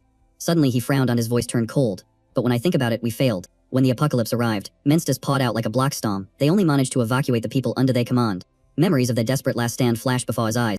The Fist King gritted his teeth in frustration. Even though we fought against that endless wave with everything we had, we still ran out of energy and collapsed. The Blade King listened in silence. The Fist King went on. Martial arts are meant to save people from menstas, to protect lives. But since we both died, didn't we technically lose? The Blade King nodded in agreement. That's why, even after becoming a constellation, I still forced self to train without rest. He said, I want to create the perfect swordsmanship. The Fist King replied, me too. Because even as constellations, we can still get stronger. As he said that, the look in his eyes changed, and a meaningful grin spread across his face. Watching the martial guild's disciples fighting in front of him, he declared, I'm interested in them. The Blade King's eyes widened. Interested in what way? Are you crazy? The Fist King shouted, not like that, you mourn. I want to fight them. The Blade King realized his mistake. Oh, I get the ring idea. The Blade King warned him. Even so, don't get involved. Those girls are not normal. But the Fist King ignored him, yelled, I'm going in, and leaped into the air. He slammed into the ground with a massive crash, instantly grabbing the attention of all three women. An excited voice boomed out, I've heard the stories. You girls are the martial guild's disciples, right? He shouted, come on, let's fight. Luminous looked indifferent. Where did this hothead come from? Morin replied, beats me. I have no idea. Sushimi, standing in the back, whispered, that's the Fist King. He's one of the guardian constellations of Korea's 5 great families. Luminous frowned. So what? Sashimi explained, we've never clashed with him because he wasn't involved before, but after ascending as a constellation, his power grew. He became the guardian of the Osun family and secured the spit among the 5 great families. Luminous looked confused. We were planning to suppress all the constellations anyway. So why did he come to us on his own? The Fist King pointed a finger at them. Rumor has it that the martial guild's disciples are incredibly strong. Since becoming a constellation, I rarely find a worthy opponent, so I figure this is my chance. Luminous replied, compared to our master, our skills aren't even worth a speck of dust in his fingernail. Sushimi's eyes turned cold and sharp as she added, exactly, the word strung should only be used to describe our master. The Fist King burst into surprised laughter. Oh wow, that's the first time I've ever seen someone get angry because I called them strung. He asked bluntly, so, are you going to fight me on net? Open my eyes and show me what the martial guild's disciples can do. His challenging attitude made Luminous furious. She frowned, ready to rush in and deal with him right then and there. But Morn blocked her path. Wait, let me handle this. A sword materialized in her palm, leaving Luminous stunned. What? Morn spoke calmly. He's not just some fanatic of the martial guild sect. He knows exactly who we are. If we avoid this or fight half-heartedly, it'll tarnish our master's reputation. I'll win thanks to his teachings, but I'm going to show this guy something first. She declares herself his disciple, and then a violent surge of power erupts from her whole body, clearly displaying the war good style. Queen Vyung gets fired up too, responding. Alright, now that is what I'm talking about. The two stand facing each other, eyes locked tight, neither one willing to yield even an inch. Luminous clicks her tongue, thinking that for a muscle-brained opponent like him, just spitting poison from FR would be enough without lifting a finger. Yet that girl is still fighting seriously. She is honestly way too kind. Sashimi timidly admits she is a bit worried. She does not doubt her sister's ability, but the weight difference is hard to ignore. And since she is used to fighting behanded, maybe she should have been the one to step up. Luminous crisses her arms and replies succinctly, don't worry about it. She says that even though she dislikes the opponent, that brat, is still just as strong even without a weapon. Morn settles into a fighting stance. This time she has completely abandoned her weapon. Is she really planning to fight with her bare hands? She stamps her foot in the ground with a bong, sending crushed bricks flying all around her feet. Morin takes the initiative to open the fight, throwing a straight punch right at Queen Vyung. He thinks that is just a break of fist with chic protection. With a body that small, even with reinforcement, there is no way it will have enough force. Morin looks up, staring straight at her opponent without blinking. Queen Vyung calculates that this technique has almost no magic infused, so blinking at Hedden should be fine, and he raises both arms across his chest, preparing to take the punch. Her fist makes contact with his arms in an instant. He smirks, thinking to himself, is that all you get? But then his own arms snap back and smash into his face, and he screams out because the force behind Morn's blow is absolutely terrifying. That punch just now felt like an explosion and impact, and Queen Vyung is sent flying backward. He curses silently. It was clearly a break of fist at the start, but the exact moment it touched him, it transformed into a close-range fist. Instead of focusing power into her stepping leg for the break of fist, she shifted the force to her other leg, using both her weight on the ground as a lever to amplify the power. The way she applies martial arts is just insane. Her lower body is as steady as a mountain, not wavering in the slightest. Queen Vyung bursts out laughing. Good. Now this is a fight worth having. I have get a handle on your strength, so now I am going all out too, he says as he gathers power throughout his entire body, aiming right where she stands. He brings down a sledgehammer-like blow, roaring, take this. The ground beneath explodes, and thick dust billows up, completely obscuring the scene. Sashimi and Luminous standing nearby have to cover their faces, and Sashimi analyzes that he really is the guardian constellation of one of the 5 great families, creating such an explosion with just a single punch. Luminous recalls what their master used to teach, saying that the bigger the move, the more openings it exposes. In the opposite side, Morn has already circled behind Queen Vyung without him noticing, raising her leg high, ready to deliver the finishing blow. A powerful strike slams down with full force, giving the opponent no chance to breathe. Queen Vyung can't even gather his wits in time. only managing to let out a cry of pain. Before his vision goes dark, he thinks, damn it, the back of the neck, size difference means nothing. A small buddy just needs to aim for the vitals. Morin's power is too massive. The kick smashes Queen Viewing's entire buddy downwards, causing wrecks on dirt to spray out everywhere. He passes out, his buddy covered in wounds, lying flat in the ground. Luminous crisses her arms and says coldly, just as predicted, he is nothing special, and Morin nods as she lands, agreeing, spit on. Morin continues, now that his aura has vanished, let's go, and Luminous smiles, saying, sounds like a plan. Behind a teleportation gate, a shadowy figure is silently hiding on watching everything. That person is Vach, and after witnessing this, he breaks out in a cold sweat, his heart pounding like crazy. Vach is terrified and hurriedly pulls the teleportation gate shut with a slam. He stands there hesitating, unsure if he should open it again or not. Just then, Yuhyuk's voice rings out, Vach, how is my disciple doing? Vach jumps, stammering his reply about that. I haven't had a chance to check yet. Dahuk gets angry. I had to ask you because I can't watch over them myself. Do you have a death wish? Vach's face goes dark, and he stays silent, not daring to argue a single word. He hesitates and raises his hand, intending to open the gate one more time. Perhaps sensing the violent power behind it, his hand shakes uncontrollably, and only one word remains in his mind, terrifying. Teacher Hano's disciple has already started causing chaos in the entire main hall. Vach wondered if they still saw him as an enemy. Just the thought of them made his insides tie up in knits. He thought back and everything, sure. He was forced to do those things as the overseer of the Tower of Destruction, but a crime is still a crime. And now he doesn't have a shred of his old power left. Dahuk's voice boomed in his head again. Hey, haven't you checked the situation yet? Vach answered hurriedly, I'm in it, doing it right now. He gripped the handle of the gate tight, swallowing hard. Then slowly, he pushed the massive gate open, just a tiny crack. He poked his head out, sneaking a peek at everything going in outside. The intense battle made Vach's jaw drop. It was so fast his eyes couldn't even keep up. Dahuk asked urgently. How is it? Vach replied. They're as string as ever. Honestly, I can barely see the fight clearly. He added. It looks like most of the constellations have already been taken down. Dahuk replied, oh, then they doing a really good job. Vach thought to himself, if I'm not seeing things, they are even stronger than before. He knew constellations could get stronger through training, but that's super rare. It's almost hard to believe. Suddenly, someone spoke up, and it was Luminous. She stared at Vach with a terrifying expression, her voice ice-cold, Ling time no see, you piece of trash. Sishimi looked worried. It looks like second sister has. Morin flinched. A crap. She found Vach. Morin thought, Master specifically said nit to touch Vach right now. Does she know that? Vach pretended to be clueless, asking. Do you know me? I don't think I've ever met you before. Luminous radiated killing intent. Really, Lord Vach, overseer of the Tower of Destruction. I clearly remember you standing at the top of the tower, looking down on us like we were ants. Isn't that right? Vach remembered the past on Stamid did. Did I really do that? Luminous stepped closer, threatening him. I really want to handle you just like those constellations behind me, but Master told me to hold back, so you better just stay huddled in your tiny little room. As soon as she finished speaking, she delivered a kick straight into Vach. He was sent flying bikeward, right back through the teleportation gate. His buddy slammed hard into the floor. Vach was in so much pain he could only let out a short yelp. Luminous warned him that they would remember this door well and they definitely wouldn't step inside. But if you dare to poke your head out, even if I can't kill you, I'll make you wish you were dead. Saying that, she slammed the teleportation gate shut. Vach was still in shock, sitting frozen in the floor, gasping for air. Meanwhile, in a gloomy island, it was completely desolate, the kind of place even birds are afraid to fly over. Dahuk used telepathy to contact Vach, calling out repeatedly, Vach, Vach, why are you so quiet? Did you meet my disciple yet? Answer me. Suddenly, a voice called out. Hey, it was Yenlong asking. She wondered why he called them out to this island separately. Behind her, Choi Aran on Bracket were tagging along. Yenlong looked around, then asked, seriously, what exactly happened here? The structures are smashed to bits, the ground is cracked on Tonopot. Was there a war here or some kind of disaster? He looked at the pile of rubble in front of him and mumbled. Something like that. Dahuk's voice turned serious. I called you here to teach you the next step. Aran looked blankly at him. The next step, he pointed on instructed Bracket. I called you here for something else, so just stand back and watch. Bracket replied immediately, understood. He turned to the two girls. You both have something in common. You've signed the sacred contract, and right now, you're keeping up with my training regimen. At this pace, it's time to use the constellation's power more effectively. So I'm going to set a clear goal for you. Choi Aran, you're carrying a Chingundo, right? Let me see it. She netted. Okay. Aran handed the sword to Dahuk. Here. He took it and said, alright. Dahuk held the sword and walked straight forward without hesitation. He led them to a wide open space, where the vegetation was much more sparse. Dahuk closed his eyes to focus, mentioning that thrusting wasn't really his style when swinging a sword, but since I'm demonstrating, I have to do it properly. After saying that, he opened his eyes and get into a stance. Power surged from his hand into the blade, erupting in a blinding flash of light. Aran was dazzled, squinting one eye as she thought, my family's attribute is lightning, so Ju Hayek pulled this off with just a single covenant. He drew his sword from its sheath quick as lightning. Then, he unleashed a decisive slash straight toward the mountain in front of them. The entire mountain was sliced in two, the peak splitting apart and beginning to crumble downward. The mountain tip crashed down, sending seawater splashing wildly in every direction. Ju Hayek smiled slightly, saying it was a bit different from Luminous's ability, so it wasn't perfectly smooth yet, but they should keep that as their goal. The three witnesses just stood there frozen. Breakcat thought to himself, the whole peak just collapsed. Has he gotten even stronger since that dimensional slash? Ju Hayek instructed Aran to calculate the necessary mana and time it perfectly with her constellation. Then train in that first. Aran replied, get it. He turned to Yenlong, asking if she had a relic too on to let him see it. She replied, sure. She handed over an ice gauntlet, saying here. He reached out to take it, saying thanks. He put in the gauntlet and asked, since her constellation used ice, it was a bit troublesome to deploy. Right, then told her to follow him to this building. Yenlong replied, okay. The two of them walked to the foot of an abandoned building. Yenlong looked around, muttering that the ground here was really messy. She asked if this was the scene of an explosion. He replied, don't worry about it. He told her to watch closely, then raised his fist. A punch heavy as a hammer slammed straight into the ground. Instantly, sharp ice spikes shot up like thousands of spears, leaving Yan so shocked she was speechless. Standing icicles sprouted up right here too.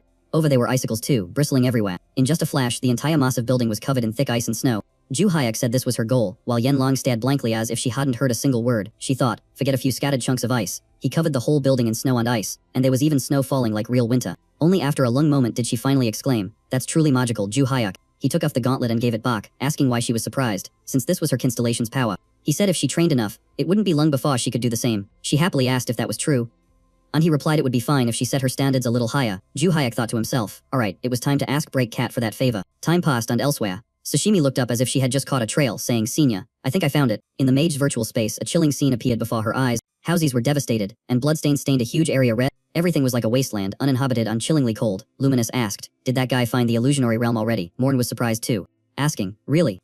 The three of them stood in silence, staring at the building in front of them. Luminous spoke up, yeah, he really digs that red on black stuff. Morin said, even the smell of magic in this illusionary realm felt very familiar, but they still had to confirm it to be sure.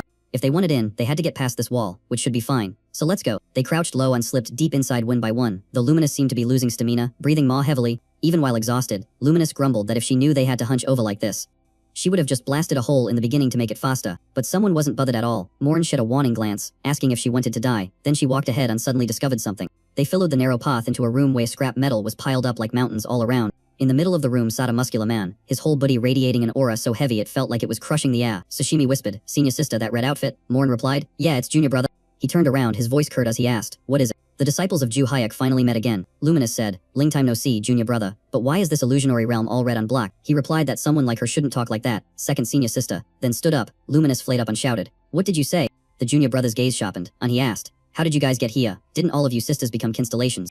Morn replied, the Great Hall has opened, so we just walked right through it. He scratched his head, lost in thought, and let his words trail off. The Great Hall, the arena. He said that for a very long time. He hadn't wanted to see anyone at all. Hearing this, Morn looked surprised. He confessed that after becoming a constellation, he had fallen into deep despair, but when he found out Master had reincarnated, he was unspeakably happy. And yet, for 300 years, he still couldn't find his master. As he spoke, he gritted his teeth, his anger clearly visible. Because once you become a constellation, finding traces of Master in the real world is like looking for a needle in a haystack. So I tried to find a way through the relic where I was residing.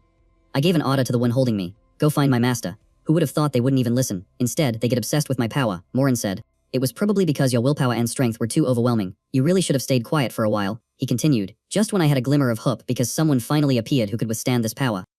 That guy just tossed me into a basement like I was some piece of trash, so I gave up. I decided to just run away in silence. You sisters should just go back, Morin calmly replied. Then you're going to be shocked when you find out why we are here. He looked at her, completely bewildered. Morin took off her mask and smiled gently. We came because Master ordered us to find you, and the relic is now in Master's hands. He froze in place, muttering just one word, what? His body started trembling violently, so, Master has really returned, Morin replied. Yes, Luminous quickly added, hey, calm down. He immediately collapsed to his knees in the ground. Then he screamed at the tip of his lungs, Master. After that, he began to pay his respects, slamming his head hard against the floor. Sushimi looked confused. Is he always like this? Morin replied. Yeah, she added. So that's why Master gave him that nickname. He really is a freak. He looked up. There was a large gash in his forehead, with blood streaming down, but he didn't make a sound of pain. Instead, he just smiled like a maniac. Morin glanced at Luminous and threw a jab. I still don't understand why Master didn't give that nickname to you. Luminous retorted, shut up. What does that have to do with me? Time just passed by slowly for a while. Finally, he stopped, blood dripped down drip by drip, and he was panting heavily. Morin asked, are you done? He replied, that felt so refreshing. He said, thank you, Senior Sister. I'll clean myself up and get ready to go meet Master. As he spoke, he held his hand over the wound in his forehead. Morin said goodbye. Alright, we're heading out. See you later, Junior Brother. The three of them turned their backs and left the place. Somewhere else, the blue sky was high and vast, with white clouds drifting lazily and peacefully. At the Contractor Association, inside the room, Rogan's eyes widened in astonishment. This is... Duhyu spoke up. I told you, if everything went smoothly, I would pay you back. Behind him stood Black Cat, a ling with a gigantic magic stone. He handed it to Rogan. Rogan looked at the stone, clearly impressed, and asked, thank you. But this is twice the size of the one you received, isn't it? He replied, well, what's done is done. I suggest you just take it. Duhyu smiled with a hidden meaning in his thoughts, just as I expected. Back to that island from earlier, Black Cat asked, Mr. Du, are you done with your call? He replied, Philo me. Du as a thought to himself, if my guess is correct, there's a gigantic magic stone buried in this island. Considering the nature of a constellation descending into the real world, that's practically a given. They were all overflowing with mana. If a physical entity kept releasing mana constantly like that, they should have vanished by now. The forms of vampires, catfish, and several other creatures made him even more suspicious. Yet, they were still gathering here without dissipating at all. He reached out his hand and used his magic for one specific reason. He was certain that somewhere in this island, there was a gigantic magic stone floating around.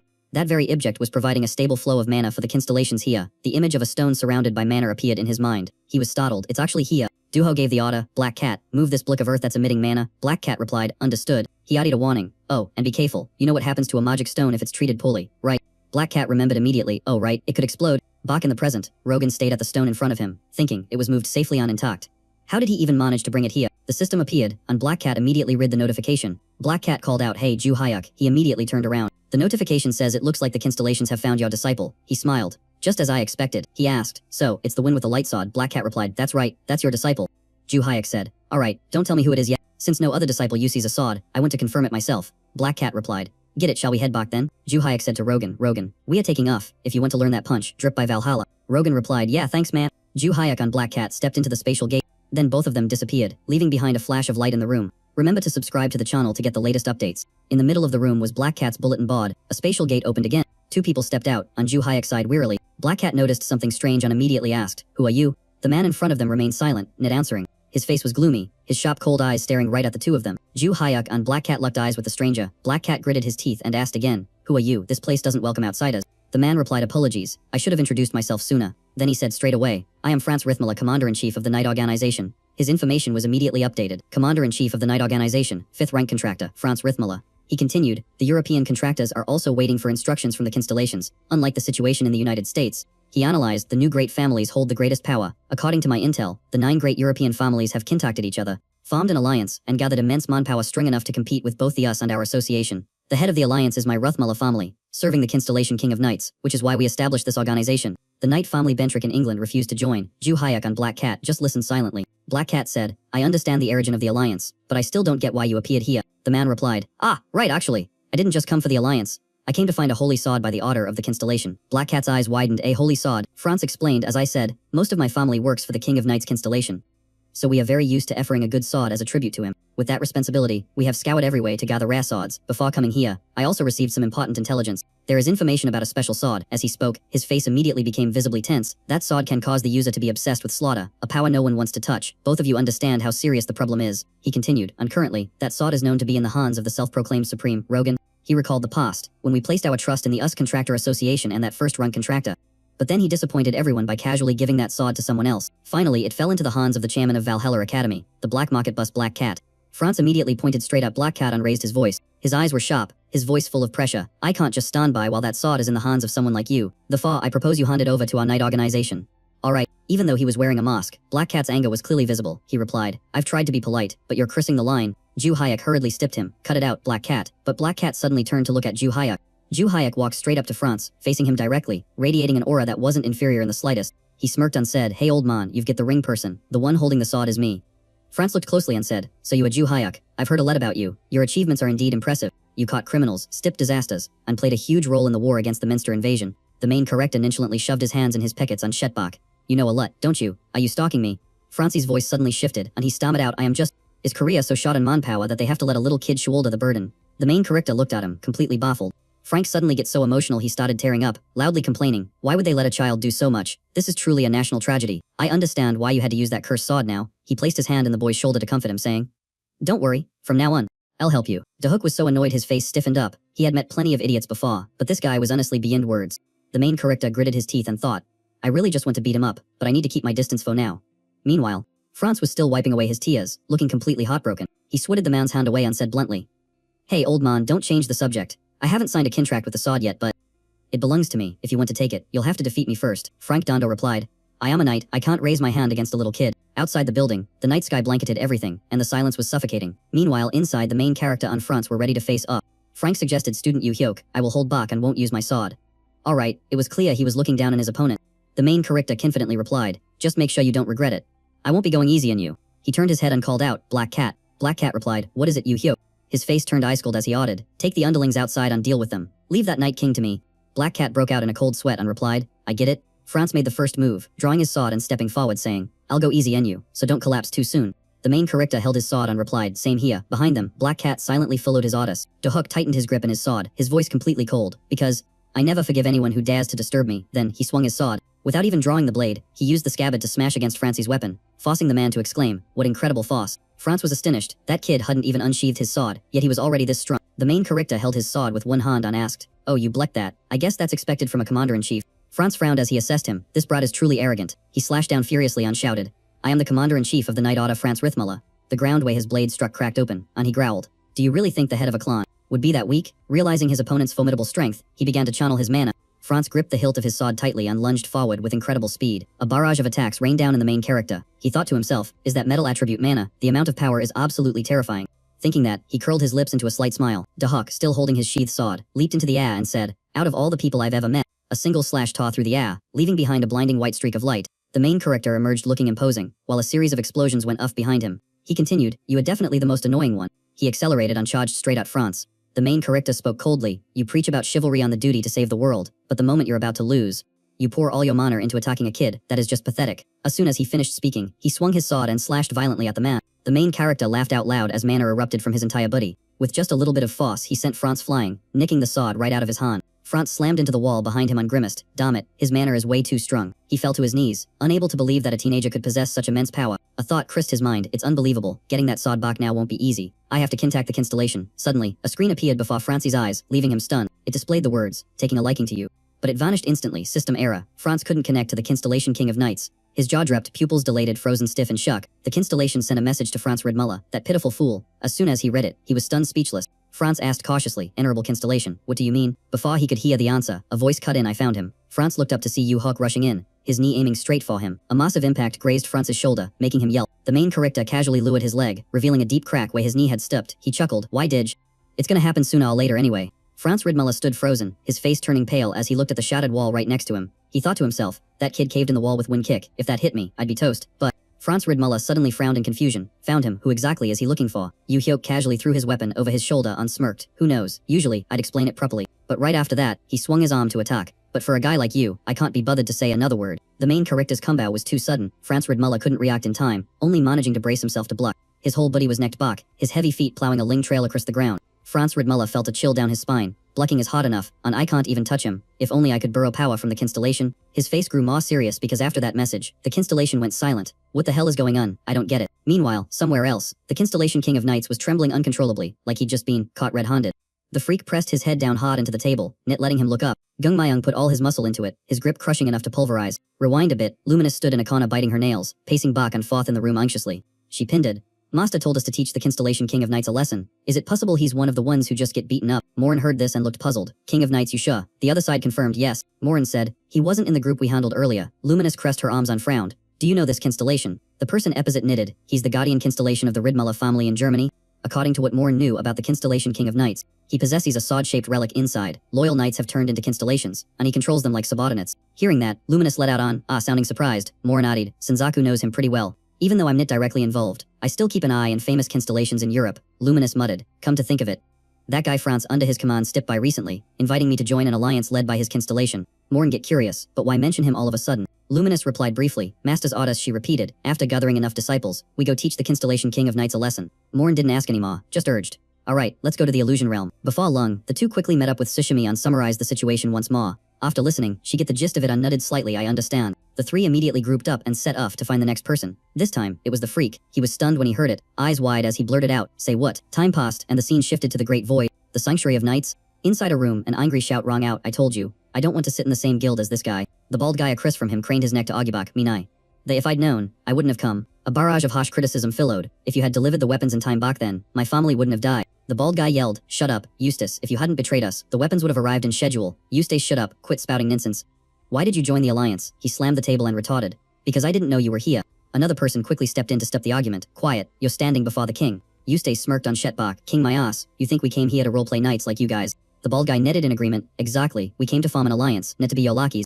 Both of them suddenly went silent, clearly feeling the bone-chilling pressure radiating from the guy sitting in the presiding chair. The constellation Night King, glad with eyes spitting fire, and said coldly, you guys are too loud. Just then, a massive boom exploded, and the ceiling behind him caved in. The Night King grimaced, turning his head to see a hulking silhouette appearing right before his eyes. The freak lowered his head, killing intent rising like smoke, then slowly rasped, you. His face twisted in madness, grinding his teeth as he hissed every word, you, trash dare, to oppose my master. The people in the room sprung up, gripping their sword hilts. Who are you, and what's with that outfit? Thinking of a possibility, someone's face went pale. It can't be. Looking at the man before her, she panicked and blurted out the name. The martial Gid sex fanatic, the butcher. As soon as she finished the sentence, a giant hand clamped over her face. The freak lost control, lunging forward and roaring like a wild beast. He slammed the girl's head into the nearby wall. The force was so immense it pulverized the concrete. He didn't hold back at all, pinning her down so tight she could only struggle, letting out choked whimpers. A surge of senseless rage exploded, and the freak swung his arm with all his might, as if venting every bit of his fury. Right after, everyone could only stare wittied as the girl's booty was launched into the air. He spun around and hurled her into a corner. The heavy thud against the floor was audible to everyone. Finished, he stood there panting heavily. The Night King witnessed the outburst and stood frozen in shock. The freak wiped a line of drool from the corner of his mouth, whipped around and asked, "You're the Night King, huh?" The person opposite him was silent for a long moment, then stammered, "It's me but..." Before he could finish, the freak pounced on him from behind. He landed a heavy blow and shouted, "Don't you know how to manage a contract?" The Night King couldn't react in time and had his head shoved into the table. The terrifying force cracked the wood into splinters. The freak continued his aggressive assault, pressing close and giving his opponent no room to breathe. He threw a punch, growling, "If the owner doesn't train the dig, it bites whoever it wants. Get it?"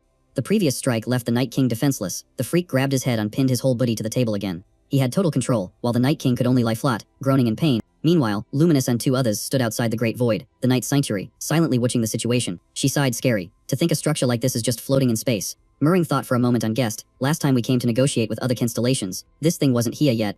The guy inside must have recruited people and formed a proper alliance. Sushimi stood next to him unadade. This building is just like the style we used for the Martial Gid cult. With this scale, it must have taken a ton of people to build. She asked impatiently, "So when are we going in?" "There's a chance only our junior brother is inside right now." Luminous replied indifferently. "He's still really agitated. Best to wait for him to calm down before we go in." Saying that, she felt bitter, biting her nails and muttering, "I didn't even do anything and I get called a mod dig, so annoying. That guy is even sicker than me." Murring heard this and just smiled. "No kidding." She suddenly paused, straining her ears to listen to the surroundings, and seeing it was quiet, she nutted. "Alright, let's go in." No sooner said than done. Murring led the group of three forward, and in no time, they reached the target room. The freak saw them appear and spoke up, "Oh yo here sis, my side is almost done too." He applied more pressure in his arm, asking the Constellation Night King in a gritty voice, "Why did you order the seizure of the ultimate sword?" The knights standing nearby were in case. One muttered, "Is they really an alliance full of people like the Martial Gid cult?" Murring heard that and rushed over immediately. "Still some rats left here, huh?" In a split second, before the knight knew what was happening, a sharp blade was right at his neck. The knight next to him fared no better. Both were instantly and neatly subdued. Sashimi suddenly appeared behind two people nearby, making their hair stand on end. She warned, "I know you two aren't knights, but if you interfere in our business, don't expect to leave in one piece." The bald guy and the wind next to him lost all color in their faces, their lips trembling as they replied, "Understood." In the corner of the room, the Constellation Night King asked in confusion, "Wait, what do you mean seizure? Didn't you come here to crush our alliance?" Luminous didn't deny it. "It was partly true, but you were the one who sent your contractor to find the sword, right?" he stammered. "Yes." The freak looked like he was about to explode. "And now that guy is trying to steal my red fang." He laughed coldly. "Why beat around the bush? Does it really belong to you?" The Night King froze. Red fang turned out to be the name of the sword of finality. But about that whole seizing thing, I never gave such an order. The freak leaned in close, his face darkening as he interrogated. "So what exactly is that contractor of yours planning?" His eyes flashed coldly, his voice threatening. "Just for the sword of finality, he dared to piss off the Martial Gid sect." Switching over to the main character, the corners of his lips curled up slightly, his body shifting into an attack stance immediately. Right after that, he launched a powerful kick straight into Franz Ridmulla's stomach. The guy couldn't dodge in time. Taking the full hit and nearly doubling over in pain, the main character looked in with satisfaction as his opponent fell backward, his heavy body crashing into the cold floor. Franz Ridmulla hissed in pain, his heart starting to race. Damn it, the King Constellation is still silent. The more he thought, the more uneasy he get, plus he get cursed outright when the connection cut. How could such a majestic figure say such crude things? Just then, the semi-transparent screen reappeared. Franz Ridmulla was overjoyed. "Oh, my king." The screen displayed, "The Night King is furious. When did I order you to seize it? I wanted both sides to sit down and negotiate." Then a line of text hit Franz Ridmulla right in the eyes. "Give up the sword of finality on surrender." His eyes went wide. "Say what? Where is our knightly pride?" In the other side, the freak was still pressing the Night King's head down on the table, threatening him. He hurriedly shouted the order. "Apologize to us and surrender immediately." Franz Ridmulla couldn't resist. He slammed his head to the ground and shouted loud, "I apologize." Seeing that scene, the main character smirked. "What is this? Orders from your constellation?" The opponent kept his head down, helplessly admitting, "Yes." The main character squinted down, looking at Franz Ridmulla, his voice micking. "How humiliating. Told to surrender and you just fold immediately." He leisurely stood up. "Forget it. I planned to have a fun fight at first. But now I've lost interest. Get up." Franz Ridmulla scrambled to his feet, stammering, "Thank you." Who expected the main character to drop a bum? "But you still have to take a hit."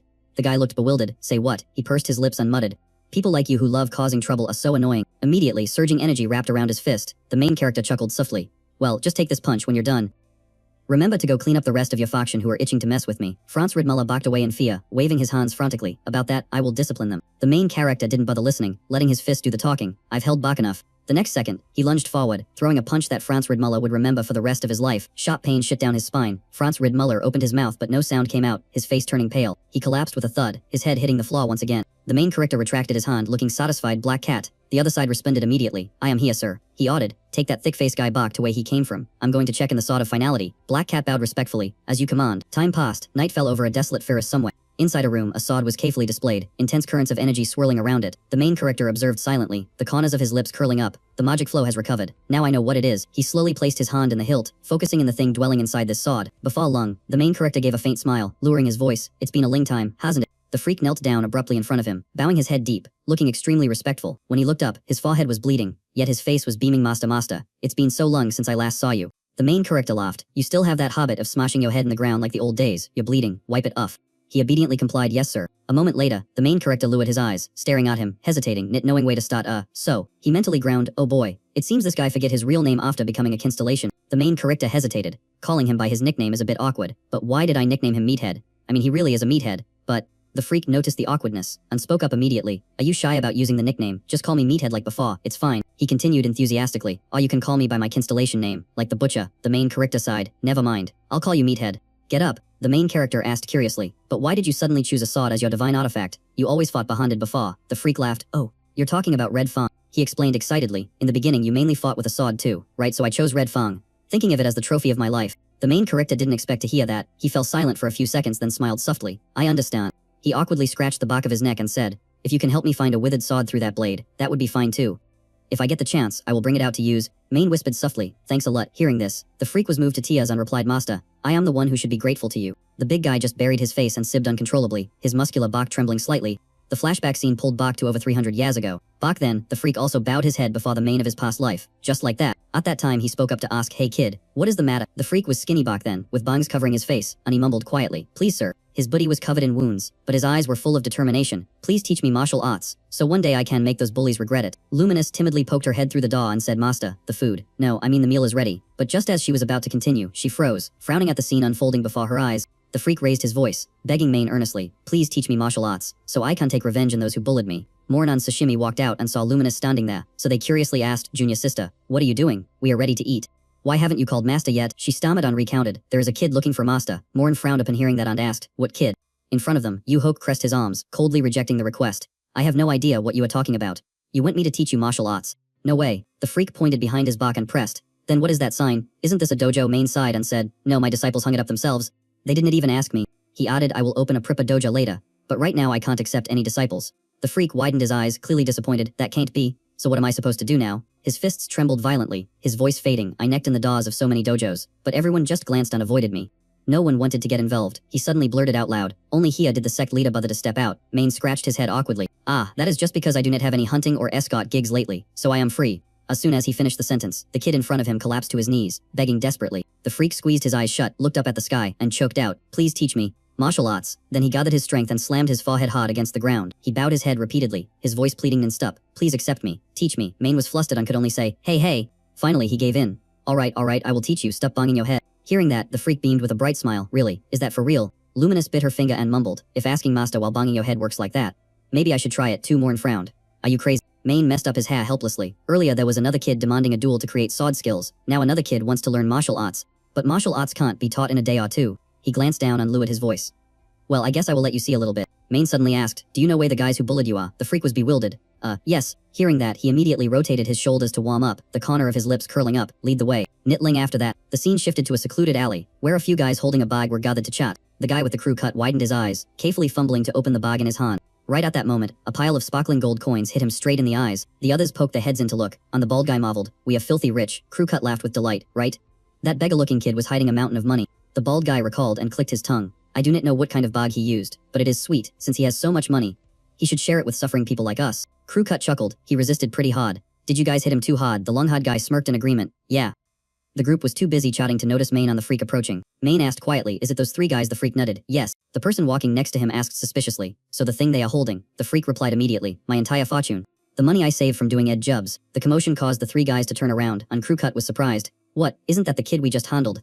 Did he bring an adult because he lost his money? The freak pointed straight at their faces in anger. You cowards. You rib me and still have the nerve to talk. Do you have no shame? Crew cut frowned in annoyance. Damn brat. He was about to rush forward when the long-haired guy raised his hand to stop him. Wait a minute. He felt uneasy. The person standing next to that kid looks familiar. Less than a few seconds later, the long-haired guy widened his eyes in panic. I remember now. He pointed at Main. That is the sect leader of the Martial Gid sect. The bald guy swallowed hard and chimed in. I heard about that too. Isn't the Martial Gid sect somewhere around here? The main character listened to they gossip in silence. Veins popping in his forehead. The sign is up, but they don't accept disciples. And the few members they do have are all women who look strange and incredibly young. The bald guy sneered. I heard they strung, but it's probably just rumors. The guy with the buzz cut took a fighting stance and raised an eyebrow saying, so, this guy isn't anything special either, is he? He spoke to the main character with a mocking tone, saying, just look at our clothes and you'll see how hard we have it. We have to shake people down just to survive. His voice showed absolutely no remorse, so please go easy on us growing kids after all. That is the responsibility of an adult. The main character pursed his lips and smiled, saying, that would only be true if you were actually a decent kid. He began to recount his story slowly, saying, back when I was small, I was truly poor. No, I was dirt poor. Even so, I survived by doing all sorts of odd jobs, running errands, farming, chipping wood, and even hunting. As he spoke, his gaze grew colder, and he added, but I never once took advantage of anyone. He continued, of course, there were times I wanted to make easy money, and I wanted to take things that belonged to others, but in those moments, I was terrified that all my days of struggle would become meaningless.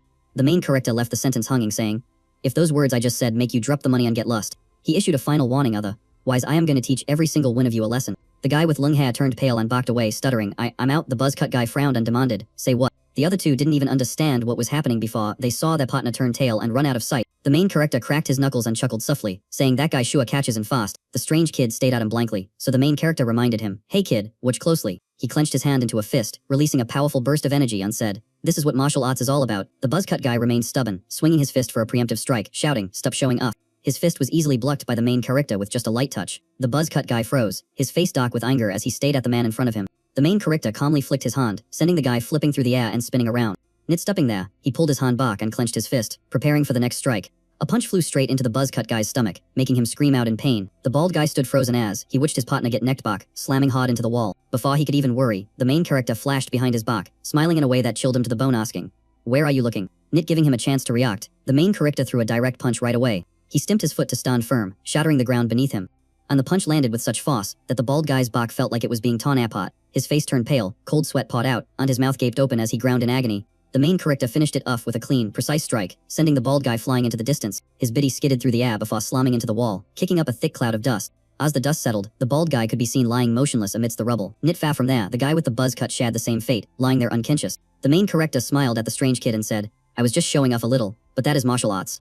Taking down an opponent effectively with the least amount of effort, the strange kid's eyes went wide with admiration, saying, that was awesome. So this is martial arts, he mumbled. And you used it as if it were nothing. And his next action made the main character pause in surprise. The strange kid knelt down, his voice trembling as he said, I don't need revenge anymore. But please sir, please, I beg of you. He bowed his head violently, pleading, teach me martial arts. No, please accept me as your disciple. The main character could only sigh helplessly, finally giving in, saying, I haven't even taught you anything properly yet and you're already calling me master. But fine, have it your way. In that very moment he declared in front of the strange kid, from now on, you are my disciple. Back in the present, Yu Hyuk closed his eyes tight, taking a deep breath to pull himself into a state of deep focus. He slowly opened his eyes, his gaze looking intensely into the object below. A flow of magic from the sword coated Yu Hyuk's palm, and he thought to himself, that kid really is a piece of work. Thinking back on what just happened, his lips curled into a slight smile.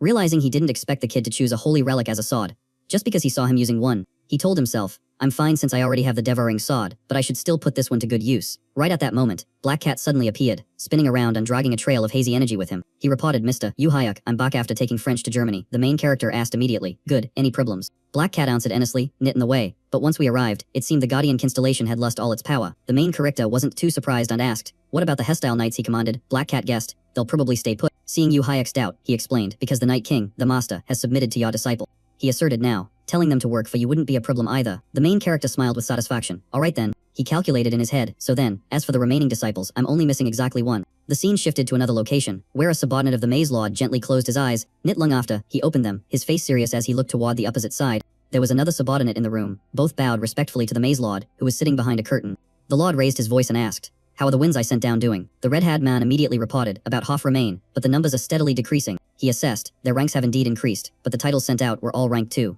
Then the red-haired man stammered, but the worrying thing is, the winds returning are just titles. Beside him, the white-haired man stayed dead silent. He suddenly remembered what the guide had once said, since we've reached an agreement, I'll let you in on a little secret. I am the one blinding the Maze Lord. At that time the white-haired man was shocked, thinking he had misheard. What? She calmly asked back. Currently, the Lord can't see the maze clearly, right?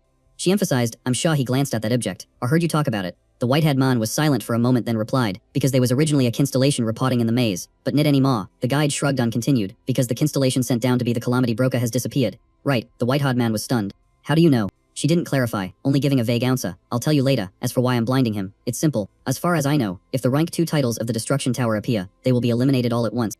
The white-haired man frowned. Eliminated all at once? Are you planning to send an elite team of contractors to do it? The guide laughed. What, you misunderstood? She curled her lips, raised one finger, and whispered, just one person. Hearing that, the white-haired man's pupils constricted. He muttered, what? The guide spoke slowly. I don't want to reveal that the titles are disappearing simultaneously, because if they vanish without a reason, he will immediately drip a bunch of higher-ranking constellations down. She concluded, so I will make those signals disappear gradually. The white-haired man nodded slightly. I see. He didn't understand. Why are you telling me this in such detail? The guide looked at him, chuckled softly, and then leisurely said, there are 2 reasons. The first sentence made the white-haired man freeze. First, because you also hold a grudge against the maze law. She continued, the second reason is that the person who knows your identity is the one I mentioned earlier. The guide said bluntly, I'm telling you early so you can continue to assist with what he'll do later, since I have a feeling we've become comrades. The white-haired man frowned in annoyance and swung his spear forward. Don't play games with me. This is different from what you said before when you claimed you'd blind him. The spear tip pointed straight at the guide. She waved her hands and gave a forced laugh. Alright, I won't bother you anymore. The guide quickly regained her composure and lowered her voice. But I want to ask you for one last favor. The flashback ended, back in the present. The maze lord looked suspicious. That's strange. He muttered, if the constellations sent down were destroyed, they should have returned as titles, but I can't sense them. The red-haired man responded blankly, yes. Beside him, the white-haired man remembered the guide's words. The lord is probably confused because the titles can't be retrieved. Since we are currently absorbing the constellation titles ourselves, she had asked him, so please help us cover it up. He remained silent for a long while before deciding to speak. I think they might have gotten lost. The maze lord listened silently to the white-haired man's explanation. Didn't that happen a few times before? Sometimes it takes a while to return after getting lost in the way back from the maze. Finally, the lord found it reasonable and knitted, you're right. Although I'd find them immediately if I looked, they will return eventually. I'm worrying for nothing. Immediately after, the lord commanded, fine, postpone the deployment of rank 3. You may leave. The 2 subordinates bowed and said in unison, understood. Leaving the room, they walked side by side down the hallway, neither saying a word. The redhead spoke up first, looking totally in disbelief. That was a surprise. I didn't expect you to butt in considering you're usually so quiet. The other guy replied indifferently. Nothing surprising about it. I just answered the lord's question. He explained further, managing titles is my jib. So I just provided information the lord didn't know based on my experience. The redhead raised an eyebrow. So you plan to muscle in like this, huh? The reply was a stinging jab. Relax. I won't lose my title like you did. The redhead was furious and couldn't find a comeback, grinding his teeth as he drew his sword to attack. You bastard. The white-haired man breezed past him, walking in calmly. I'm stepping by the reincarnation residential area to check for bugs. Calm down and focus on your work. The redhead shouted in frustration, stand right there. Not long after, the white-haired man shook off his killig, looked around carefully, and sneaked into a room. He walked slowly inside, approaching a glowing red orb placed in the center of the room. The white-haired man silently observed the points of light in the orb for a long time. He reached out, typing rapidly in a keyboard filled with ancient characters next to it. Immediately after, the orb suddenly shook, the red light flashing repeatedly. In just a few seconds, the red light snuffed out and the orb vanished, replaced by a tree that had just appeared. Instantly, a giant tree towered right before the white-haired man's eyes. The branches were heavy with fruit, each coved with a name, glimmering with a faint, rippling blue light.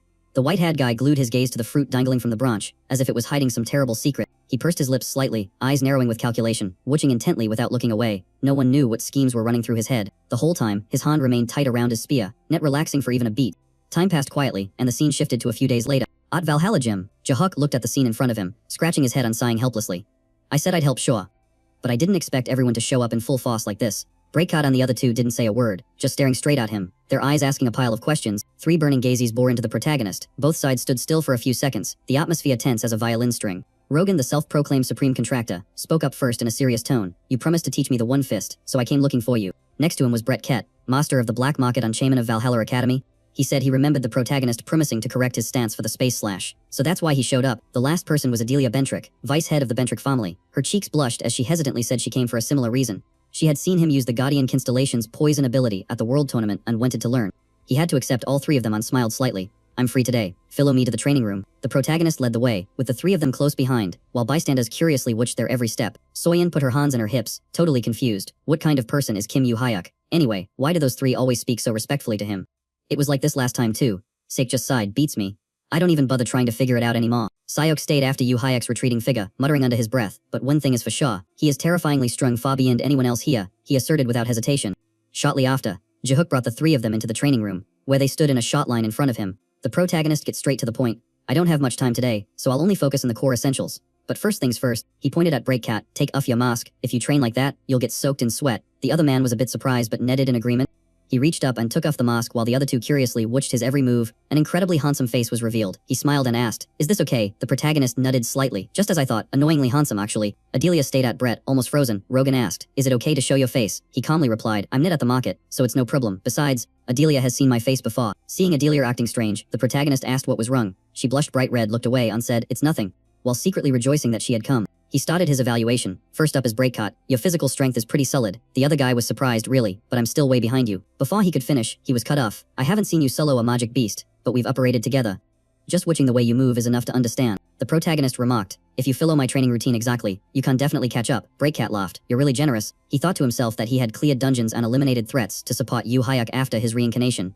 It seemed his past complaints weren't in vain after all. The protagonist crossed his arms and said, your skills aren't bad. You just haven't applied them smoothly yet, right? Breakcat had to nod and admit it. He rubbed his chin thoughtfully. Your constellation luminous is a powerful type, so you probably skipped over a few details. I used to be the same way, so I can't really make excuses. Saying that, the protagonist suggested, trying to combine both martial arts and swordsmanship like Luminous does is overkill.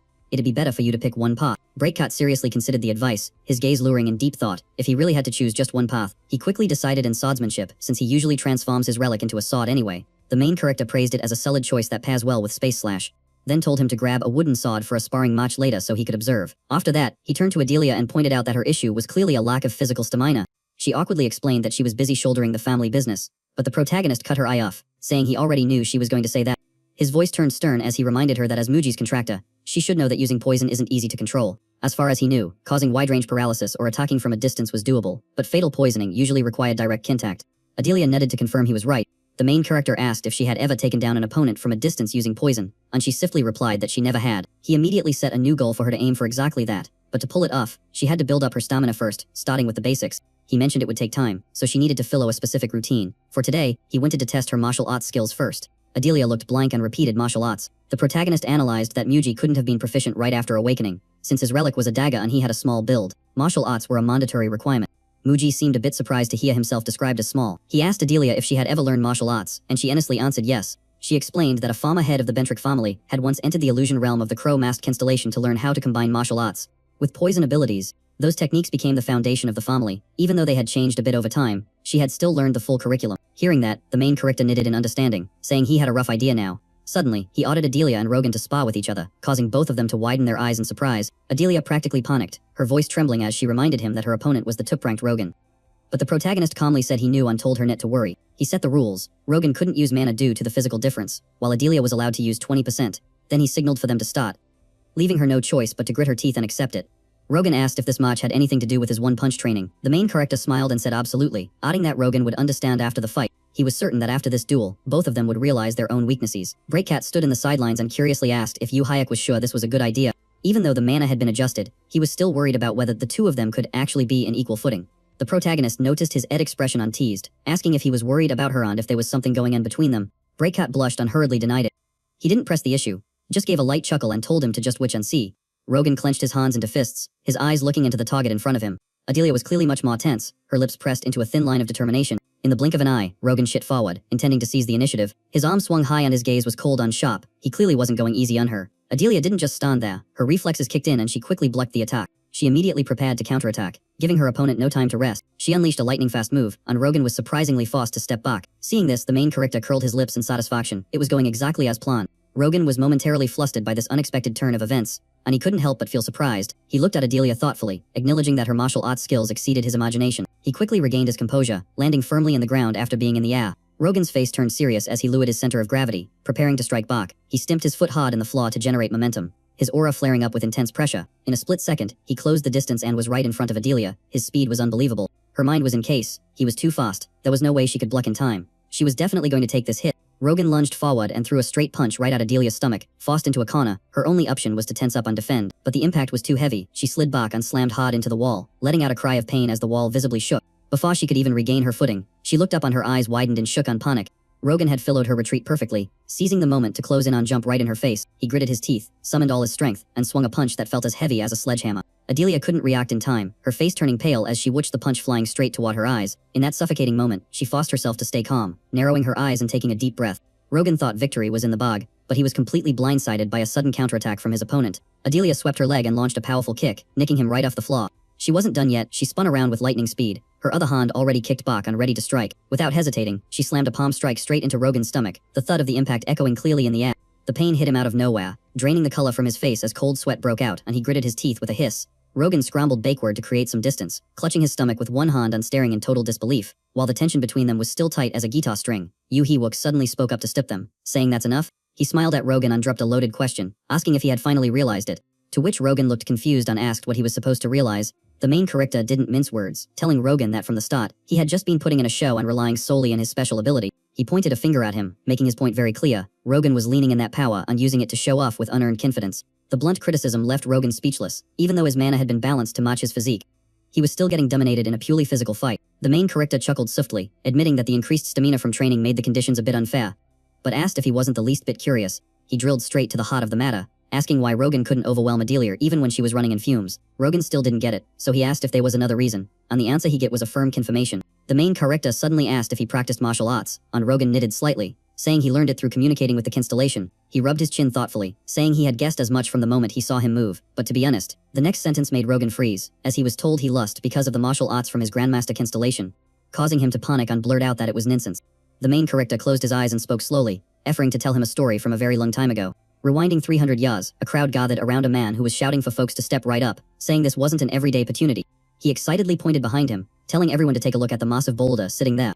The charlatan monk demonstrated as he spoke, inviting anyone to check it out, insisting it wasn't a fake and was 100% solid rock all the way through. The commotion quickly caught the attention of Ju Hayek and his disciples, who heard the man boasting loudly and asking if everyone knew the secret. He chiefly held up a round pill, claiming all it took was one of those pills he had refined with the grace of the Buddha. As soon as he finished speaking, the charlatan monk didn't hesitate to put the pill right into his mouth. Then he spun around, his eyes looking intensely into the large boulder in front of him. The charlatan monk slowly closed his eyes, clasped his hands together in prayer, and mumbled a chant to the Buddha. Immediately after, his eyes snapped open wide, and he clenched his hand into a tight fist. He dripped into a stance and swung his arm, landing a punch that seemed to barely touch the Rick. Morn widened her eyes in confusion, asking what that was, because it didn't even look like he had hit the ruck at all. The main character didn't say a word, he just narrowed his eyes and watched, as if he had just realized something. In his vision, he saw that the punch had left a tiny indentation in the surface of the boulder. But just a few seconds later, cracks suddenly started spreading out like a spiderweb. Then with a loud crack, the entire massive boulder crumbled into pieces, while the charlatan monk remained in his stance like a statue. A moment later, he retracted his hand and looked around at the crowd, boasting that he had only punched it lightly, yet such a huge wreck had been pulverized. The charlatan monk seized the chance to continue his sales pitch, claiming that with these pills, anyone could possess superhuman strength. He grinned from ear to ear, announcing that the superhuman strength pills were going for just 10 kupa coins. The crowd bought it hook, line and sinker, shoving each other to buy some, shouting for one pill after another, while the charlatan monk laughed with glee, thanking them profusely. The main character watched the scene and remarked that the guy's ability was really shining, causing Morn to repeat the word shining with a confused look. He explained that it was similar to her poison gas or the spatial cutting power of Luminous. She thought about it for a moment and then realized what he meant, saying she understood. The main character added that whether an ability could truly shine or not depended on whether the person had talent. He muttered to himself that a talentless person like him, who could only master breathing techniques, would never be able to unearth the power hidden inside, and would eventually just die. According to his observations, there were some people whose abilities would flare up with barely any effort at all, just like that guy. As he said this, he frowned, adding that talent aside, using Wynn's ability to scam people like that really rubbed him the wrong way. Time marches on, and the scene shifts to a totally deserted garden area. The shady monk's eyes lit up as he stayed at the bag of money in his hand, mumbling, "Man, would you look at this?" He giddily counted in his head, wondering what was up with everyone today since the medicine sold out in a flash, but thanks to that, he made a killing. Suddenly, a figure approached on the shady monk's side. "Sorry buddy, I'm all out of medicine." He smiled and said there would be more next time, but the other guy just silently held out his hand, making him freeze. The very next second, Ju Hayek delivered a powerful flick right to his forehead. The shady monk's forehead turned bright red, and his head snapped back from the impact. He fell flat in his back, clutching his forehead and crying out, "What the heck? Why did you hit me?" Ju Hayek shoved his hands in his pockets and said nonchalantly, "Hey, why are you going around scamming innocent civilians like that?" He let out a cold laugh. "You even act all holy chanting Amitabha Buddha. Don't you feel guilty facing the Buddha as a monk?" Hearing that, the shady monk jumped up to argue. Not exactly. The answer left Ju Hayek confused. "Huh." The shady monk kept a straight face and confessed, "This money is to rebuild my temple." Time continued to pass, and the sun quickly began to dip lower in the sky. The scene shifted to a different location, where the twilight cast shadows over the rolling mountain ranges. The shady monk carried his bundle and led the way, while Ju Hayek walked closely behind him. The guy in front broke the silence, asking curiously, "Are those kids traveling with you, your disciples?" Ju Hayek replied indifferently, "Few people recognize that. How did you know?" The shady monk suddenly stooped and looked back. "So you must be Kim Han-o, leader of the martial Gid sect. I heard rumors you took in some strange kids as disciples." Hearing those last few words, Ju Hayek frowned slightly. The phrase, "strange kids," really rubbed him the wrong way. The other guy hurriedly continued, "Sorry for the late introduction. My name is," but Ju Hayek cut him off immediately. "Forget it. I don't need to know your name." He smiled with his eyes crinkled. "I decided to call you Shady Monk the moment I saw you scamming people." The other guy blushed and argued back.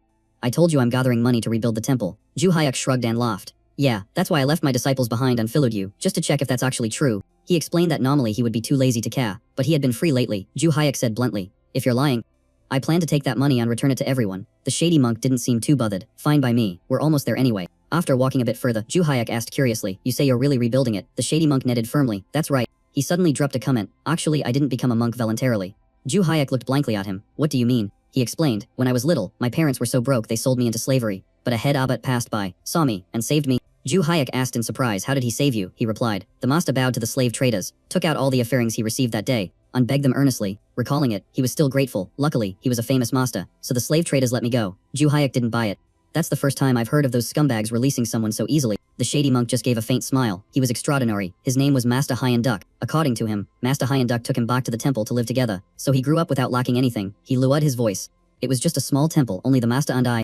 But what happened next was etched into his mind. A giant golem attacked the temple. His voice dropped to a whisper. During that surprise attack, the master barely managed to get me out before the golem took him down. The temple was destroyed. And I escaped clutching his prayer beads. He said it took quite a while before he could gather the master's remains to give him a proper cremation. Saying this, he forced a smile. That's when I found his Sorare relics. And I get the idea to rebuild the temple where I lived with him. And build a stupa to worship the relics. He concluded. That's why I have to save up capital, even if my methods aren't exactly righteous. Ju Hayek listened and just mumbled, I see. He asked curiously. So what happened to that golem after it destroyed the temple? The shady monk shook his head. I don't know. It lingered around the temple and then vanished. I haven't seen it since. Nittling after, he suddenly stopped walking. He grinned excitedly. Wahia, this is the place. Ju Hayek looked at the sign ahead. Stone Hot Temple. Huh, the shady monk knitted. Yep, that's it. He rolled his eyes around to look. It's actually pretty big and sturdy. The guy beside him laughed. I only used my savings to rebuild the entrance gate. It's completely empty inside. He politely invited. You've walked a ling way. Come in for a cup of tea. Ju Hayek refused. No need. As ling as you're telling the truth, that's fine. I'm heading back now. He added. I understand your situation, but from now on, make money the honest way. I know I'm butting into your business, but before he could finish, the shady monk understood. He scratched his head and smiled awkwardly. I'll try my best, thanks man. Right at that moment, a crisp cracking sound rang out, and the shady monk's eyes went wide and shut.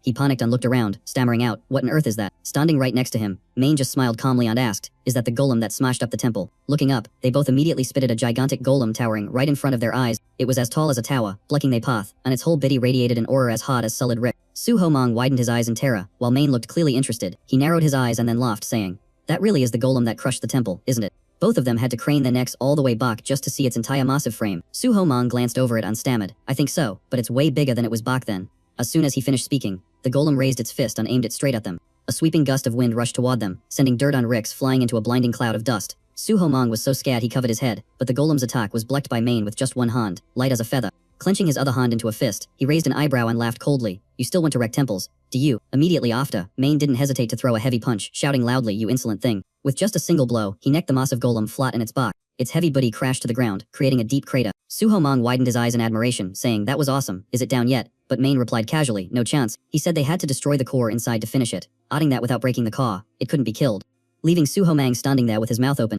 Maine glanced at him and said, it's definitely way bigger now, no wonder it looks so sturdy. He explained that it grew larger because it absorbed magic power from the temple's mana stone, making Su Homong confused. Mana stone. Maine analyzed slowly, looking at the temple's name. The abbot probably knew there might be a large mana stone underground. He speculated that normal people wouldn't know this minster ran in magic power, so it likely sniffed out the string energy sauce and attacked. Scanning the golem, he added, it's also possible that when it destroyed the temple, it absorbed a massive amount of magic power and swelled up to this size. Su Homong trembled, his voice choking up, so if we don't take it down now, it'll come back. Right. I worked so hard to finish repairing that temple. Maine laughed coolly, then let's just finish it right here, and placed his hand in the boy's shoulder, making Su Homong startle. Say what? He adjusted the boy's posture. Come on, raise your hand. Stand in a way that lets you strike with full force, leaving Su Homong panic-stricken and stammering. What are you doing? Maine leaned in and whispered, didn't you want to destroy it with your own hands? This minster is the one that took away the monk who raised you. Su Homong looked at him hesitating. I want to. But how? Maine instructed, remember the wreck-smashing move you used when selling medicine this morning, use it again. The boy worriedly replied. But I've never used it to fight a magic beast. He decisively grabbed the boy's wrist, adjusting every angle. Then today you try it, focus. Su Homong obediently did as told, clenching his fist until his knuckles turned white. Maine guided him through each slow step, and he followed, spreading his legs wide and planting them firmly like driven piles. Upon hearing the command to channel all his magic power, a stream of pale gold energy flashed around Su Homong. The golem had struggled back up, glaring aggressively at the two of them. It took heavy steps, gathered momentum, and then swung its arm down for a terrifying punch. Right at that critical moment, Maine clearly became excited and urged him in, finish it off. Su Homong widened his eyes and let out a loud scream to pump himself up with courage. He gritted his teeth, tensed his body, and swung his fist forward with all his might. His fist rushed forward, colliding head-on with the golem's record punch. Sharp pain shot up his knuckles, but Su Homong grit his teeth and pawed every ounce of strength he had into the blow. The golem still stood looming in front of him, glaring and growling threateningly. But right after that, a crack suddenly appeared and spread incredibly fast. The giant golem shot it into pieces, with boulders crashing loudly to the ground, while Su Homong remained in his original attacking stance. The hot outer layer of Rick cracked open, revealing a glowing red cord deep inside. Staring at the pile of rubble collapsing before him, Su Homong froze, his eyes bulging as if he couldn't believe it. Maine praised him lavishly. You destroyed the core in one shit. You really have talent. The other guy smiled shyly and said, thank you. He knew full well the only reason he could pull it off was because the guy had been transferring mana to him for days. Maine laughed and said, I really dig that humble attitude of yours. The Cobra monk looked down at his fist and muttered, if only I could have done this sooner, maybe my senior brother would still be alive. That sentence went straight to Maine's eyes. A moment later, he smiled and asked, hey little monk, you want to be my disciple? The FAA came out of nowhere. The Cobra monk flustered answered immediately yes. Maine continued, I have plenty of disciples with talent just like yours. Come with me, and I'll help you cultivate your abilities. The Cobra Monk's eyes lit up with a smile. He clenched his fists and whispered, a disciple, huh. But his answer took everyone by surprise. I'm sorry, but can I say no? He turned to look behind him and spoke sincerely. I want to protect this temple, even though it's been restored. I don't want to leave. Main didn't push it, he just smiled, turned to leave and said, that is praiseworthy, fair enough. Time passed and the sunset dyed the nearby mountain in gold. Main recalled that after that day, he occasionally stepped by Stone Hot Temple to check in. The kid developed his own martial arts based in the punch he used to take down the golem. In his memory, that kid worked tirelessly to create a fighting style based in the meta one-hit kill. Some of Main's disciples were so impressed they kept exchanging ideas, and Main helped perfect it too.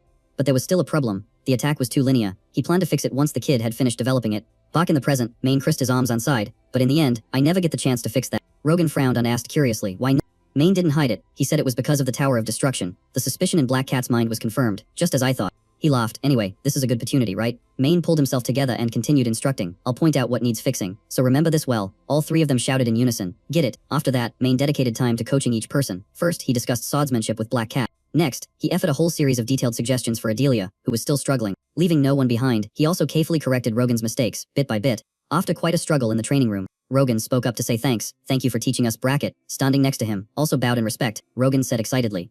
I only came here to relearn the one-fist style. Who knew you'd help me review my entire martial arts repertoire? Main chuckled softly. I still regret not pointing out that little monk's flaws back then. You need to move more smoothly. Don't just rush in a straight line. He added a tip for bracket. Movement is the core for both one fist and the space slash. Don't just radiate mana around your buddy. Release it quickly and precisely. The other guy nutted, understood. Main turned to Adelia, seeing she was out of breath. He swallowed what he was about to say and gave a wry smile. First, let's recover your stamina. Rogan and Vach said goodbye. Alright, we're heading out. Adelia managed to say I'm going back too. Main replied briefly. Okay. Outside it was already dark, and the bright moonlight poured down. Main casually walked away from there. He thought to himself, now they can handle the disasters to come. Suddenly he stuck his hand in his pocket. He still felt uneasy. The problem is, the guys from the third floor could attack at any moment. Main stayed at the ring in his hand and thought. He told himself, just in case the guide wants a new possibility, I didn't absorb the guys I caught from the second floor last time.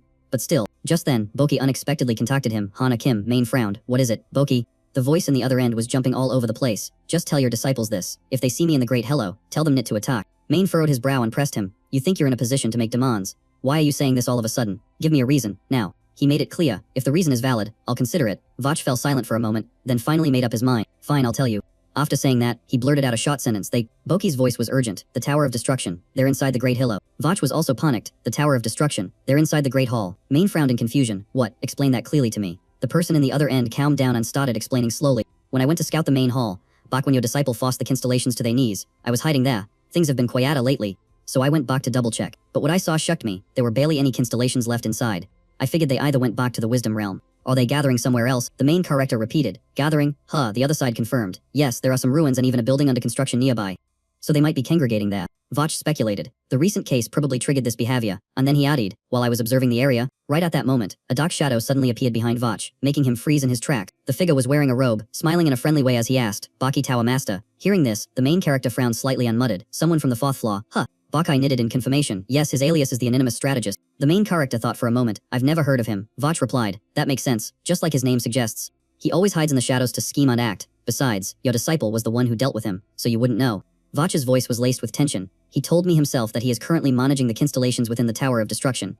The main character was even more confused. But you said he's from the fourth floor. How could he possibly be leading them? Vach recounted. He said it was inevitable, Master. Do you remember the characteristics of the tower? The main character replied cautiously. Yeah, the higher you go the stronger the existences are. Right, the other side responded. That is correct. As far as Vach knew, the Tower of Destruction has a total of 6 floors. The first floor holds incredibly strong monsters, while the second floor has ones powerful enough to be given names. The third floor is for existences with unique names, and from the fourth floor up, you find those who bear great names. The fifth floor is the residence of the 4 heavenly kings, personally selected by the Lord of the Maze. Vach's voice turned serious. The final 6th floor is where I used to reside as the Tower Master. He recalled the strategist's words. He said he's the leader now because nigh there I know the heavenly kings are present. Walking while communicating mentally, the main character asked, is he the only one you met inside the Tower of Destruction? Vach emphasized, so far. Yes. The main character blurted out, that's bad. His attitude made Vach anxious, so he hurriedly asked, why is that bad? The main character analyzed immediately. If they are in the main hall, it means they are still fulfilling their duties as constellations somewhere. Right. Bokai had to admit, yes, that's right. He continued asking, so, exactly how many existences within the Tower of Destruction is he managing? Bokai choked up, stuttering, unable to form a sentence. Well, about that, finally, Vach had to confess. I don't know. Hearing that, the main character froze. Bokai continued, when that strategist saw me, he immediately said, please lead us once again. At that point, he started panicking. They think I'm still as powerful as before. If they find out I've lost my power, who knows what they'll do to me. Bokai paused, swallowed hard, and then continued, so I told them. He recalled how he tried to pose coolly, coldly saying, the time is not yet right, and then, he turned tail and ran. Reliving the memory, Vach breathed heavily and called out nervously, Kim Ho-no. The other side remained silent. Vach get impatient and called out again, Master Kim Ho-no. Right after that, the main character's furious shout exploded in his ear. You useless piece of trash. He scolded him relentlessly, silencing Vach completely. Even if you lost your power, you should at least bring me back some useful information. What kind of tower master are you? I am absolutely speechless. You know how obsessed I am with that tower. I need to know how many constellations are down there to form a plan. The main character vented his frustration, then angrily threw the bag in his hand into the ground. He lowered his voice and called out, Hey, it's been a while. How about we take a trip to the Wisdom Realm? Bokai was startled and stammered. Say what? The next sentence made Vach turn pale. It's been a long time since anyone beat some sense into you. Boki panicked and tried to stop him. You can't. You need permission from a constellation to enter. The main character replied curtly. Then I just need to ask my disciple. The other side went silent. He took a deep breath to suppress his anger. Let's think this through, except for the guys in the 5th floor. The rest of the constellations are probably still active, right? Bokai replied obediently, that is correct. The main character rubbed his chin. The guy didn't say much, but he did mention that the guys from the Tower of Destruction are attempting a descent. He muttered, I'll verify that later, but from the 2nd floor up, they have likely all become constellations. Suddenly realizing something, he jumped up. Wait a minute, he said the named ones are attempting a descent. Boki followed up. So that means, the main character explained, when a named one performs a descent, they reincarnate completely. They are no longer bound by the restrictions of a constellation and can't directly affect the real world. He narrowed his eyes, calculating, hold on, then can we destroy these constellations before they complete their descent? He asked immediately, Baki, what happens if I destroy the holy relic containing a constellation? Baki hesitated, I'm not sure. I just woke up inside this sword, so I don't know. The main character lowered his voice threateningly. Is that so? Then let me try snapping this sword in half to see. I have a spare anyway. Vach jumped in fright and panicked. Master, calm down. We can't just ask a different constellation. The main character rubbed his hair in frustration and clicked his tongue in annoyance, feeling like he was completely useless and totally in the dark about everything. Suddenly, a thought flashed through his mind. Realizing that Bakai was actually acting very strange, he replayed the events in his head, realizing that the other constellations had lost their names. So he didn't know who they were. Yet he clearly knew this guy's name was Bokai. The guy even knew how to shift perception to utilize full power in the mental realm. Yet he still claimed to have absolutely zero strength. The main character considered the possibility that Vach was just a personal name, and his weakness was being bound by that very name. He quickly brushed that thought aside, telling himself not to make wild guesses, because it was possible the guy was just tricking him. And until the truth was exposed, nothing was certain. Composing himself, the main character said, Hey Bucky, I have a jib for you, which made the other guy look worried as he asked, What kind of jib? The corners of his lips curled up as he spoke slowly, saying, Pretend to be the Tower Master one more time, go to the main hall, manage the others, and figure out exactly how many people are there. So remember what I said. Vach panicked and asked, But why do I have to do that? The main character didn't explain any further, simply telling him to just pretend he still had power, keep them under control to prevent any case, and report back immediately if there were any updates. His threatening voice rang in Bacchus' ass, sending a chill down his spine as he said, If you dare to refuse, I will smash your sacred relic to pieces and let you taste the suffering that a constellation has to endure. Bokai had no way out, so he weakly agreed, saying, Alright, I will do it, to which the main character gave a half-hearted praise, saying that is a smart choice. He thought to himself, I will leave the hall to Baki for now, and then tomorrow, I will ask my disciple about the sacred relic. Time flew by quickly, and the scene shifted to the next day, with warm sunlight shining down in the massive building. The sound of footsteps echoed clearly as someone approached the door of the director's office. The main character stepped in front of the door, raising his hand, ready to get in. Hearing the nick, Brecht poked his head out and quickly said, Alright, could you wait a moment please? The person sitting across from him stood up, leaving behind just one sentence. I hope you will reconsider, and Brecht nodded slightly, replying, Alright. That person walked quickly to the door and immediately came face to face with the main character standing outside. Sanction stared intently at the main character, while he calmly returned the gaze without flinching. The main character knitted politely and said hello. It has been a long time, instructor. Sanction replied coldly, Kim Ju Hyuk, you have become quite famous lately, haven't you? But let me reintroduce myself. I am the head instructor of the combat department. Sanction dropped a sarcastic remark loaded with hidden meaning, then turned his back and walked right off, leaving behind a curt see ya. I'm heading out first. Du Hyuk frowned, wondering what was going on. That guy just now was instructor Lee Sanction, wasn't he? What were you two talking about? The atmosphere seemed pretty tense. Hearing the question, Break paused for a few seconds. He stammered, struggling to find the words. He didn't know where to start, but eventually said, Well actually, he let out a sigh and just said it straight out. The thing we were discussing is that he wants to resign from his position as an instructor here at Valhalla. That ouncer made his eyes go wide with surprise. Lee Sanction is quitting? Isn't he supposed to be the academy's top instructor? The other guy gave a slight nod to confirm. That's right. But for now, he's only mentioned it privately to me. He hasn't announced it to anyone else yet. He added that Sanction planned to stay until the end of the year before leaving. Hearing that, the main character mumbled, That's not a discussion. That's clearly just a notification, isn't it? After finishing the story, Break immediately changed the subject. By the way, what brings you here today? That was when he remembered his original purpose. I need to ask Luminous a few things. He gets straight to the point. If a holy relic gets destroyed, what happens to the constellation residing inside it? In her private dimension, Luminous listened intently to every single word he said. She answered pretty quickly. In all likelihood, the constellation itself won't suffer any harm. Seeing the main character's skeptical look, she explained in more detail. The spiritual realm connected to the holy relic will vanish, and the object will return to normal. As for the constellation, they'll be ejected on force to Winda. Hearing the word Winda, he immediately latched into the key point. Winda, you say? She confirmed, that's right. just like a wandering ghost. According to her understanding, any item infused with enough magic power has the potential to evolve into a holy relic. As for the constellations that lose the home, they'll be drawn to familiar magic power, or objects they were once attached to, things that could become their new holy relic. Speaking of this, Luminous let out a sift sigh. Fortunately, our old weapons have been well taken care of, so we were able to take refuge in them. He crisped his arms deep in thought. So that's how it is. I didn't expect that. Luminous tilted her head in confusion. What part of that surprises you, master? He burst out laughing. I was just asking in a whim. I didn't think you'd actually know the answer. Hearing that, she giggled. Oh, so that's it? She recounted. The first thing I did after becoming a constellation was recreate the place where I used to live with you, master. A dark, deep purple space, so gloomy it felt like a demonic beast could jump out at any moment. That scenery matched her memories perfectly. After hearing this, the main character could only mutter, why do I feel like it's even gloomier than the original version? She recalled that when her first contractor entered, he asked if he could transform the space into something more meaningful. In her memory, he was a merchant. Realizing she could link subspaces, he opened a shop there. Gradually, it attracted more people and eventually formed an entire market. As she spoke, her voice grew more excited. From that initial potential, it turned into the black market of the underworld. Everyone who entered wore masks to hide their identities, and just like that, the marketplace was born. When the era of constellations began, we paid a little more attention to holy relics. We observed the constellations that entered ancient artifacts to understand how they inhabited them. Luminous emphasized one more time, even the master of the underworld mentioned it. That is exactly how I know about all this. Hearing this, he netted, considering the matter resolved. Suddenly she held her face in emotion. Master, you came to find me first. That means I'm your favorite, right? The main character didn't even have time to react. He immediately poured cold water in that idea. You weren't even the first person I asked. Hearing that, she froze, her lips trembling as she let out a weak whimper. He explained, ever since I met Sussum, the guardian spirits have been hiding on following me around. I asked him first, but since he didn't know, I came to find you. Upon hearing that, she looked visibly devastated, then suddenly spoke with extreme intensity. In that case, can I just eliminate my junior sister? The main character sighed helplessly. Do you really think I'd allow that? Besides, you're the one who said constellations can't destroy each other. After saying that, he frowned. That means we can't take down the Tower of Destruction scumbags if they are still constellations at the A. That is seriously annoying. He ruffled his hair in frustration, wondering if he should investigate the location of their holy relics. Even though it wasn't clear what determined where they appeared, Brake probed cautiously. Do you have any other questions, sir? He shook his head. That's it for now. Just as he was about to stand up, he remembered something else. Wait a second, there's one more thing. Brake paused and replied, yeah. He wanted to confirm it again. Does Lee Sanction really want to quit? The other man netted firmly. Immediately after, the main character decided to catch Brake's ear off guard.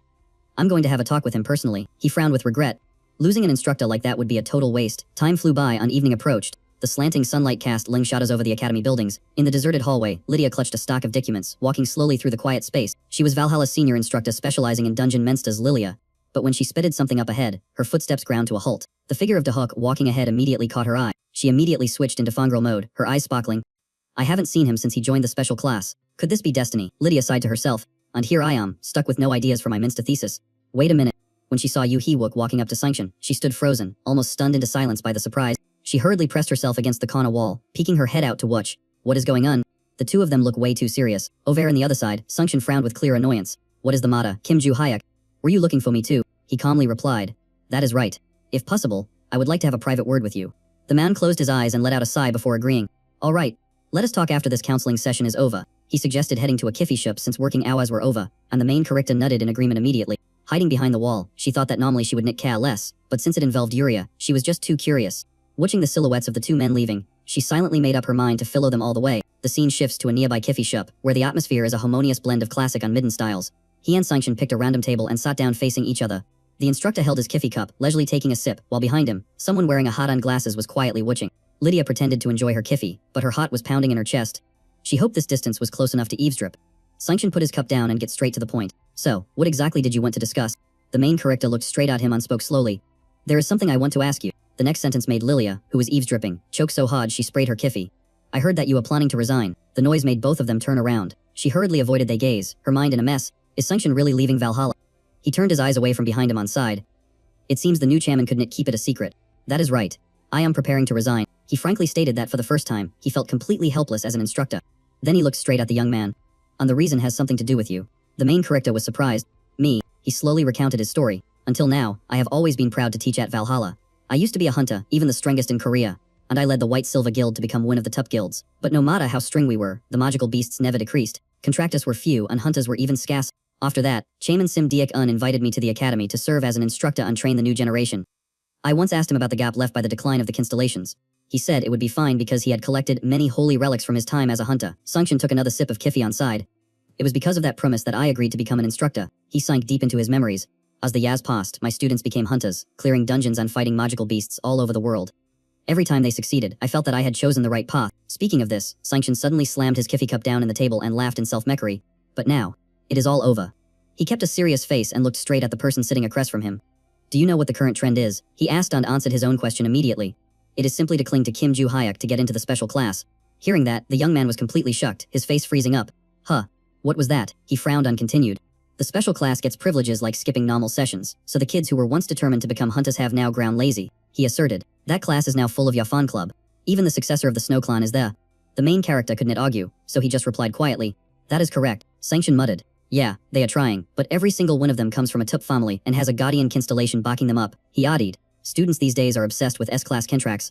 They are finding every way possible to get into the special class by clinging to you. Sanction's face was full of frustration as he complained. Because of that, I feel like my role as an instructor is redundant. Eve, since you appeared, the academy seems to revolve entirely around you. He paused for a beat, narrowing his eyes with suspicion. Even I can't dig up your background. Who exactly are you? His eyes went cold, and he lowered his voice to question him. Did you secretly form a contract with an S-class constellation, Kim Joo-hyuk? The young man shrugged and replied calmly. Instructor, since you are so curious, then. He paused for a breath, looking straight into the other man's eyes as if sealing a deal. Why don't you try sparring with me? The main character's proposal was so sudden that everyone was taken by surprise. Sanction froze for a moment. What did you say? The corners of his mouth lifted into a slightly mocking smile. Fight one match, and you will know right away whether I am a contractor or not. That attitude made Sanction visibly annoyed. His voice turned cold. Are you trying to provoke an instructor, Kim Joo-hyuk? He narrowed his eyes. Usually, I would not even bother paying attention to this kind of provocation. But I accept your challenge. That answer made Lilia, who was sitting nearby, freeze in place. Sanction made it clear. Before I leave, I want to know exactly what kind of person you are. He smiled, as if he had been waiting for those exact words. Great. Then let us head to the training room right now. After saying that, the two of them get up and left in a hurry. Leah remained seated, silently watching their retreating figures. She couldn't believe her eyes. Was the instructor really getting ready to duel the main character? For real. The scene shifts back to the academy, where the sun is slowly setting behind the row of classrooms. Under the fading light of the day, Brackett clasped his hands behind his back, standing motionless in front of the window with a pensive look in his face. He stayed outside, silent for a long time. No one knew what was going on inside his head. Flashing back to their earlier conversation, Brackett was shocked when the other guy said, I'm going to go talk to him. The main character even mumbled, if I lose to him, I'll be so embarrassed I'll want to crawl into a hole and die. Then he blurted out, actually I was planning to quit school too. Hearing that, Brackett jumped. Huh, for real. He told the truth. I enrolled because I get a notification that the Tower of Destruction was respawning. And for some reason, it pinpointed the exact location of my heavenly sword. He added that the location was in the Valhalla room of the constellations, and then the notification led him to the fairest eye. Brackett pended, Valhalla manages the dungeon, right? He netted. Right.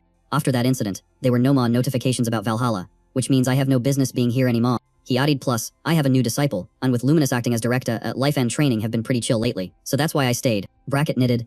I get it. So that's how it is. The main character continued, since I decided to stay. I looked into the instructor's. Brackett immediately asked why. If you wanted, I could have just handed you their files. He shook his head. Paperwork is just paperwork. I asked an investigation team familiar with the old guardians of Sussum to dig up some real info. The result was that most of them are honest and hardworking, but there are a few with somewhat messy pasts. According to the investigation, Instructor Lee Sungshil is famous for being extremely powerful. Brackett knitted, immediately. Spud on, he recounted, he built the guild single-handedly, taking the Korean White-Silver Guild to the top. Other hunters and contractors call him a legend. He quickly added, and he didn't achieve that by relying on a powerful constellation. He crisped his arms and mumbled. I heard he signed a contract with a constellation below a rank. Though I'm not entirely sure. Brackett hesitated. Is that so? The main character's lips curled up as he emphasized, he also opposes how midden contractors depend too much on constellations. He's a good man, unlike most people these days, but then, his voice turned a bit regretful. It seems he had to accept the current selection standards based in constellation power. He just had to go along with it. Brackett listened intently unknitted. Understood, the protagonist suddenly revealed lately, he seems to be opposing some of Valhalla's activities. Brackett froze in panic. You know about that too. He replied nonchalantly, I told you, I dug up some info. I even hacked into the Academy's internal email. Brackett latched into the main point and yelled, you hacked the internal mail. He remained calm. Check the director's inbox and you'll see. Sanction sent an email complaining about the Academy's management system. Brackett started to say something but stipped, finally lowering his voice to admit, I know. According to what I found, Valhalla operates in donations from noble families. In exchange, they kids are guaranteed spits and better doms. Brackett added, Sanction understands and accepts that reality, but he demands that the teaching must be fair. The previous director agreed on established rules based on that. But this year, he get angry and sent an email about students getting in just because of donations. The protagonist guessed it's probably because of rectal bentrick. Sanction knows that guy is causing trouble, he said. Adelia tried to cover it up by throwing money at it and even arranged a counseling session with me. Mentioning this, he sighed helplessly. Digging deeper, I found something else about rectal. He claims to be an exchange student at Valhalla, but it turns out that's just a lie. As far as I know, he bought his way in with donation money after getting kicked out of an academy in England. The exchange student tag is just a cover. The main character deduced immediately. Lee Sanction probably found out the truth and felt helpless against reality.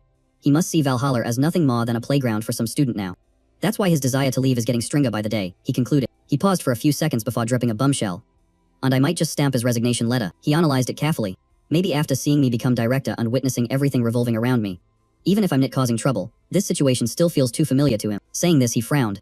Honestly, I don't care if anyone gets annoyed or quits because of me, but losing Lee Sanction would be a huge loss. Brackett hesitated unasked. Can I ask why? He replied calmly, simply put, I think it's a waste. He stared at the palm of his hand, muttering after reincarnating and knowing the tower was coming back. I sat down and looked back at my past mistakes. Then he clenched his hand into a fist. First, I lacked power. Second, my hunter rank was too low. Hearing that, Brackett asked back, rank was too low. He clarified lacking power was unavoidable. I had a terrible start and no talent.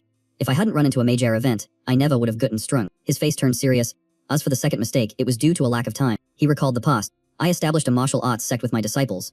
I didn't recruit in bulk, planning to wait until they reached a certain level before taking in more, but I couldn't make it happen. Brackett hesitated before finishing the thought. Because of the Tower of Destruction, he recounted the story slowly, saying that he and his disciple tried to handle the Tower of Destruction, but they just couldn't stop the magic beasts and other dangerous things from pouring out. That memory was etched deep in his mind, recalling how the surviving hunters risked their lives to stop the case. But the level of destruction was so massive that the period came to be known as the Era of Destruction. His voice dropped to a low rumble as he admitted that a lack of powerful hunters was the reason they couldn't stop that catastrophic event from happening. Brackett tried to steer the conversation in a different direction, asking what about the present, and the main character fell silent for a moment before muttering, the present, huh.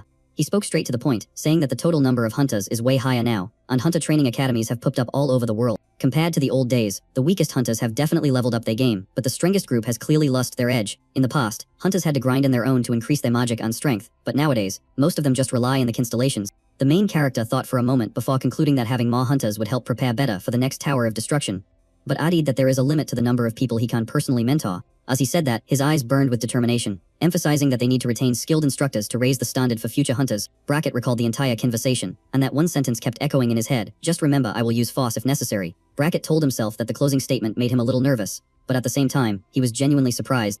He felt a sense of relief, thinking the guy didn't care about anything around him, but it turns out the main character has his own calculations. Brackett concluded that this proves he is truly serious about stopping the Tower of Destruction. The scene shifts to another location, where the evening shadows were casting over the sturdy building below. Inside the training room, Sanction had already chosen a wooden sword and was staring coldly at the person opposite him. The main character calmly met that gaze, and even curled the corners of his lips into a slight smirk. A crowd squeezed in front of the door to peek inside, and Soyeon gasped in panic, asking why Instructor Lee Sanction was sparring with Kim Joo-hyuk, while Yen Long next to her grumbled about the tiny window and asked who the old man was. Arin introduced him in a hushed voice, saying he is the top instructor of Valhalla, which shook the other person into asking if he is the strongest professor.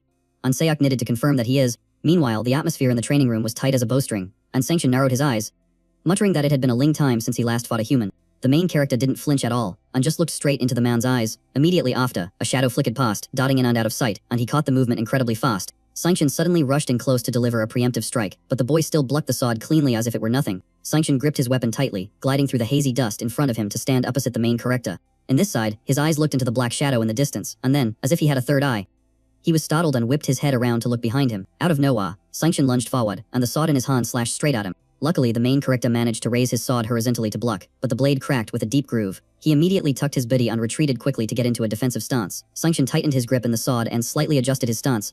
Then he charged again, aiming straight at the boy to pressure him. The main character glanced over and smiled with amusement, thinking to himself that the guy is fast, and wondering if he signed a contract with a constellation specializing in speed. In the blink of an eye, he vanished completely from his field of vision. From behind, Sanction appeared and raised his sword to slash straight at the back of the boy's neck. The main character reacted with extreme speed, rotating the tip of his sword slightly to change direction. A stab hit Sanction's arm, leaving him no time to react. Just a few seconds after taking the hit, Sanction's legs gave out, and he collapsed right in front of the boy. From AFA, right by the entrance, the group looked through the glass and saw Sanction fall down. Everyone's faces turned pale with a mix of fear and confusion, wondering what just happened.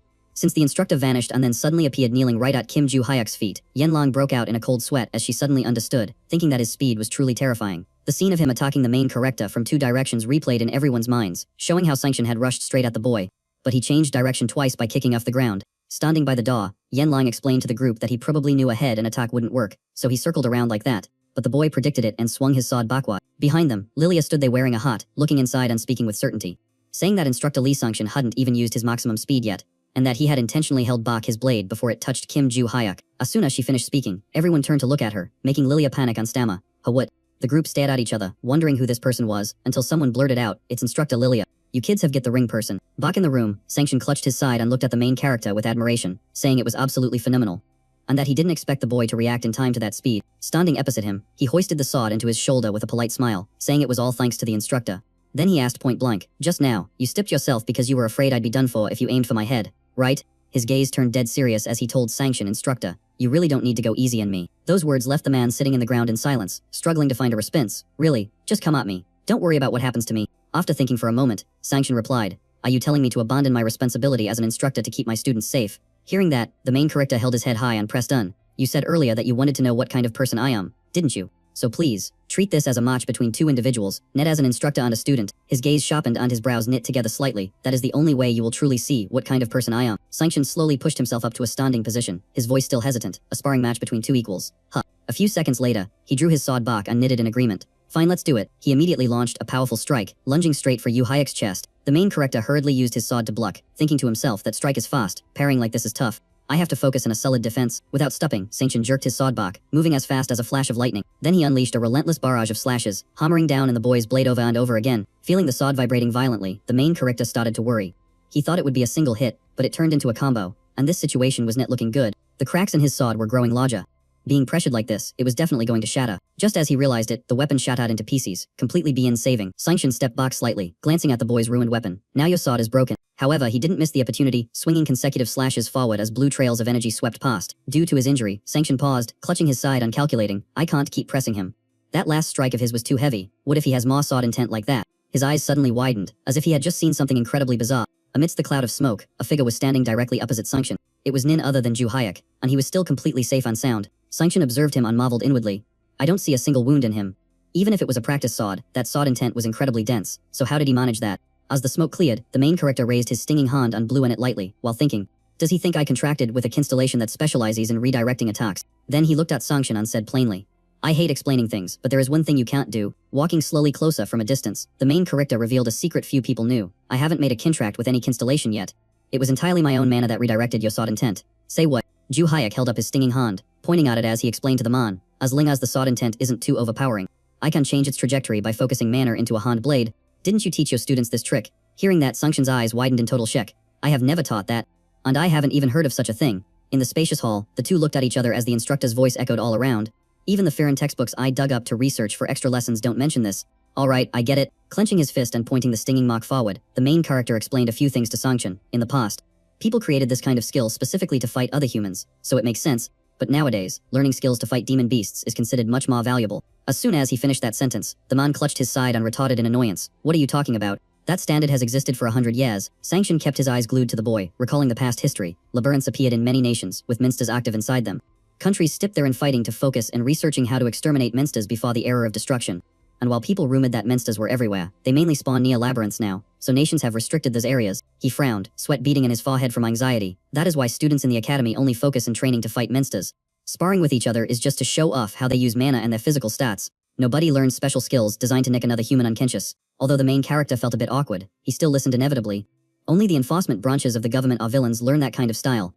Even the police and the military don't know skills like that. Having suppressed it for too long, Sanction finally exploded. His face distorted as he screamed, "Just what on earth are you, Kim Yu Hayek?" The main character flinched slightly, telling himself there was no reason to let more people know his true identity. He regained his composure, smiled, and issued a challenge. "If you want to know, you'll have to defeat me first, instructor." That sentence made him frown in irritation, his eyes burning with intensity. "Fine, have it your way." Sanction gripped his sword tightly and lowered his hips into a defensive stance. "As an adult, I feel ashamed doing this.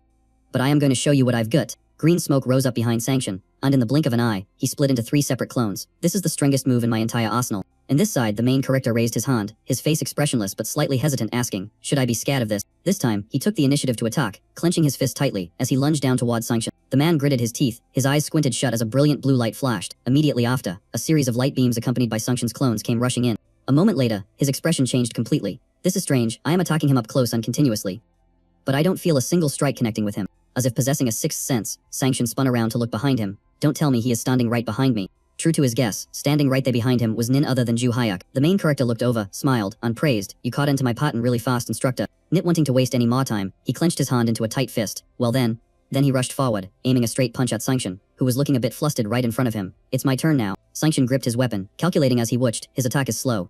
"If I counterattack right now then." He had just edged to the side when a sharp pain flayed up in his ribs. It hurt so much that Sanction had to grit his teeth. It was the exact spit the kid had hit earlier. Before he could even finish that thought, the main character was already standing right next to him. Suddenly, the expression in the student's face changed completely.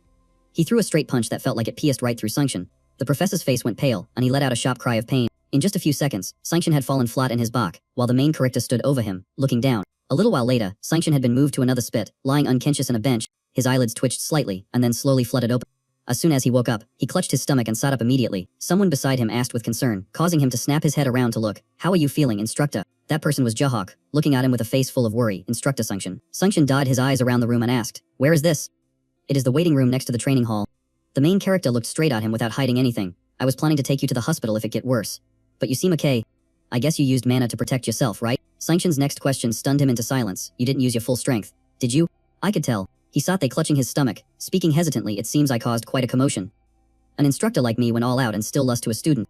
Sanction looked at the main character and stated his intention. "I think it's time for me to step down from this position." Hearing that, the student stammered. His gaze looked into the professor. "I really hope you don't give up." The main character frantically explained, his voice full of regret. "I apologize for messing up the atmosphere in the school. I didn't expect the special class to influence the students so stringly." Sitting in the chair, he gestured towards Sanction. "Even though I skipped the regular classes, the special class isn't lazy at all." The professor nodded in agreement. "That is exactly what I thought too." In the way to the training room, the image of the main character's friends begging to train flashed before his eyes. I stepped by the training area and saw the special class students. They were doing extremely brutal training routines that very few other students would be willing to endure. Sanction looked over at him and guessed, "Did you come up with the schedule yourself?" It looked like each student was practicing a different routine. The main character gave a sharp nod. "That's right." He explained, "Everyone's physique and fighting style are different, so we just try to cover our weaknesses and enhance our strengths." Basically something like that. Hearing this, Sanction bowed his head and clicked his tongue in admiration. "Good heavens, you teach even better than I do." He looked at Ju Heewook and asked the question that was bothering him. "So why not just continue the special class like that? And why don't you want me to resign?" The main character spoke from the bottom of his heart. "Because I'm not good at teaching normal groups of students. Besides, no matter how well I teach, I'm still just a student. The school wouldn't respect me the way they respect a faculty member." He continued, "In the country, if you leave, it would be a huge loss." Hearing that, Sanction hesitated. "You're making me blush here." The main character looked him in the eye and said firmly, "If you resign because of me, then I'll drop out of school and disband the special class." Seeing his student being so stubborn, he narrowed his eyes in annoyance. "Kim, just because the atmosphere in the school has changed because of you, it doesn't mean they want you to leave." He didn't take his eyes off Sanction, listening as the professor drilled him. "You're even threatening to disband the special class, even though you founded it. So what was your original purpose?" The main character raised his head and replied bluntly, "For someone who lost, you're asking way too many questions, instructor." The professor went silent, and the student closed his eyes and smiled. "I'm just kidding. Since I asked you to stay, I'll share a little information with you." Getting to the main point, the main character explained that the special class was a type of special forces unit. Hearing that, Sanction looked blank. "A special forces unit?" Nit stopping there, he brought up an old incident. "Do you remember the disaster a few months ago?" Sanction nodded in recollection. "I do. That sort of thing is rare in Korea, but it was handled so quickly that it didn't become big news." The main character's eyes widened as he continued. "What's stranger is that the reports afterwards disappeared, and all related information vanished. That was because the special class and I handled it." Sanction sat up straight in his chair, eyes wide. "What? The special class?" The main character knitted immediately. "Yes." He recounted how they solved it. "We arrived at the scene faster than anyone else, prevented damage, and handled the aftermath related to the Minsters. The official team participated that time, but going forward, that is the direction the special class is taking." His gaze turned dead serious as he lowered his voice, telling him that he hadn't shared this with anyone else yet. Sanction's jaw dropped in shock when the boy added that he was the only one he had told. "Head instructor?" He frowned, leaning in to probe further, asking if that meant the kid was building his own private organization using students. Main pointed a finger right at Sanction and knitted in agreement, saying that was exactly right, and you could definitely look at it that way. Hearing that, he rubbed his forehead in exasperation, muttering about a bunch of students going out to hunt Minsters on clear dungeons on their own. As if suddenly remembering something, Sanction looked at him and hurriedly said that the Hunter Association and the government already handled these things, so students didn't need to get involved. He just smirked and asked back in a sarcastic tone, asking if the instructor knew how long it took them to actually drag themselves to the scene. The number Maine casually dripped made Sanction speechless for a few seconds out of shock. 30 minutes. He rested his hands on his knees, leaning forward to look at the man, explaining that in that time, the special class could evacuate civilians, deal with the Minsters, and collapse the dungeon themselves. By the time the officials showed up, everything would be wrapped up nicely. Understanding what he was worried about, Maine spoke up immediately, adding that the class members were even stricter than adult contractors, so the teacher didn't need to worry about them getting hurt. He looked at the man and spoke with total sincerity, saying that if they looked at the bigger picture, he believed the teacher could help a lot. Sanction looked confused, asking why he thought that. Maine started explaining, and his words felt like a swarm of dark shadows approaching, because the future would hold even more disasters. Total catastrophes. So he looked straight at Sanction, stating firmly and asking for help when that day came, saying that even his special class couldn't handle it all alone, and they would need a lot more hunters. His face was more serious than ever as he said he needed the teacher to stay. Before the great disaster struck, the more capable hunters they had, the better. The next sentence made the man frown, as the boy said that in Korea, the only people qualified to guide them were the teacher and Valhalla. After saying that, Maine leaned back in his chair with a slight smile, saying that was all he could tell him. Oh, but there was one more thing. He mentioned the image of Lilia tearing up, saying Instructor Lilia would also come to beg him not to resign. Sanction eyes went wide, asking how on earth she knew he was planning to quit. As if realizing something, he crisped his arms and looked up at the boy, admitting it made sense since he had personally recruited Lilier as an instructor. Main nodded, saying he understood. He looked into the distance, his mouth falling open slightly before he made his final decision, saying all right, he would stay. Sanction pointed a finger straight at Main sitting opposite him and gave an order, saying the kid didn't need to leave or disband the special class either. He gave his honest opinion about the boy, saying he still didn't know exactly what kind of person he was, but he was sure the kid was preparing for something huge. Seeing Main still looking blank, Sanction explained further, saying that even without a constellation, the boy was still stronger than him. If he was the one who founded the special class and then disappeared, the kids would be heartbroken. He also warned him beforehand that if they encountered something too dangerous, they shouldn't rush in and had to wait for the contractors. Main bowed his head and replied that he understood. Then he remembered something and quickly leaned in to ask what they should do about the instability caused by the special class. Sanction squinted one eye and said he had an idea. He stood up a bit too quickly, clutching the spit that hurt earlier, saying it would be great if the kid helped him make it a reality. Main looked confused but agreed. Standing by the window with the curtains drawn to block the sun, Sanction looked at Main to say goodbye, saying he was heading out and would see him next time. Main replied politely. He smiled, watching the door slam shut. With Sanction gin, Main closed his eyes to think, surprised that they would come a day when he had to bow his head and ask someone for help like this. A few seconds later, he opened his eyes with a gentle look, staring at the floor, thinking that the teacher was a decent man. If they had been more people like that 300 years ago, life would have been a lot easier. Suddenly, a voice rang out as the portal opened. Recognizing the tone, Main asked if that was Vach and if he had just returned from the cave. Vach trembled as he answered, saying yes, he had gone they just like the master ordered, and acted like he was becoming the leader, but, in the other side he gritted his teeth, his face covered in scratches, complaining that the master never told the disciples that he was only pretending to be the leader of the final tower. Did the master forget to tell them? Vach explained that Sashimi on Morn had bullied him, saying the master's disciples saw him appointed as tower master, so they came to have a talk, and unluckily, one of them used invisibility magic to attack without anyone in the tower noticing.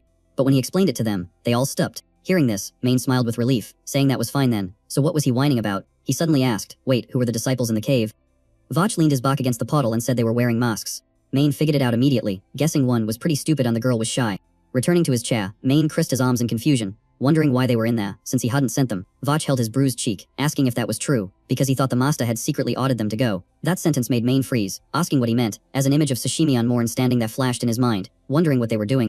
He narrowed his eyes, looking at the nameplate in front of the gate. Two masked girls were standing in front of it, rebuilding the Academy of the Gate Gid inside the cave. From the gate, the strategist stepped out, looked at Vach, then bowed with a slight smile, saying, Tower Master, you have returned, so it must be time. Vach crest his arms and replied coolly, saying obviously, and that he came back because he had thought it over, so it wasn't a problem. Suddenly, Vach remembered something, sweating profusely as he stammered, saying however. He looked up at the sign above the gate and asked the strategist what that was.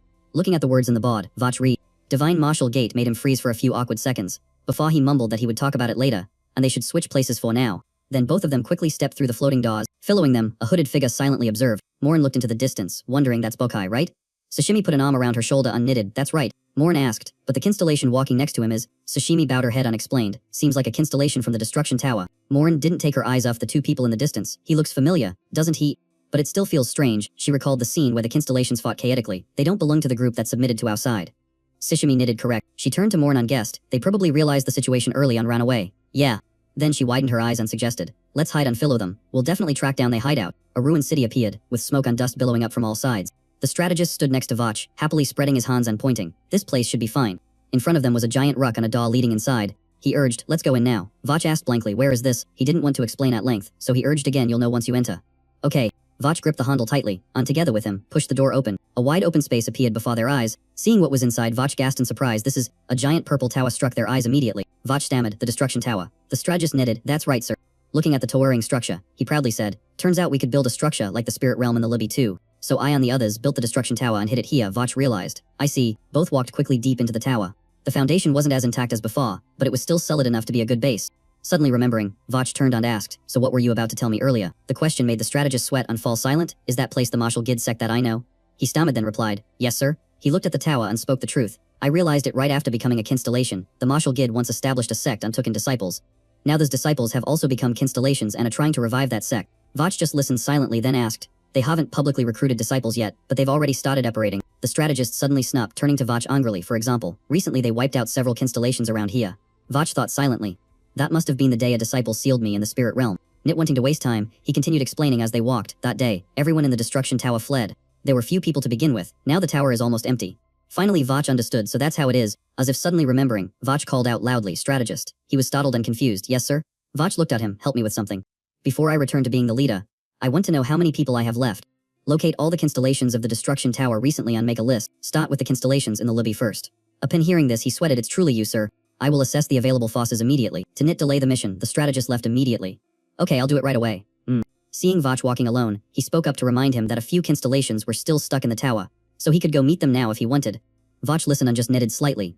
Okay, I'll keep that in mind. After giving the instructions, the strategist immediately activated his teleportation ability, dripping a short sentence. I'll go ahead first. In the blink of an eye, his figure vanished right in front of Vach, as if he had never stood there, only he remained, standing and looking at the towering destruction tower, knowing clearly that inside there were still a few constellations who hadn't left. Vach raised both hands, his palms emitting a faint purple aura. Lucky, at least I can still feel a bit of magic. Suddenly realizing something, he lowered his head, his expression changing completely, just as predicted. Almost all of it is dark magic, and within it are two familiar magical signatures. He looked straight at the destruction tower, guessing softly, this feeling is exactly like the magical sauce of Kim on Hono. Suddenly, a voice rang out from behind, making Vach startle and turn around sharply. I wonder what you're doing standing here, planning to revive the destruction tower, huh?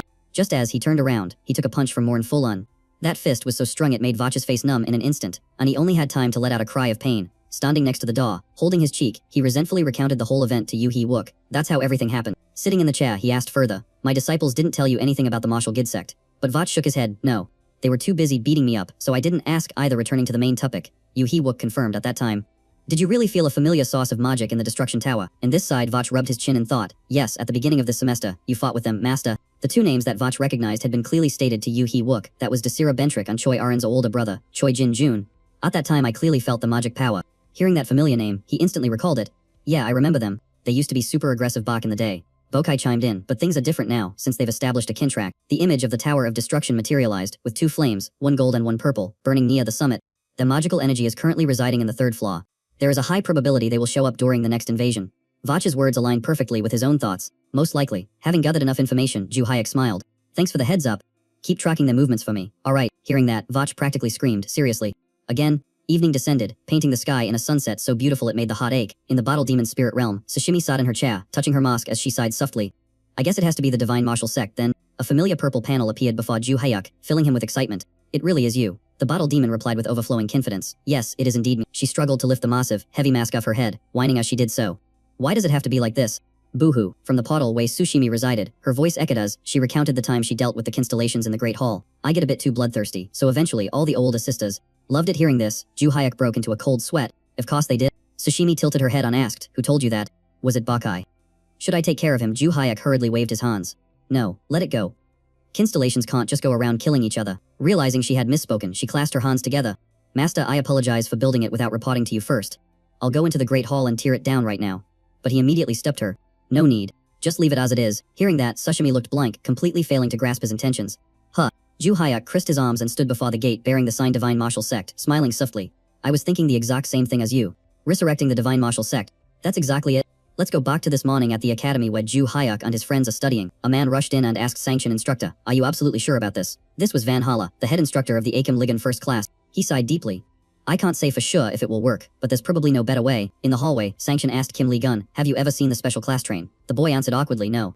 I never have. He gave a faint smile. Then stay quiet, on which closely understood. His hand tightened around the doorknob. Take a good look at the true level of the special class. Sanction threw the door open. Kim Ju Hayek, are you ready? Inside, Ju Hayek smiled and knitted. Yes, sir. The whole group stood facing the two of them and shouted in unison, we are ready. It was a crisp, clear morning, with sunlight blazing down in front of the academy gates. In the athletic field, the students began to gather in large numbers. One student looked around and said, it's been a while since I've been back to the arena. Haven't been here once since the competition. The person next to him also sighed. Me neither. Why did the instructor call us out here anyway? From the interior, Sanction stepped out and signaled for attention. Following behind him was Ju Hayek's special class. Today we're going to have a special lesson. He looked at the students in the field and announced, I called you all here to experience the special class firsthand. His expression grew serious. Most of you have asked me how to join the special class. He turned to the group standing behind him. That is why I invited them here today, so you can witness their daily schedule. His voice dripped and active. Anyone who can keep up with today's session will be transferred into the special class. Hearing this, the students in the field immediately burst into a buzz of excitement. Having finished the introduction, Sanction looked at Ju Hayek. I'll leave the rest to you, he replied crisply. Yes, sir. Looking at the group, he issued a command. Alright, everyone go get changed into your workout gear. They all looked bewildered. Workout gear. He flashed a calculating smile, his eyes glowing red. Because the first thing we're doing is sprinting at full speed. The group immediately started warming up alongside the other students. When the time came, he shouted, warm up is over. Let's get started. The session kicked off with a 20-kilometer sprint at full speed. Next, everyone grabbed heavy weights, lifting them up and down dozens of times, followed by punching heavy bags, 3 sets, 100 punches per set. After that, they pushed giant wheels forward and flipped tiers, 2 sets, 20 reps each. After training for a while, he wiped the sweat from his brow and exhaled. Alright, that should do for the warm-up. He looked at the other students and said okay. Now let's move into martial arts and sparring. From a distance, Sanction walked over. Kim Ju Hyuk, you can't stop now. Hearing this, he looked surprised. But we aren't finished yet. The instructor closed his eyes and said, there is no need to continue. When he looked up, the courtyard was completely bare, and every single other student had already taken off running. A look of sadness crossed his face. It seemed like nobody would want to join the special class for quite a while now. Seeing how hard he tried, Sanction turned to thank him. Thanks to you, the tension between the students has finally been lifted. He gave a faint smile and said that all we did was show them our daily training schedule. But then he confessed something else. Actually, we went easy on them because we were not quite ready for outdoor activities yet. The old man looked surprised. You guys were going easy on them? Sanction closed his eyes, his voice full of satisfaction. You kids always managed to exceed my expectations. Since it was getting late, he get ready to leave. As for the special class, I look forward to seeing what you all achieve in the future. Looking at him, he added that if you ever need help, just ask, and I will support you with everything I have. Thank you, sir. The sunset bathed the corner of the academy in gold. I am heading out now. Do not push yourself too hard. Yes, sir. Shifting to another location, smoke billowed up thickly, looking like something Maija had just gone down. Sashimi was standing right in front of the gate at a familiar spit, the main hall of the martial guild sect. She stood silently staring at the gate for a long time, not saying a word. Suddenly a voice called out, making her jump on her eyes go wide. Junior sister. From behind, Morn walked up with her hands clasped behind her back, looking at her. Why did you call me? You have been pretty energetic lately. You even fit that nickname perfectly. Sashimi stammered. Senior sister. Burning with curiosity, Morn pressed on. So, why did you call me here anyway? Did Master tell you to go cause trouble at Botch? Or maybe you want to smash the whole martial guild sect building? That question made Sashimi break out in a cold sweat. No, she looked down, stammering for a moment before confessing. Master told us to restore the martial guild sect. Hearing that, panic was clearly visible in Morn's eyes. Say what? She asked. She took off her mask with her own hands. Why did he tell you but not say a word to me? Morn was so angry she was tearing up, turning to scold her. Why did he tell you back then and leave me out? What kind of tricks are you pulling? That is too harsh. Sashimi hurriedly intervened. Please, senior sister, calm down. But Sashimi's next sentence made Morn soften. Master also told me to call you. Huh. She recounted Yuhek's words on image. Master wants to restore the martial guild sect, but not as a martial arts school, but rather for it to play a key role. Right in front of the gate, the voices of the two girls echoed. A key role in the alliance of constellations that follow the martial good. Morn frowned in confusion when she heard that. An alliance of constellations. Sashimi gave a sharp nod. That is right. She bowed her head and added. You probably already know this, but inside the main hall, there is the Tower of Destruction and the constellations residing within it. The two faced each other as Sushimi repeated their master's goal. He wants to monitor their every move from now on, even when they are in the main hall. Morn heard that and guessed immediately. So that is why he sent Bakai to track them, right? She knitted at the deduction. Correct, but Botch can't investigate everything. Before she could finish, Morn swore. What a useless piece of trash. To let Morn grasp the situation, Sashimi clarified what Yuhek needed done. Master wants to know who is in our side and who is knit, so we can prepare in advance by forming an alliance. She also mentioned the Iron Helmet Knight. It seems this idea came up after Master spoke with the Night King of the hostile clan we defeated. Morn looked a bit blank. Oh, that guy. Smoke still drifted around them as Sushimi continued. But Master also warned us to be careful about one thing when forming the alliance. Morn asked, immediately. What is it? The image of Yuhayasi appeared along with his instructions. Using power to attract the attention of the constellations is fine, but do not build an alliance based solely in strength. We need truly loyal followers. Seeing Morn silent, Sashimi concluded. That is why Master chose you, eldest senior sister, and me to go recruit allies. Recalling those mentally unstable people, Morn bowed her head on side. Makes sense. I probably shouldn't say this. But the second and fourth ones would definitely just tear each other apart. Not wanting to waste any more time, she put her mask back in and gave the order. Alright, let's go, junior sister. Sashimi replied quickly. Yes. As they walked, they chatted excitedly. How should we propose the alliance? Morn suggested just barging in and threatening them to save time, but Sashimi objected immediately. No way, senior sister. Night fell, and the sky was blanketed with twinkling stars. Beneath a gigantic ancient tree, there was a gate leading inside. Behind a red veil, the master of the maze was sitting and waiting. He rested his chin in his hand, his eyes glowing as he thought endlessly. It is strange, the list for the second floor was announced ages ago, but it is still dead silent, no news at all. His eyes widened even further, shining like flashlights. The report from Sod is also quiet. Even if it is the second floor, there should be some movement by now. He spread his hand and a series of floating red orbs began to move. They are late, even though it is a bit early, but, watching the red orbs spin around, he get an idea. Maybe I should announce a few names in the third floor in advance. Meanwhile, Morn and Sashimi had teleported to a new location, the Great Hillow. Morn's eyes bulged out, like she had just seen something bizarre. She hurriedly called for Sashimi to look up. Junior sister, look up at the sky. Sashimi replied. Yeah. Above them, a dark crimson circle swirled endlessly without pause. From within it, blazing red spheres materialized, shooting past them at breakneck speed right before their eyes. Sashimi stared blankly and asked, Senior sister, what in the world is that light? Morn replied instantly, it's mana. And the energy I feel is incredibly familiar. Then Morn suddenly realized something strange. Wait a minute. That direction is, that crimson mass is heading straight for the boulder. The one housing the Tower of Destruction. Hearing the direction, Sashimi froze. That's where the final tower was reconstructed. Morn added grimly, I have a very bad feeling about this. It looks like the entity from the third floor has found its true name. This statement left Sashimi confused. Wait. What do you mean? Morn gazed at the distant boulder and said, the energy source I sense. It's identical to the mana from the third floor of the fake final tower. Furthermore, the direction matches perfectly. I can't be 100% sure yet. but just like the one from the second flaw, it's very likely he's trying to descend into the midden world. Without hesitating, she shut upward and ordered Sashimi, report this to master first. I'm going to chase after them. Sashimi responded immediately, yes, understood. Cutting back to the academy where Ju-hook was studying in the afternoon, Yenlong raised her arm high, clenching her fist tightly as if focusing on something intense. Then she unleashed a powerful punch straight at the target in front of her. The strike took so much out of her that she let out a exhausted sigh. Phew. The person holding the pods for her training was none other than Ju-hyuk. Holding the striking pad, he clicked his tongue in approval and praised Yenlong. Nit bad at all. Yo hits have gotten quite a bit heavier. She clenched her fist asking suspiciously, is it really heavier? You don't look like you took any damage at all. Ju-hyuk replied, take a good look at the flaw beneath my feet. At that moment, his shoes had slid back slightly from their original position. About 3 centimeters. See that? But his words only made her more annoyed. That barely affected you at all. Yenlong turned her back and walked away in frustration, while he watched her go with a stiff chuckle, thinking to himself that the training was finally bearing fruit. Everyone was clearly getting stronger. Looking at the group chatting, especially Choi Arin and Zenrong who were sticking to the lesson plan and focusing in the magic he set up. While Osuk and Yu Soyeon were also making steady progress, Ju-hyuk smiled with satisfaction. Yeah, this really is the joy of teaching disciples. While he was enjoying the moment, his former guardian appeared from behind, Master. Looking at the purple information panel before him, he reported to Ju-hyuk, Tugi is urgently looking for someone. The text appeared clearly, and Tugi spoke, Master. It seems the true name from the 3rd floor of the final tower has descended. Reading this, Ju-hyuk was startled. The 3rd floor. Are they here already? Sashimi knitted through the purple panel. Yes. That is correct. He fell into deep thought. I didn't hear the guide say anything. What exactly is going on? I can't handle someone from the 3rd floor, but right now, I haven't prepared anything at all. He asked bluntly, is it the entire 3rd floor? Sashimi explained awkwardly, no, not all of them. Only about 2. She reported that a hole had appeared in the Great Rift, and about 2 essences similar to true names had descended, heading straight for the fake final tower. Standing before the panel, he guessed, so, they haven't completely arrived yet. She hesitated before agreeing, it seems so. Just to be safe, the High Priestess has already begun to check in the fake final tower. Ju-hyuk's face turned serious, as long as we know where they'll descend, we can prepare a bit. We know there are 2 of them, and neither has fully descended yet. He scanned the area then suddenly remembered, wait, the 3rd floor. Hey Bake. In the other side, Baki crisped her arms, sensing the question, and replied instantly, yes. It is definitely the same type of energy I felt in the 3rd floor. Hearing that, Ju-hyuk looked into the distance with a blank stare. If that's true, then they must be the constellations standing behind Desira Bentrick and Choi Jin-woon. Images of those 2 flashed through his mind, sending him into deep thought, but clearly, they belong to 2 different sides. Desira is with the 1st Stream sect, and Choi Jin-woon seems to belong to the 1st Advanced Society. But if I remember correctly, both of those organizations have been completely wiped out.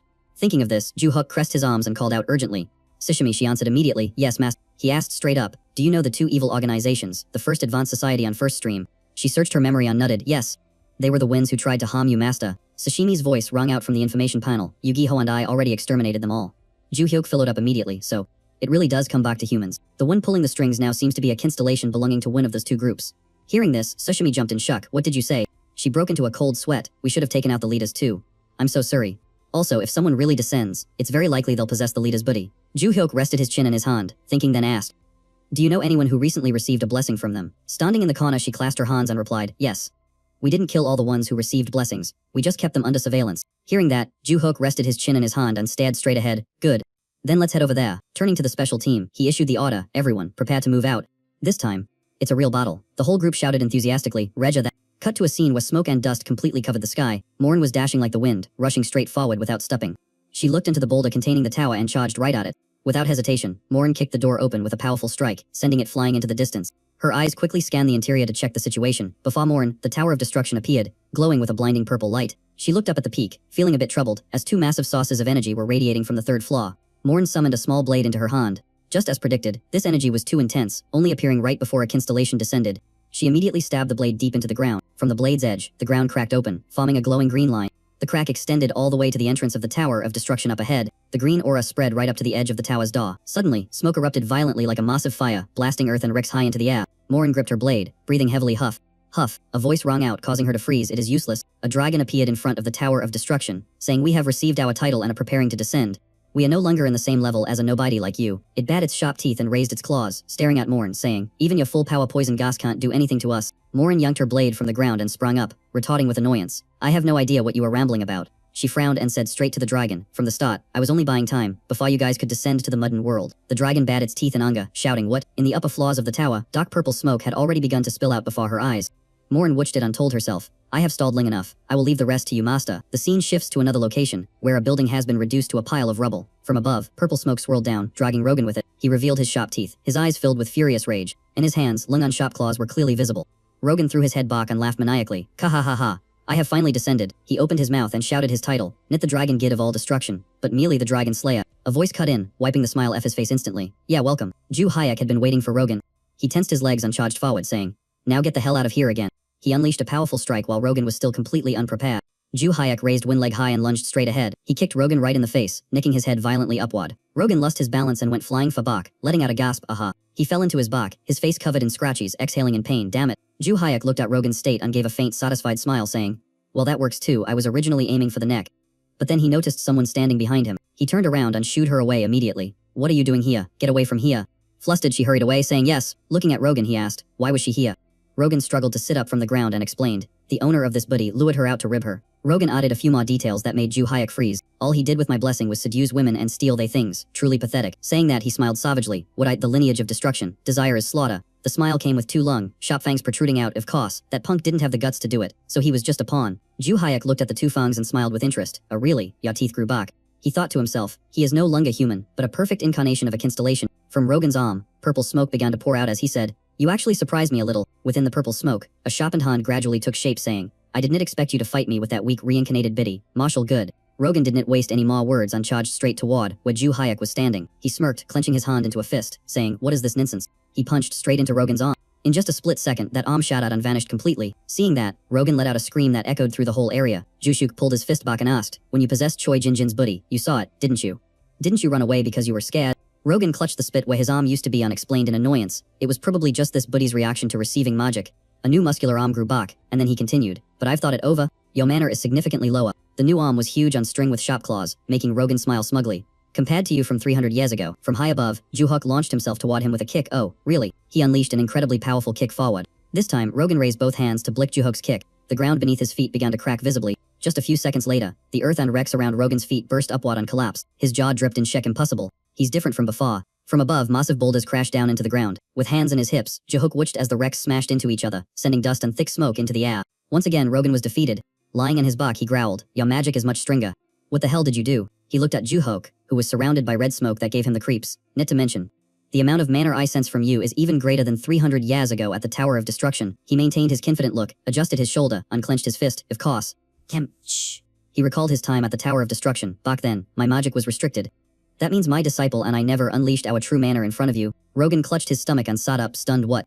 That's impossible. Jahuk didn't bother explaining. Believe it or not, it's up to you. He pulled out a sparkling ring. Anyway, today is the final day. He slipped the ring into his finger right in front of Rogan. If you want to make a move, go ahead and try. Rogan raised his hand to summon the purple smoke again. Don't Lee. A constellation with a title doesn't have a final day. A blast of purple power was unleashed by him like a tornado. It rushed forward, crushing the debris, but Jahuk still managed to dig in time. He summoned a small sword in his hand. You managed to last this long thanks to that guy from the third floor. Huh. With a single slash of Jerk's sword, the ground beneath them shattered. A smug smile was clearly visible in his face. Suddenly, something blocked both the light and the smile in Joke's face. Rogan raised his head. Behind him, the purple smoke took the form of a dragon. He bowed slightly and then roared, purple smoke erupting slaughter. It rushed toward Jahak like a small tornado. Just seconds later, the abandoned house shook from a massive explosion that echoed everywhere. Rogan fell to his knees, panting heavily. Huff. Huff. He looked delighted. That felt good. That was my full power raw. When the dust and smoke cleared, Juka was still standing opposite him, holding his sword. The attack had been handled by a simple swing of his blade. He rested the sword in his shoulder and looked at Rogan. Simple, huh? I packed a ton of magic into that swing. Rogan lowered his head, breathing hard, and cursed, you lunatic. But I'm actually glad. His eyes turned a deep purple, and his voice dropped low. I still haven't told the Tower of Destruction bunch about your regression. Juhuk listened in confusion and narrowed his eyes. Huh. So what's so great about that? Rogan laughed gleefully. Because they'll be in total despair when they see the constellation incarnation. Just thinking about it makes me want to laugh like a maniac. He rested his sword behind his neck and remarked, you're a real sicko. But I don't think that's enough to make them despair. Rogan blanked out. What? He gripped the blue sword tightly and looked straight ahead. If you die by my hands, you won't be returning to your constellation title anymore. He raised his sword and charged straight at Rogan's face. Ulaya. He fell backward, crashing to the ground in the blink of an eye. Jib done. Jihok looked into the distance and thought, alright, this side is finished. I wonder how the others are doing. Under the vast night sky, the stars twinkled like a magical veil draped over the world. A lion looked ahead and asked, who are you, constellation sword of the rearguard H3? The stranger just smiled smugly, looking like he had planned this all along. It was none other than Zuhok's remaining friends, standing there to challenge Hak Chiyu. We are here to beat you to a pulp. The four of them faced EF against Hak Chiyu deep in the forest, in the dead of night. Hearing the challenge, he laughed with disdain. You want to fight me? It seems you guys have forgotten the situation here. Hak Chiyu raised his hand as a red aura appeared. I am stronger than you constellation contractors. I am Hak Chiyu. He punched the ground hard, causing the earth and wrecks to crack and shatter everywhere. Yenlong looked in confusion. Why did he punch the ground? Is he stupid or something? Then she suddenly realized what was happening. Her eyes widened as she screamed, "Everyone, run away." From the ground, a series of sharp sword blades shot straight up. Luckily, the group reacted in time, and they all jumped back simultaneously. Soyeon broke out in a cold sweat looking at the terrifying scene. Swords rising from the ground. Is that his power? Arin recalled what her brother said. Daisuke once mentioned his nickname as the Sword of Muchu. Sayak looked down at the ground with worry. His power matches his nickname perfectly. This is going to be a tough fight. Yenlong refused to give up. Hector shouted to boost morale. Just smash them all and be done with it. She clenched her fists and shot at a series of Hak Chiyu's swords, leaving him staring in shock. Hak Chiyu observed every move, thinking to himself, she is smashing the swords using magic combined with shockwaves. She is truly strong. Seeing that was not enough, Hak Chiyu stamped hard in the ground. Those tiny swords were useless. From the earth, a straight row of swords rose up all at once. A sword grazed past Yenlong's face. Luckily she dodged in time. If that hit, it would have been bad. Hak Chiyu rotated his hand slightly and then swung it hard backward. Immediately, the swords suddenly bent in the direction of his hand. The blades bent and pointed straight at Yenlong. A voice shouted, "Everyone dead." From behind, Arin charged forward with her sword, trying to slash hard at those blades. Then she swung a horizontal slash, hitting Hak Chiyu and causing him sharp pain. Seizing the opportunity, Sayak clenched a golden flame, while Yenlong summoned a blue flame. Both of them threw punches straight at Hak Chiyu's face. The two powerful punches made him collapse to the ground. Hak Chiyu lay flat in the rubble, motionless for a moment. Suddenly his eyes snapped open as if he just saw something. From above, Soyeon dove down with a sword in her hand. She did not hesitate and slashed down hard at him. The slash split Hak Chiyu in two, and a layer of purple smoke covered the area. Once it was done, she sighed in exhaustion from exerting so much strength. She looked toward the glowing sword in front of the thick smoke screen. Suddenly, Hak Chiyu's face emerged from the smoke. Is that all you guys have got? The sword was stuck and could not be pulled out, making Soyeon panic.